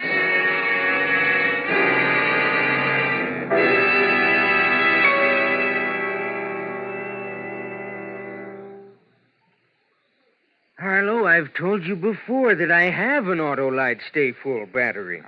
What do you think of it, Hap? Oh, it's great. It's grand. It's magnificent. And it's protected, too. Protected? Yep. Every positive plate in the Autolite Stay Full is protected by fiberglass retaining mats to reduce shedding and flaking and give the Autolite Stay Full longer life, as proved by tests conducted according to accepted life cycle standards. And the Autolite Stay Full needs water only 3 times a year in normal car use. So, friends, visit your Autolite battery dealer, the man who services all makes of batteries. To quickly learn his location, just call Western Union by number. And as for me, Operator 25, I'll gladly tell you the name and address of your nearest Autolite battery dealer, where you can get an Autolite Stay Full, the battery that needs water only 3 times a year in normal car use. And remember, from bumper to tail light, you're always right with Autolite. And now, Autolite brings back to our Hollywood soundstage Miss Linda Darnell in Elliot Lewis's production of A Killing in Las Vegas, a dramatic report well calculated to keep you in suspense.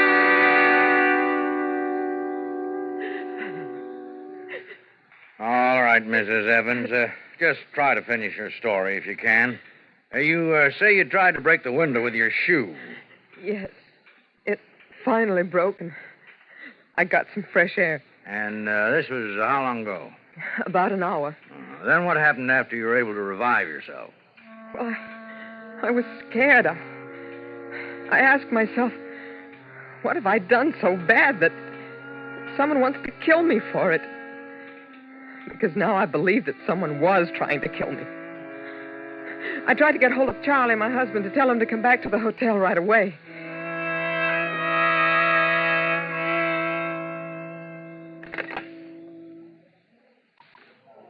Main desk. Would you ring the club cartwheel for me, please? Just a moment.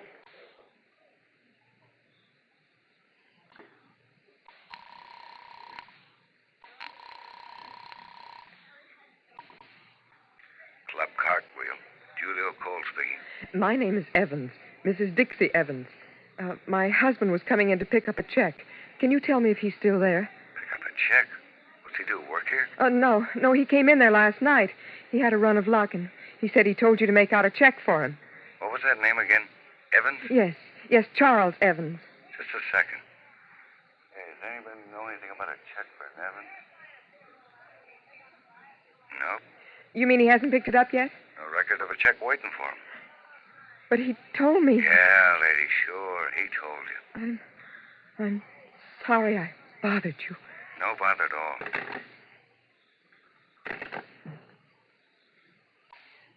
Main desk.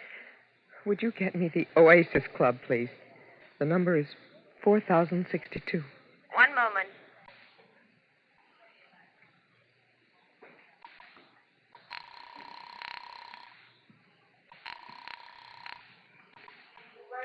Oasis Club. This is Dixie Evans. I was wondering if there were any messages left there for me last night. Oh, wait a minute. I'll look. Not a one, Mrs. Evans. Thank you.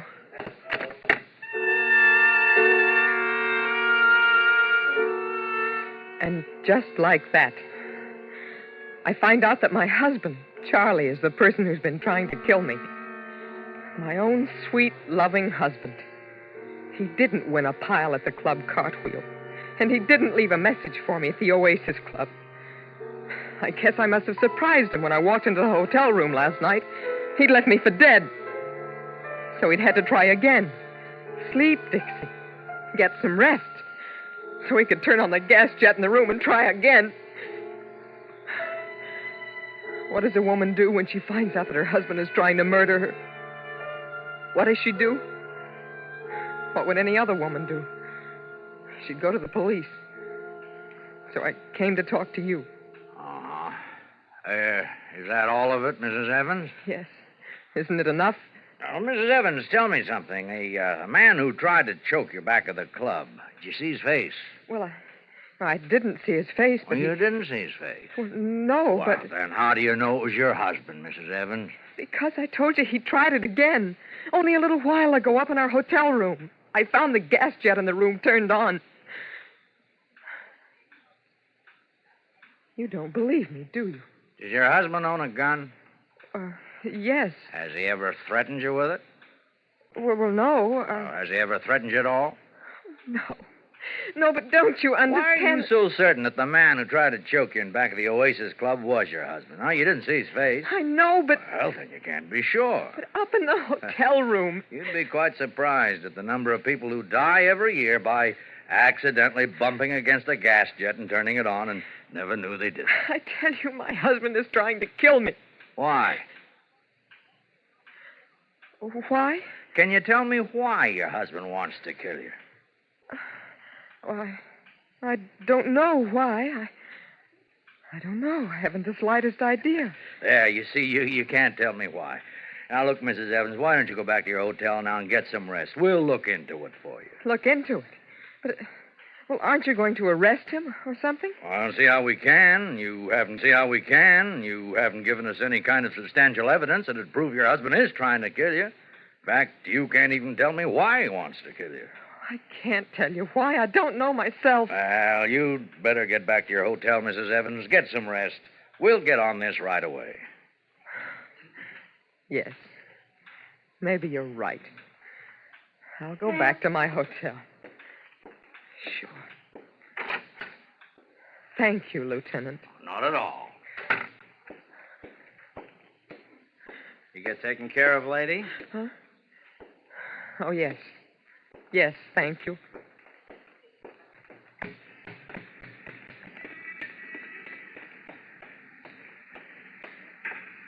Dixie?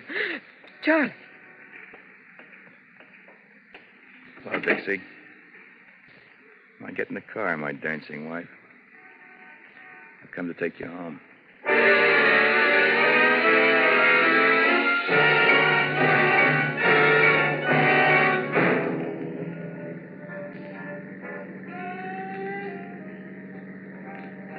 Charlie, I thought we were going back to the hotel. This isn't the way. What are we doing on the highway?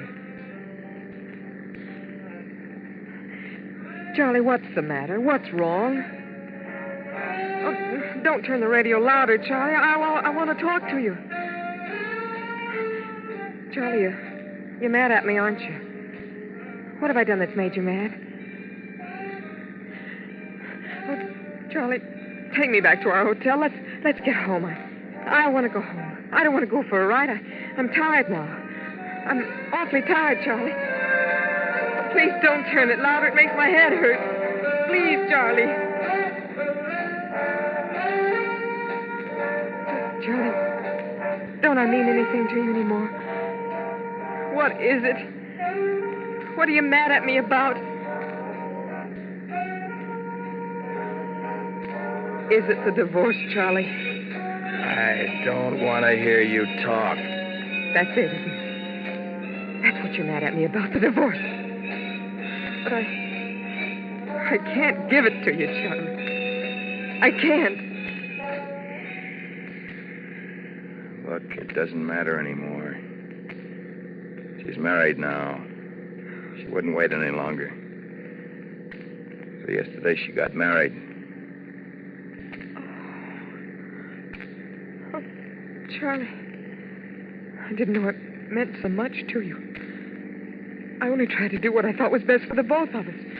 We're not getting any younger, and when two people were married for as long as we were married, I thought maybe we should try to make something of it.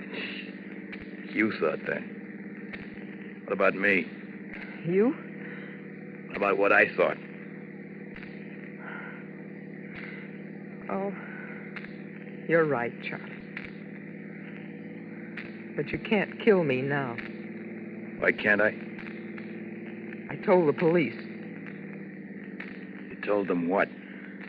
That you were trying to kill me. That it was you in back of the club. That you turned on the gas jet. Oh, no. You can't kill me, Charlie. They'll pick you up in a minute. Okay, Dixie. Shall we go back to the hotel now? Okay, Dixie.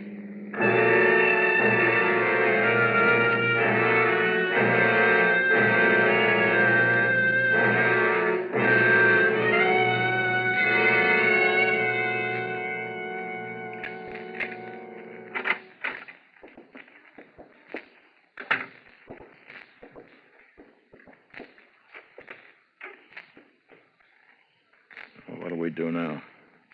There's nothing to do, Charlie. We just go on, I guess, like we have. You'd do that? You stay with me, married to me, knowing I want you dead? I have to, Charlie. Because I won't give you a divorce. Well, like chess, Dixie, we're stalemated, aren't we? Looks that way. You know how much I hate you. Now I know. Up to now, it's been a game of cat and mouse. You were the mouse, and I was the cat, ready for the kill. But you tricked me, my pretty wife. You must feel pretty proud. But look, the game's going to change, Dixie. Work hard. You make lots of money because I'm going to spend it all. Charlie. Have I been a good husband to you, Dixie? And think back. Remember all the soft, sweet things that we ever held between us. Think about them, because those soft, sweet things will become just a memory. From now on, I'm going to make life hard for you, Dixie, and I'm going to make it so hard for you, you'll wish that I had killed you. I'm tired, Charlie. I'm going to try to get some rest. Yeah. Get some rest.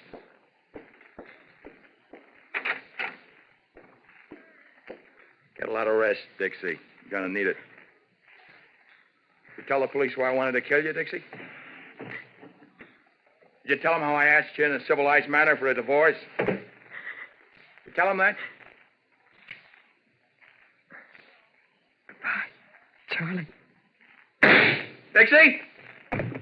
Dixie, what did you do? Dixie! Don't die. The police, Dixie, they'll think I did it. Dixie? Please, Dixie, don't die. Dixie, don't die.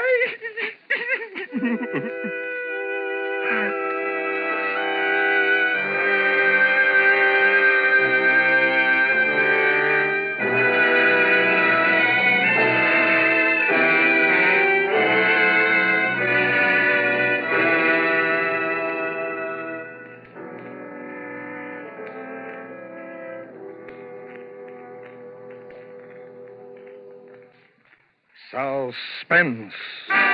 Presented by Autolite. Tonight's star, Miss Linda Darnell.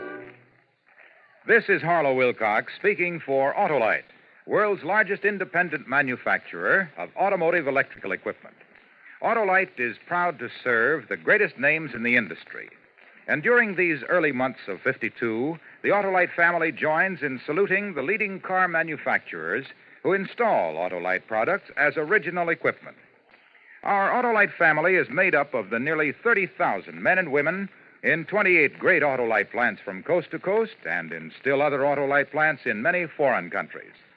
It also includes more than 18,000 people who have invested a portion of their savings in Autolite, as well as 96,000 Autolite distributors and dealers in the United States and thousands more in Canada and throughout the world. Our Autolite family will salute the DeSoto division of Chrysler Corporation on the next Autolite Suspense television program. If you live in a television area, check the day and time of Suspense on television so that you'll be sure to see this program. And remember, be with us next week for another thrilling Autolite Suspense program on radio.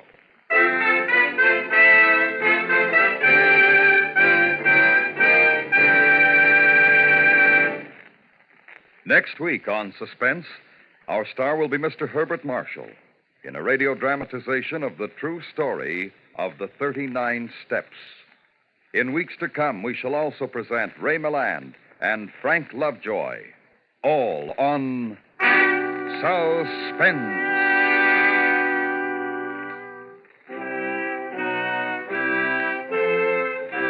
Suspense is produced and directed by Elliott Lewis, with music composed by Lucien Morawick and conducted by Lud Gluskin. A Killing in Las Vegas was written for Suspense by Richard George Petticini. In tonight's story, Lamont Johnson was heard as Charlie and Joseph Kearns as the lieutenant. Featured in the cast were Jerry Hausner, Charles Calvert, Eve McVeigh, and Jim Nusser. Linda Darnell will soon be seen in David E. Rose's production of Saturday Island. And remember, next week on Suspense, Mr. Herbert Marshall in The 39 Steps. Did you know that more than 7 million American men, women, and children are victims of crippling arthritis? Help prevent this waste of human happiness and power. Give today to the Arthritis and Rheumatism Foundation, care of your local postmaster. This is the CBS Radio Network.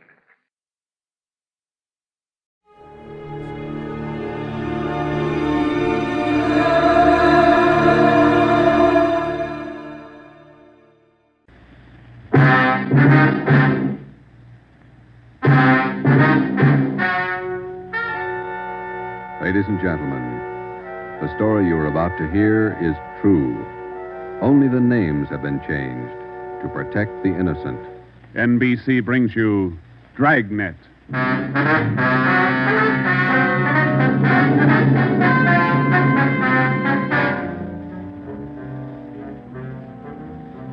You're a detective sergeant. You're assigned to homicide detail. A gang of quick-trigger gunmen have moved in on your city. They've given public notice that they'll kill the first cop who tries to take them. You know the risks, your job. Apprehend the suspects. Dragnet, the documented drama of an actual crime investigated and solved by the men who unrelentingly stand watch on the security of your home, your family, and your life. For the next 30 minutes, in cooperation with the Los Angeles Police Department, you will travel step by step on the side of the law through an actual case, from beginning to end, from crime to punishment. Dragnet is the story of your police force in action.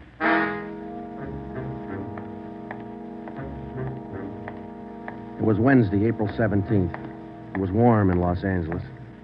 We were working the night watch out of Homicide detail. The boss is Ed Backstrand, chief of detectives. My partner's Ben Romero. My name's Friday. I was on the way back from the record bureau. It was 4 minutes to 6 when I got to room 42. Homicide. Say, Ben, I pulled a package on the Raymond killing. And that proves you can still read, Friday. He said it, Joe. Your pal, Fred Lindsay. Hiya, Fred. What's doing? Busier than you are. We know what we're looking for. Just having a little trouble finding them. That's the way it is with automobiles. They misplace so easy. Not normally, they don't. We got a small-size epidemic on our hands. Well, don't let us keep you, Fred. Just ducked in here for a breath of calm air and to invite you to dinner for the last time. The wife and I are still waiting for the first time. How about it, Joe? Ruth's got a new pressure cooker. Your sister-in-law visiting you again, huh? No, on the level. Not selling a thing. Come on. Who is it this time? My cousin. But she's awfully pretty, Joe.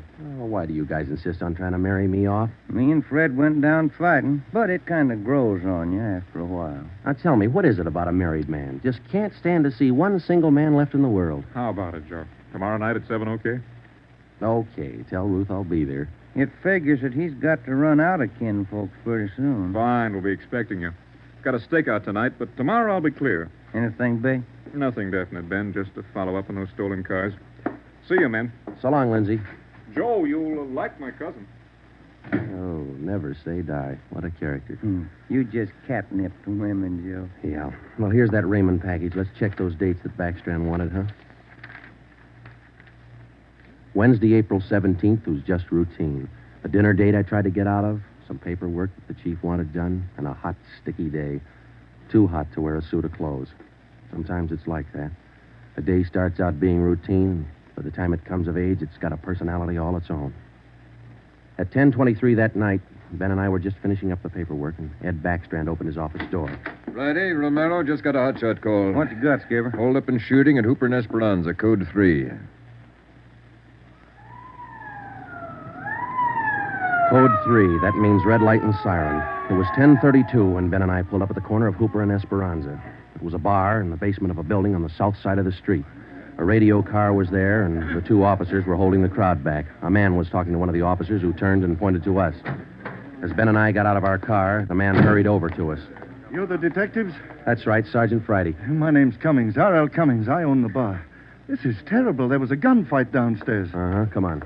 Where's the ambulance? One of the officers in the radio car said we needed the coroner. Did you see the actual shooting? No, I didn't. Here's the fellow that was shot. Oh, there's Jones from the crime lab. Hello, Friday. Romero. Hi, Lee. What do we got here? Pretty bad. Looks like a shotgun. Close range. He really got in the way of it. Ben. Yeah. It's Fred Lindsay. Motor theft. He was on a stakeout, Lee. Tell us about it, Mr. Cummings. You know this fellow, Sergeant? Yeah, we know him. What happened? We had a holdup tonight. 3 men. Yes, go on. Well, business was good, real good. We had a large crowd, and I was happy about that because I've been trying to sell out for a long time now. I've been showing the place to different parties all week long. I had a fella coming over tonight to take a look at it. What time was that? A little less than an hour ago, about 9:30. I see. Go ahead. It was almost time for this man to show up, so I called Eddie, that's my bartender, and I told him to kind of keep a lookout for the man because I was going back to the office to get the books ready to show. You know how it is when you want to sell a business.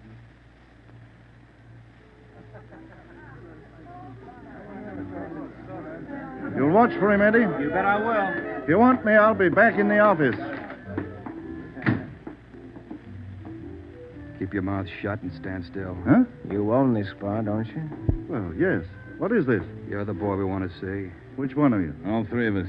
What's going on? What's it look like, genius? It's a stick-up. I haven't any money. You go to the bank on Thursdays, don't you? Well, I made my deposit today instead. I've been watching you for a month now. Don't give us that. You go to the bank on Thursdays. Now, come on, hand it over. I'm telling you the truth.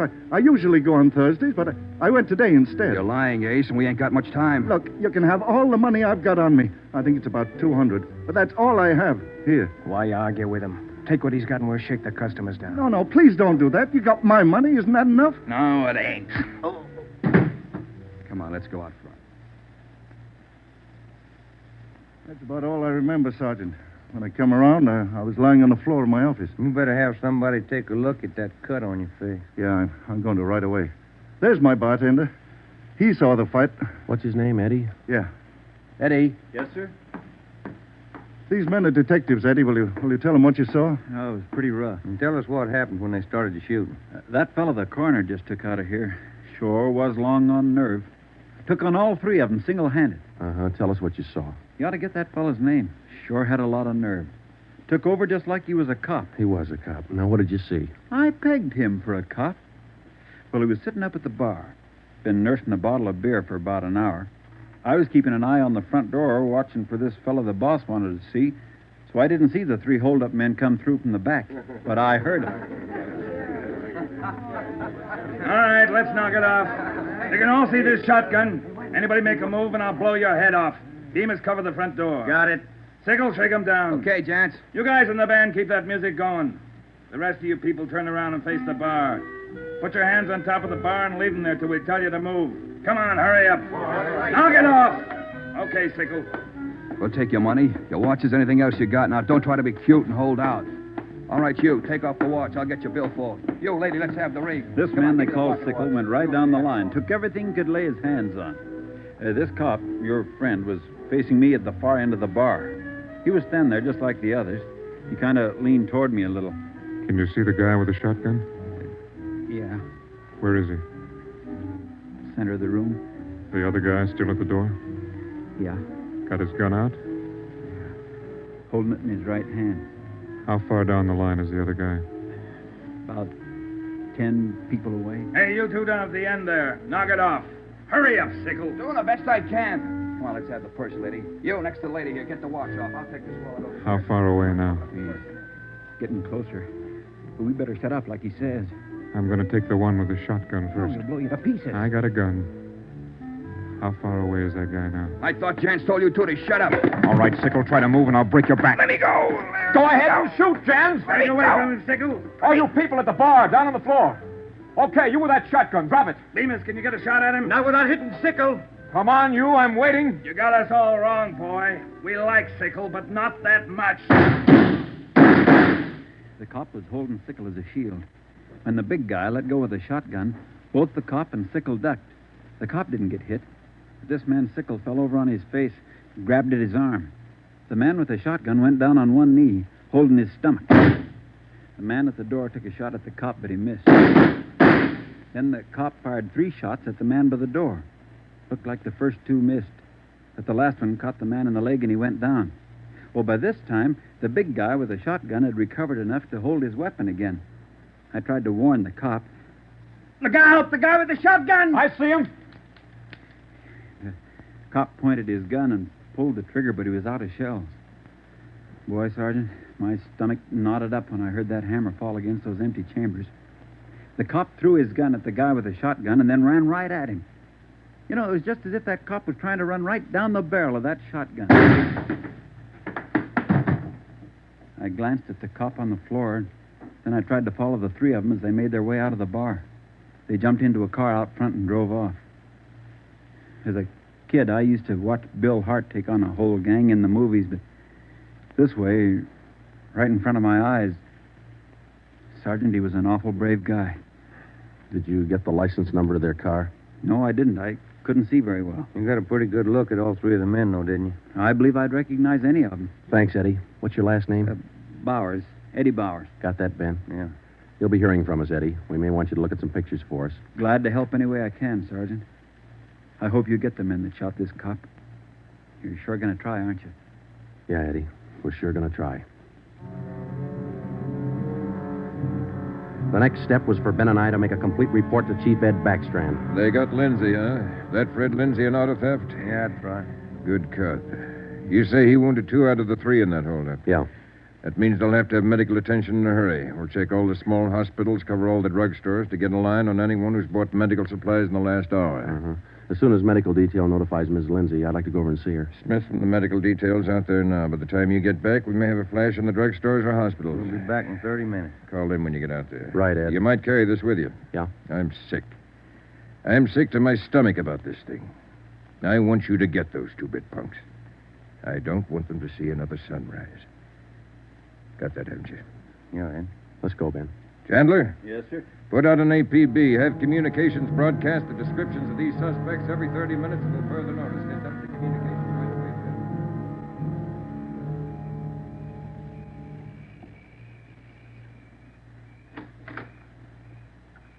Hello, Joe. Come in. Thanks, Ruth. Sit down. Ruth, you know how we all feel. It's all right, Joe. You're married to a cop. I guess you're meant to expect things like this. He'd like that. Fred and I used to discuss the possibility of this. I used to worry about him. I used to worry a lot, Joe. And all those nights when he was away and the days, I used to worry. Now I know he's safe. Anything you want or you need? Thanks, no, Joe. Anything at all that I can do? Yes, Joe. I think there's something you can do. You and Ben are assigned to this case, aren't you? That's right. Then be careful. Just thinking that you and Ben will have to face those killers. Ben's wife. Be careful, Joe. Yeah, Ruth, we will. Sure. I want to see you get the men that did this to Fred. More than anything, I want that. No more heartaches. Yeah. Thanks for coming by, Joe.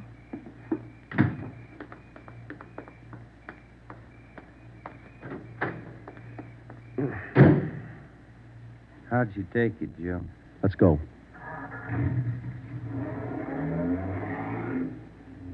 Joe, how'd she take it? You're married, Ben. You figure it. It was 11:30 when we got back to Central Division. As we walked into the squad room, Backstrand was waiting for us. Friday, we just got our first lead. We've located a druggist who said he sold some medical supplies to a man about 45 minutes ago. There's the address. Pretty close to the scene of the shooting. Hop out and see him right away. The Rex Pharmacy was exactly 14 blocks from the Red Feather Bar where the shooting took place.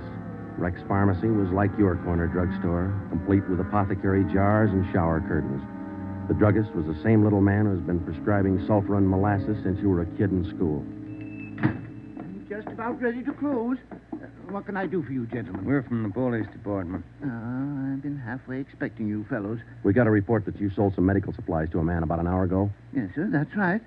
Yes, like I was telling those other officers that were here a while ago. There was something funny about that little fellow. How you mean? Well, for one thing, he came in here sweating quite a bit. Of course, it's a warm night, but he seemed terribly nervous. Anybody with him? No, he was all by himself. What did he buy? Well, it wasn't so much what he bought, but how much. What do you mean? You know how most people buy iodine, a little 10-cent bottle. He bought a couple of pints. Then there was all that gauze and adhesive tape. Bought enough to repair a small army. Cotton, box of swabs. Then he asked me something that made me wonder. What was that? Asked me if I had something to probe with. That's just the way he said it. Something to probe with. I asked him, what do you want to probe for? What'd he say?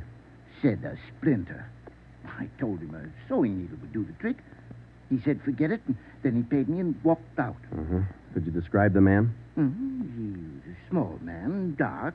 Like I said, awful nervous. You think you could identify him? Oh, sure I could, if I ever saw him again. Well, did he leave on foot, or was there a car outside? Left in a cab, parked right out in front. Couldn't miss it. Did you happen to take down the license number? Well, no, I didn't. But I did jot down the taxicab number. Would that help? Taking down cab numbers isn't exactly in a druggist's line, but because he had the presence of mind to do that one small thing, we accomplished in 10 minutes what could have well taken as many weeks. Maybe with this small wedge, we could do what Backstrand wanted us to do. Get the killers before another sunrise. Well, it was close to midnight when we stepped into the drugstore phone booth. I called the cab company, got the night supervisor. I gave him the number of the cab, and he checked his location chart. Cab 375 was operating out of a stand at Wilshire and Greenhaven. He was the right driver, and he remembered the fare. Sure, I know who you mean. A little guy seemed in a big hurry. It was a long fare, though. I took him out to Inglewood. Wait till I check my log sheet. I'll give you the exact address.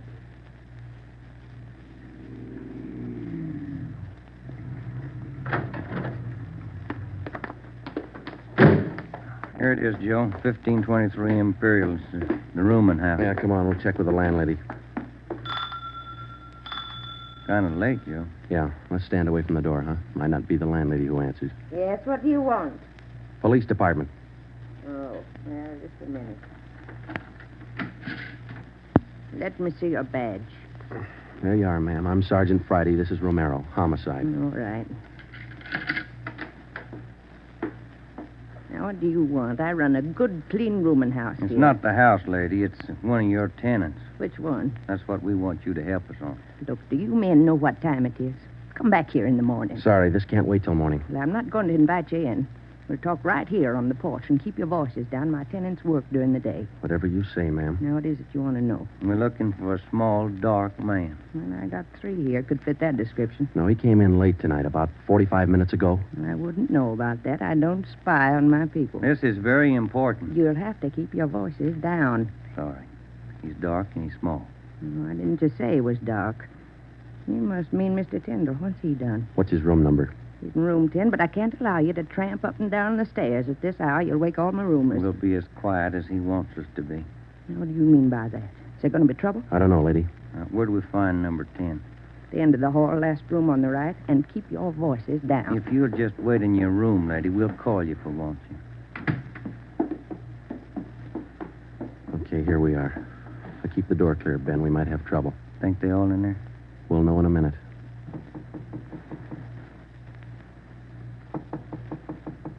Who is it?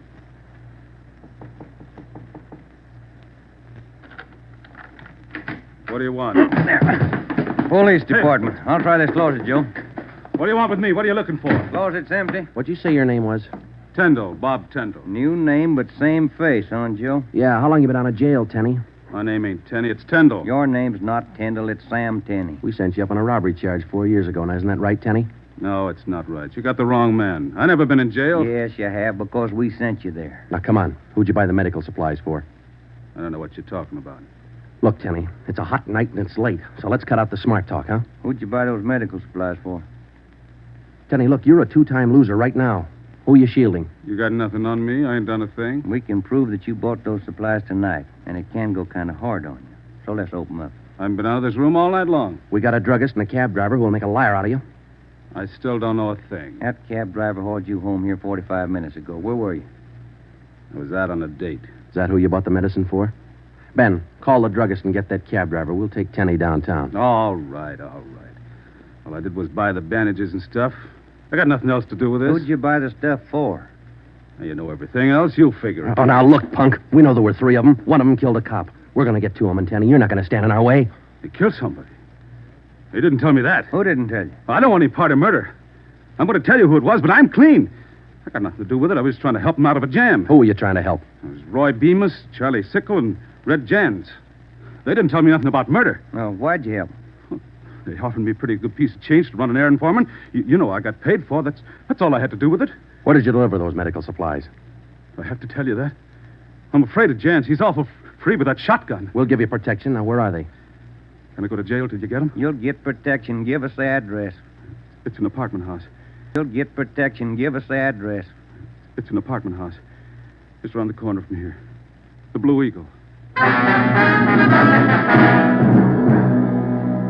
We took Sam Tenney down to Central Division with us. On the way downtown, he told us that Red Jantz and the other 2 had their room at the Blue Eagle barricaded. Tenney said that they told him that they'd kill the first cop who tried to take them. Well, we knew they were wounded. He told us that Sickle had an arm wound, Bemis got it in the leg, and Jantz had a slug in his side. We figured they'd be weak from the loss of blood, and we could take them easy. You'll never take those guys easy. Sure, they lost a little blood, but they had enough fight left to stack that room. And they got enough left to kill you if you try to take them.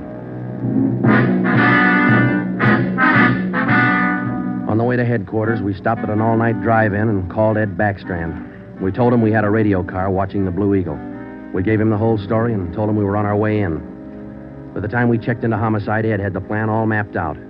It was 2:25 a.m. Here's the map from the city engineers. It's one city block bounded on the north by Hawthorne Street, on the south Lawndale Avenue, on the east 16th Street, and to the west 17th. The Blue Eagle apartment house is right here, on 16th and Hawthorne. West of the Blue Eagle is a private residence. South of the Blue Eagle on 16th is a vacant lot. There are 12 apartments in the building. The men we want are on the second floor, number 11. And that apartment faces east on 16th. How do you want to handle it, Ed? Now, Baker and Moorheim will evacuate the private residence. Friday and Romero clean out the apartment building. Right, Skip. All traffic is being diverted. The entire block is completely isolated. We'll throw up a cordon. As soon as we clear the residence, nobody goes in, nobody goes out. Will you brief us again when we get there, Ed? I'll give you all the briefing you need right now.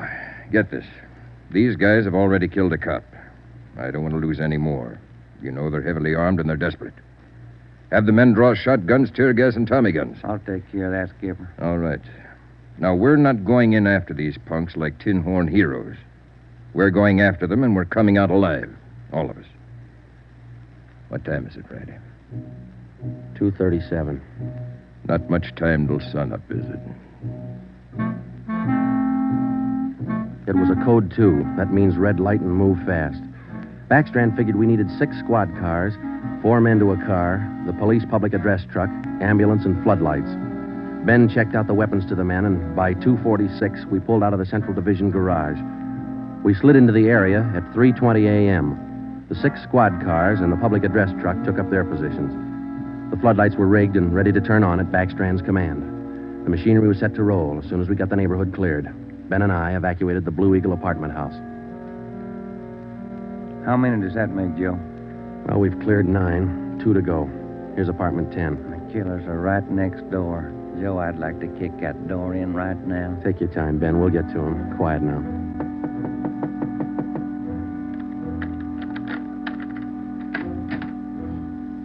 Yeah, what is it? Police department. May we come in?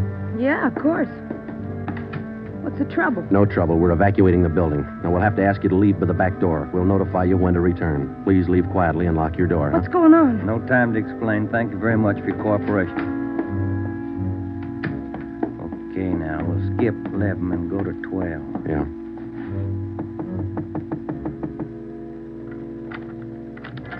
Yeah? Who are you? Police department. Can we come in?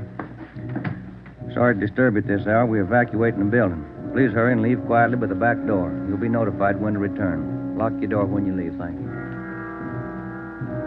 It was 4:10 a.m. Everything was set now.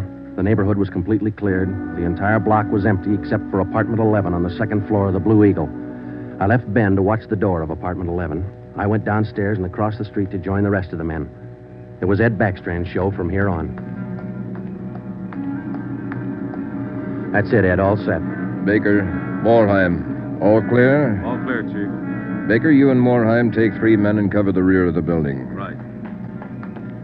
Is that detail covered Hawthorne Street? They're all set, Ed. How about the vacant lot? Taken care of. The rest of you men? Yeah. Friday and I are going into the building. We'll try to get him to come out now. Johnson. Yes, sir? Come with us and keep us covered. Let's go.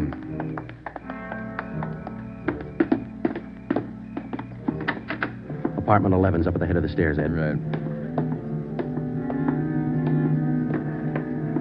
Any action, Romero? Not a thing, Skipper. Keep down, all of you. I'll try to get them out. Gents, Bemis, Sickle, you're all alone. The building's clear. Come on out with your hands behind your head. Come on out, gents, or we'll come in and get you. You hear me? I hear you, Ed. Come on, let's get out to the street. Johnson, cover that door and be careful. Keep down. Right, Chief. Friday, Romero, come with me. We left Sergeant Johnson to watch the door, and we ran out into 16th Street and ducked down behind the police sound truck. The floodlights hit the side of the building. Backstrand grabbed the microphone. Gents, Bemis, Sickle, you've got 30 seconds to come down out of that room. Walk out backwards with your hands behind your head. Stay together. Don't fan out. 30 seconds, gents. They're making it tough, Ed. Pomelo, lob some tear gas through that window. Right, Skipper. Come on out, Bemis. We're giving you a chance. That's more than you gave that cop in the bar. Come on out. That's Jance, Ed. He isn't coming out. They must have got Johnson because they're in another room. Shoot the gas in there. That's not going to get him out, Ed. Give it time, Flatty. Burn those floodlights in up there. Friday, rake that second floor with the Tommy gun. Let's keep them in one room. Right. Hold your fire, Friday. George, give us a couple of masks. Ben and I are going in. The rest of you men concentrate your fire on those 2 rooms. Hit them down. Here's your mask, Joe. Let's go. Come on.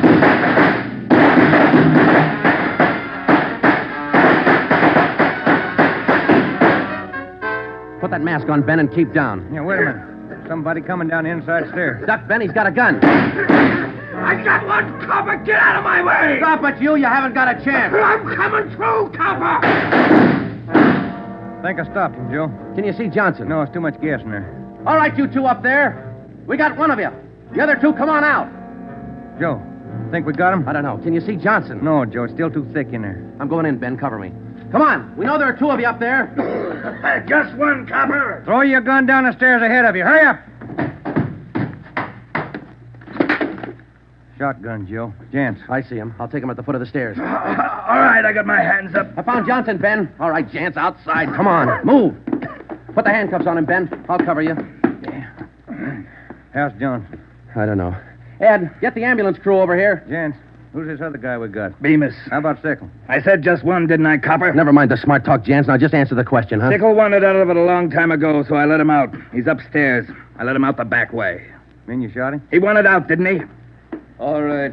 We'll take him in. Johnson's in the ambulance. I'll see you in the office. Yeah. Right, Skipper.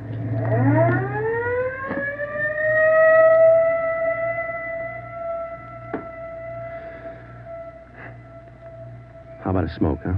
No. Yeah. Here you go. Backstrand said he didn't want those men to see another sunrise. Yeah. 5 minutes to 5, Joe. Sun ought to be up. Yeah. But look, Ben. It's cloudy. Guess we'll never know, huh?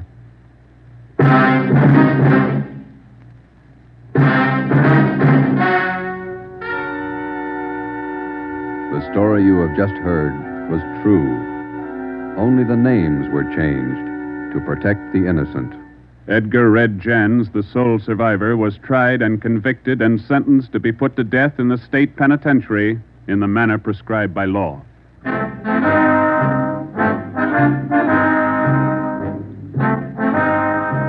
You have just heard the 4th in a new series of authentic cases from official files. Technical advice for Dragnet comes from the office of C.B. Horrell, Chief of Police, Los Angeles Police Department. Tonight's program is dedicated to radio car patrolman Forrest E. Sawyer of the Denver, Colorado Police Department, who on the evening of March 8, 1937, gave his life so that yours might be more secure.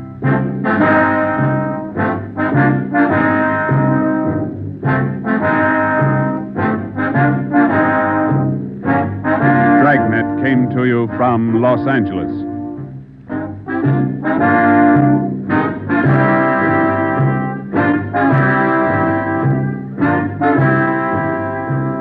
This is NBC, the national broadcasting company.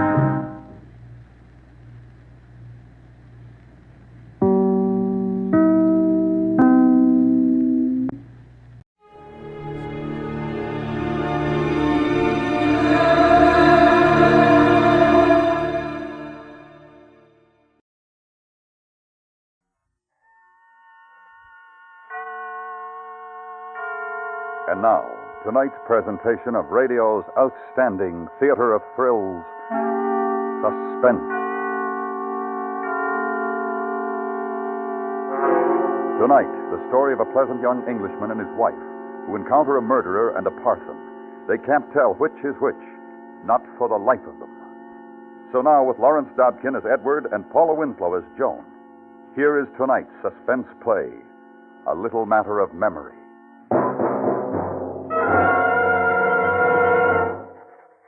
Some observations on Be Hard by Edward Mansell. I am recording the events of the past several hours in the hope that my observations may in some measure be of assistance to those who must treat that violent, that deranged, that homicidal psychotic which is Barrington Howard. My contact with the case began at 5 o'clock this afternoon. But first I feel I ought to explain the presence of my wife and self in this desolate and remote corner of the moors. On August 1st, I'd suffered a stroke which resulted in a partial paralysis of my left side. For my convalescence, we came to this place, a tiny cottage high on the moors near Buckworth.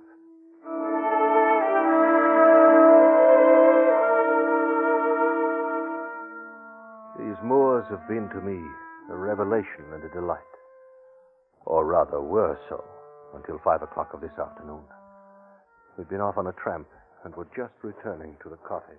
Oh, but darling, whatever on earth will you do with all those flowers? Oh, I don't know. Dry them or something, I suppose. There was a talk on the wireless, something about hang them upside down so they'll keep forever that way. Although, here, hold them, will you, while I get the lock? Yes, I've got them. Although just why anyone wants flowers hanging about upside down beats me right side up the way they were intended to. Hello, what's this? Huh? Oh, someone's left us a note. Oh, 2 notes. But who's... Well, what is it? Close the door, Joan. Edward. Oh, wait. I want to see this other. Well, what is it? What do they say? Well, this first is a threat. Rather violent and obscenely worded. Oh, let me see. No, I'd rather you didn't. Here, this second tells the story. Oh. My dear Mr. Mansell, in view of the news about the man Howard being at large somewhere in these parts, and your being so very isolated, you might welcome a little reinforcement. The police at Buckworth are all busy with cordons and whatever. The man Howard being really an extremely dangerous maniac, and they haven't anybody to spare. I will look in on you this evening, and if you think it's a good idea, help you do sentry go during the night. It will be a pleasure to make your acquaintance, and I hope you will not, under the circumstances, think me intrusive. It's signed George Beale, curate at Buckworth. Edward, what is in that other note? Well, it's from the signature is Barrington Howard. The curate says he's a maniac. Yes.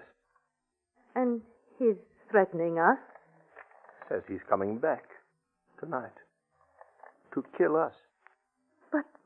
But why? Oh, there are no whys with maniacs. He's out there somewhere. I'm frightened. Well, there are the police cordons and this curate chap. But suppose they don't catch him, or the curate doesn't come. Now, Joan, look. Look, it's no use our standing here peering out that window. Let us look at this thing sensibly. The best thing we can do is to clear out. Out? Clear out where? Well, it's only 6 miles into Buckworth. No reason we shouldn't make it by dark. But 6 miles over the moor. Chances are we'll run into the police on the way.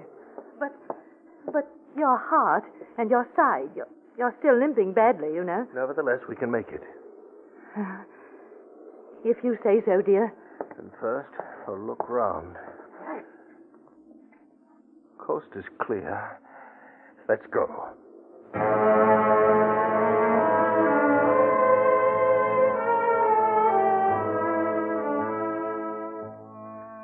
$6 miles.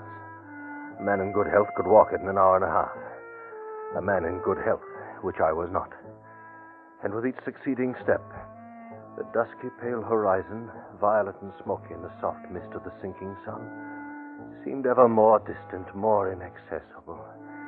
The heady musk of the moor grasses and the gorse, these we had delighted in until now, became choking. I could feel my eyes tear, my throat constrict, and the heart in my chest thumped and shuddered with each painful limping step I took. And then we topped a rise. Edward! Oh, look down there. A constable. Hello there. Hello. Wait there. I'm coming up. Oh, what luck. Yes, you see, I told you. Oh, well, I must say we're glad to see you. You know, you people really hadn't ought to be out here. Oh, you mean about the maniac? Yes, sir. You the folks renting Miss Blossom? That's right. But you see, we found a note from that... What's his name? A note? Yes. And so we thought the best thing would be to try walking it into the village. Don't think you ought to do that, sir. If you'll excuse a suggestion. Why not? Well, between here and the town, there's any number of spots we haven't been able to check as yet. He might be hiding, you know. Oh. Well, then, what shall we do? We'll go back to your house. It's a safe place. Well, now look here. Why don't you walk to the village with us, It's only 3 miles. It shouldn't take long. Well, I would, sir, but I'm due to join the search party over at the Darket Woods. Those are my orders, sir. Orders? Tell you what I will do. I'll walk along with you folks back to your cottage so you arrive there safe and sound. Back to the... Edward? Very well.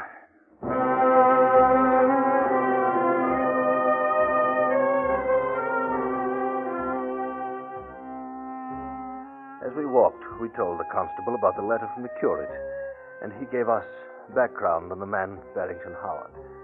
Seems that Howard had been a sort of small-time actor and ex-acrobat. Nothing worse in his police record than a couple of parking offenses. And then one night, out of the blue, he had murdered 5 people. 5 in a single night. And each had received a notification in advance. A short, obscenely worded, threatening note. Just like yours. But didn't they take any precautions? No, miss. Or at least not enough. But you know better. And what with the curate coming to help, a good man, the curate, used to be a commando. Well, about this man, Howard, how'd you catch him before? Well, that was odd, that was. It was what you might call psychological. He was very clever at disguising himself, an actor. He might have got clean away if it wasn't for this psychological thing. What psychological thing? Well, it was kind of a joke, sir. Some folks, you know, you bring up certain topics, they grab the conversation, and away they go. You follow me? Oh, yes, I know the type. That's how Howard was. Ah, compulsive. Yes. And on this one topic, he had what they call total recall. Total recall? He could remember everything he'd ever heard or read. Facts and figures and dates. We used to get him on his topic down at the pub just to hear him go. It was sort of a joke, you see. And so after the crime, he was in disguise, but someone touched on his topic. Exactly. He started to talk, gave himself away. We nabbed him. Well, what was his topic? Germany. Germany? Mm-hmm. Germany. He had a compulsive total recall about Germany. All about Germany. Well, here we are. Well, I wish we could persuade you to stay. Your orders, Mum. Now, just you make sure your shutters are bolted on the inside. Yes. Put a bar across the door. You'll be snug and safe. Mind you keep that door tight till you know who it is that wants in. Oh, don't you worry, officer. We shall. Good night. Good night.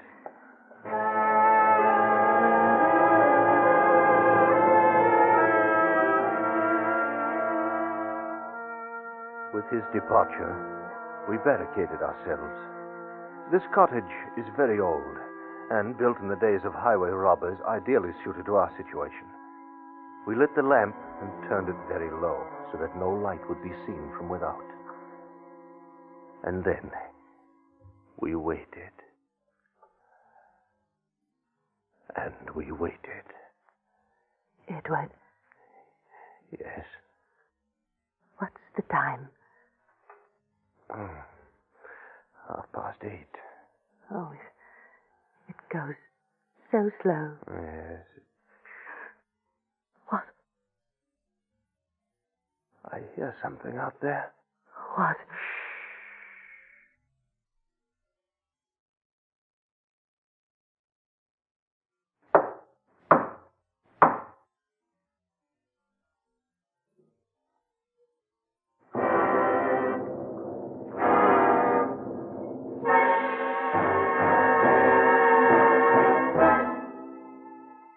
You are listening to A Little Matter of Memory, Tonight's presentation in radio's outstanding theater of thrills, Suspense.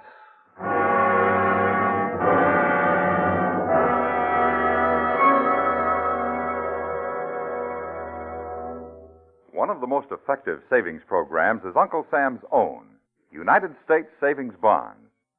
You'll find few other financial investments like U.S. savings bonds for security. Invest regularly every week through payroll savings or bond-a-month plans, where you work or where you bank. Now we bring back to our Hollywood soundstage Lawrence Dobkin and Paula Winslow in tonight's production of A Little Matter of Memory, a tale well calculated to keep you in suspense.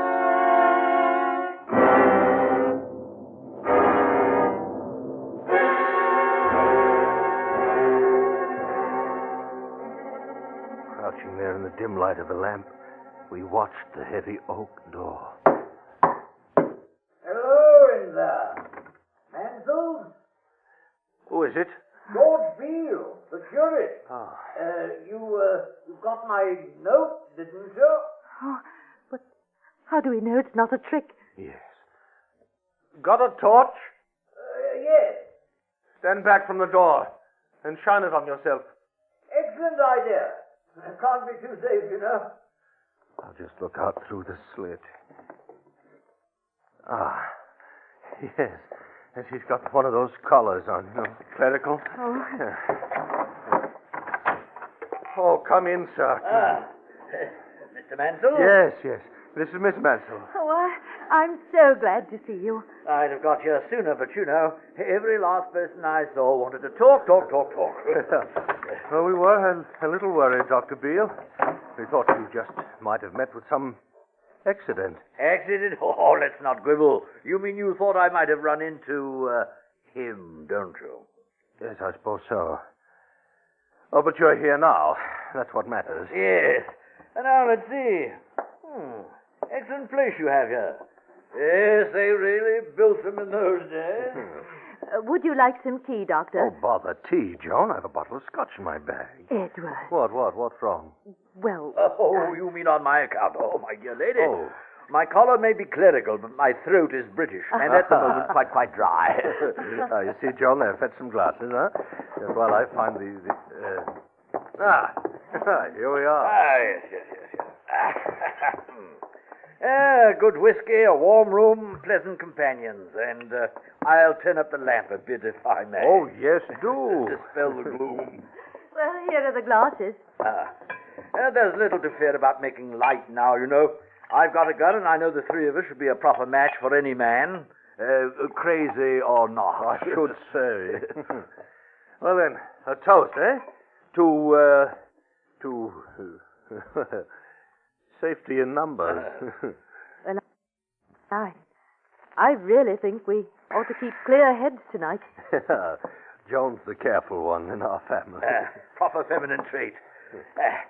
So, here we are. And I can't tell you how much better I feel now that you're here. Yes. Oh, dear. Constable told us that you were in the commandos during the war. Oh, yes. Hardly the sort of thing you'd expect from the village curate. Still, there was a job to be done, you know. Edward was in the air ministry. Joan. Desk job. Bad ticker. Never really got to see it like you chaps. The big do, I mean. Oh, don't be sorry. There are a lot of things I'd give my teeth not to have seen. Like Dunkirk? Like Dunkirk. Sticky, wicked Dunkirk. Seems so long ago now that... would you like to hear about it? Here, have another drop. Don't mind. Rum go, what? It was 0445 hours that we rendezvoused with the main force off the beach.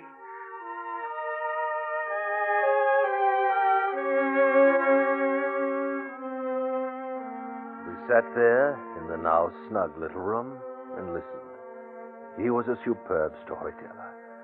And as he talked, the scenes of the war unrolled smoothly and excitingly and almost hypnotically. On our way clear. And ahead of us at long last lay the Rhine. And after a while, what with the scotch and the warm room, I began to lose track of what he was saying. And then with startling clarity, I was wide awake. Entered Germany on the Cologne Autobahn at 3:45 on the morning of May the 20th, 1945. I remember it as if it were yesterday. It made this first sight of Germany a quite unforgettable impression on me. Of course, when one comes to think of Germany and the fate of Germany, then naturally...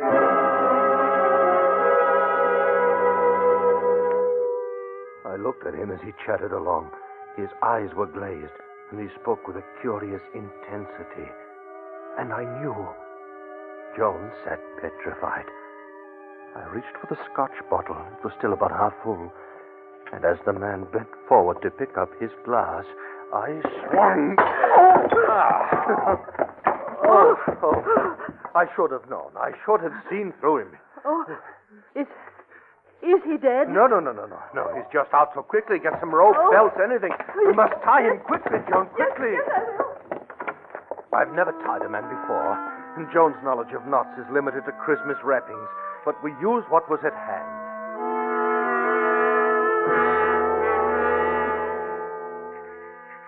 And now, we wait. What has become of the real George Beale, curate at Buckworth? Heaven only knows. This thing at our feet, bound like some grotesque cocoon in myriad rags and strings, my best Charvet ties about his wrists, Joan's Montrachet nightgown gagging his mouth. What is to become of him is not our affair, but rather that of the physicians who must treat him. And it is to those men, healers of the...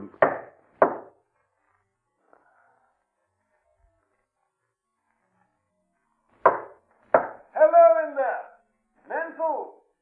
Hello! Oh, Beale? Is that you, Beale? Edward Menzel? Wait, don't open the door. Beale? Yes, but hadn't you better take a look at me first? Oh, not now, man. Oh. There. Oh, we thought you'd been killed or Yes, something. come right in. No longer any need to fear. What do you mean there's no... Great Scott. Yes, meet Barrington Howard. It's amazing. How on earth did you do it? Man's a giant. Oh, matter of luck, I suppose. Really didn't see through the beggar for ever so long. Hey, look at the collar, too. Yeah. Quite an actor, what? Indeed he was. I knew he wasn't a curate when he kept reaching for that bottle. There is a rather strong air in here. I had to use the bottle to subdue the man. Ah. Pity. Scotch whiskey. Oh, dear me. Now then, let's take a look at these knots. Well, we did the best we could. Mm-hmm. This one's not too good, but we'll just redo it so it's really strong. And look at his legs. Oh, what's wrong? You only really tied the ankles. Ought to be careful of the knees, you know. Oh? And I'll give you another tip. If you really want to tie a man so he's helpless, fasten his ankles to his wrists. From the back, like this. Edward, isn't that clever? I must say. So, was he armed? Good Lord. He had a gun. And told us, and we forgot. Look in his pocket. Here we are. Nasty little weapon. The filth. Think what this might have done to your wife, Menzel. Would have blown a hole through her, you could stuff a grapefruit. Oh, please, old man. She's been through quite a lot, you know. Sorry, Menzel, but I believe in being realistic. Oh, that's quite a gag you've made for him. Yes. Don't think he'll do much talking until we're ready to take it out. We used a silk nightgown of mine from Paris. Splendid. I just want to make sure this bar is in its place. There we are. Now, what? Safe. Safe? But there's no longer anything or anybody to be safe from. Oh, you never know. What other weapons did you have? Oh, just the bottle. Oh, I dealt him a good one with the bottle. Oh, and there's this carving knife. And the gun, which I have in my pocket.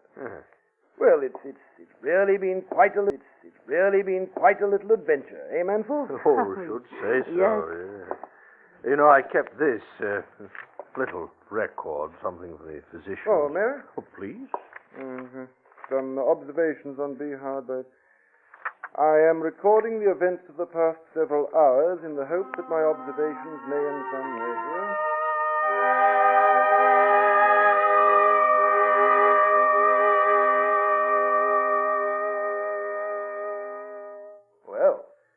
course, you realize that I'm not much for that sort of reporting. Oh, no. I think you did splendidly. Splendidly. I wonder who else may read these notes of yours. Look. His eyes are open.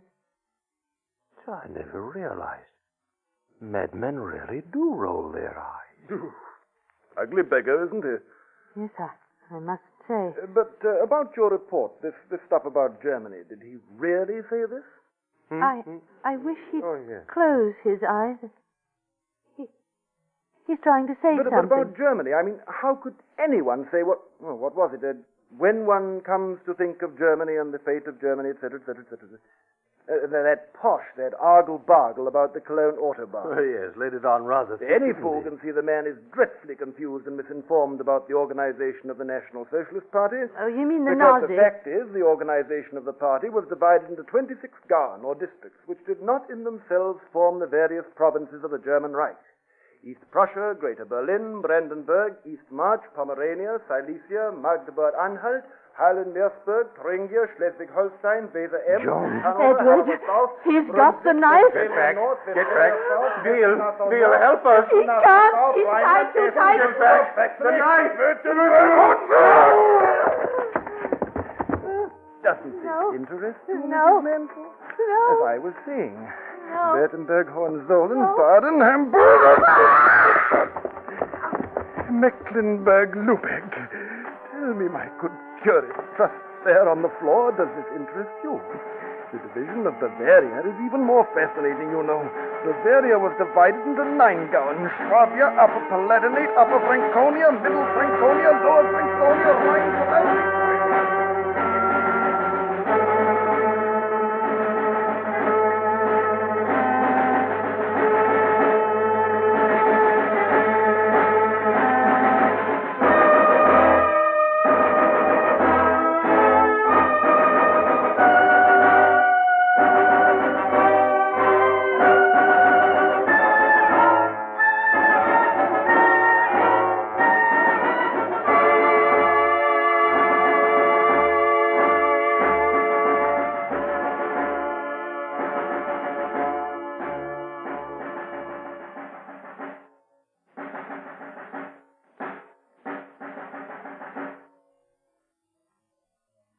Suspense, in which Lawrence Dobkin starred as Edward with Paula Winslow as Joan. Next week, the story of how perhaps the smallest of items can be the cause of unbelievable terror and hardship. In this case, the lack of a little loose change. We call it chicken feed. That's next week on Suspense.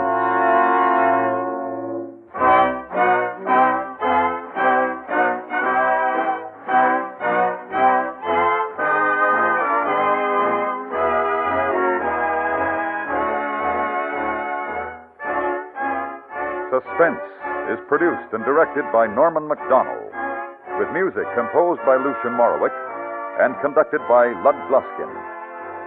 James Heldick's story, A Little Matter of Memory, was specially adapted for Suspense by James Poe. Featured in the cast were Edgar Barrier, Joseph Kearns, and Richard Peel.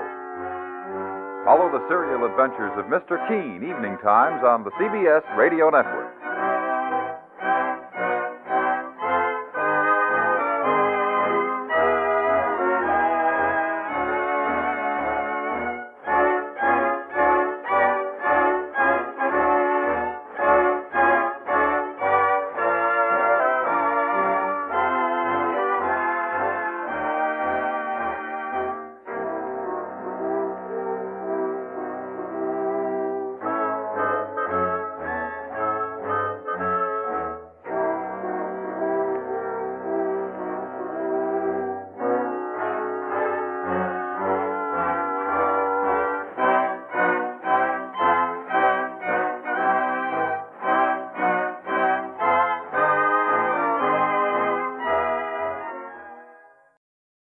Hold on to your hats, folks. We're heading to the high-stakes world of thoroughbred racing.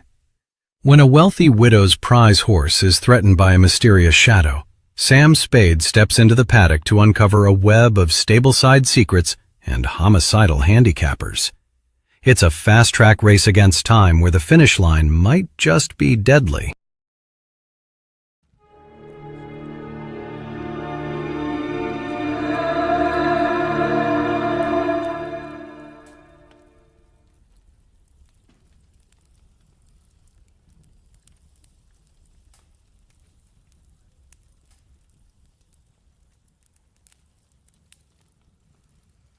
Get this and get it straight.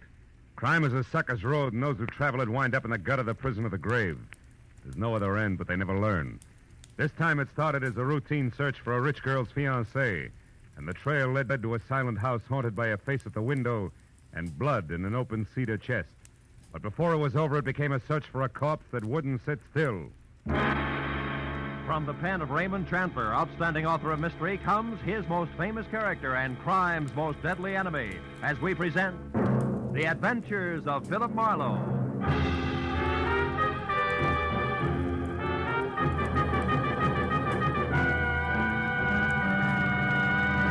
Now, with Gerald Moore starred as Philip Marlowe, we bring you tonight's exciting story, The Busy Body.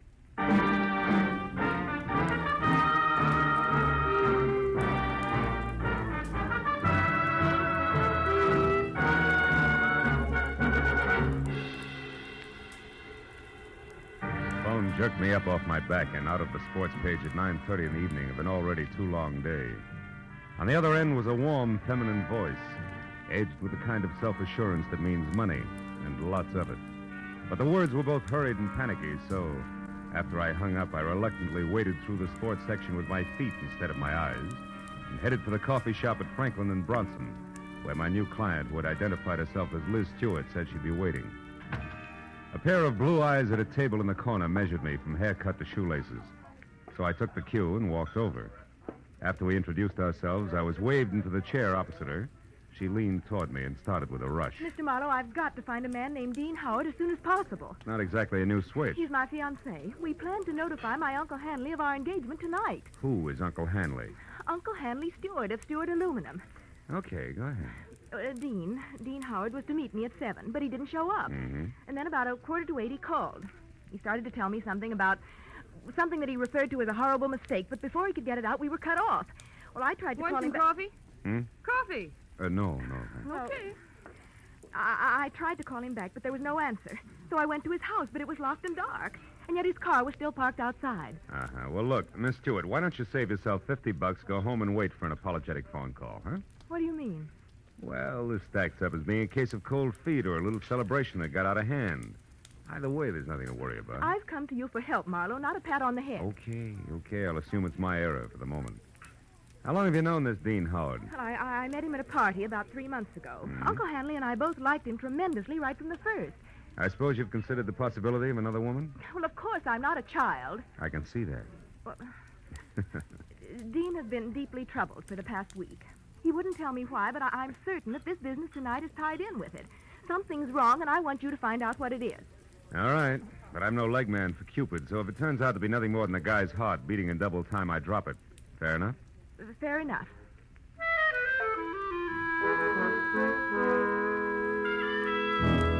She gave me a short list of posh joints she and Dean Howard sometimes visited, and his address, which was 312 Normandy. She said I could reach her at home, which was 28 Roxbury Drive in Beverly Hills. Well, $50 is $50, so after she left, I spent a handful of nickels checking the list by phone and drew a complete blank. So I drove out Los Feliz to Normandy and found the number, 312. As I walked up to the door and leaned on the bell, I got the feeling that I was being watched. There was no answer, so I tried the door. It was locked. I threw a look over my shoulder as I walked around the side of the house and caught a glimpse of a face in a window next door, just before the curtain was dropped back into place. The back door of 312 was locked, too, I found out, as did the face next door, which was watching me again from one of the rear windows. There was one answer to that, so I went out in the street and up the steps of the house next door and knocked, good and loud. What do you want? My name's Marlowe, lady. I'm a detective. You may be able to help me. A detective? Mm-hmm. Well, come right in, Mr. Marlowe. It's about time, is all I have to say. I'm Agatha Lambrigger. What's he been up to? Who? Well, you're investigating that bachelor next door, aren't you? Yes. Oh, how'd you know? Huh, stands to reason. I've known all along he's a suspicious character. Yeah? Lived there a year now. Comes and goes at all hours. Drives that fancy car out there. Wears fine clothes, but nobody seems to know what he does or where he gets all his money. Well, look, Mrs. And Lamb. girls. Oh. Well, believe you me, they don't come to clean his house. Never gets cleaned. But they come just the same. Why, only tonight there was one. Some blonde in a white dress. I tell you, I've never Mrs. seen... Lambriger, did the girl go inside? Well, no. But she tried to. The door was locked. And it's Miss Lambriger. Oh, how stupid of me. Well, tell me, did you notice Mr. Howard come home tonight? Well, I didn't exactly see him come home. But he was over there all right. And not alone either. Is that so? Another girl? No, it was only some man. Oh. But it still bears out what I've been saying. Because I just happened to glance out of my window at this one here across from that one of his, you see. Yes, sir. Well, a light was on over there. And I could look straight down a hallway. And do you know what? What? Those two grown men were roughhousing like a pair of hoodlums in that hall. Wrestling they were, like ordinary ruffians. I tell you, I never saw the like. I got a good look at him, and I'd certainly know him if I saw him again. Well, how'd the fight come out? Fight? Yeah. What the... Oh, the fight. Well, I can't say about that. My phone rang. It was Lenore Crowley. She simply talks her ear off you when she gets does. started. So when I finally got back to the window, when I happened to look out again, it was dark over there. So I never did find out what actually happened. But Yes, I well, think thanks that very much for your help. I really must run. Oh, and another thing. The noise and the drinking that's gone on in that house. Why, you wouldn't believe it. Oh, you're leaving? As soon as possible, yeah. But you still haven't told me what he's up to. Well, I'm not at liberty to do that. Oh, well, that's a shame. Yeah. Well, I'll be here all the time, you know, and I'll certainly keep an eye on that house. Oh, I can't tell you how much I appreciate you're going to all this trouble just for me. Bonsoir, Miss Lambriger.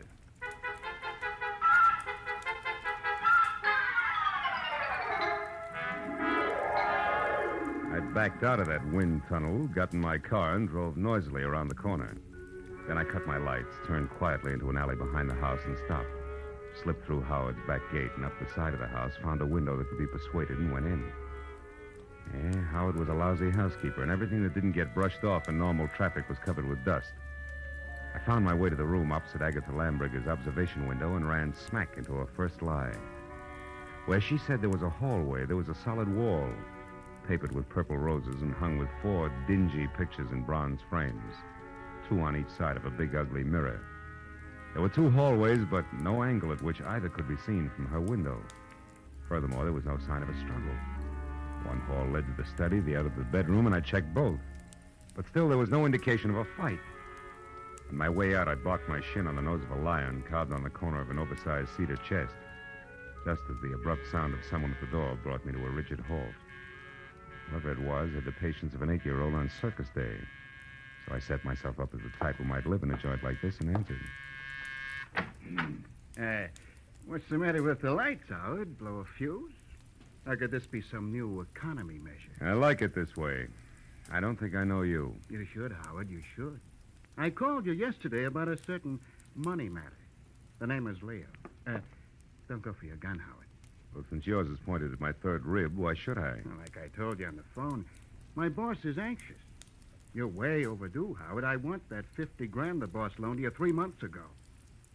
Have it for me the day after tomorrow. All of it. Without fail. He knows I'm good for my debts. Why all the pressure? Well, maybe he figures your investments aren't so smart. Like maybe you've been blowing too much on that second-rate canary, Carol. Oh, yeah, Carol. I remember. She's your girl. Yeah, well, that's none of my business. See you day after tomorrow about the same time. And if you get a headache from worrying about paying off, just think of the one you'll have if you don't pay. It'll be like 10 times this. Oh! Good night.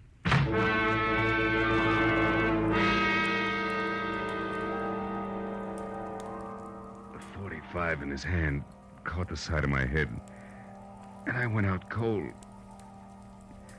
When I opened my eyes, the room had shrunk until there wasn't enough space left to stretch out in. And the climb to my feet, was as easy as roller skating through a log jam. And it wasn't until I found a match and had a light that I knew why. Somebody had moved me from the front door and crammed me into a broom closet like a bag of wet wash. When I got out, I saw that my cubbyhole was off the hall of the bedroom. I listened, but there was no sound in the house, so I started moving. But stopped when I noticed something else. The big cedar chest with carved lions on the corners that had been closed before now was standing open. I struck another match. Inside on the bottom was a thick red puddle of blood. Blew out the match and was in the middle of a mental apology to Liz Stewart when it came. I ran for the front door in time to see Agatha charge out of the driveway and down the street. Stark terror twisting her face. Help! Help! Hey, Miss Lambringer, hold it! Oh, Mr. Marlowe! Mr. Marlowe! What is it? What happened? I saw him, Mr. Marlowe. I saw him. Up at the alley near the hedge. He's dead, Mr. Marlowe. Dead in my backyard. All right. Now take it easy, Agatha. Who was it? He's there now, lying on his back close to the hedge, and he's dead. What'll we do? Come on, we'll have a look. You can show me where he is. Well, all right. He's right back here. I happened to look out my rear window, and I saw something move. The dogs had been getting in my pansies lately, and I thought this was another. So I came out to chase him away. That's when I saw the body. It's right back here. It's gone. Mm-hmm. Now, look, Miss Lambringer. I've got a headache. I'm getting a little tired of this. You saw a body here just like you saw a fight in a hallway from your window. You're so anxious to be in the middle of things, you'd make up any kind of a story. No, I'm not. No, I'm not. I saw that fight, and I saw Dean Howard's body, too. It was here, I tell you. Where? Show me exactly. Well, right about there, I'd Oh, say. sure. And I suppose it... Hey, wait a minute. Yeah. My apologies, baby. There is something here. Could be blood. Here's 2 dimes and a bar receipt from the tulip room on the strip. Oh, good heavens. What'll you do now? Raid the place? You can use my phone. Thanks, but until we know where the body is, we better play it cagey. Now, let's keep this a secret between us. That'll take a lot of courage, I know, but I can trust you, can't I? I won't open my mouth to a soul, Mr. Well, Marlowe. that's great. That's splendid. Now, you better go inside and stay there until you hear from me. Who knows? You may yet be a heroine, Miss Lambringer.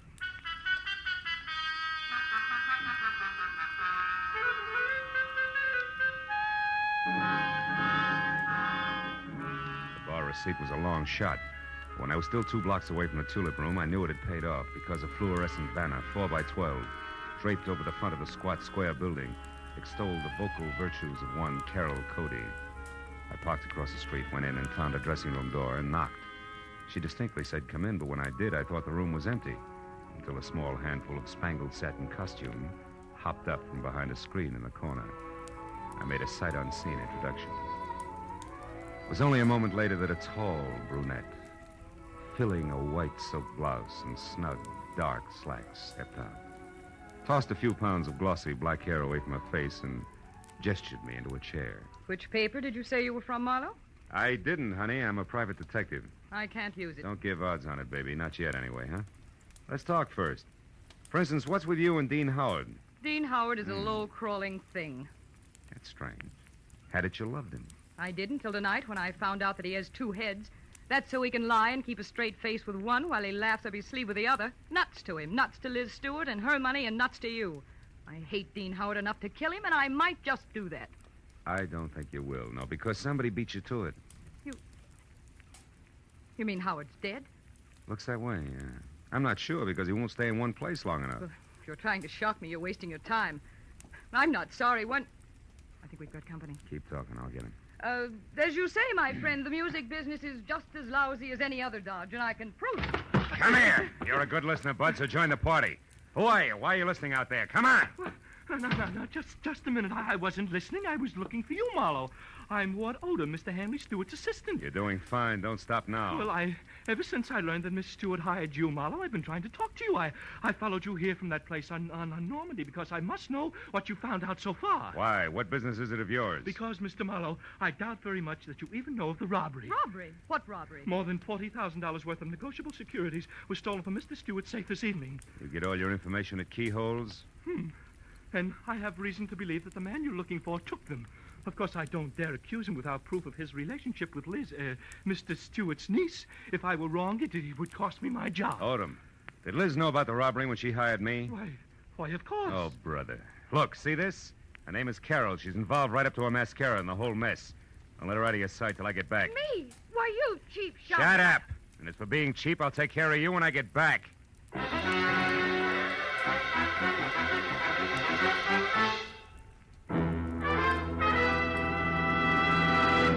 just a moment the second act of Philip Marlowe. But first, three gentlemen with highly varying but equally effective approaches to dealing with crime entertain you with their deeds of daring on CBS every Sunday.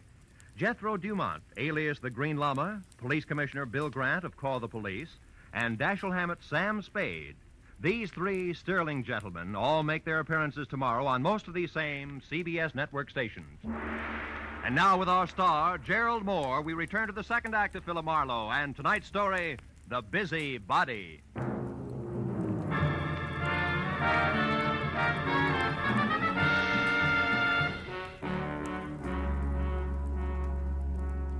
After convincing Ward Odom that his greatest contribution to the cause would be staying close, but not too close to the violent lady in slacks, I piled into my car and started for Beverly Hills in a beautiful liar named Liz. I didn't stop until I was at number 28 Roxbury Drive, out of my car and walking fast up the semicircle of gravel driveway that led to the carefully antique front door. But then, for two good reasons, I stopped again. The first, a squad car parked ahead of me that said everybody except Marlowe knew all about the bonds Mr. Hanley Stewart could no longer call his own. The second reason, and more important, was my client, Liz Stewart, sneaking out of a side door and hurrying toward a gray coupe. I stepped back into the shadow of a squat palm and waited for her to come abreast of me. Late date, Miss Stewart? What? Marlowe, why, you startled me. Considering everything, it's the least I can do. What do you mean? I don't like clients who lie to me. So if you don't mind, I'll just stroll along with you while you assure me you can explain everything. But I can, Marlowe. Just give me a chance, please. All right. Why didn't you tell me that 40 grand worth of negotiable bonds disappeared from your uncle's safe at the same time as Howard? Oh, because I didn't want you to be prejudiced, to be looking for a thief from the start. If Dean did take those bonds, he had a reason. Like being fond of money? No, like being forced to do what he did. All right, let's say he was forced. What then? Well, then I wanted to help him, to get to him before the police. They'd arrest him in a minute. And you, on the other hand, would get the bonds back to your uncle, convince him it was all a mistake, and talk him out of telling the law, huh? And with your own dough, you would help Howard out of the spot he was in. Is that it? Yes. But you haven't proved that Dean took the bonds.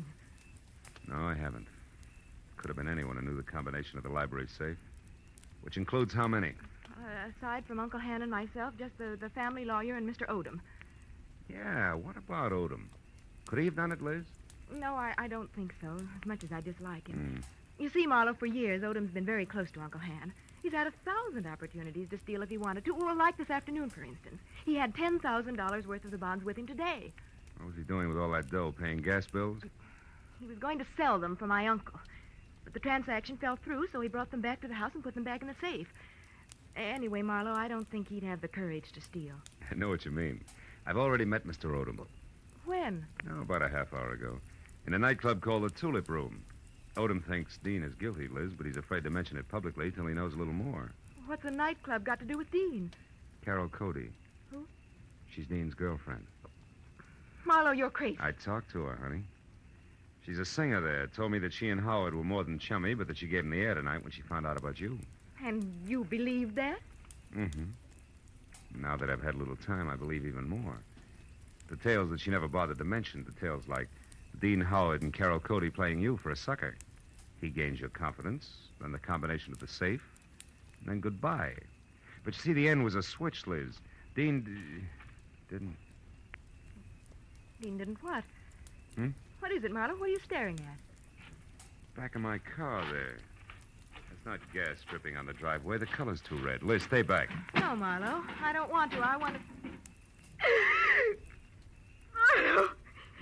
It's Dean. He's dead, Marlowe! Yeah. That, Liz, is the switch I was talking about. I think Dean Howard not only crossed you, but Carol Cody as well. She did it. She killed him. She killed him because she... All right. Now, listen. Get inside. Tell the police about this. Do you hear me? But first, give me a 5-minute lead. I'll take your car. I want to get to Carol Cody before the law does. Without saying another word, Liz Stewart, her face drawn and streaked with tears, handed me the keys to her car and turned and walked slowly back to the house. I took one long look at the blood-soaked shirt front on the body I'd had been a step behind all night. Then got into Liz's car and pointed it back toward the Tulip Room. 20 minutes later, when my knock on the locked dressing room door brought no answer, I had kicked my way in. Alone and half-conscious in the middle of the floor was Ward Odom, the man I'd assigned to stand sentry over the brunette. Oh, Marlowe, she tricked me. Asked for a cigarette, and I went to light it. She swung. It adds, Odom, and you're lucky she let it go at that. was more permanent in Howard's case. Oh, then you found his body, Marlowe. Yeah, in the trunk of my car. Oh, how awful. And she did all that, this Carol Cody? Yes and no. She must have had help, Odom, because first of all, it takes something stronger than a chanteuse to keep shifting a corpse from cedar chest to garden to car, at the rate that Howard was being moved. And second, an old crow named Agatha Lambriger saw a man roughhousing with Howard over at his own place, not a woman. You mean there was a witness to the murder, Marlowe? Well, more or less. And you have no idea who the murderer is? No. And that, Odom, is all the more reason why I want to catch up with Carol Cody. Happen to know where she lives? Why, yes, at the Grayfield Apartment Hotel on North Havenhurst Drive. North Havenhurst. It's a room 118. 118. And I think that it's... Marlowe, wait, my top coat is gone. What? Yes, and she was wearing slacks, remember? Marlowe, maybe she's leaving town disguised as a man. It's a point, Odom. I still think I'll try the apartment hotel first.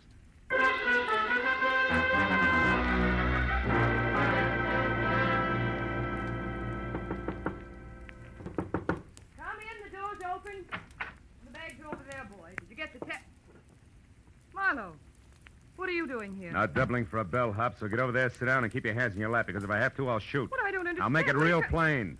I think you murdered Dean Howard because he double-crossed you after he emptied Hanley Stewart's safe. And I think you're out of your mind. Which brings us to a position called stalemate, and that in turn makes this a good time to call the cops. I didn't kill Dean. I swear I didn't. Oh, listen to me. What you said about Dean double-crossing me after he stole the bonds is true, but not the way you think it is. Second verse. He didn't want to just cut me out of my share, Marlowe. He wanted to return all the bonds intact. He really fell in love with Liz Stewart and decided to play all-American boy. You mean he decided to call it all off after he'd stolen the bonds? Yes, Marlowe. That was the reason we argued tonight. Well, it's a stronger reason than one I already had for your committing murder. Baby, you wanted that money bad. No, you're wrong. Come back here. Why did you belt Odom and run? And don't bother denying that you did, because I just left him. And he's minus good health and that top coat over there. So if you think that you... I can explain that. I was scared that a confession out of Dean would get me into hot water. And when you showed and then Odom, Just a minute, Carol. But Marlowe, Just a minute, will you? I think I've got the answer. What answer? It's dust, Carol. Dust and what an old gossip swears she saw from a window. Right now, I've got to get over to her place before she ends up looking like the late Mr. Howard. Well, then you believe me, Marlowe, about not killing Dean. I don't know. But since you've been in this cheap swindle from the start, we'll just tuck you into an old-fashioned wardrobe. Just for safekeeping, baby.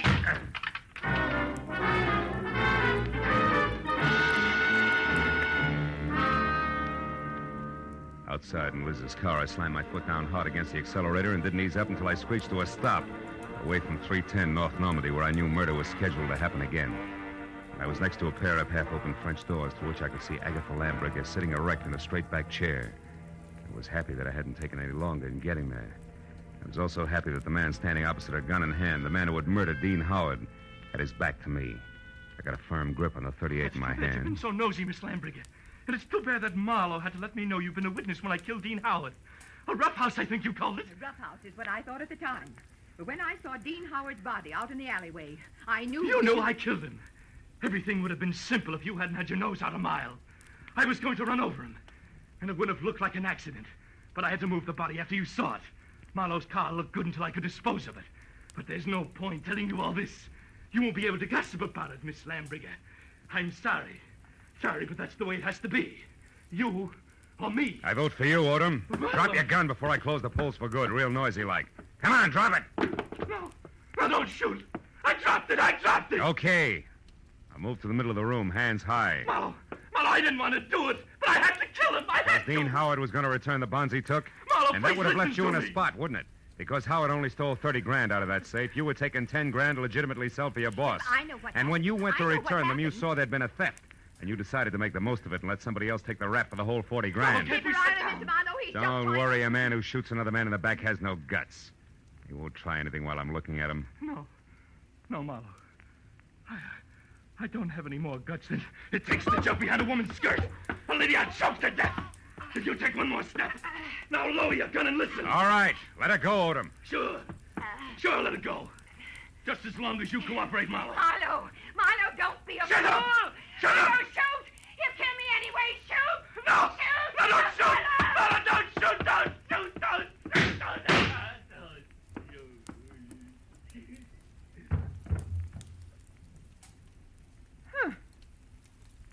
You were right, Marlowe. No guts.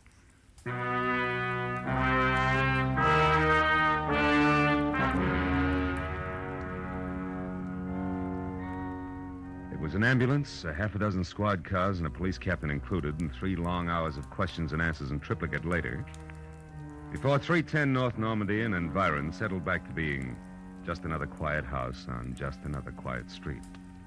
With, of course, the exception of Miss Agatha Lambriger, who now would never return to normalcy.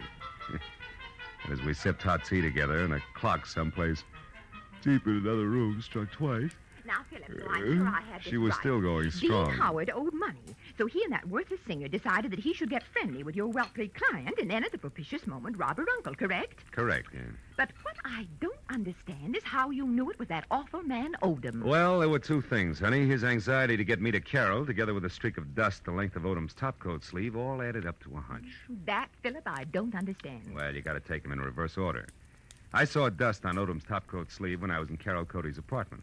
That reminded me of the dust all over Howard's place. Oh, a mess, that house. Yeah, luckily. And the dust was the length of the sleeve, as though somebody had brushed against the wall, coated thick with it. As one would in searching for something, hmm? That's right. Now, there's another thing. You saw Howard and another man roughhousing in a hall by looking out of that window there. Mm-hmm. Where, Miss Lambriger, no hall is visible, but where there is a mirror. Oh, then you mean I actually saw a reflection. Yes, darling, you did. Dean Howard hid the bonds behind the mirror. Which tilted so that I saw the reflection of a side hall. That's right. Well, now, Philip, one last question. Why did Odom move the body? Well, if it's the last, I'll answer it. Because he didn't want Howard's death to appear a murder on the night the bonds were stolen. It was better if he died accidentally and wasn't connected with a theft. Oh, I see. Yeah, well, now look, Miss Lam... Excuse me, I'll only be a minute. Yeah, but Miss Lambriger... Hello? Oh, hello, Judith. Yes, wasn't it thrilling? Miss Lambriger, really, Darling, it all started so innocently. My part, I mean. Well, it was about 7 Miss Lambriger, I have... Philip, I'll be with you in a minute. Oh, Philip, who? Why, the detective, the one I mentioned earlier. a long minute, I'm sure.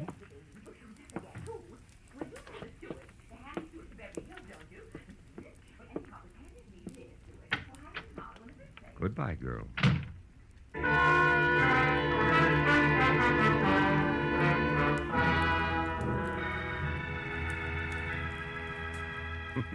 When I got outside, the silence was deafening. And then I remembered that I still had a client up on Roxbury Drive who I had to see. And that there were automobiles to be exchanged, and maybe, if I could find them, some right words to say to a girl who had a very rough night. So I started driving that way, slowly. But 10 minutes later, when I was halfway there, I stopped, turned around, and headed back for 310 North Normandy, and my .38 that I'd forgotten after a handful of policemen had finished examining it. It wasn't until I was at Agatha Lambriger's front door again that I realized something more important.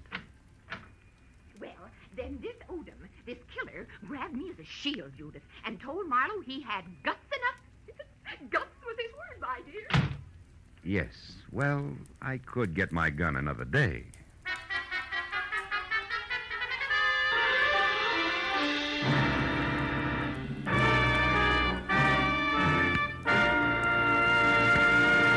The Adventures of Philip Marlowe, bringing you Raymond Chandler's most famous character and star, Gerald Moore, and are produced and directed by Norman McDonald. Script is by Mel Donnelly, Robert Mitchell, and Gene Levitt. Featured in the cast were Lois Corbett, Lorette Philbrandt, Lynn Allen, Peter Leeds, and John Stevenson. The special music is by Richard Orant. Be sure and be with us again next week when Philip Marlowe says... It began as the threat of a beating that turned into murder with a brown-eyed blonde, a jovial hippopotamus, and a tough ex-soldier of fortune. All complicating the problem until I got next to the key man.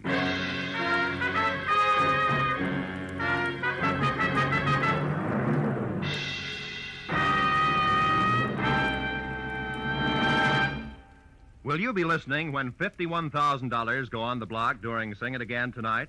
$26,000 in fabulous prizes for solving the mystery of the Phantom Voice, and additional $25,000 in cold, hard cash for answering only one more question about the Phantom. There's many another prize, too, for unriddling the smart, tuneful little riddle songs that keep Sing It Again moving at a terrific clip for the hour that it's on the air. It'll be here a little later on most of these same CBS network stations. This is Roy Rowan speaking. stay tuned now for Gangbusters, which follows immediately over most of these same CBS stations. This is CBS, the Columbia Broadcasting System.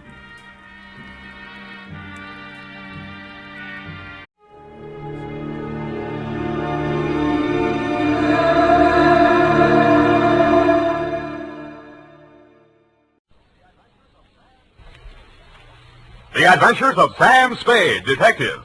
Brought to you by Wildroot Cream Oil Hair Tonic, the non-alcoholic hair tonic that contains lanolin. Wildroot Cream Oil. Again and again, the choice of men who put good grooming first. Sam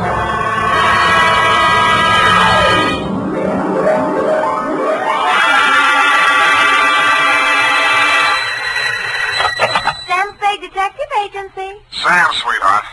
Any calls? Only one, Sam. Lieutenant Dundee of Homicide. He wants you to drop around so they can get your formal statement. No hurry, not now. He told me what happened, Sam. I'm sorry. Yeah, so am I.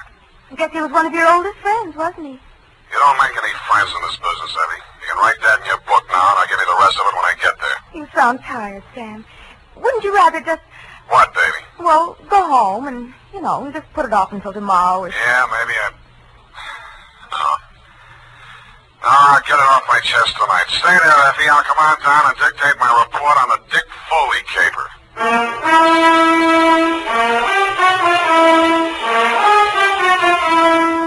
Dashiell Hammett, America's leading detective fiction writer and creator of Sam Spade, the hard-boiled private eye, and William Spear, radio's outstanding producer-director of mystery and crime drama, join their talents to make your hair stand on end with the adventures of Sam Spade. Presented by the makers of Wildroot Cream Oil for the hair. No two ways about it, folks. Hair that's well-groomed can make all the difference in the world to a person's overall appearance. That's why so many men, women, boys, and girls are turning to the famous non-alcoholic hair tonic with lanolin, Wildroot Cream Oil.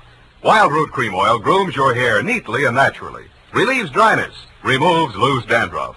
If you haven't tried it before, you'll want to get Wildroot Cream Oil in a new 25-cent get-acquainted size. Yes, get Wildroot Cream Oil. Again and again, the choice of men and women and children, too. And now, with Howard Duff starring as Spade, Wildroot brings to the air the greatest private detective of them all in the adventures of Sam Spade.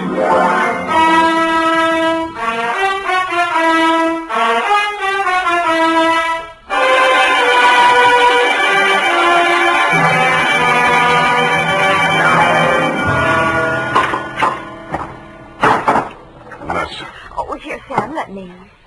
Am I that shaky? Say when. Just to the top of the glass. That's enough. You spill it. Yeah. Sam, what you said over the phone about not making any friends in this business, you didn't really mean that, did you? Forget it. You can label this, file on Dick Foley. Date, fill it in. Yes, sir. To Dundee at Homicide, I guess, from Samuel Spade, license number 1377596. The facts are all here. If you can dig a formal statement out of it, you're welcome. I'd known Dick Foley ever since I took out my license. We'd worked several big capers together back in my days as a Continental Op. He and Mickey Linehan and I. Then he and Mickey opened their own office, Foley and Linehan, Private Investigations. 5 years back, Mickey stopped the slug, and since then the sign on the door read Dick Foley Detective Agency. I'd seen Dick maybe 4 or 5 times in the last half a dozen years just to have a drink and chew the fat about the good old days. He never talked about his private life. I assumed he didn't have any. So when I went to his office the day before yesterday in response to his call, I was surprised to find him in a clinch with one of the most beautiful nails I've ever seen. Oh, Sam. Shall I come back after lunch? Sam, this is Maxine, my wife. Well, you don't deserve it, but I'm happy for you. I'll return the compliment, Sam. I've wanted to meet you for years, but Dick wouldn't introduce me. Now you know why. Well, you run along, honey. Sam's here on business. All right, Dick. You can bring Sam home to dinner if you like. There's plenty. If he's not too busy, but don't count on that. We'll try anyway, won't you, Sam? I will indeed. Bye now. Draw up a chair, Sam. Sit down. Oh. What's on your mind, Dick? You remember Claude Spicer, that grifter I sent over for that jewelry store hike back in 43? You never told me you were married, Dick. I'm very happily married. Now, please pay attention. Claude Spicer, yeah. Yeah, I remember the caper. Wasn't there a dame involved? Well, Spicer had a girlfriend, but the cops gave her a good bill of health. Spicer went up for a 5-year stretch. They spun him last month. Whatever happened to that dame? Now, look, about Spicer. He gunning for you? You hit it. How scared of him are you? Well, enough to ask you for help, Sam. What's eating him? Just revenge? Sam, I wouldn't tell this to anybody but you. But all the facts of that caper didn't come out at that time. I saw to that. How come? Well, I couldn't have stayed in business in San Francisco if it had been generally known that my partner was the inside man on that jewelry store heist. Mickey? Yeah, Mickey Linehan. You and I are both great at choosing partners, Sam. They both deserved what they got. Only one difference. I sent up the killer that plugged my partner. Some people thought the way you gave evidence at Spicer's murder trial wasn't so hot. Well, he was alibied, Sam. In fact, the robbery was his alibi for the murder. I don't know how he managed it. I've been trying for 5 years to figure it out. Spicer's afraid I might succeed someday. That's why he's out to get me. What's he waiting for? Oh, I don't know. He won't do it simple. He'll have a fancy plan like the other time. He's tricky. Where's he staying? At the Belvedere. Here's his mug. I kept a plant in the building for a couple of days, but he stayed holed up in his room. I think he spotted me.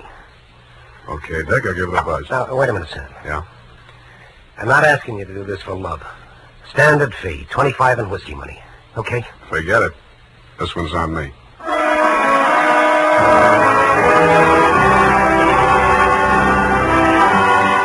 In the elevator on my way out, I studied a picture of Claude Spicer on the old police circular Dick had given me. But a picture in the back of my mind kept getting in the way. It was Dick Foley's wife, Maxine. When I hit the street, I still saw her face before me, and it was no picture, only pretty as. Sam, I waited for you. I've got to talk to you. My pleasure. Shall we confer in an adjacent cafe? Wherever you say. Only I don't want Dick to know. Well, you shouldn't have married a detective. Please, Sam. How's this? Black watch. Yeah. Looks dark enough. Oh, that booth in the corner, it's secluded. Why not? Slide in. Oh, no, over here, stupid, not facing the street. Oh, sorry. I'm not much good at this sort of thing. Sam, I'm not asking you to tell me what it is, but if he's in really bad trouble, I think I've a right to know. What makes you think he's in trouble? Well, I'm not blind. You can't live with a man and not sense it when something goes wrong. I never thought Dick was the type to show it. Oh, he's tried to hide it from me, and I haven't said anything. I thought if he wanted me to know, he'd tell me. It was a wise thought. Hold on to it. Well, I meant to. But then a terrible possibility crossed my mind. Sam, it isn't me, is it? In what way? Well, you know what I mean. He's been away from home nights so much lately, and he questions me so closely about where I go and who I see and so on, and Well, I may as well ask you right out. Did he hire you to check up on me? Then that is it. No. You're not lying to me, Sam. Why should I? Dick says you're almost his oldest friend. He's talked so much about you. And he must have told you I don't do that type of work. Why do you keep looking at me? Sorry, trying to place you, Maxine. I keep thinking I've seen you someplace before. Oh, it must have been my picture. I was an actress. Yeah. Picture. Yeah, maybe that was it. Why do you say it like that? Like what? As if you were angry with me. Because I just got the caption on the picture. Well, Sam, wait. Come back. Yes, I had. And the caption was from a newspaper circa 1943. And it read, "Actress Lovely cleared in Lanahan slaying." I flashed my tin star at the room clerk at the Belvedere, learned that Claude Spicer was in, and stuck around to make sure the clerk didn't buzz the room to tip him off. Around 4 in the p.m., Spicer went out, very dressed up, umbrella, gloves and all. He walked down Geary to Grant and turned north. A cold San Francisco drizzle started blowing up from the bay. I wished I'd brought my overcoat. A half a block up from California, he entered Grayson's jewelry store. I peeked through the Rain Street show window after him. Inside, pawing eagerly through a tray full of diamond clips while a long-suffering clerk eyed her hopelessly from his side of the counter, was the actress Lovely. Maxine shot Spicer a quick glance of recognition as he entered, but they didn't speak. He took up a pose of gentlemanly patience, shrugged his eyebrows sympathetically at the clerk, and leaned elegantly on his umbrella while Maxine found fault with every piece of jewelry that was shoved in front of it. The bored expression left his face only once. That was when the clerk opened the vault and brought out some unset stones. Their act may have been fooling the clerk, but it was as plain as the nose on Spicer's face, a very plain nose it was, that they were sizing up the joint for a pushover. Maxine left first. He stayed long enough to buy a cigarette lighter and then followed her out. As I took out after him, I stopped to read the sticker on the inside of the glass door. It said, "These premises protected by Dick Foley Detective Agency."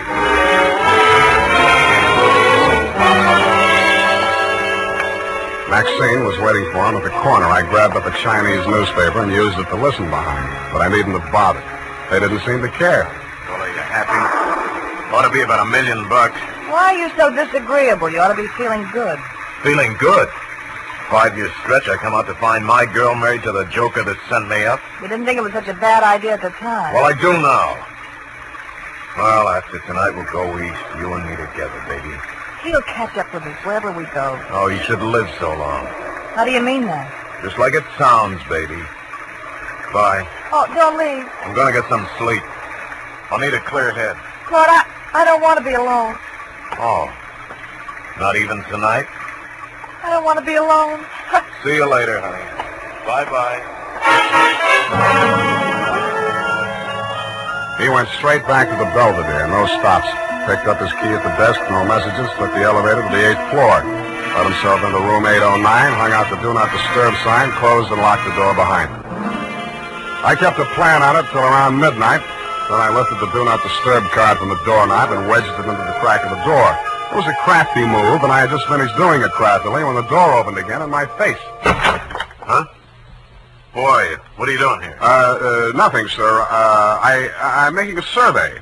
What? I'm from the Trotter Pole. It's like the Gallup Poll, but we're not in so much of a hurry. Yeah? Just kindly answer this question. As a Democrat, do you believe... Do we, huh? I picked up the Do Not Disturb card and wedged it back into the crack of his door. As any house dick knows, except, of course, Tiny Stover, the night paper at the Belvedere, if anybody opens the door like that, the card will fall out, and somebody will always hang it on the knob. Another thing Tiny doesn't know is never to draw to an inside straight. We played 9 different kinds of poker until 5 a.m. when I thought I'd go up and have another look. All was quiet on the 8th floor. From the elevator bank, I could see room 809.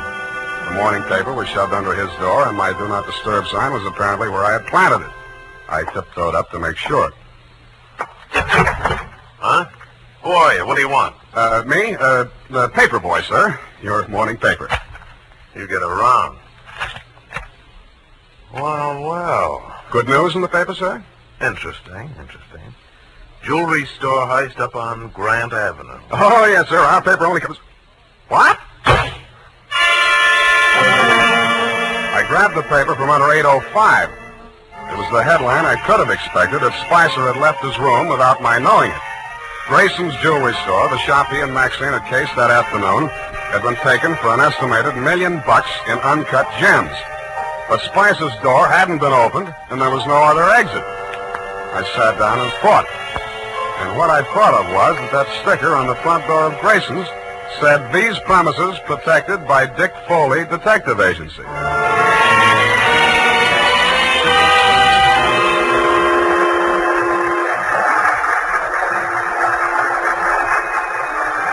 On the 6 a.m. Oakland ferry boat felt its way blindly out of the slip. Claude Spicer was aboard, and so was I. Should have been getting lighter, but it wasn't. The fog was thickening over the harbor, and most of the passengers were inside drinking coffee. Spicer didn't go in. He climbed up to the boat deck and stood at the rail under the pilot's house. I planted between 2 wet paint signs and waited. Not for long. I couldn't make out any features of the man who came up and joined them. They stood face to face, not more than a foot apart, and talked in voices that couldn't get to me through the racket of the foghorns in the harbor. What spoke loud enough for me to hear was a gun. They seemed to fall into each other's arms and collapsed in a heap on the deck. And when I got to the spot, only the deadman was there. It was Spicer. The other man had disappeared around the corner of the deck house. A ray of light from the pilot's window swept over him, and I saw a gunmetal shine in his hand and then spin out over the rail as he threw it. What? Oh, it's you, sir. Oh, I was afraid you'd lost him. What did you do it for, Dick? I had my reasons, Sam. Now, trust me, I'll keep you in the clear. How long? As long as I go on playing sucker for you? What do you think I hired you for? Maybe I was supposed to say you killed him in self-defense.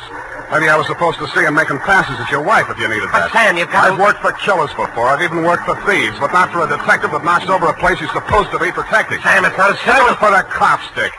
I'm turning you in when we get to Oakland. No, you're not, Sam. Dick, come back here. Let go of me. I'm going over the side. If you try to stop me, you're going with me.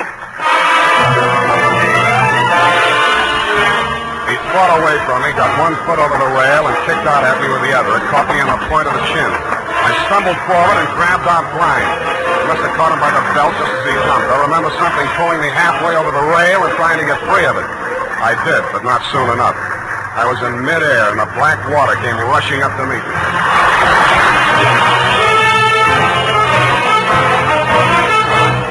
The makers of Wild Root Cream Oil are presenting the weekly Sunday adventure of Dashiell Hammett's famous private detective, Sam Spade.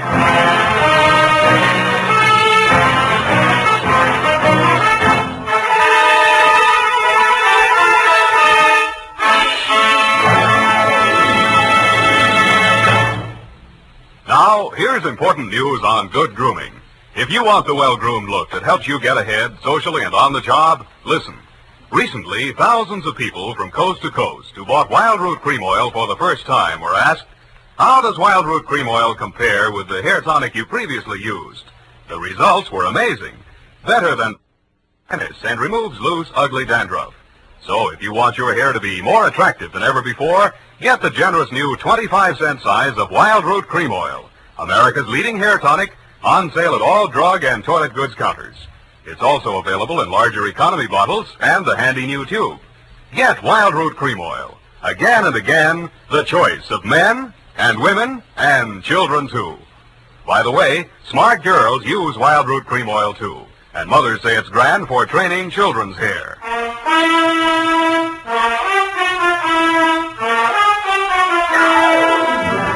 And now, back to the Dick Foley caper. Tonight's adventure with Sam Spade.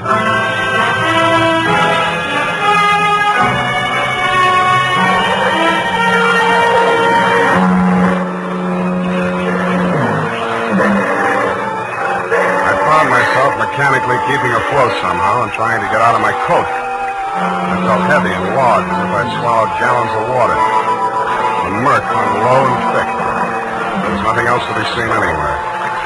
I swallowed what felt like several more gallons before I got rid of the coat. From out of a misty fog blanket, from every direction, in a dozen different keys, from near and far, a foghorn sounded. I stopped swimming and floated on my back, trying to determine my whereabouts. After a while, I picked out the moaning, evenly spaced blasts of the Alcatraz siren. But they came out of the fog without direction. Seemed to beat down on me from straight above. I was somewhere in San Francisco Bay, and that was all I knew. And I suspected the current was sweeping me out toward the Golden Gate. And a light came up ahead of me suddenly. A boat passing a few yards away. I lifted my head and screamed. The boat siren, crying its warning, drowned out my shouts. Went on past, and the fog closed in behind it. Then I heard a new sound. Seagulls. I swam towards it, and it seemed to get lighter. Part of it was the dawn light beginning to cut through the fog blanket. But there was also a strange-looking man standing on the water and waving a green lantern back and forth. I yelled at him to wait for me, and a seagull got off his hat and flew away. When I got closer, I saw it was not a man, but only a buoy, channel type. I used all the strength I had left to drag myself up on the base of it and let it rock me to sleep.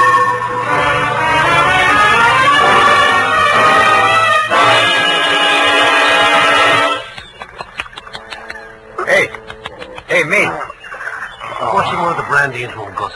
Yeah. Here. Get some of this down.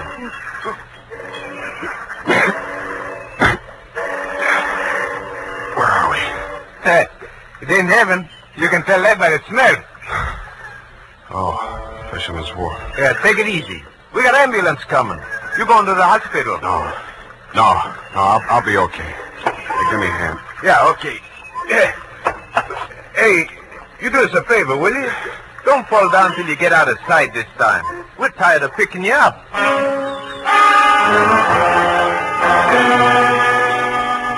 I thanked the two kindly old fisher folk for their interest in my welfare, trotted up the pier, fell into a taxi, and went home.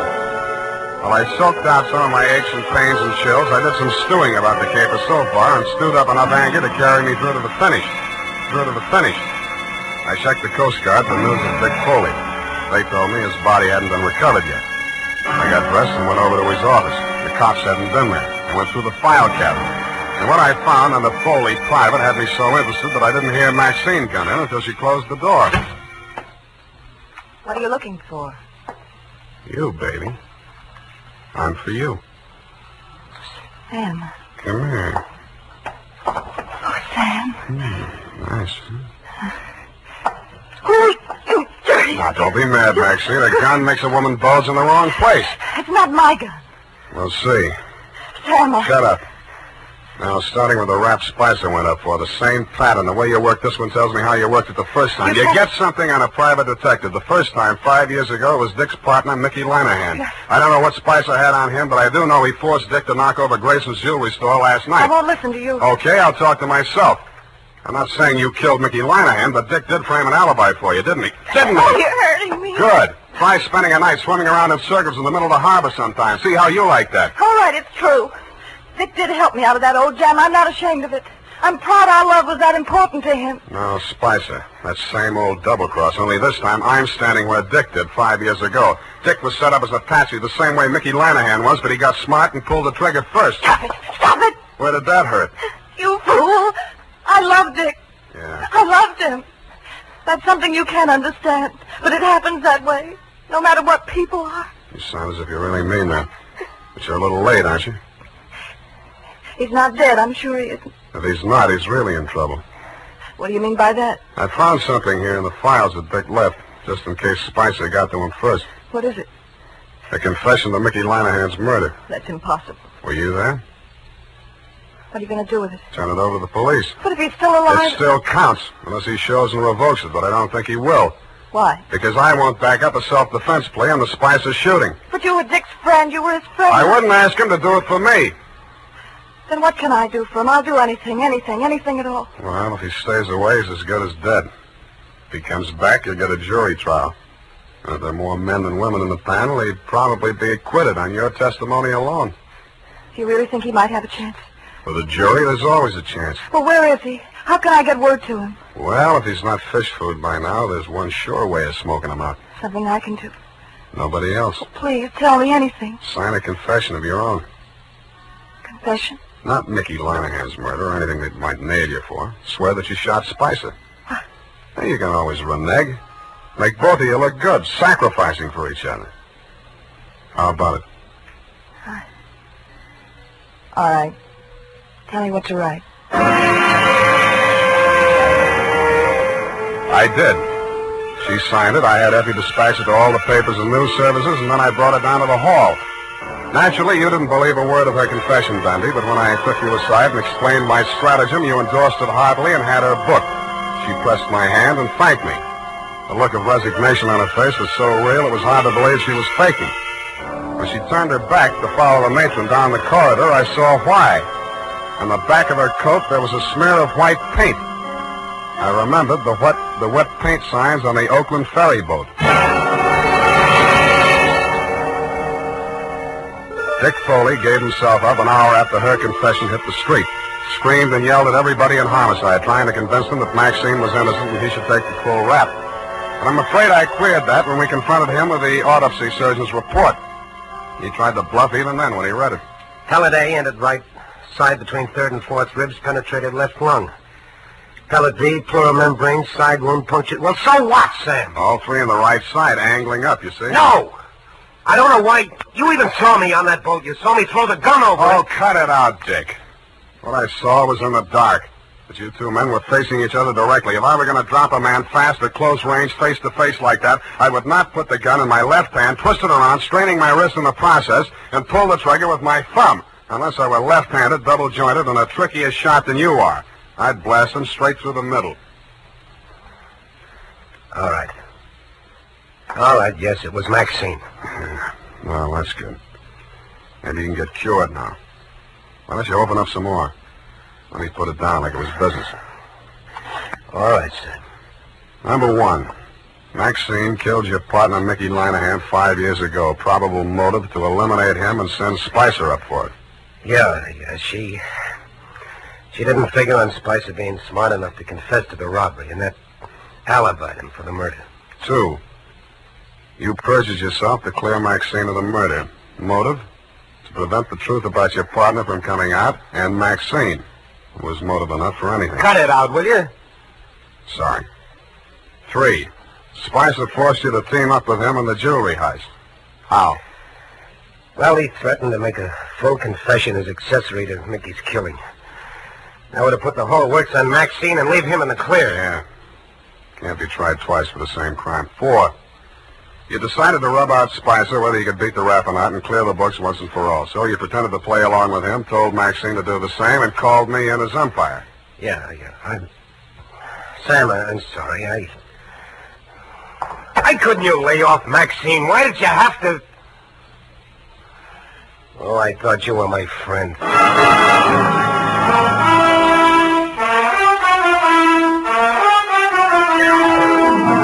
And that's about it. Period. End of friendship. Oh. You mean the confession that you tricked her into making turned out to... That's it, Effie. Oh. What'll happen to him? Hmm? What about Dick Foley? Dick? Oh, they got him on a number of things, I suppose. They take some time out of him. But I think he'll be an okay guy again. With her out of the way. With her out of the way. Sam? Go and type it up, will you? It's late. I want to get out of here.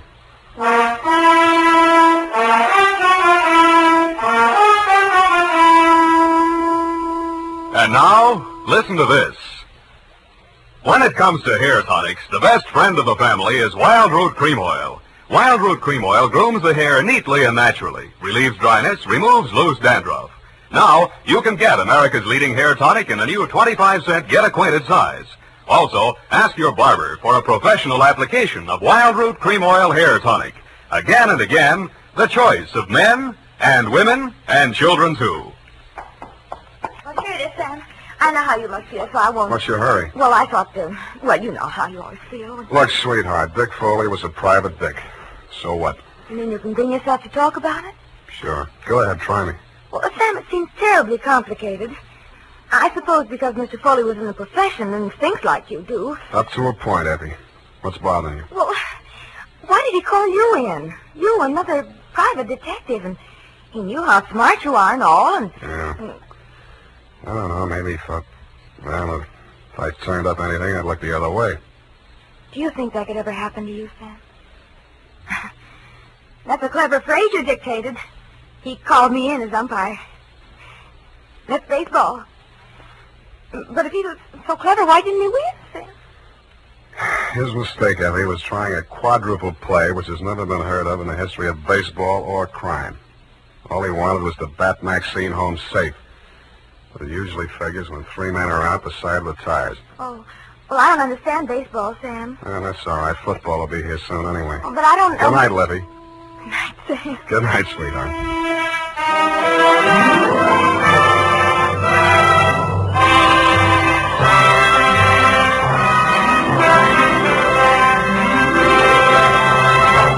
The Adventures of Sam Spade, Dashiell Hammett's famous private detective, are produced and directed by William Spear. Sam Spade is played by Howard Duff. Lorene Tuttle is Effie. The Adventures of Sam Spade are written for radio by Bob Tallman and Gil Dowd. Musical direction by Lud Gluskin, with score composed by Rene Garrigang. Join us again next Sunday when author Dashiell Hammett and producer William Spear join forces for another adventure with Sam Spade. Brought to you by Wild Root Cream Oil. Again and again, the choice of men who put good grooming first. This is Dick Joy reminding you to... Get Wild Root Cream Oil, Charlie. It keeps your hair in trim. You say it's not alcoholic, Charlie. It's made with soothing lanolin. You better get Wild Root Cream Oil, Charlie. Start using it today. You'll find that you will have a tough time, Charlie. Keeping all the gals away. Hiya, Baldy. Get Wild Root right away. This is CBS, the Columbia Broadcasting System.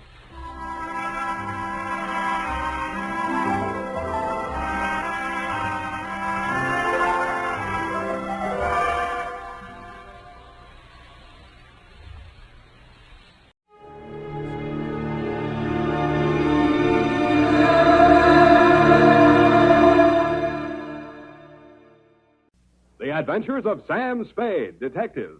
Brought to you by Wild Root Cream Oil Hair Tonic, the non-alcoholic hair tonic that contains lanolin. Wild Root Cream Oil. Again and again, the choice of men who put good grooming first.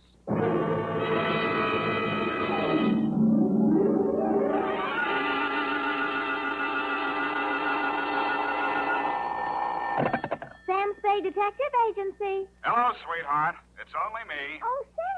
Why so modest? Women, Effie. Age cannot weather nor customs stale their infinite variety. Huh? Against their incalculable wiles, mere man is a leaf in the wind. Oh, Sam, do you really... Oh. Who was she and how windy was it? Cyclonic, Effie. We had to close every window in the house. But If you will just contain your natural feminine curiosity for a few moments, I'll be right down to dictate my report on the bow window caper.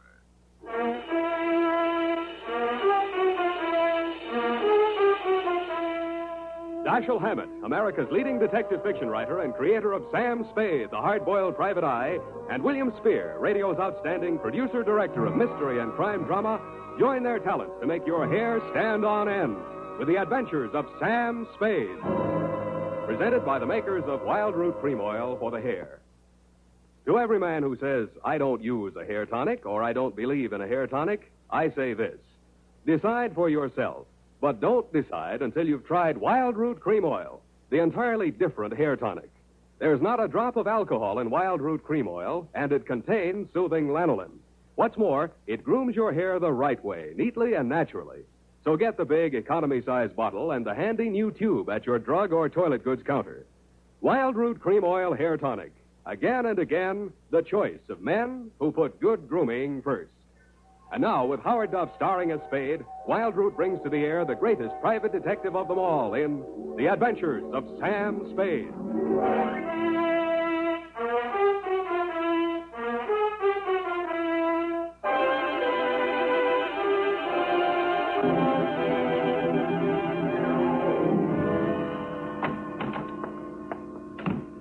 Sam, what's a bow window? A bow window. Bow window is a bay window that you look into instead of out of. Look into instead of out. Oh. Oh, Sam. Get your book, Panther Girl, and slink on in. What was he trying to see through the bow window? I mean, whose house was it? Her own. But if it was her own house, then why would she It just goes to show you, darling, what some women will stoop to. It does? There was a low window. Oh. Well, whenever you're ready, Sam. Date November 10. 9th. 9th. Correct. 1947. To Dr. Helmut Ries. I was right for once. Yeah. From Samuel Spade, license number 137596. Subject, the bow window caper. Dear Dr. Ries, I know that this report will not make pleasant reading for you, but you paid for it, so here it is. As far as I was concerned, it all started on Thursday morning when you called at my office. From your story, I gathered it had been going on for some time. You will say these are merely the actions of a jealous woman, Mr. Spade. But I assure you there's more to it than that. It must be a carefully thought-out plan to ruin my career, my whole life. In what way, Dr. Reese? She spies on my private consultations. Insults my women patients. I can no longer even keep a nurse for more than a week at a time. Scenes, hysterics, outbursts of violence. I cannot continue my work under such conditions. Well, why don't you give her a divorce? Why, no. This is not her desire. If it were, it would be simple. No, she wants to bring me to ruin. She wants to see me on my knees in front of the portrait. Why? That is what I want to find out. Why? Doctor, I think you ought to take this case to a head doctor. I have consulted a psychiatrist. He examined her. She's perfectly competent mentally. So you see, there is here already some mystery, for which one comes to a detective. How long has this been going on, Dr. Reese? Since 3 months only. But in this time, she has reduced me to utter desolation. Dr. Reese was a very good divorce lawyer right down the hall from my office. No. I discussed the matter of a divorce with her a few days back. This was her answer. You see, a receipt for the purchase of a gun. And this note in her handwriting. I hope you will not force me to use this. Esther. Yes. What do you think she has in mind? Murder or suicide? She refused to discuss it. But one thing I have noticed. Since she has bought this gun, a new development. A strange man watches my house. Several times I have caught him following me. Well, she might have hired a detective to check on whether you visit a lawyer. Perhaps it is very simple, but it is all too strange to be harmless. I half-heartedly agreed that it might be, Dr. Reese, and when your check for $100 didn't bounce, I went to work wholeheartedly. I reached your house on Pacific Avenue just as the street lights were going on. It's a quiet neighborhood, so I could hear it before I got close enough to read the number on the door. This is nasty. Get out. Get out of this house. Get out. You have no...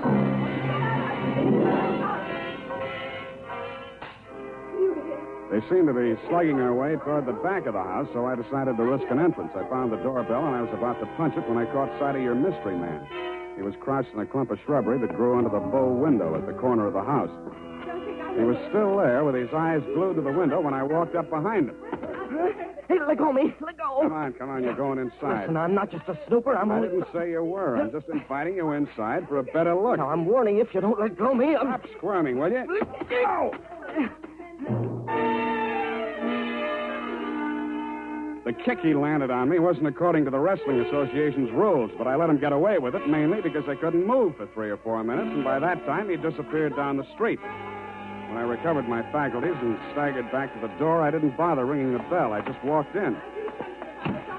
The hen fight was still going on somewhere in the upper reaches of the house. Then a door burst open on the upper landing, and a girl in a nurse's uniform ran down the stairs toward me, pursued by a pale little woman with a pinched face who was brandishing a pair of brass fire tongs. You brushed past me, Dr. Reese, and headed off the pursuer. Esther, stop this! Stop this at once! Have you gone crazy? Give me those fire tongs. Give them to me. What's the matter, Helmut? Afraid I'll mar your light of love's beauty? What started this? I caught her creeping about the kitchen. She was going to poison my food. Explain to you, Mrs. Reese. The doctor... Oh, don't bother explaining, Miss Roberts. These morbid fancies of hers. Don't think I don't know what goes on in that office. That office where I'm not allowed anymore. That's only because you make the patient so nervous, Esther. I know what goes on. You and those women. That will do, Esther. Go to your room. Very well. But I won't have that woman in this house another day, Helmut. Is that understood? Go to your room, Esther. I'm going. But remember what I said. I've warned you both. I can't. There, Miss Roberts. Now don't. There. I can't stand anymore, Doctor. I tell you, it's making me a nervous wreck. I just... Dr. Reese. Huh? Oh, Mr. Spade. You saw, you heard? Yeah. Come into my office. We'll talk. I think we'd better. Doctor, there's still one more patient waiting to see you, Doctor. Well, have her wait a little longer. Yes. This way, Mr. Spade.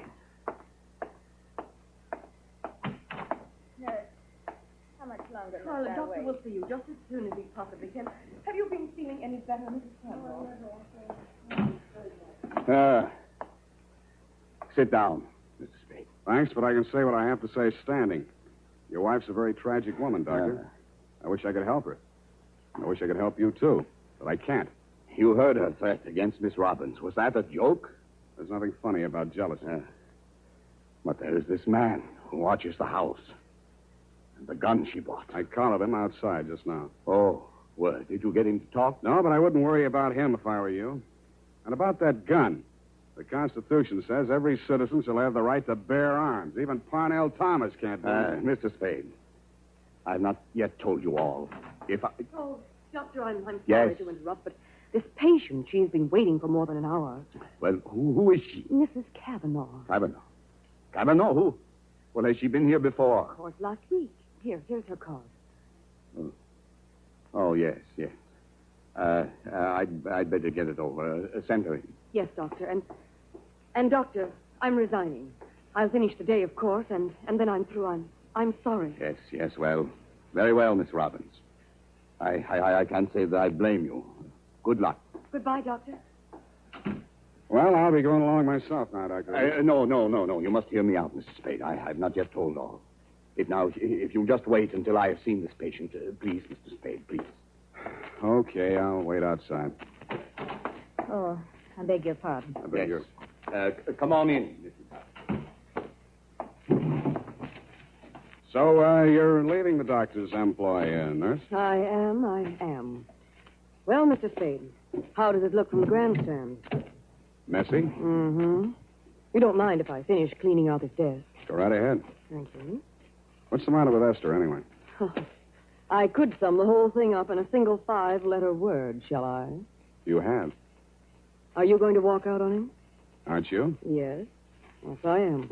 Oh, but Esther isn't jealous of your type, if you don't mind my mentioning it. I feel heartened to think that you noticed I was different. Oh, I did, Mr. Spade. I really did. You don't seem particularly nursey to me, either. I'm not. My, you have a fast pulse, Mr. Spade. Yes, I've been feeling very weak the last few minutes. I need care. Oh, you know, you don't eat enough apples, Mr. Spade. Well, I guess I finished. Oh, there's that old contract. I wonder... Mr. Spade, will you tell the doctor I've left and thank him for me again? Aren't you going to see him before you go? No, I'm not. He'd only begged me to stay, and it's simply out of the question. Oh, the poor guy. I just don't know what I'd do if I were in his place. For you, Mr. Spade.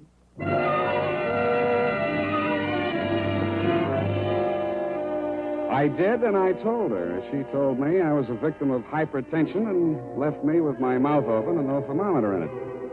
5 minutes after she'd gone out through the front entrance, your wife came down the stairs looking knowingly at me and the door to the doctor's office and left by the same route. 10 minutes after that, I was halfway through a 1937 National Geographic that was the latest edition on the waiting room table, and had reached the third paragraph on the natural beauties of Winona County, Minnesota. But I never finished.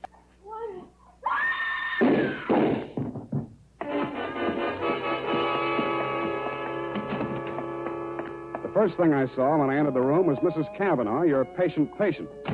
Why didn't he do it?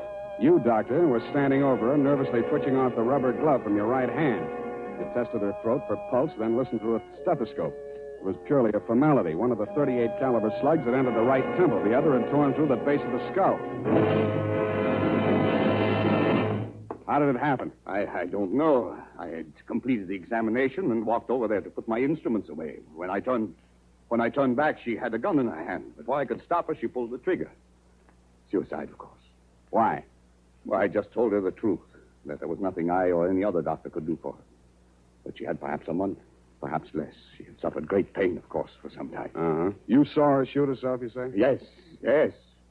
The gun, she took it out of my desk drawer. I'd removed it from my wife's room earlier today. I see. Well, Doctor, this is the neatest suicide I ever saw. No powder burns, and from the way she's lying, she must have shot herself in the direction of that window, at least 10 feet away. She screamed before the shots were fired and had time to fire a second bullet into her head and throw the gun across the room before she fell. Well, Helmut, at last it's happened, hasn't it? Esther, leave this room. I told Helmut one of the husbands would catch up with him. Pretty, wasn't she? I don't remember this one.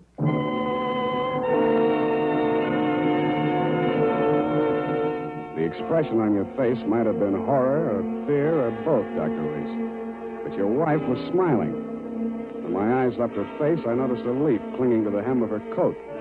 It might have come from the shrub that grew up against the house. And her shoes were splotched with mud that could have and probably did come from the cultivated flower bed just outside the bow window.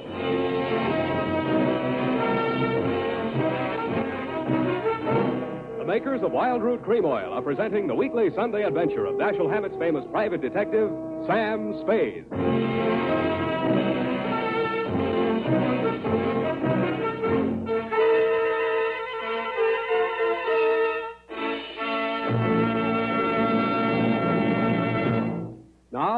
Now, here's important news on good grooming. Better than 4 out of 5 users of Wild Root Cream Oil say they prefer Wild Root Cream Oil to all other hair tonics. Here is new and even more conclusive evidence that Wild Root Cream Oil is again and again the choice of men who put good grooming first. So if you want the well-groomed look that helps you get ahead socially and on the job, listen. Recently, thousands of people from coast to coast who bought Wild Root Cream Oil for the first time were asked, how does Wild Root Cream Oil compare with the hair tonic you previously used? The results were amazing. Better than 4 out of 5 who replied said they preferred Wild Root Cream Oil. And no wonder. It gives you the advantages that men consider most important.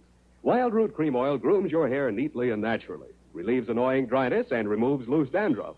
What's more, non-alcoholic Wild Root Cream Oil is the only leading hair tonic that contains soothing lanolin. That's like the oil of your skin. So ask for Wild Root Cream Oil. Again and again, the choice of men who put good grooming first.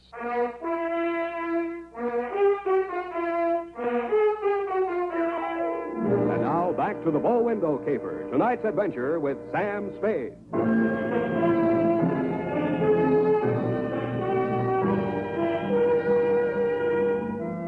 Obviously, there were two equally good suspects in the Kavanaugh murder. Either your wife had killed her in a jealous rage, or you'd killed her with your wife's gun to frame her for the murder. I decided to let the police worry it out and went home to bed. The morning headlines were a bit of a surprise. Nurse sought in shooting of mystery woman. Item. The cops had found Celeste Robbins' fingerprints all over the murder gun. And item. Mrs. Kavanaugh, the murdered woman, had given a vacant lot as her address, and her body was lying unclaimed at the morgue. I decided to pay her a visit.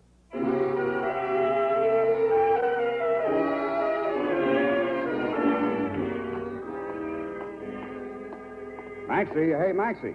What? Oh, Sam.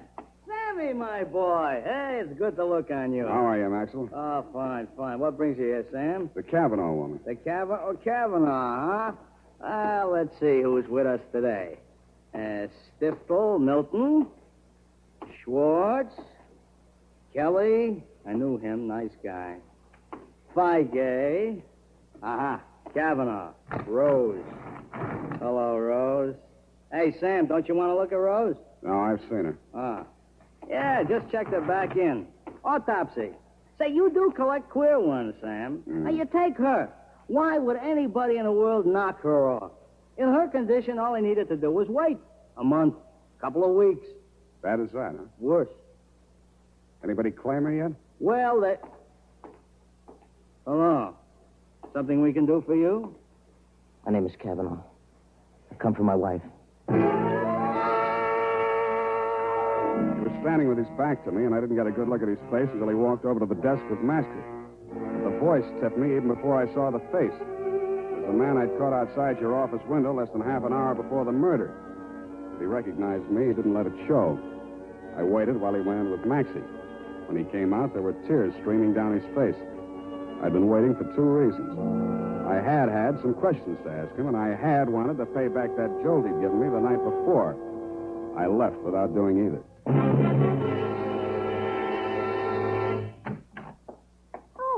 Hello, Sam. Oh, sweetheart, any calls? Lieutenant Dundee of Homicide, Yeah. Dr. Reese, Mm-hmm. and there's a girl waiting inside. Wouldn't give any names. So you let her wait in my private office. And I don't think you'll mind when you've seen her. She's by way of being a knockout. Well, thank you, Effie. That was very thoughtful of you, John. You're welcome, Sam.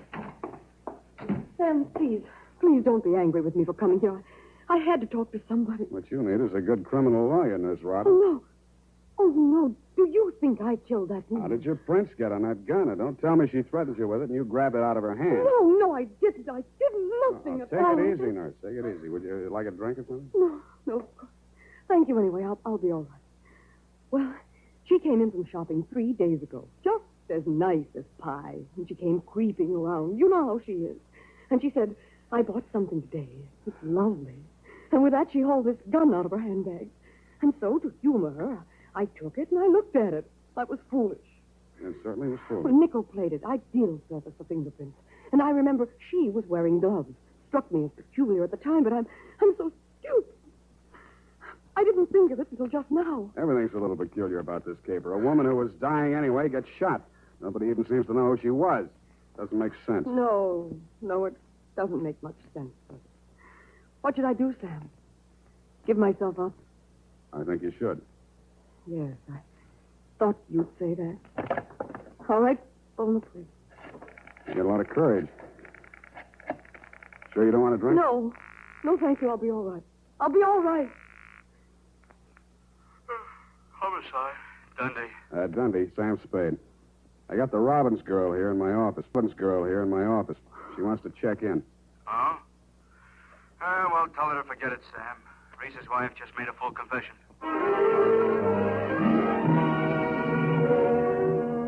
That tore it. In my anxiety to see how you were bearing up under the shock, Doctor, I blew $1.50 of your money on a taxi all the way out to your address on Pacific Avenue. To my astonishment, you were wearing a look of real distress. I don't understand it, Mr. Spade. This confessing, it's not like her. It's all too strange to be harmless. Dr. Reed, I'd like to talk to you alone. Do you mind, Mr. Spade? Go right ahead.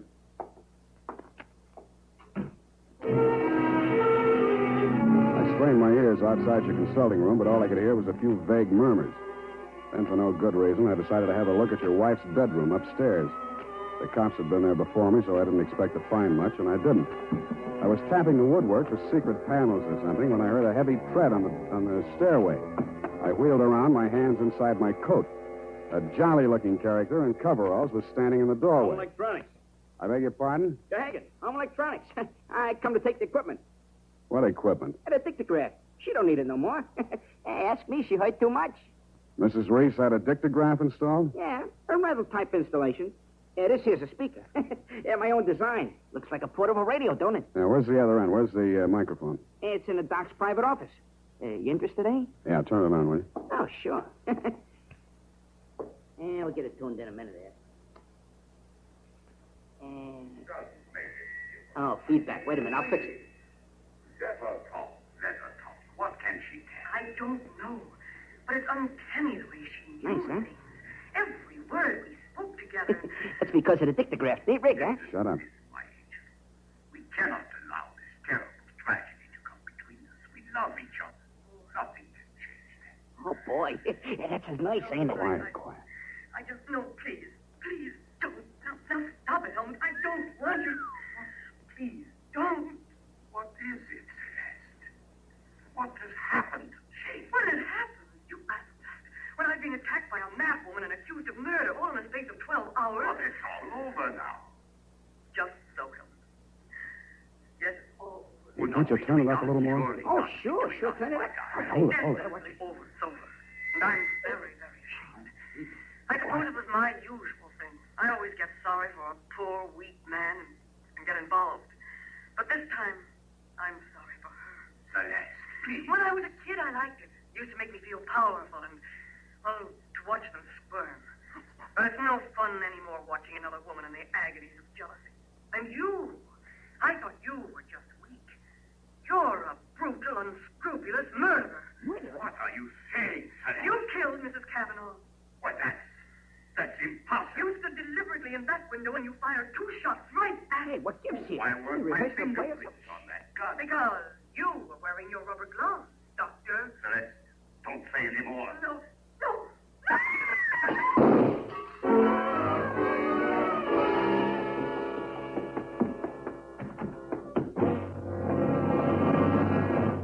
Here, help me. Help me get his shirt off, Mr. Spade. He's been shot. Who shot him, you? Through the window, the same man, the one who watched the house. Hold this tourniquet tight, please. Nothing. A flesh wound. His aim was bad. Yeah, too bad. Cavanaugh, you still out there? You got nothing to worry about. He's still alive. I missed him. Give me a hand. Come on. That's it. I missed him. That was lucky. You're taking the rap for your wife's murder, too, if you're a better shot. He did it. He killed my wife. I was at the window. I saw him. What I don't understand is why his wife confessed. She loves him, Mr. Cavanaugh. You should understand that. I guess that's what happens to love when it gets crossed up. Why didn't you tell the police what you saw? They'd have hung it on me.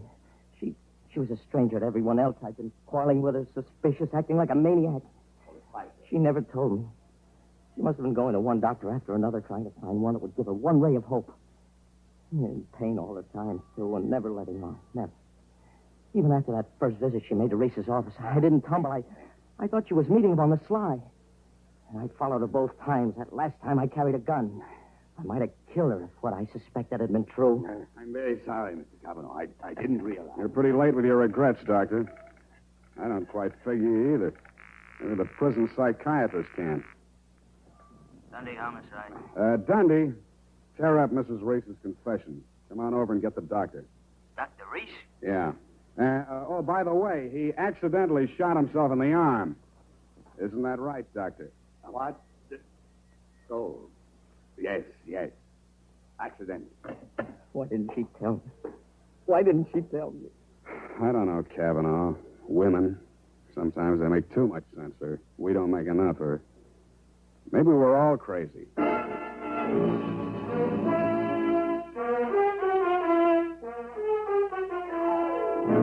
And that, Dr. Reese, is the crop. The risk of laboring a point. There's also the mystery of why a nice girl like Celeste Robbins ever fell for a guy like you. You'll have plenty of free time to think it over between now and the trial. If you find the answer, drop me a line. Period. End of report. You know, Sam, that Celeste, I like her. I wish we could do something for her. Well, I've already thought of that, Evie. Oh? What are you going to do, Sam? Write that up, sweetheart, and I'll write you a happy ending. Here's how you can find out whether the hair tonic you're using today is giving you what you ought to get in good grooming. Ask yourself, does my present hair tonic groom my hair neatly and naturally, or does it leave my hair sticky or greasy? And does it relieve dryness and remove loose dandruff, too, or does it do just a halfway job? Unless you can honestly say that your present hair tonic does all that for your hair, you owe it to yourself to try Wild Root Cream Oil right away. Try Wild Root Cream Oil and see for yourself how it improves your appearance, grooms your hair neatly and naturally, relieves dryness, and removes loose dandruff. It's non-alcoholic and contains soothing lanolin. Get the big economy-size bottle and the handy new tube that's easy to pack when you travel and grand for the bathroom cabinet. Don't delay. Get it today. Wild Root Cream Oil Hair Tonic. Again and again, the choice of men who put good grooming first. Oh, here's the report, Sam. Do you want to read it over? I do not. File it under F, but forget. About that poor Celeste, Sam. Oh, yeah. Well, I made a date with Celeste to take her dancing tomorrow night. She needs cheering up, you know. Oh, what for? Well, you said she needed help. Well, that isn't exactly the kind of help I had in mind. Oh. I don't see why it's necessary Effie, to take... we must each of us give a particular kind of help each of us is particularly equipped to give. Very well. She used to make over men just to get the other women jealous. That she did. Aren't other women silly to allow themselves to get jealous when they know just what she's up to? Idiotic. Just idiotic. Sure thing. And go home, Effie. I'm a lousy dancer. Oh, very well. Have fun, Sam. Good night, Sam. Good night, sweetheart.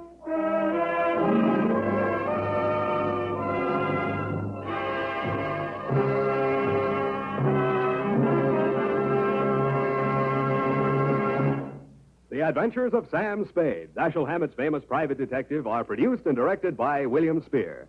Sam Spade is played by Howard Duff. Lorene Tuttle is Effie. The Adventures of Sam Spade are written for radio by Bob Tallman and Gil Dowd, with musical direction by Lud Gluskin.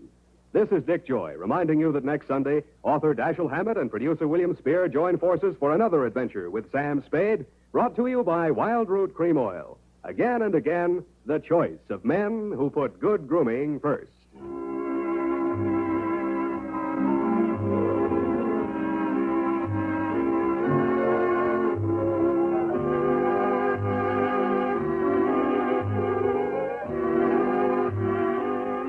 Smart girls use Wild Root Cream Oil, too, for quick, good grooming and to relieve dryness between permanents. Mothers say it's grand for training children's hair. This is CBS, the Columbia Broadcasting System.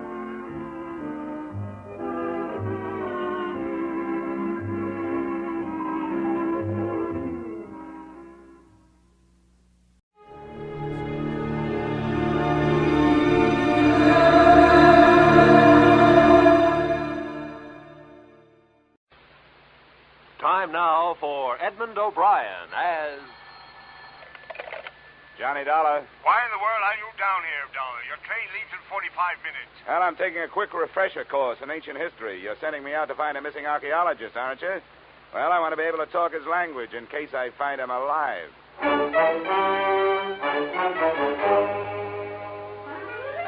Edmund O'Brien in a transcribed adventure of the man with the action-packed expense account. America's fabulous freelance insurance investigator. Yours truly, Johnny Dollar.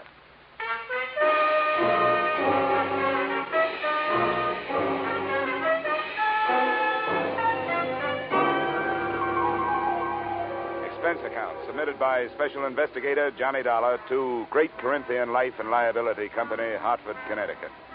The following is an accounting of my expenditures during my investigation of the disappearance of Bruce Lambert, the archaeologist who never should have left his tomb.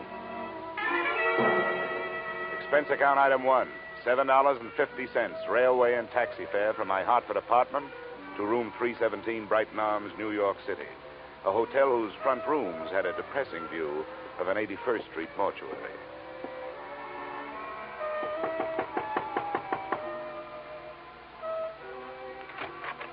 Miss Lambert? Yes, please come in, Mr. Dolar. She was tall without awkwardness, had the physique of an athlete, but still with softness, and a golden tan made her seem out of place, set against the snow heaped on the sill outside the windows. Thank you for coming, Mr. Dolar. I realize that mine was a rather unusual request to make of an insurance company. Not at all, Miss Lambert. The company doesn't want to lose a policyholder any more than you want to lose a brother. But there are a lot of good private detectives in New York. I couldn't afford one. I had thought of notifying the police, but I realized that Bruce's case would be just one of many to them. They're so impersonal. And if there's a chance of any notoriety... Miss Lambert, if you mean that for some reason you'd rather the police didn't find him, you'd better tell me about it. Yes, of course I was going to. I don't see how it could make any difference. Please sit down. Maybe we'd better start way back at the beginning, huh? That would be in Egypt, wouldn't it? Yes. In the desert some 100 miles west of Thebes. My brother's an archaeologist, and he'd uncovered some ruins. It was quite an important discovery, something about the 12th dynasty. I don't know much about it. You were with him? Yes, I didn't spend much time at the excavation site. I stayed in the village. But the reason the police might make it difficult is that Bruce discovered some relics that he didn't declare to the authorities there. You mean he swiped them? Well, if you're in the habit of using extreme bluntness, I suppose you could put it that way. All right, I'm sorry. Please, Mr. Dolar, this is quite unpleasant for me. If Bruce had stolen all the relics, you wouldn't expect it to make any difference in how I felt about his disappearance, would you? Well, I'm afraid I can't do anything for you. I've got to know these things if I'm going to help you. Wait. I'm sorry. I'll tell you everything I know. All right. What were those relics that your brother didn't declare? Well, I'm not sure how many there were. There was some statuary, an obsidian head of some old king, and then there was a scarab. It was supposed to have been the official seal of this king. Do you know how valuable this stuff is? I'm afraid that it might be very valuable in some circles. That's what I was afraid of, that someone harmed Bruce or even... But there's so many things to be afraid of. He isn't strong. Maybe even his mind. He was injured quite severely in a traffic accident in Alexandria just before we left Egypt. I've got to find out what could have happened to him. Oh, come on now. We can't find out this way. What does your brother look like? Is he light or dark? Here's a snapshot. Oh. He's blonde. His hair is straight and was quite long when I last saw him. And that was 4 days ago? Yes. The day our ship docked, I was arranging for my luggage. He just disappeared. What else? What's his build? Slight, medium, heavy? Slight, I'd say. What about his clothes? Well, he was wearing a dark blue suit and a gray overcoat. The right sleeve of both would be empty, because his right arm and shoulder are in a cast. Uh-huh. A traffic accident. Huh? Yes, both were fractured. I wish I were able to be more help. But I've told you everything I know. He just vanished. Did he have any enemies that you know of? No, there's not even that. I can't let myself lose hope. But what can we do? How do you start looking for somebody with so little to go on? Before I answer her question, we started at the beginning again. The second run-through was pretty much like the first. But disappearance from a foreign ship in the port of New York is not as easy as the telling of it. I left the troubled Marcia, checked into an 8th-floor room in the Brighton Arms, where a phone call told me the North Fleet had already sailed. No hope of information there. So I headed for the U.S. Customs Office. Good afternoon. Mr. Nixon? Yes? Well, my name is Dolar. I'm an insurance investigator. The girl outside said you could help me. I'd like to get some information on a passenger who arrived from Alexandria on the North Fleet. North Fleet. Well, I'd have to know the day of arrival and the name of the line. It was 4 days ago. They'd made it That would make it the 20th. It's a British ship. The North Fleet. Well, no. What was the passenger's name? Lambert, Bruce Lambert. Did he clear any luggage through customs? Bruce Lambert. Yeah. Witnessed the examination of one piece of luggage, a suitcase, personal effects, one piece of statuary purchased in Alexandria, no duty. What address did he give you? Bruce Lambert. No street number, no hotel, the Brighton Arms. Oh, the Brighton Arms. Well, don't count on that.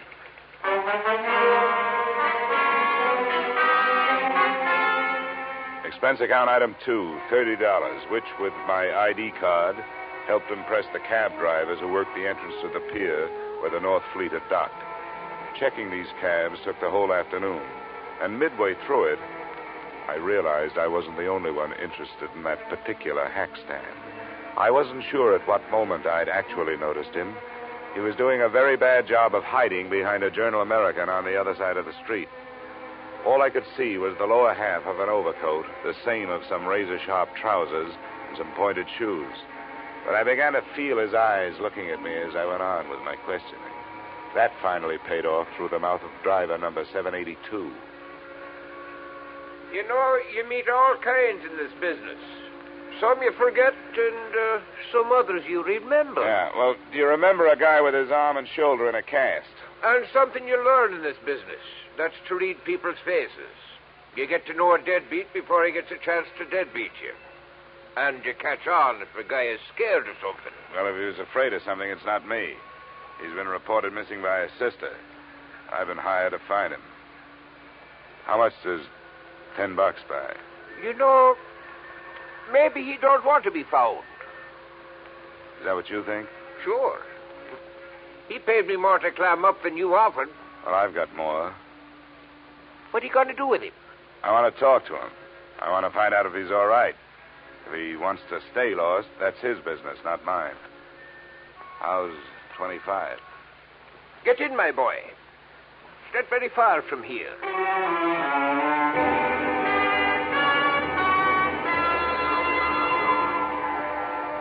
Our destination turned out to be an old red brick hotel near 39th Street between 10th and 11th Avenue. And it occurred to me that as an archaeologist, Lambert was running true to form. He'd even used some ruins to hold up in. One $5 bill brought the information from the room clerk that Lambert was out of his room, and another brought a pass key that let me in.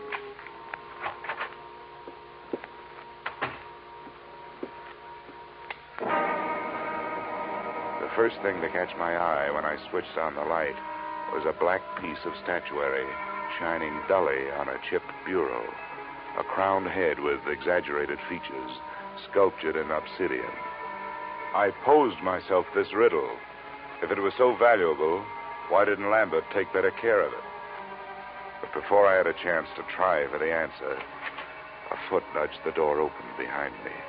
As might be expected, it was wearing a pointed shoe and was followed into the room by a slight yellow ivory-skinned man who rather resembled the black statue. I must thank you for leading us to the hiding place. Where is he? Well, that depends on who he's hiding from. It looks like it's you. Perhaps it is that you do not know where he is. Yeah, perhaps. I followed your taxi after you talked with those drivers. That was very smart. Where did you think I expected you to go? What's your interest in Lambert? You were employed by the girl to find him. How much does she pay you? I never talk money with a stranger. Perhaps we will not be strangers for long. The point of importance is that you have not yet found him. Mr. Drummond will pay you $2,000 to do so. Mr. Drummond is generous, but what makes you so sure I haven't found Lambert? Because he is not here. Well, that only means he's someplace else. Please, I have no wish for violence. Well, then put that thing away. In the first place, gunfire, even in this neighborhood, is going to bring the law. In the second place, that's a lady's gun. One of those handbag jobs. You know, you ought to be ashamed of yourself for carrying it. Please, I have no wish to use it. Then get rid of it.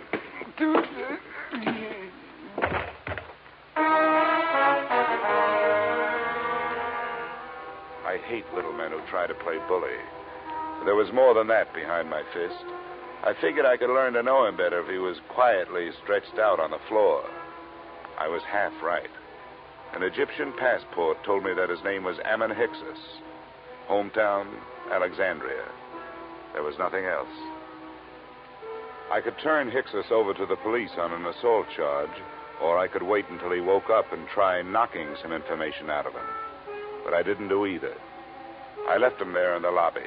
I gave a message to the room clerk for Lambert, telling him to stay out of his room when he came back and to phone me at the Brighton Arms.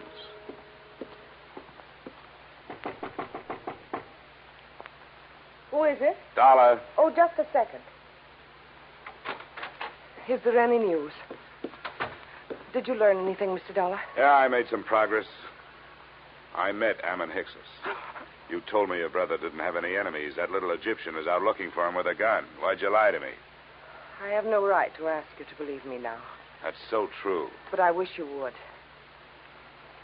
Please come here and sit down. No, thanks. You sit there and I'll stand here. I think I'll be less inclined to believe you from here. That's not fair. I know. I wasn't fair with you either. I want to be. But there are some things I just can't tell you. Why not? Well, I can't tell you that either. No, nuts. Women like you make everything tougher than it should be. You demand all, but you give nothing. You ask to be trusted, and you won't trust. You make yourselves look soft when you're as hard as steel. You've got warmth, but you only turn it on when you get something out of it. You're wrong. I was trying to help him. Or us. I had to lie. Look, I started this thing wanting to help you. There was something personal about it. But you wanted me to do things your way and not mine. Well, we just stopped doing that. Please, leave me alone. Just go away. Go back to Hartford and forget you were ever here. I wish I could.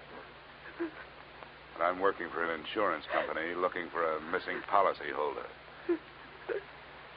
Well, I'll be up in my room if you decide to help me find it.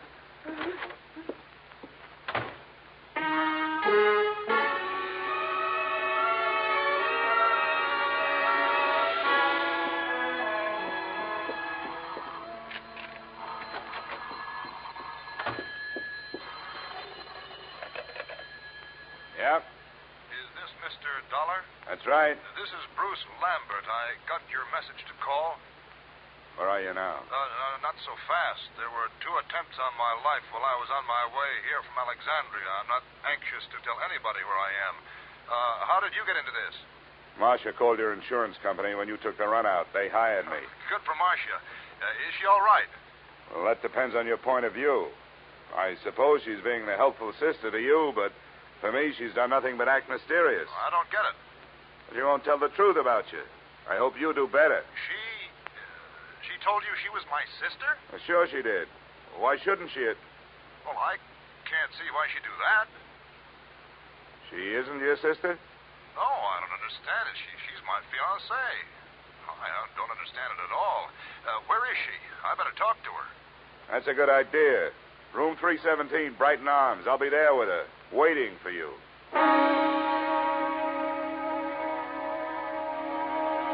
Which, in a way, was how it worked out. Except that I waited for him in the corridor outside her room. I left Marcia where I found her. She was on the bathroom floor, where she died from wounds inflicted by the proverbial blunt instrument, and where her lies had died with her.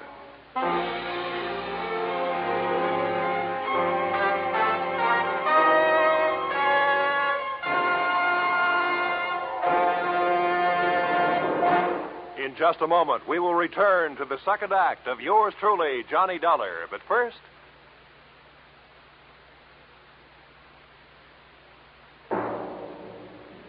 And now, with our star, Edmund O'Brien, we return to the second act of yours truly, Johnny Dollar.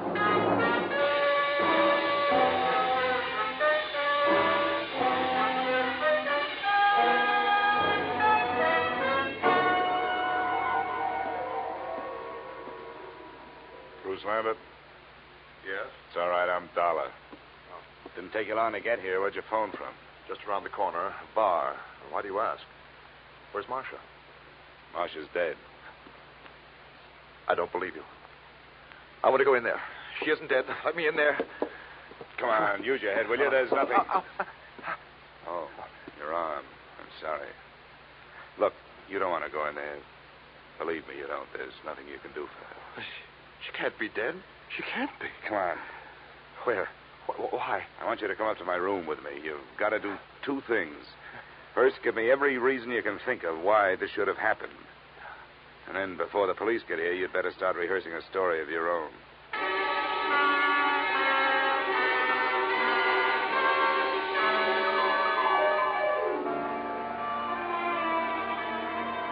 Now, Abbott, the first hole in Marcia's story is that she wasn't in Thieves while you were working on your ruins.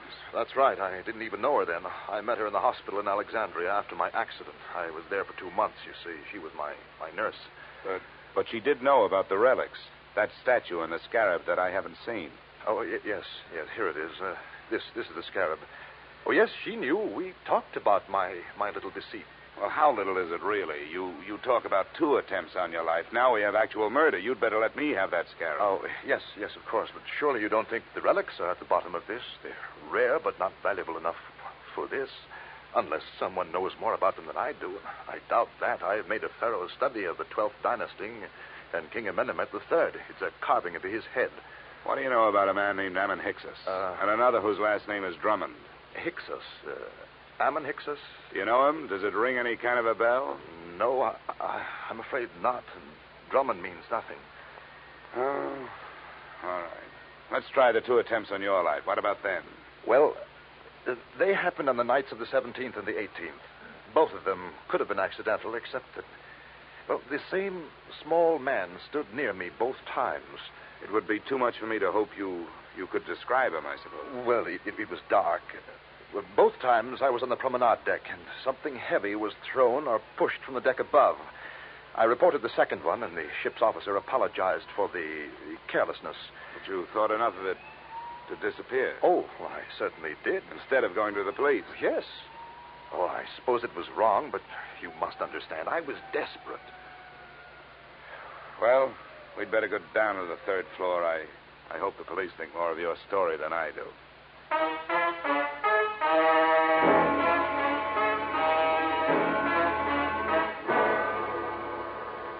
In 20 minutes, room 317 really looked like a murder scene.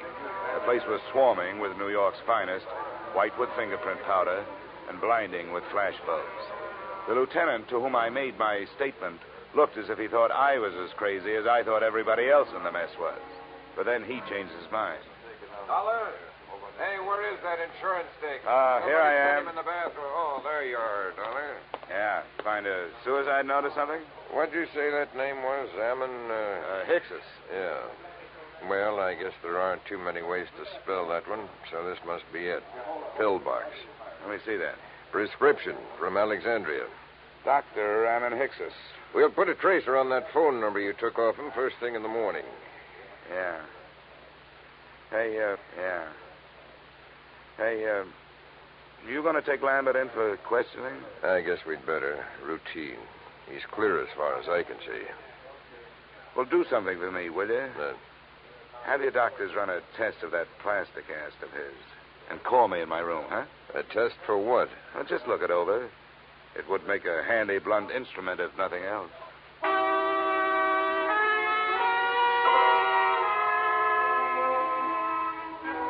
Expense account item 3, $7.50. A few late cocktails, a rare steak, and coffee in the Brighton Arms dining room. After which I picked up an armful of extra editions so I could catch up on what I'd been doing. I self-operated my way to the 8th floor and started toward my room. I was looking forward to a hot shower, but I didn't get it. I was still looking forward, but into a familiar gun muzzle. This is the one, Garrett. Ah, yes, Mr. Dolar. May I introduce myself, sir? Garrett Drummond at your service. Our meeting has been postponed too long. Well, there's a difference of opinion on that. You will please open your door. How can I refuse that pint-sized invitation you're still carrying? After you, sir. And I needn't remind you that my friend here is prepared for any rash move upon your part. Look, I'm tired. I don't have a rash move left in me. Close the door, Ammon. I suggest that you sit there, Mr. Dolar, in that unsightly straight-back chair. Thanks a lot. Now, sir, I shall plunge right to the point. Where is that scoundrel, Bruce Lambert? Well? I think I just decided that I don't know. Please, we have no wish for violence. You always say that with a gun in your hand. Well, let's get started. You make your pitch, I'll make my refusal, and we'll see where we go from there. I have already made what I consider to be a generous offer for so unimportant a bit of information as merely the whereabouts of Lambert. $2,000. But if it will expedite matters, I am prepared to expand my offer by another 1,000 on the spot, sir. The higher you bid, the greedier I get. What makes Lambert so important to you? A problem which is entirely out of your province, my boy. How much do you know of Egyptian legends, sir? Oh, no more than $1 worth. Ah, pity. A fascinating subject. Well, sir, Bruce Lambert has in his possession a certain object of great importance, both culturally and economically. Certain landowners in Egypt hold it in such high esteem, sir, that as a reward for its return to them, they would throw open to exploitation untapped oil fields, the richness of which would shake the very foundations of world economy. Are they shaky enough as it is? My boy, think what it would mean to a civilization fast approaching the depletion of its petroleum sources. New horizons, sir, a brave new world. Lambert owes to us all relinquishment of this object so that it may serve humanity. You're right. And it may be easier than you think. Splendid, sir. Where is he? Which relic is it? The black statue your playmate could have picked up for free? It is King Amenemhet Scarab that I would discuss with Lambert. I demand to know where he is. Why waste time on him? I've got the scarab. I find that most difficult to believe, Mr. Dolar. Well, I'll show it. No. Keep your hands away from your pockets. Ammon will save you the trouble. Ammon. Please remain still, Mr. Dolar. My wish is for peacefulness. Sure. Right coat pocket. He speaks truly, Garrett. Here it is. What's the matter, Garrett? You don't have that brave new world look anymore. I should be the first to admit, sir, that the lie has been put to the tale I created upon this useless gewgaw. But, Mr. Dolar, now that we are forced to fall back upon the truth, I remind you that it sometimes hurts. Your position has nothing... The desk knows I'm up here. Answered, Mr. Dolar. But be cautious. Unfortunately, I do not share Ammon's aversion to violence. Yeah? Dolar? That's right. This is Lieutenant Black. Say, was that a hunch you had about that cast of Lambert's? Why do you ask? Well, if it was a good one. The doctors won't let us take it off, but we cut into it. It was put on in 3 layers. The middle one was wrapped in narcotics. Yeah? Don't be so modest, Dolar. There must be $300,000 worth. No, sometimes it's a whole month before we get that much. Looks like the work of your friend, Dr. Ammon Hickses. Yeah. Oh, wake up, Dolar. I want to check Lambert's statement with yours. I'll have you there in 10 minutes. Goodbye. Okay. I commend you, sir, upon your show of intelligence. Who was it? The police. They're looking for Lambert. Oh, and what did they give as their reason? Narcotics. The story of a man bound for America who cracked up in a car, and while he was unconscious and being patched, said narcotics were put in his cast by a Dr. Ammon Hickses, probably assisted by a nurse named Marcia. But there is no proof. Ammon, we'll waste no time on evasion. Yes, we used the boy. A courageous scheme, but for that silly goose of a girl. She was the true conspirator and the traitor as well. She happened to fall in love with the guy. The romantic Atlantic crossing. An empty proposal of marriage suddenly becomes more important than actual coin of the realm. But enough of that. The police are looking for him, and odds teeth, so am I. Where is he? I don't know. Ammon, call his hotel in 39th Street. No, wait, my friend. The police must be watching that. Are they, Mr. Dolar? Well, that's where his personal things are. If I were the police, I'd be watching. Yes, we seem to find ourselves in such a position that we must at least pretend to see eye to eye, sir. Very well. We shall wait here. The chips are down, so to speak. Ammon, Yes, Garrett. take the pistol. Into the bathroom with you. With the door slightly ajar, you shall have a splendid command of the arena, as it were. Yes, Garrett. And remember, the stakes are high. Yes, Garrett, I will remember. And now, Mr. Dollar, it would seem that little remains but the waiting.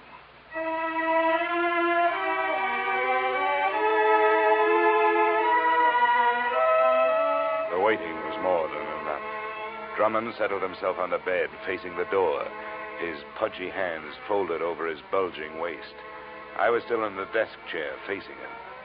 As usual, the police were late. 20 minutes passed before we heard the knock on the door. Your guest, Mr. Dollar. Come, we shall go to the door together. Now, keep your back to me and open it. It's your party, Drummond. Come in, Lambert. Not Lambert, the police. Hammond, shoot! Hammond, my friend, help!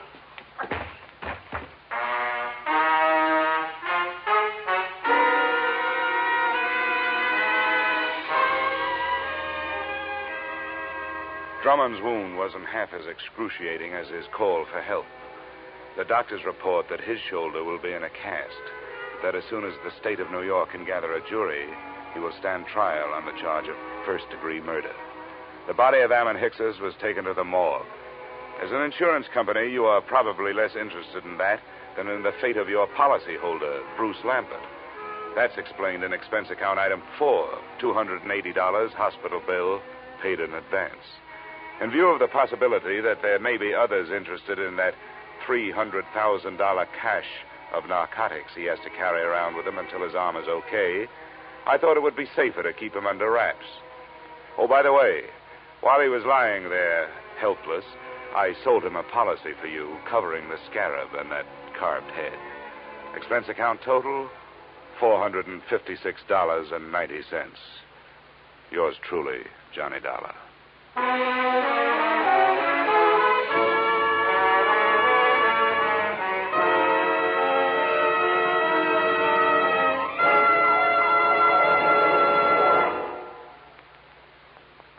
Yours truly, Johnny Dollar, stars Edmund O'Brien in the title role and is written by Paul Dudley and Gil Dowd with music by Leith Stevens.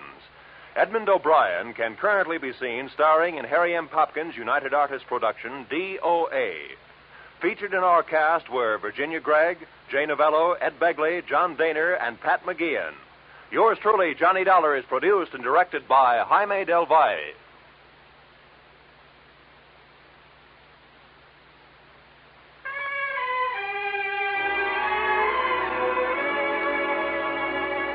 Join us again next week when Edmund O'Brien returns in another adventure of Yours truly, Johnny Dollar.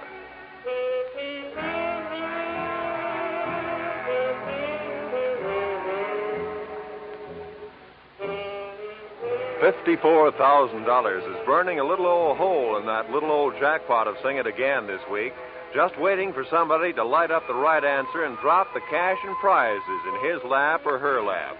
Dan Seymour gives the gals the same chance he gives the fellas when he starts putting in those calls from coast to coast. So be listening this Saturday when Sing It Again and the $54,000 Phantom Voice come your way on most of these same CBS stations. This program was transcribed in Hollywood. Roy Rowan speaking. This is CBS, where yours truly, Johnny Dollar, meets adventure every Friday night, the Columbia Broadcasting System.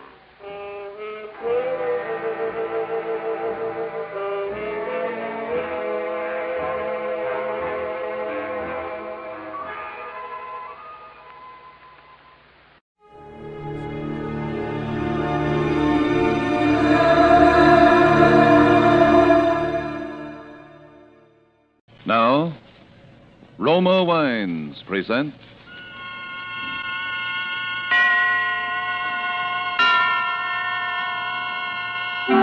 Suspense.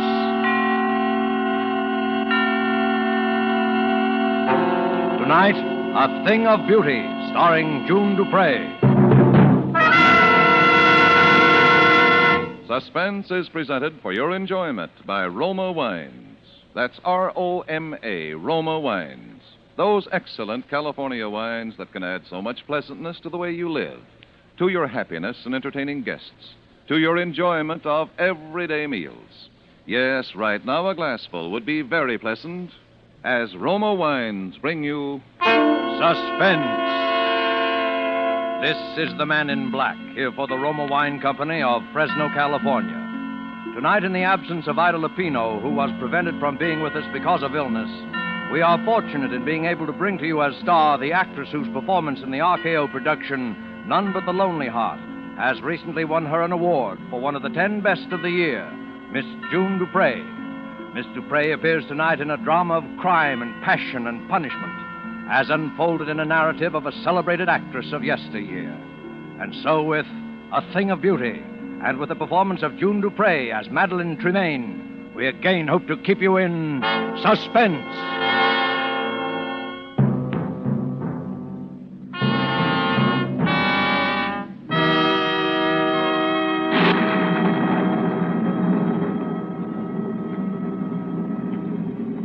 You will give me your arm? Thank you. I think we shall just miss the storm if we hurry. Rather somber place, isn't it? Oh, it gives her seclusion, and that's all she's ever asked for since she came here. That and what little spiritual comfort I've been able to give her. How long ago was that, sir? That you came here, I mean. 9 years ago in March. But it was long before that she left the stage. Oh, she was nearly 10 years in an institution. A mental disorder. Though it's not her mind that was ever sick, unless I'm mistaken. I do say she's a bit on the eccentric side. Oh, I don't believe in gossip. You'll be her spiritual advisor soon enough when I've retired. And I want you to meet her without prejudice. And one day I'll tell you what I know, which is little enough, and what I have reason to believe, which is more. Oh, it seems we'll just about escape a drenching. She lives completely alone? The one servant, that's all. Father Benson. Oh, Suzette, this is my new curate, the Reverend Mr. Sedley.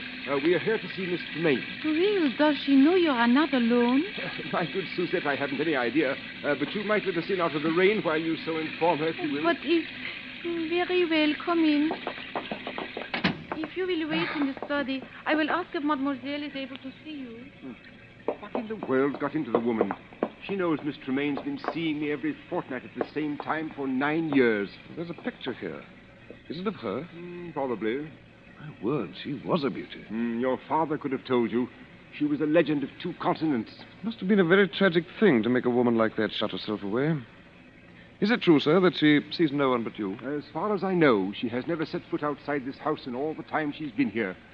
Nor has she ever had a single visitor beside myself. But why? I think because she hopes that somehow, someday, a man of God will help her to find peace. And she doesn't care to face the world until she's found it. Mademoiselle will see you now, Father, in her parlor across the hall. Oh, thank you. Well, Father Benson, come in. Come in.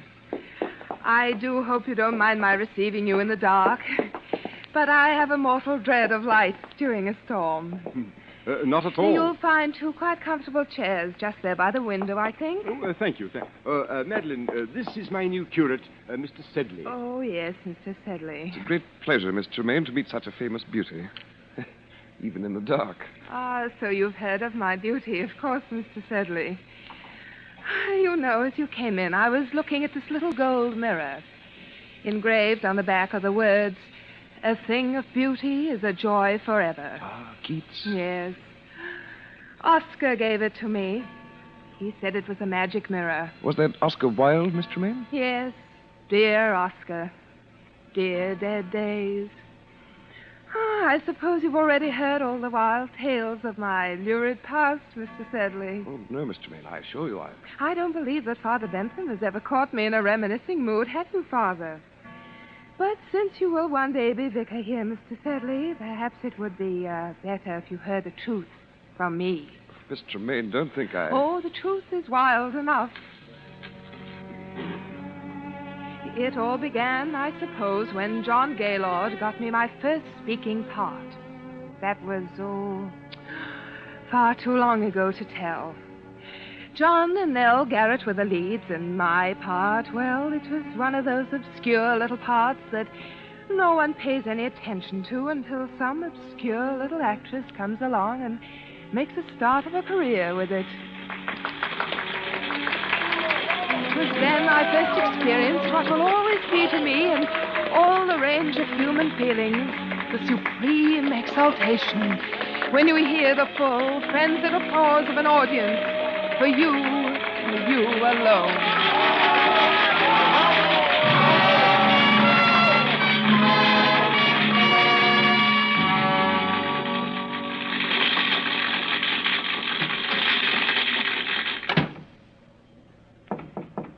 Yes? It's me. Oh, come in, John. Madeline, you are marvelous. Simply marvelous. Oh, thank you, John. And such a little fool. A fool? I've told you to play the part down, but it's getting worse and worse. Tonight she's absolutely furious. She's going to make trouble for you, Madeline. Oh, trouble? What kind of trouble? You don't know Nellie Garrett. But I know my audience, don't I? Oh, Madeline, you're so young and foolish and so beautiful. Why, thank you, John. So terribly beautiful. Oh, John, now you're leading up to it again, aren't you? Madeline, this play isn't going to last forever. Even you can't keep it alive much longer. Why don't we make plans together now? We could have our own company. As the great John Gaylord and Mrs. Gaylord. Of course not. Why, in a couple of years, you'd be as famous in your own right as Nell Garrett herself. Perhaps I don't want to wait a couple of years. Besides, John, I don't love you. Do you love anyone? No, but when I marry, it will be, an up-and-coming... Some of you must know where she is. You're in for it now, Madeline. So there you are, my fine miss. Go easy, Miss Garrett. She's meant no harm. No harm. She has merely ruined my entire last act curtain for 29 consecutive performances, hoisting her skirts clear above the ankle, ogling the stalls like a music hall Gretchen. Well, it's only because it's that kind of a part. Oh, is it? Well, as long as I play the leads in this company, I will not have my best speech in the whole play utterly ruined by rowdy applause for the gutter antics of a half-baked ingenue. Nell, you're making a fool of yourself. And while we're on the subject, Mr. Gaylord, there are a few points I should like to discuss with you. When you help Miss Tremaine down from the swing in the second act, there is no need for you to keep your arm around her during the entire remainder of the scene. Well, really, Miss Garrett, if you can no longer hold either your audiences or your lovers... Oh, no. Nell! I'll kill you for that, Nell Garrett. If I die for it, I'll kill you.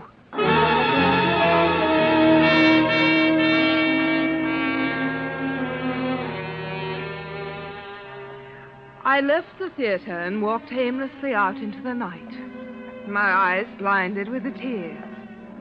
Young, oh yes, and foolish as I was, I believed my poor little heart was truly broken. For I knew that Nell Garrett could ruin me with every theater manager in London. And I knew she would. How long I wandered through those misty streets, or where, or even what I did, I shall never know. But just as dawn was breaking, I found myself, by some odd twist of fate, passing by the lodgings of John Gaylord. On a sudden impulse, I climbed the steps to his door. Madeline. Hello, John. Did anyone see you? See me? Come in. Where have you been? Just walking. Oh, good Lord. Alone? Yes.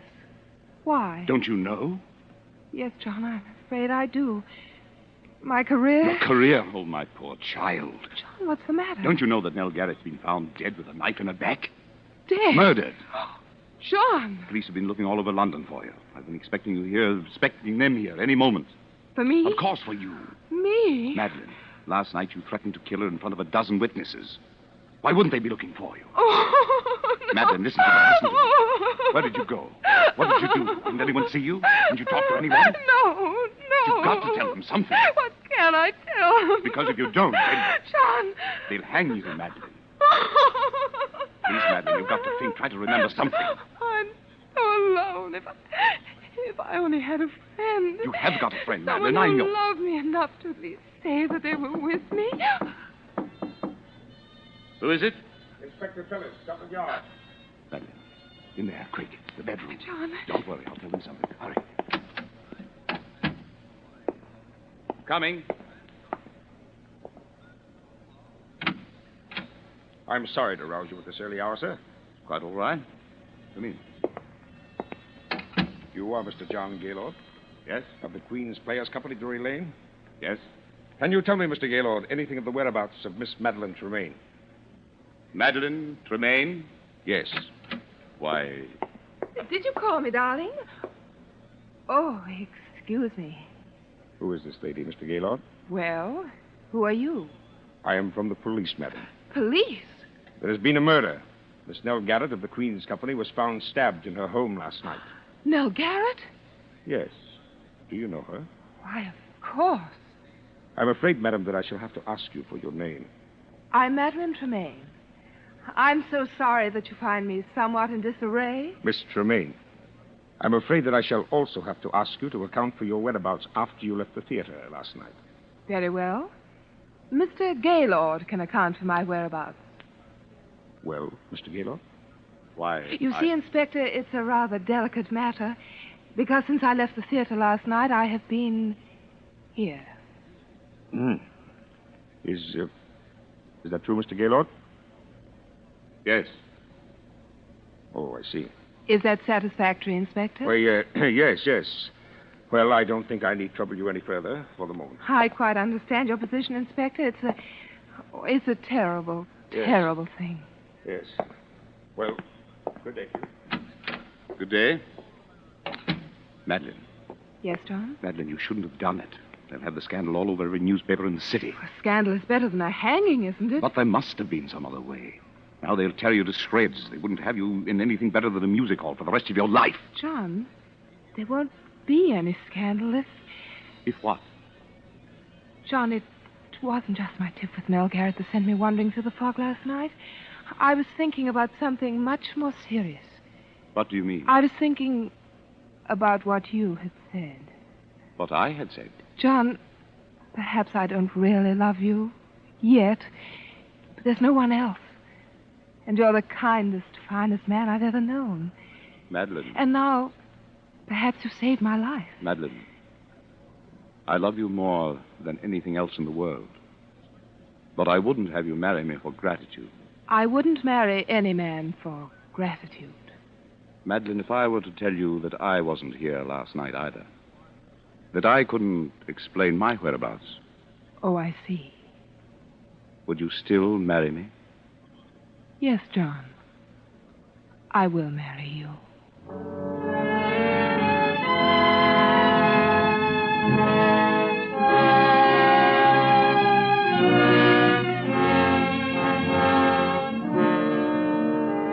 Tonight for Suspense, Roma Wines are bringing you as star Miss June Dupre, whom you have heard in the first act of A Thing of Beauty, a radio play by Robert L. Richards from a story by Elizabeth Heaston.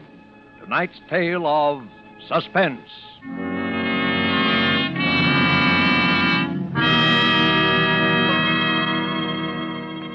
This is Truman Bradley for Roma Wines, and I should like to tell you about a most interesting woman who extracts all the simple pleasure and happiness possible from living. She is Elsa Maxwell, International Authority on Hospitality. She offers you some friendly counsel. I'm always telling people to take it easy, as they say, to be moderate and natural and at ease. And so, obviously, I suggest the enjoyment of a glass of Roma California port after dinner or during the evening. It's also very smart to serve when friends drop in, because this is one of the most glorious of all wines, richly fruity in flavor, with wonderful deep red color, utterly delicious. This is simple enjoyment, easy and restful enjoyment, moderate pleasure that helps you feel calmly at ease and so happier. Don't bother about special glasses. Just use whatever glasses are convenient and enjoy your wine. You really should act on Miss Maxwell's suggestion. Roma Port, as all Roma wines, is the best that California's magnificent sun-ripened grapes can provide. In glorious flavor, color, and aroma, is unvaryingly good, always enjoyable. protected for you by the ancient skill of the noted Roma wineries located in the choicest vineyard areas of California. Yet, all this delight costs you only pennies a glass. Remember, more Americans enjoy Roma than any other wines. Roma, R-O-M-A, Roma wines. And now it is with pleasure that we bring back to our soundstage Miss June Dupre as Madeline Tremaine, who resumes the recital of her brilliant and stormy career. It is a tale told to two clergymen in a darkened room, a tale well calculated to keep them and you in suspense.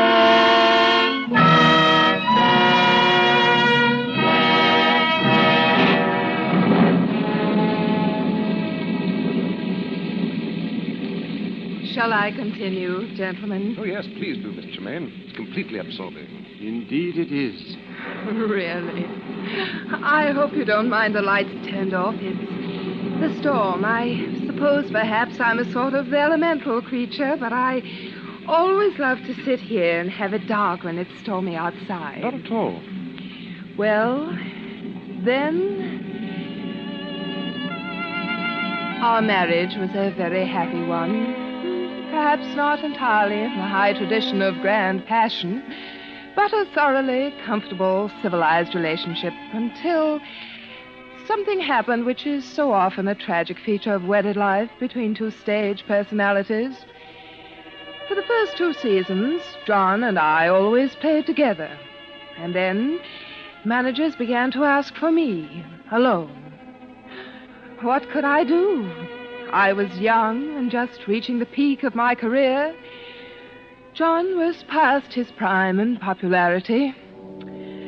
And so at last he no longer even tried to have a career, but lived along on false hopes and idle dreams and tiresome reminiscences. And took up little hobbies to pass the time away and grew a little stout. It was very difficult for both of us. And then, for me, came the time and opportunity that every actress dreams of.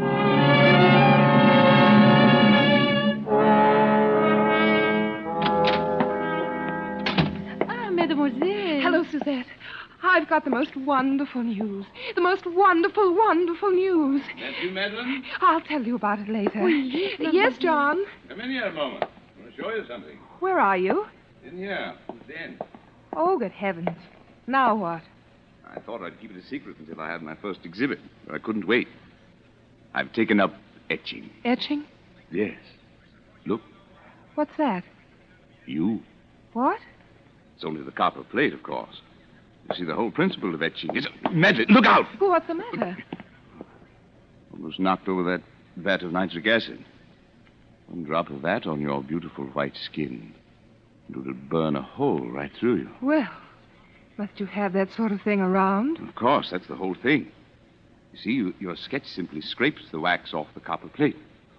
Then you drop it in the acid, and... Well, that's very interesting. Yes. Well, what happened in town? Anything? Anything. Everything. Got some plans, huh?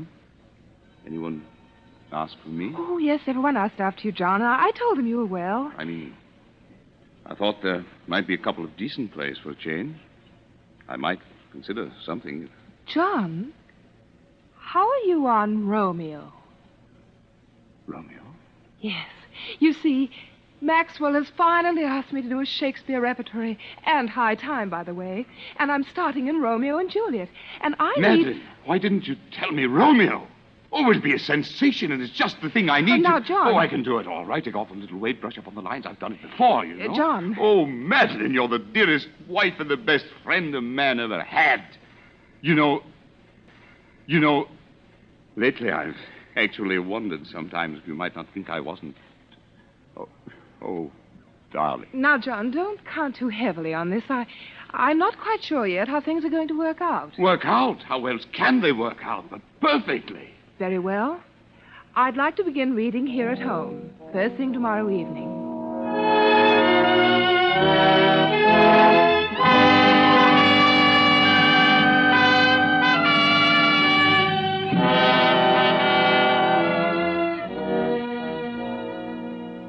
Now, shall we take it again from, yet I should kill thee with much cherishing. Yet I should kill thee with much cherishing. Good night. Good night. Parting is such sweet sorrow that I shall say good night till it be morrow. Sleep dwell upon thine eyes, peace in thy breast. John, you see, on those last lines, you should already be moving off stage. You don't want to make too much of them. After all, the scene really ends when Juliet leaves the balcony. But you can't just throw them away, Madeline. Those are famous lines. But, John, we mustn't think so much in terms of lines as of performance. Excuse me, mademoiselle. Yes, Suzette? Mr. Alexander Duncan is here. Oh, yes. Show him in. Yes, mademoiselle. Alec Duncan. What's that young ham coming around for? Well, John, I've been meaning to tell you... Hello, Madeline. Hello, Alec. You know my husband? Why, yes. How do you do, Mr. Tremaine? The name is Gaylord. Oh, yes, of course, Mr. Gaylord. Well, say, aren't I the luckiest fellow in the world? Are you? John. To be playing Romeo opposite Madeline Tremaine? Why, Madeline, when I got your cable, I could hardly believe it. I jumped on the boat without even packing... Is something wrong? John, I've been trying to tell you, but I didn't want to hurt your feelings. Well, if I've interrupted anything... It's all right, Alec. John, please don't make a scene. I had to have someone to rehearse with until Alec got here, and I knew you wouldn't be the slightest help to me if you thought... Oh, John, why must you make an issue of it? Madeline, I've always known you were a thoughtless, selfish woman. But I never would have believed that you could do anything quite so vile. How dare you speak to me that way? You didn't really think that a man with a 40-inch waistline and a double chin could ever play Romeo, did you? Why, you... Oh, I say... Get out of here. Get out of here. Get out! Get out! Get out! I'll get out. You better leave, Alec. Oh, yes. I'll go and apologize. John, I want to talk. Be careful of that acid, Madeline. Acid? Oh. John, I'm terribly sorry for what I said. It was beastly of me. Oh, it's quite all right. Oh, John, I knew you'd see it that way when you came to think. Because, you see, I am going to play Romeo. Oh, John, must we go through it all Madeline, again? I've forgiven. I've forgotten. A lot of things since we've been married. I've put you out in front. I've given you the spotlight and watched your regard for me become somewhat less than that of the servant, if somewhat more than for your dog. John! But this, if only for my self-respect, I will not allow. To dangle before my eyes the thing that I've wanted most in all the world, except your beauty that I gave it up for. The thing I've been wanting so much I didn't dare admit it to myself. And then to have you snatch it away from me. No, Madeline. Waistlines and double chins can be concealed. But a mean spirit, never. This one thing you can do for me, and you will. John, you're being a fool. You see, I've always known that you married me to save your career and to keep my mouth shut. But there's one thing you haven't known. Where I was the night Nell Garrett was murdered. Where were you? I was at Nell Garrett's home. Well, that explains quite a number of things, doesn't it, John? Madeline, where did you get that gun? I always thought that someday I might need one. Madeline? Don't come near me, John. Very well. I warned you. Monsters, you beautiful, terrible monsters. John! No! No!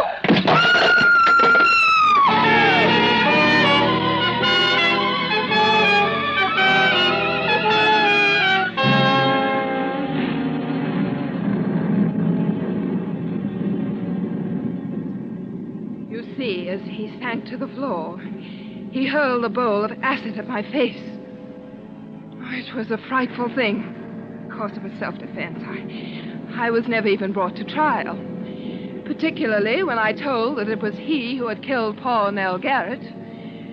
But I suffered a complete nervous collapse. And I suppose I've never really recovered. And yet Providence always seems kind enough to leave something to be thankful for, even in the worst of tragedies. Because not a single drop of acid ever touched me. I suppose if it had, I should be horribly disfigured to this day. Have I bored you, Mr. Sedley? No. Oh, no, Miss Tremaine. Well, Madeline, the storm is almost over. I think we'd best push on. Must you? Well, but excuse me for just a moment. Of course. My word. A poor woman. Yes. I say, look here. What? This mirror.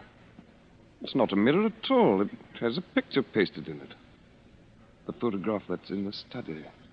Poor Madeline. Father Benson, Mademoiselle would like to speak with you a moment before you go. Oh, very well. I'll only be a moment, Sedley. This way, Father. Thank you. Ah, Father. Well, Madeline? You may turn the lights on, Suzette, as you go. Yes, Mademoiselle. So, that is your young curate, Father Bentham. Yes. Do you like him? Oh, he seems a dear boy. But what, Madeline? I am afraid I can't see him again. Madeline? Why? Because I don't want to hurt his feelings, and it would not be the same. You have been my only true friend in all these years. And when you are gone, I would rather be alone again. I'm sorry, sir, but Mrs. Stokes is outside. Her little girl is dying, and when she heard you were here, she... Oh, go away. Madeline. Go away. Both of you. Go away. Go away. Go away. Come, sir. Go away. Good Lord. Poor Madeline. It was too much for her. Yes. Oh, she killed them both, of course, the woman and her husband. I think I always must have known it. All these years, she's lived a lie. Yes, but that's not the lie that's hurt her. It was the acid. Acid? Didn't you see her face, sir? You forget, my boy, that I am blind. She has no face.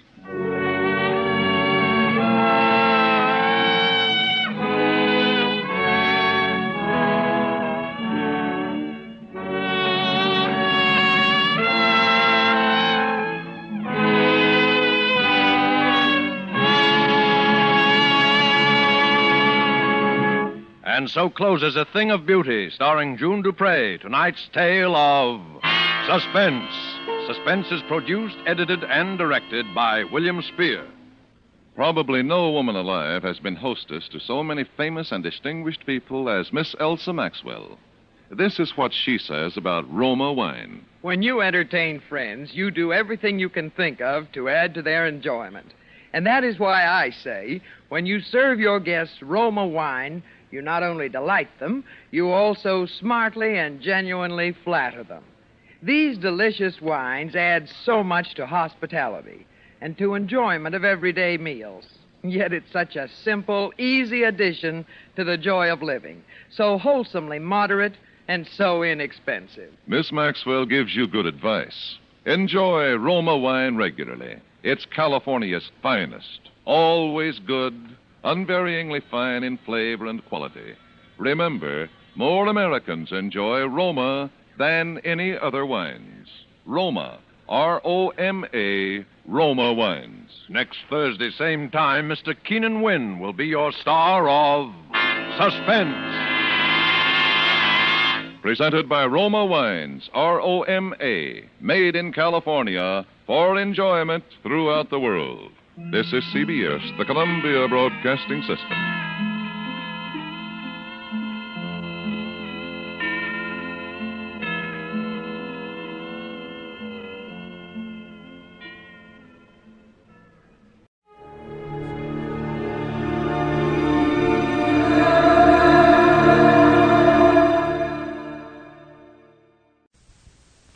Listen now to The Adventures of Sam Spade, starring Howard Duff in The Convertible Caper.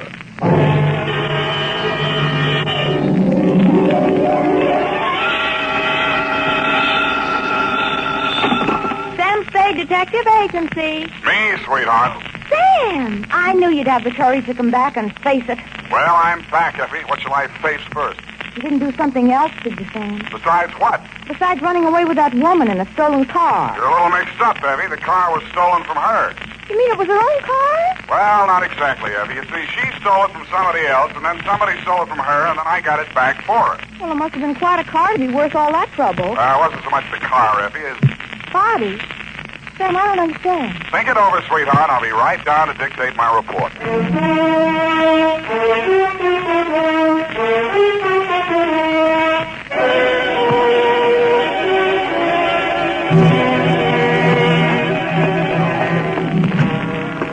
Oh, Sam, look at you. Can't you take no for an answer? And just what do you mean by that, Miss Perrine? Claw marks on your face. Wrong again, sweetheart. She said yes, I said no. Hence the scratches. I knew she was that type the minute she walked into this office. That ankle bracelet and green nail polish. Green nail polish. Well, puce colored. This one goes to homicide, Effie. Oh, not another murder, Sam. What else? To Detective Lieutenant Dundee from Samuel Spade with license number 1275596. Subject, the convertible caper. Dear Dundee, it had been a dull morning, but just before lunchtime, things began to brighten up. Her clothes looked like money, and what they were wrapped around looked even better. She eased herself into the chair I pushed up for her, rattled about $1,000 worth of charm bracelet at me, and after she'd arranged her legs, mouth, and eyes to our mutual satisfaction, she allowed me to hear the sound of her beautiful voice. I do not know whether you will be interested in my case or not, Mr. Spade. Put your mind at rest, Miss Estrada. Estrada. Who knows? Perhaps I am merely a waste of time. My time is your time as you stay in the States, Mrs. Estrada. Oh, you are very simpatico, very kind. Yes. Entonces, my automobile has been stolen. When and from where? Last night, after midnight, while I was checking in at the Hotel San Rafael, where I am staying, I foolishly left it parked outside with the keys in it. Have you reported this to the police? No. I suggest you do. No. No? No. Well, why not? Because I stole it from another. Oh, I see. No, but you do not yet know all. If the police find the car and notify the one from whom I stole it, then that one will know that I am in San Francisco. And that's bad. He must be bad. If he finds out I am in San Francisco, then he will come here and kill me. That is why I must recover the car rapidly and without the police. You will be glad to help me. Be very pleasant, Mrs. Estrada, but hot cars are not exactly in my line. You wish that I don't think anybody would murder you just for stealing his car. Oh, not for the car, no. Already he tried to kill me once, twice, 3 times. So I take the car and drive away rapidly. Away from where? Mexico, state of Chihuahua, where this pig resides who wishes to murder me. Why? Oh, he drinks. He becomes a beast. He accuses me of... Look here on my shoulder, the scar. Where already he cuts me with a knife. Uh-huh. Now you have seen something that changes your mind about me, huh? You see that I am sincere. Why, Mrs. Estrada, I never had any doubts. Oh, please. I am without friends. You will call me Micha, yes? Yes, indeed, Micha. Bueno, now we are friends. In the car is sitting the pig. Hey, what's this pig's name? Pig is the only name I will honor him with. Pig. Yeah, what make of car is this? Leonza. You know this kind of car? Yeah, it's a foreign car. I've seen a few around. This must have set the pig back several $1,000. Huh, he steals everything. Listen, my darling, please notice. Around here is pink with blue fenders. Not anymore. That's the first thing a car thief changes, the paint job. Any other distinguishing marks? Distinguishing marks? Yes. I would think. It has a radio. You don't say. Uh-huh. And it has 2 windshield wipers. Uh-huh. Well, I'll buzz around, Micha. If I find anything, I'll let you know. My fee is... Yes. Yes, that is something else. I have no money. Oh, that's great. That's just great. But I am sincere. You said so. Look, my darling, take this. It is worth very much. See? This little charm alone. Platinum set with diamonds. Worth very much. You will keep it until I pay you, eh? Adios, Father. Hasta la vista. She thrust the charm bracelet into my hand, bit me on the ear, and departed. I put a Band-Aid on it, ran some cold water over my head, poured myself a stiff slug of bourbon, and examined the bracelet. The dangle she pointed out was a white metal disc with a monogram in diamonds, two vertical bars with a horizontal one on top. It was the Greek letter pi or the initials PT, depending on who had stolen it from whom. I knew it was at least worth my fee. I dropped it into my pocket and went out. My first stop was over on Mission. The sign on the building says, Masterpiece Auto Painting, Joe Rembrandt, proprietor. Sam, long time no see. Hello, Joe. Got something you want painted? No, but I think you may have painted something I want. Sam, you know me. They drive them in the front. We spray the paint on them and push them out the back. No questions asked. That's quite a turnover, Joe. Yeah, we're going big time. Got the exclusive now for the syndicate work in the hill. Is that right? Yeah. What are you looking for, Sam? A murder car? Could be. It's a custom job, foreign car, Deonza. Hey, here's what it looks like. Yeah, convertible. Sure, come in this morning. Two-color job. Which two colors? Canary yellow body, baby blue fenders. Yeah, quite a car, Sam. Quite a snazzy Heath. Heath, huh? Yeah. Is that what you want to know? It was. Happy Herman Heath was one of the biggest used car thieves in the city. As I got off the streetcar in front of Happy Herman's lot, a flash of canary yellow paint caught my eye. I strolled down between the rows of cars and found it. Yes, sir. Heath's the name. Happy Herman Heath. Every car on this lot is in perfect mechanical condition. Take your choice. Kind of hard to choose, Herman. There's so many here. Yes, sir. It takes a heap of heaps to make a heap of heap. Yeah. That yellow job with the blue fenders there? Oh, yes, sir, but the motor in that car, it does need some work. Now, over here... Does it run? Oh, yes, it'll run, but over here... This is more what I want. Let me try. Sounds all right to me. Oh, idling, yes, but needs some work in the transmission of the differential. Mind if I drive it around the block? Well, the mechanics are just about to work on it. Besides, I'm afraid this car is more than you care to invest. Well, let me try it out anyway. Here, I'll leave a deposit. I reached in my pocket for Meech's charm bracelet. He took one look at it, and his expression changed. Well, why didn't you say so? No deposit is necessary. The car's yours. Drive it as far as you like. Thank you, Herman Heath.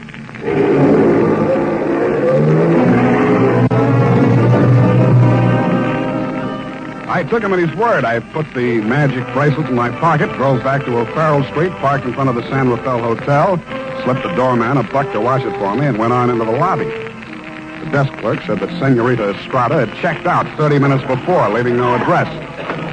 I found the house dick in the bar and asked him for a rundown. Yeah, I remember her, Sam. Very nice dish. Any callers, Tiny? Yeah, two guys. Yeah? Went out when they came, ain't been back since. Who were they? You won't believe it, Sam. One of them was Tom Carey. What's he doing in San Francisco? He's wanted for murder. And I don't know, but there must be plenty in it if you brought him back across the border. He's staying here? Yeah, room 613. Uh-huh. Do me a favor, will you, Tiny? Anything at all, Sam. There's a car parked outside in the loading zone here. Stow it in the hotel garage for me, will you? Upstairs, as far out of sight as you can get it. I went upstairs and rang the buzzer at room 613. The door was opened by a little dark-complected man with hard eyes and Indian features. There was a mean-looking knife in his hand, but he put it away at a nod from Tom Carey. How'd you find out I was in town? Not from Meecha. I don't know how much she told you, Sam, but if she told you this much, she was 11. It's $1 million caper. And you know some of the things I've done for less. What's in it for me? What'd she pay you? Nothing. She left this charm bracelet in Hock. Now, boss, I caught him now. Shut up, Parker. Give me that bracelet. Mine. Watch it, Tom. Don't crowd me.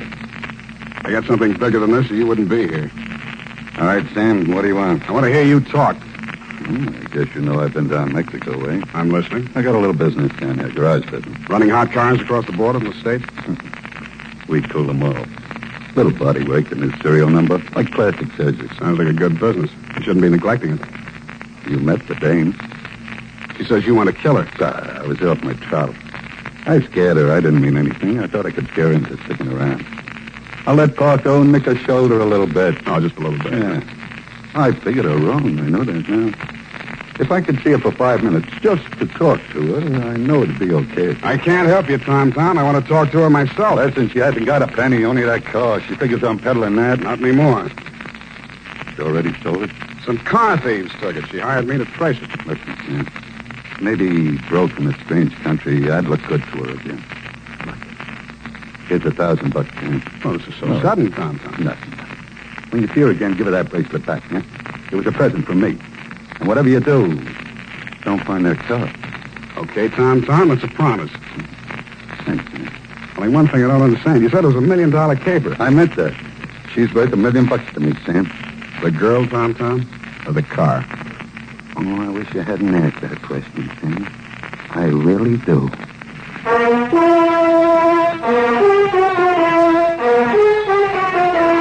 And now, back to the convertible caper. Tonight's adventure with Sam Spade.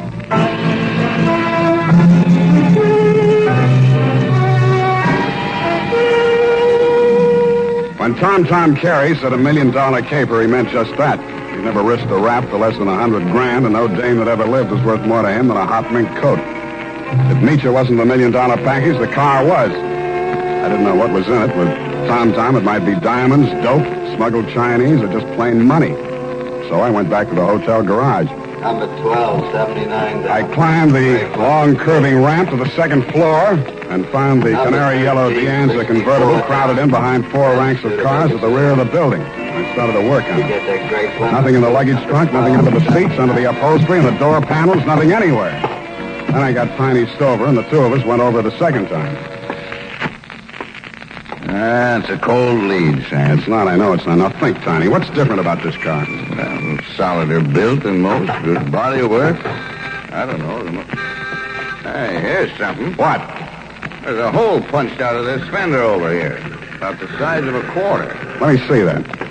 Yeah, right here. It curves under, see? Yeah. What's that you got? Charm bracelet. Did you say this dangle on here was what was cut out of that fender? Let me see. It fits. Fits even the curve. Yeah. What does it mean, Sam? The dangle on the bracelet is solid platinum. Hey, Sam, are you trying to tell me the fenders on this heap are solid platinum? You got a pocket knife, Tiny? Yeah. Thanks. It shines.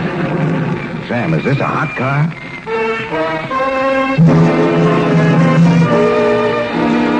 I didn't answer him. I didn't have to. He looked from the gray-white gleam of the bracelet charm to the square of paint I'd scraped off the fender and answered the question himself.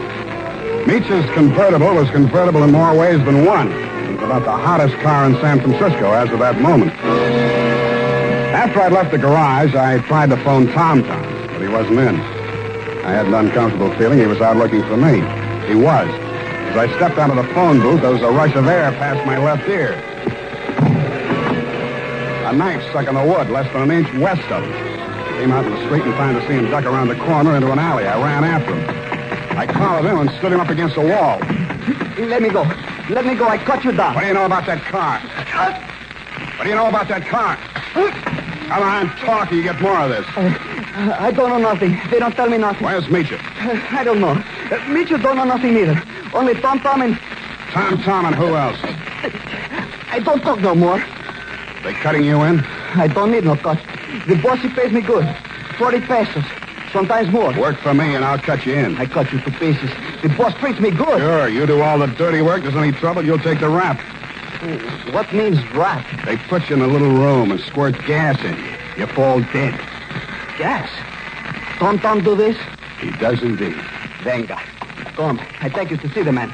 Su nombre es Philip. I think he will be very happy to see you.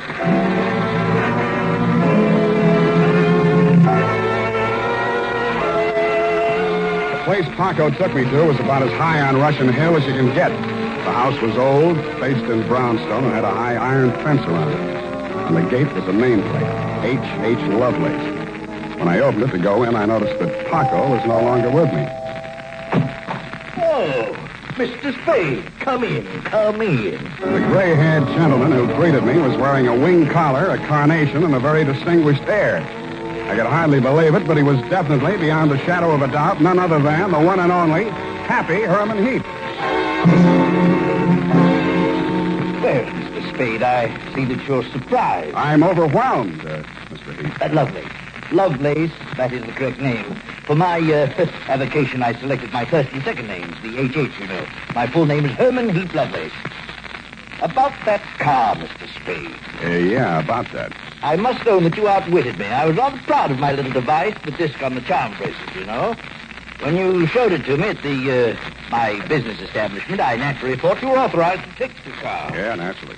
However, I'm not averse to enterprise in a young man, and I'm prepared to pay for my blunder. You said $1 million I still couldn't accept, Mr. Lovelace. Oh, why not? I was hired to recover that car for my client. It's not mine to sell. Well, it's certainly not hers. I don't care whose it is. All I know is that my client's life is in danger, and it has something to do with that car. Miss Estrada? Yeah. Excuse me one moment. Spade has arrived. Hello, Papa. That's all she said. And she stood there looking at me in that way that made you not care who she was double-crossing or why. Then she turned to Lovelace, alias Herman Heap. How much does he know? Alas, everything, I fear. He has agreed to our terms? Yes. Good. I must have my bracelet back now, Sam. Sure, it's right here in my... I reached in my coat pocket for the charm bracelet she'd given me to keep for her. It wasn't there. It wasn't in any of my pockets. I guessed that it was in one of Paco's pockets. Mitya watched me fumbling, her eyes blazing with anger. Fool, you have lost it. We are helpless without that. I thought it was the car you wanted. Please, one thing at a time. I suggest that we first gain possession of the car. Yes, Lovelace, you are right. First, the car.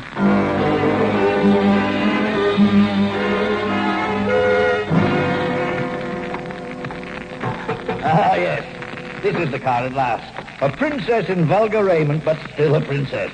No royal coach carrying a king to a coronation ever held such riches. Heinz, you talk too much. Oh, I do. Well, take your place at the wheel, Mitya. We shall drive out of here into a splendid future. After you, Mr. Spade. No, Mr. Heath. After you. Yes. Ironic, isn't it, that with all my varied interests, I've never learned to drive a car. Será tu poco, viejo. You seem kind of shaky, Mitya. You sure you can handle the car down the ramp? I'm very good driver, Guapo. Mitya, stop! Put on your brakes. There's a man coming up the ramp. Pig!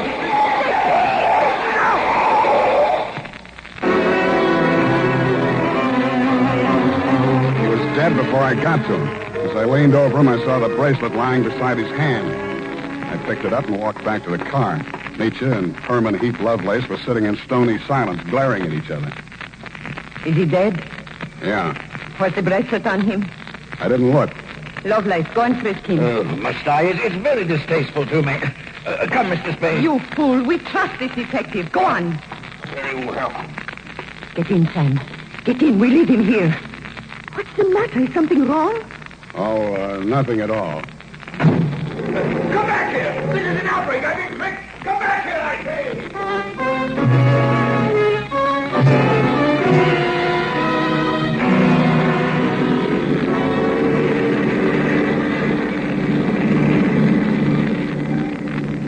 Please, Guapo. A cigarette. Sure. Here you are. Gracias. De nada. I saw you pick up the bracelet. I meant that you should share with me. That is why I gave you the bracelet in the first place. I liked you. Couldn't have been because you were safe as long as Tom didn't know where the bracelet was, and if you had to kill somebody for it, it would be me. Please, querida, what does it matter now? We are together, we have the car, we have the bracelet, and the pig is dead. That's what worries me. Oh, surely you do not think I meant to kill him. Of course not. Your foot just slipped. You stepped on the gas by accident. Yes, that was it. It won't stick, sweetheart. Not with me. But with the police? My story won't help you. I don't know enough. Oh? Then I tell you everything. I was with Tom for a year. I hated him 365 days. I tried to run away. Always that Paco came after and brought me back. Then, Senor Lovelace came with the car. Senor Lovelace had much money, but he could not take it from the country. So he bought, stole platinum. Some he received from refugees who had sent their fortunes abroad in that form. But there was no safe way to get it across the border. So for a cut, Tom had the platinum made into fenders and welded onto the car. Why was the bracelet so important? It was too dangerous for Lovelace to bargain directly. Tom was to get the money for the platinum and give the little piece of the fender as a token. Yeah. Lovelace would know who to give the car to when they showed it to him. That's why he let me drive the car off the lot, huh? I don't care, darling, even if you try to steal it. Now we understand each other, no? You are tough, too. Tougher than Tom, I think. Well, Now we have everything for ourselves, you and me. What do we care for the others, huh? You make a good pitch, sweetheart. You look beautiful while you're making it. But I don't like you driving. What do you mean? Pull over. I'm driving this heap back to the city. No. I said pull over. I won't let you do it. I don't care what happens. Take it easy. You want to kill us both? Sure, I will kill us both. We die together or we live together. Yes or no? You're nuts. Answer me. The answer is no. Bueno, you will see I mean what I say. The fog thinned out just as we rounded a bend in the road. There was a point ahead with a sheer 300-foot drop to the sea. She jerked the car away from the pavement and steered straight at it. I grabbed the wheel and twisted it. The car skidded on gravel and slid sideways toward the cliff. I got the door open and tried to yank her out with me. She held on and kicked me until I rolled free.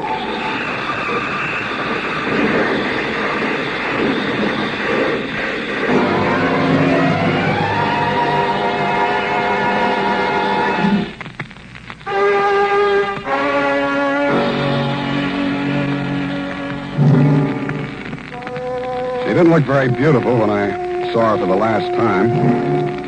And the flashy convertible was a pile of junk. Very expensive junk, but junk all the same. I understand the federal men have confiscated the platinum and are holding Lovelace for questioning. I doubt if he'll crack. Nobody can embarrass a used car salesman. Period. End of report. Sam, do you really like this racket we're in? I hate it. So do I. But don't let's ever go into any other racket. It's a promise, sweetheart. Why, I'll never know. Amita. Good night, Sam. Good night, sweetheart.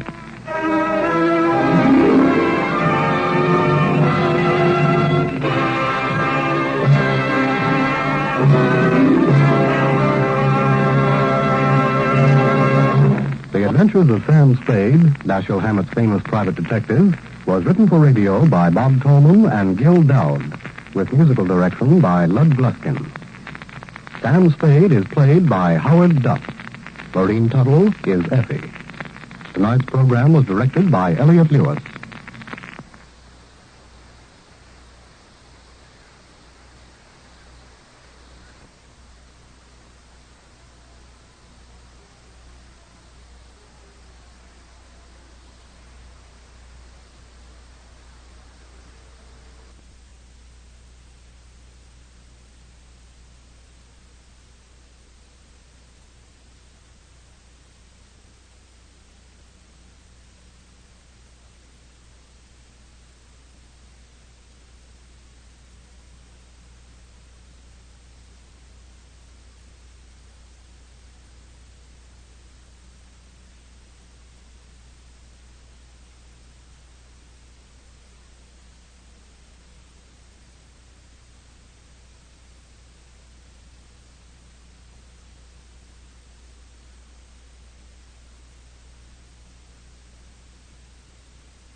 From Hollywood, it's time now for Edmund O'Brien as Johnny Dollar? The insurance investigator that's working on the Byron Hayes killing? That's right. Who's this? I got a few things to say about the shooting. I can't say them to the police, but if you level with me, maybe I can say them to you. All right. But I've got to be sure of you, too. Who are you, and how'd you find out about me? One of the papers mentioned that you'd come to New York. I guess you've read about me, too. I'm what they call the chief suspect, object of a widespread search. Roy Corona? That's right. Now, do you want to talk to me? Sure, Roy. Anytime you say. I thought so. I'm going to give the phone to a friend that's with me. He'll tell you where to go and what to do so he can pick you up.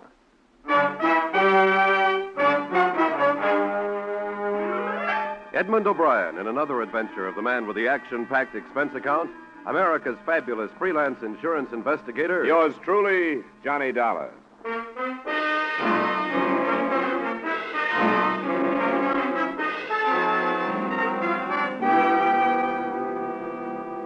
Expense account submitted by Special Investigator Johnny Dollar to Home Office, Corinthian All Risk Insurance Company.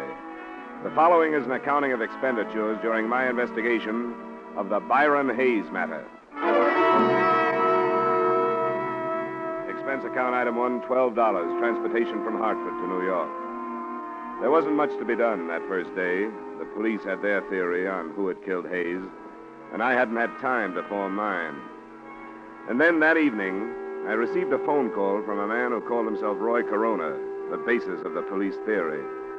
20 minutes later, according to instructions, I was standing on a 7th Avenue street corner holding a copy of Life magazine in front of my face so I'd be recognized.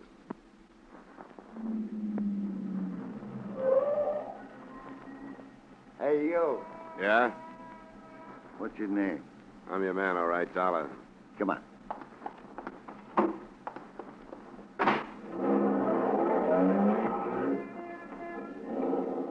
How are you, Dollar? All right. You didn't do anything I told you not to on the phone, did you? I told you I wouldn't do anything, didn't I? A lot of people make a lot of promises they don't keep. Maybe so. Well, I guess all I can do is either trust you or drive fast enough and far enough to shake a tail if I don't trust you. Or you can drop me if you don't want to go through with this. I didn't ask to come, you know. That's right. And I don't think you should have been asked. But it's Roy's neck, not mine. I'll just pretend there's a tail on me so I won't get out of practice.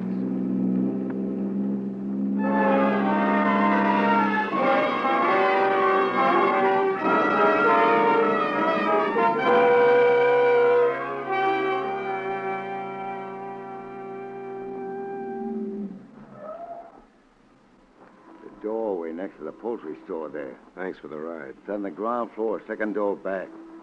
Tell Roy I'll sit out here for a minute and then park the car. Sure. Tell him I'll be in a little while. Yeah.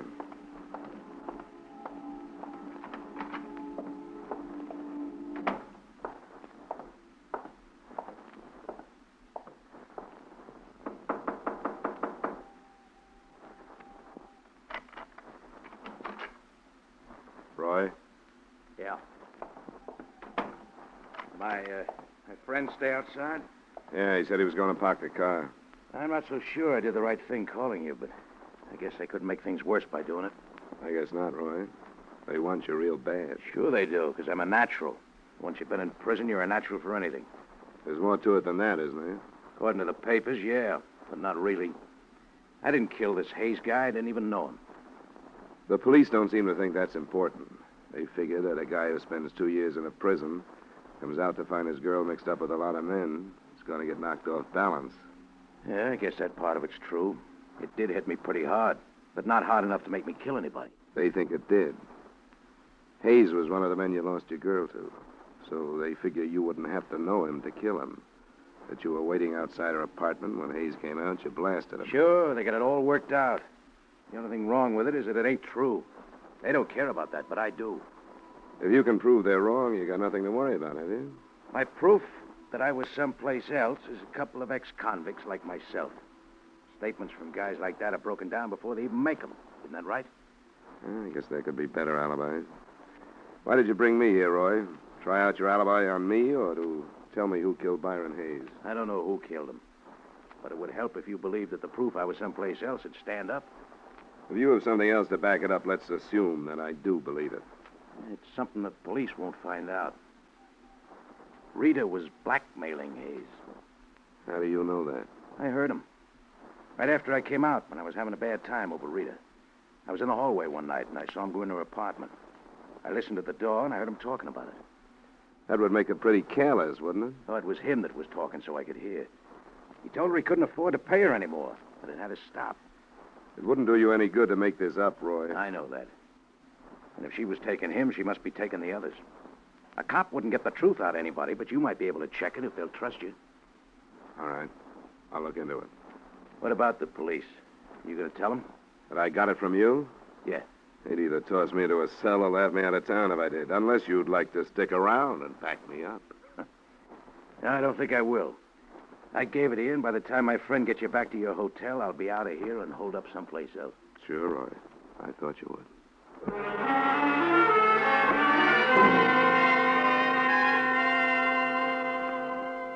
The only reason this tip from the number one suspect meant anything to me was that to date, no progress at all had been made. Rita Cobb, outside whose door Hayes had been killed, said she'd known him only casually, that he'd just dropped in.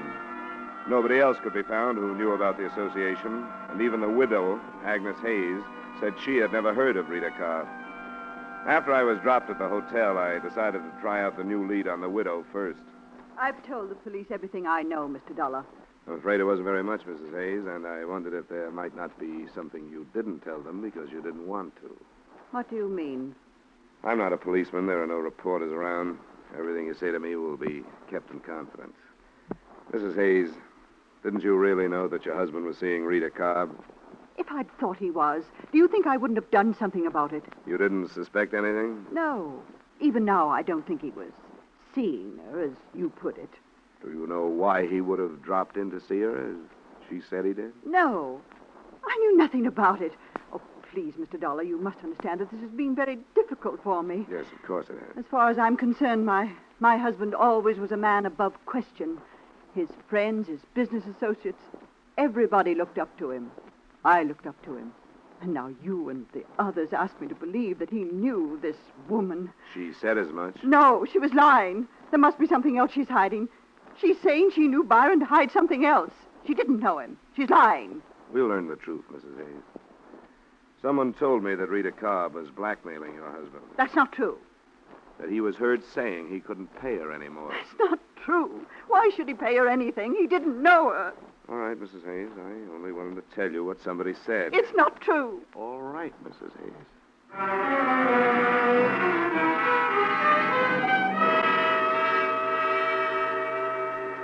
I thought a little more of Roy Corona's lead after I got the widow's reaction. Nobody can deny so vehemently and not be doubted. I wondered how the beautiful blonde in the case would take the bait.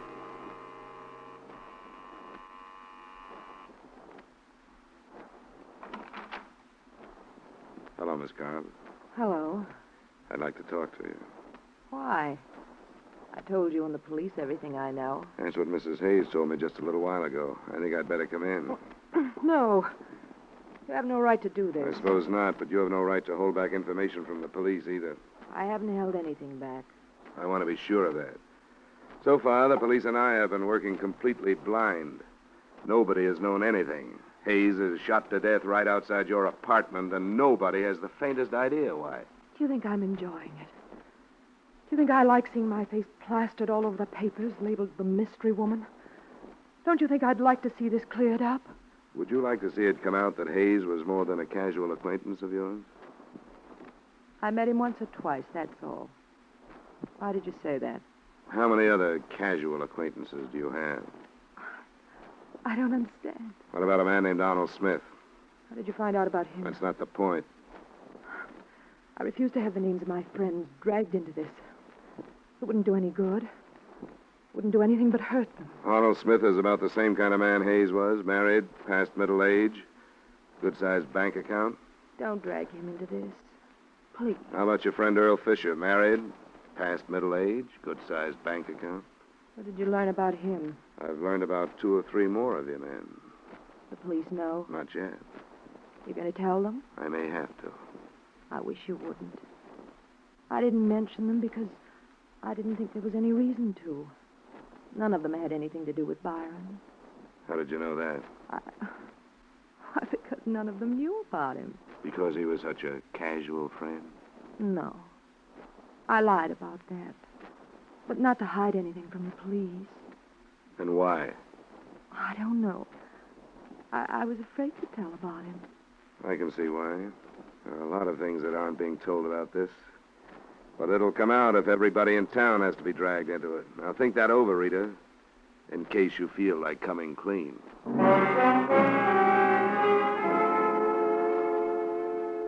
She didn't feel like saying any more to me anyway. It was about 10 p.m. when I left her. And my first stop was a phone booth a half block away from her apartment building. I dialed a number and got what I'd expected, a busy signal. It was nothing definite, but I would have staked my expense account total on the hunch that she was warning somebody. To bear me out, the phone was ringing in my hotel room when I got there. Johnny Dollar. This is Earl Fisher, Mr. Dollar. Earl Fisher? Yes. You mentioned my name to Rita Cobb a short time ago. Yeah? I had a feeling I should have talked to someone before this. That's right, you should have. I hope you can understand, however, my feelings. I naturally didn't want my name to enter this public. Naturally. I have a great deal to consider. A family, reputation. Yes, I understand, Mr. Fisher. But I feel that I have to talk to you. Did you tell Rita Cobb that you were going to? Hardly, since she threatened me with dire consequences if I did. All right, Mr. Fisher. Where can we get together? I'd have to know that I could count on your confidence, at least temporarily. I think you can count on that. Could you meet me this evening? Where? Do you know Ricky's Club on Lexington near 80th? I can find it. Then shall I see you there in 30 minutes? The bartender will point me out to you. I'll be there, Mr. Fisher. Thanks for calling.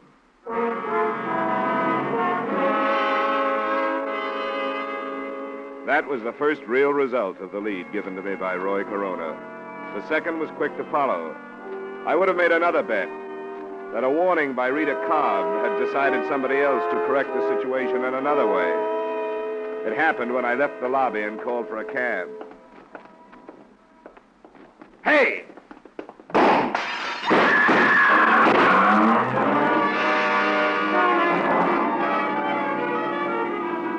Shots came from a car, double parked. First, I saw the pistol come out of the window. Then I dropped, and from a prone position, I heard the rest. And I remember lying there. I didn't wonder so much about who was shooting at me then. I wondered how many people in the city of Greater New York wanted to see me and my information out of the way.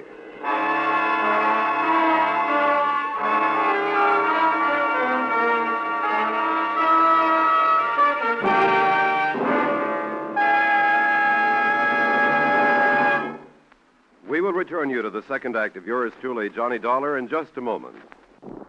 For another great crime-hunting drama, spend a half hour with CBS's Gangbusters every Saturday evening. On Gangbusters, sheriffs, police chiefs, and district attorneys from American cities and towns tell the story of their manhunts.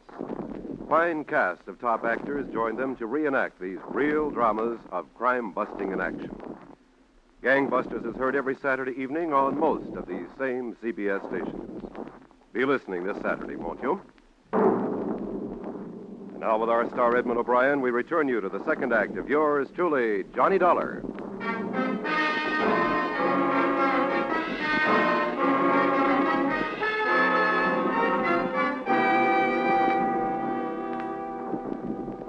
I didn't want to talk to the police right then, but I didn't have a chance not to. A patrolman was on the scene almost before I could get up off the sidewalk. And 25 minutes later, I was in my room with the sergeant of detectives I'd met earlier in the case. What's going on, Dollar? Who's out after you? I think I was mistaken for somebody else. Now, you know better than that. I've got witnesses that for 10 minutes a car was double parked in front of this hotel. And that time, 4 or 5 men came out of that lobby. But the minute you step out, they open fire. Now, that doesn't sound like a mistake, does it? It still could be. Are you holding out anything, Dollar? I don't know who shot at me, if that's what you mean. That's only part of what I mean. I don't want anybody killed working on one of my cases. Now, what have you dug up? If you don't give it to me, I'm going to put you under wraps for your own good. Okay, Mayor. Oh, then you do have something. Well, I didn't think much of it at first. It was a lead on Rita Cobb. What kind of a lead? On what might really have gone on between her and Hayes. Where'd it come from? I took it to the widow first. She still denied knowing her husband was acquainted with the Cobb woman, but she may have realized that by admitting it, she'd be giving herself a motive. That's not new. No, but the possibility of blackmail is. And she could have known about that, too. Blackmail? Where'd that come from? I can't tell you, but I think it's worth something. I have a list of names. Men who might be on the same spot that Hayes was. Got it written down? Yeah, right here. Where'd you get this, Dollar? Names, addresses, and occupations. Sorry, I can't tell you that. You're going to refuse to answer police questions? Just that one. I'm not trying to hog your case, Sergeant Middleton, or trying to be hard to get along with. But you've got to understand. You must have given your word to an informer somewhere along the line. All right, we'll let it pass for now. Thanks. And I guess you understand, too, that you're probably holding the names of some potential suicides if you break this publicly right now. What about a potential killer? Do these men know you're onto them? I'm not sure how many. I tossed a couple of names at Rita, generalized the rest. Then one of them phoned me. When I was leaving the hotel, I was on my way to meet him. He probably baited you out onto the sidewalk. It could be.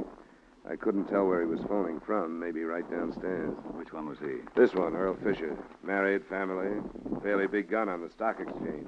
Motive enough to make a try on you? No proof that he fired the shots, but I'd pick up Rita Cobb as a material witness or something.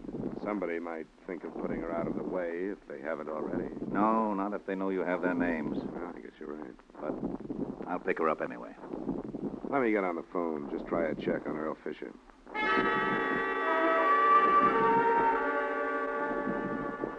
I called the bar where Fisher said he'd meet me. The answer I got didn't do much to alibi him for the attempt on my life.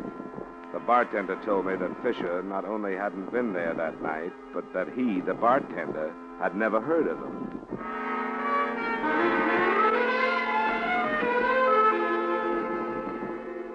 While Sergeant Middleton went out to pick up Rita Cobb, I hopped a cab, went back to the Hayes address to try the widow again. Is it absolutely necessary, Mr. Dolar? I'm so distraught. I'm afraid it is necessary, Mrs. Hayes. A number of things have happened since I left you. Very well. I hope you won't stay long. I'll try not to. Would you like to sit down? Yes, I think we'd better. All right. Come in here.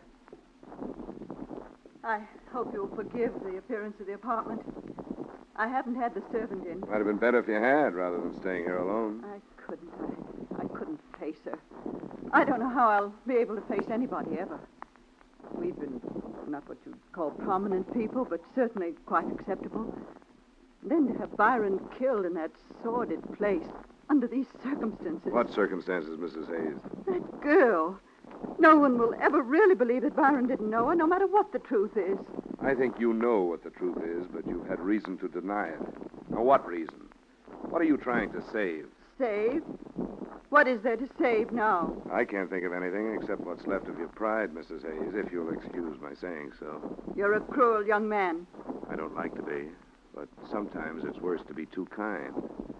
You've taken advantage of the police and me by holding back the truth for purely selfish reasons. Mr. Dollar. You're less interested in seeing your husband's death cleared up than you are in what your neighbors will think of you when the truth does come out. And it has come out. Mr. Dollar. And you're in danger of having to answer impeding the investigation of the death of your own husband.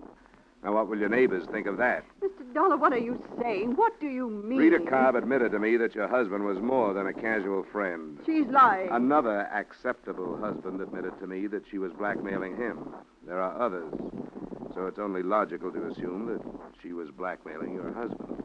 That's not true. How do you know? It can't be true. The state will spend a year looking into Mr. Hayes' money transactions if they have to. And there's something else. I'm convinced that you knew about it.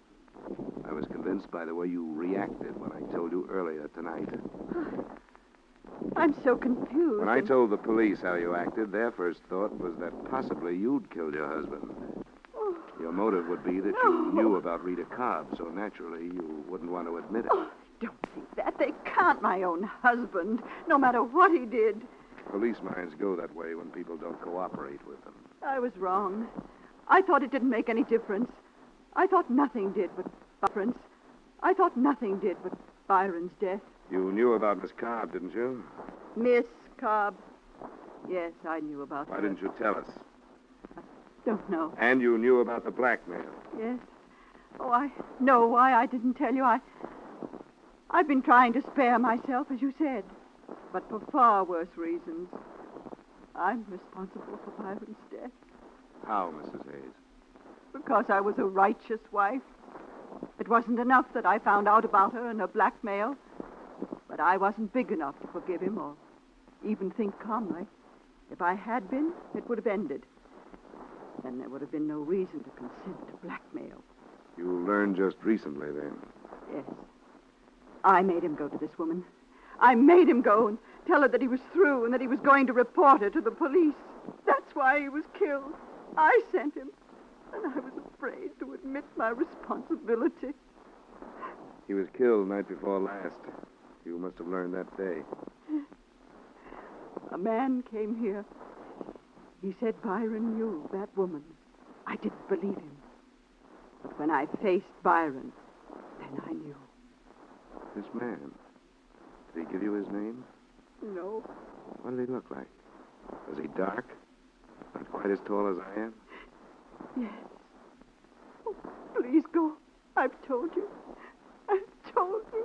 Now I want you to go.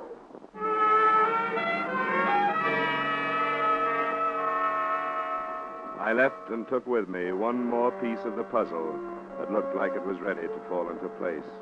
The man I described to her was my original informant, Roy Corona.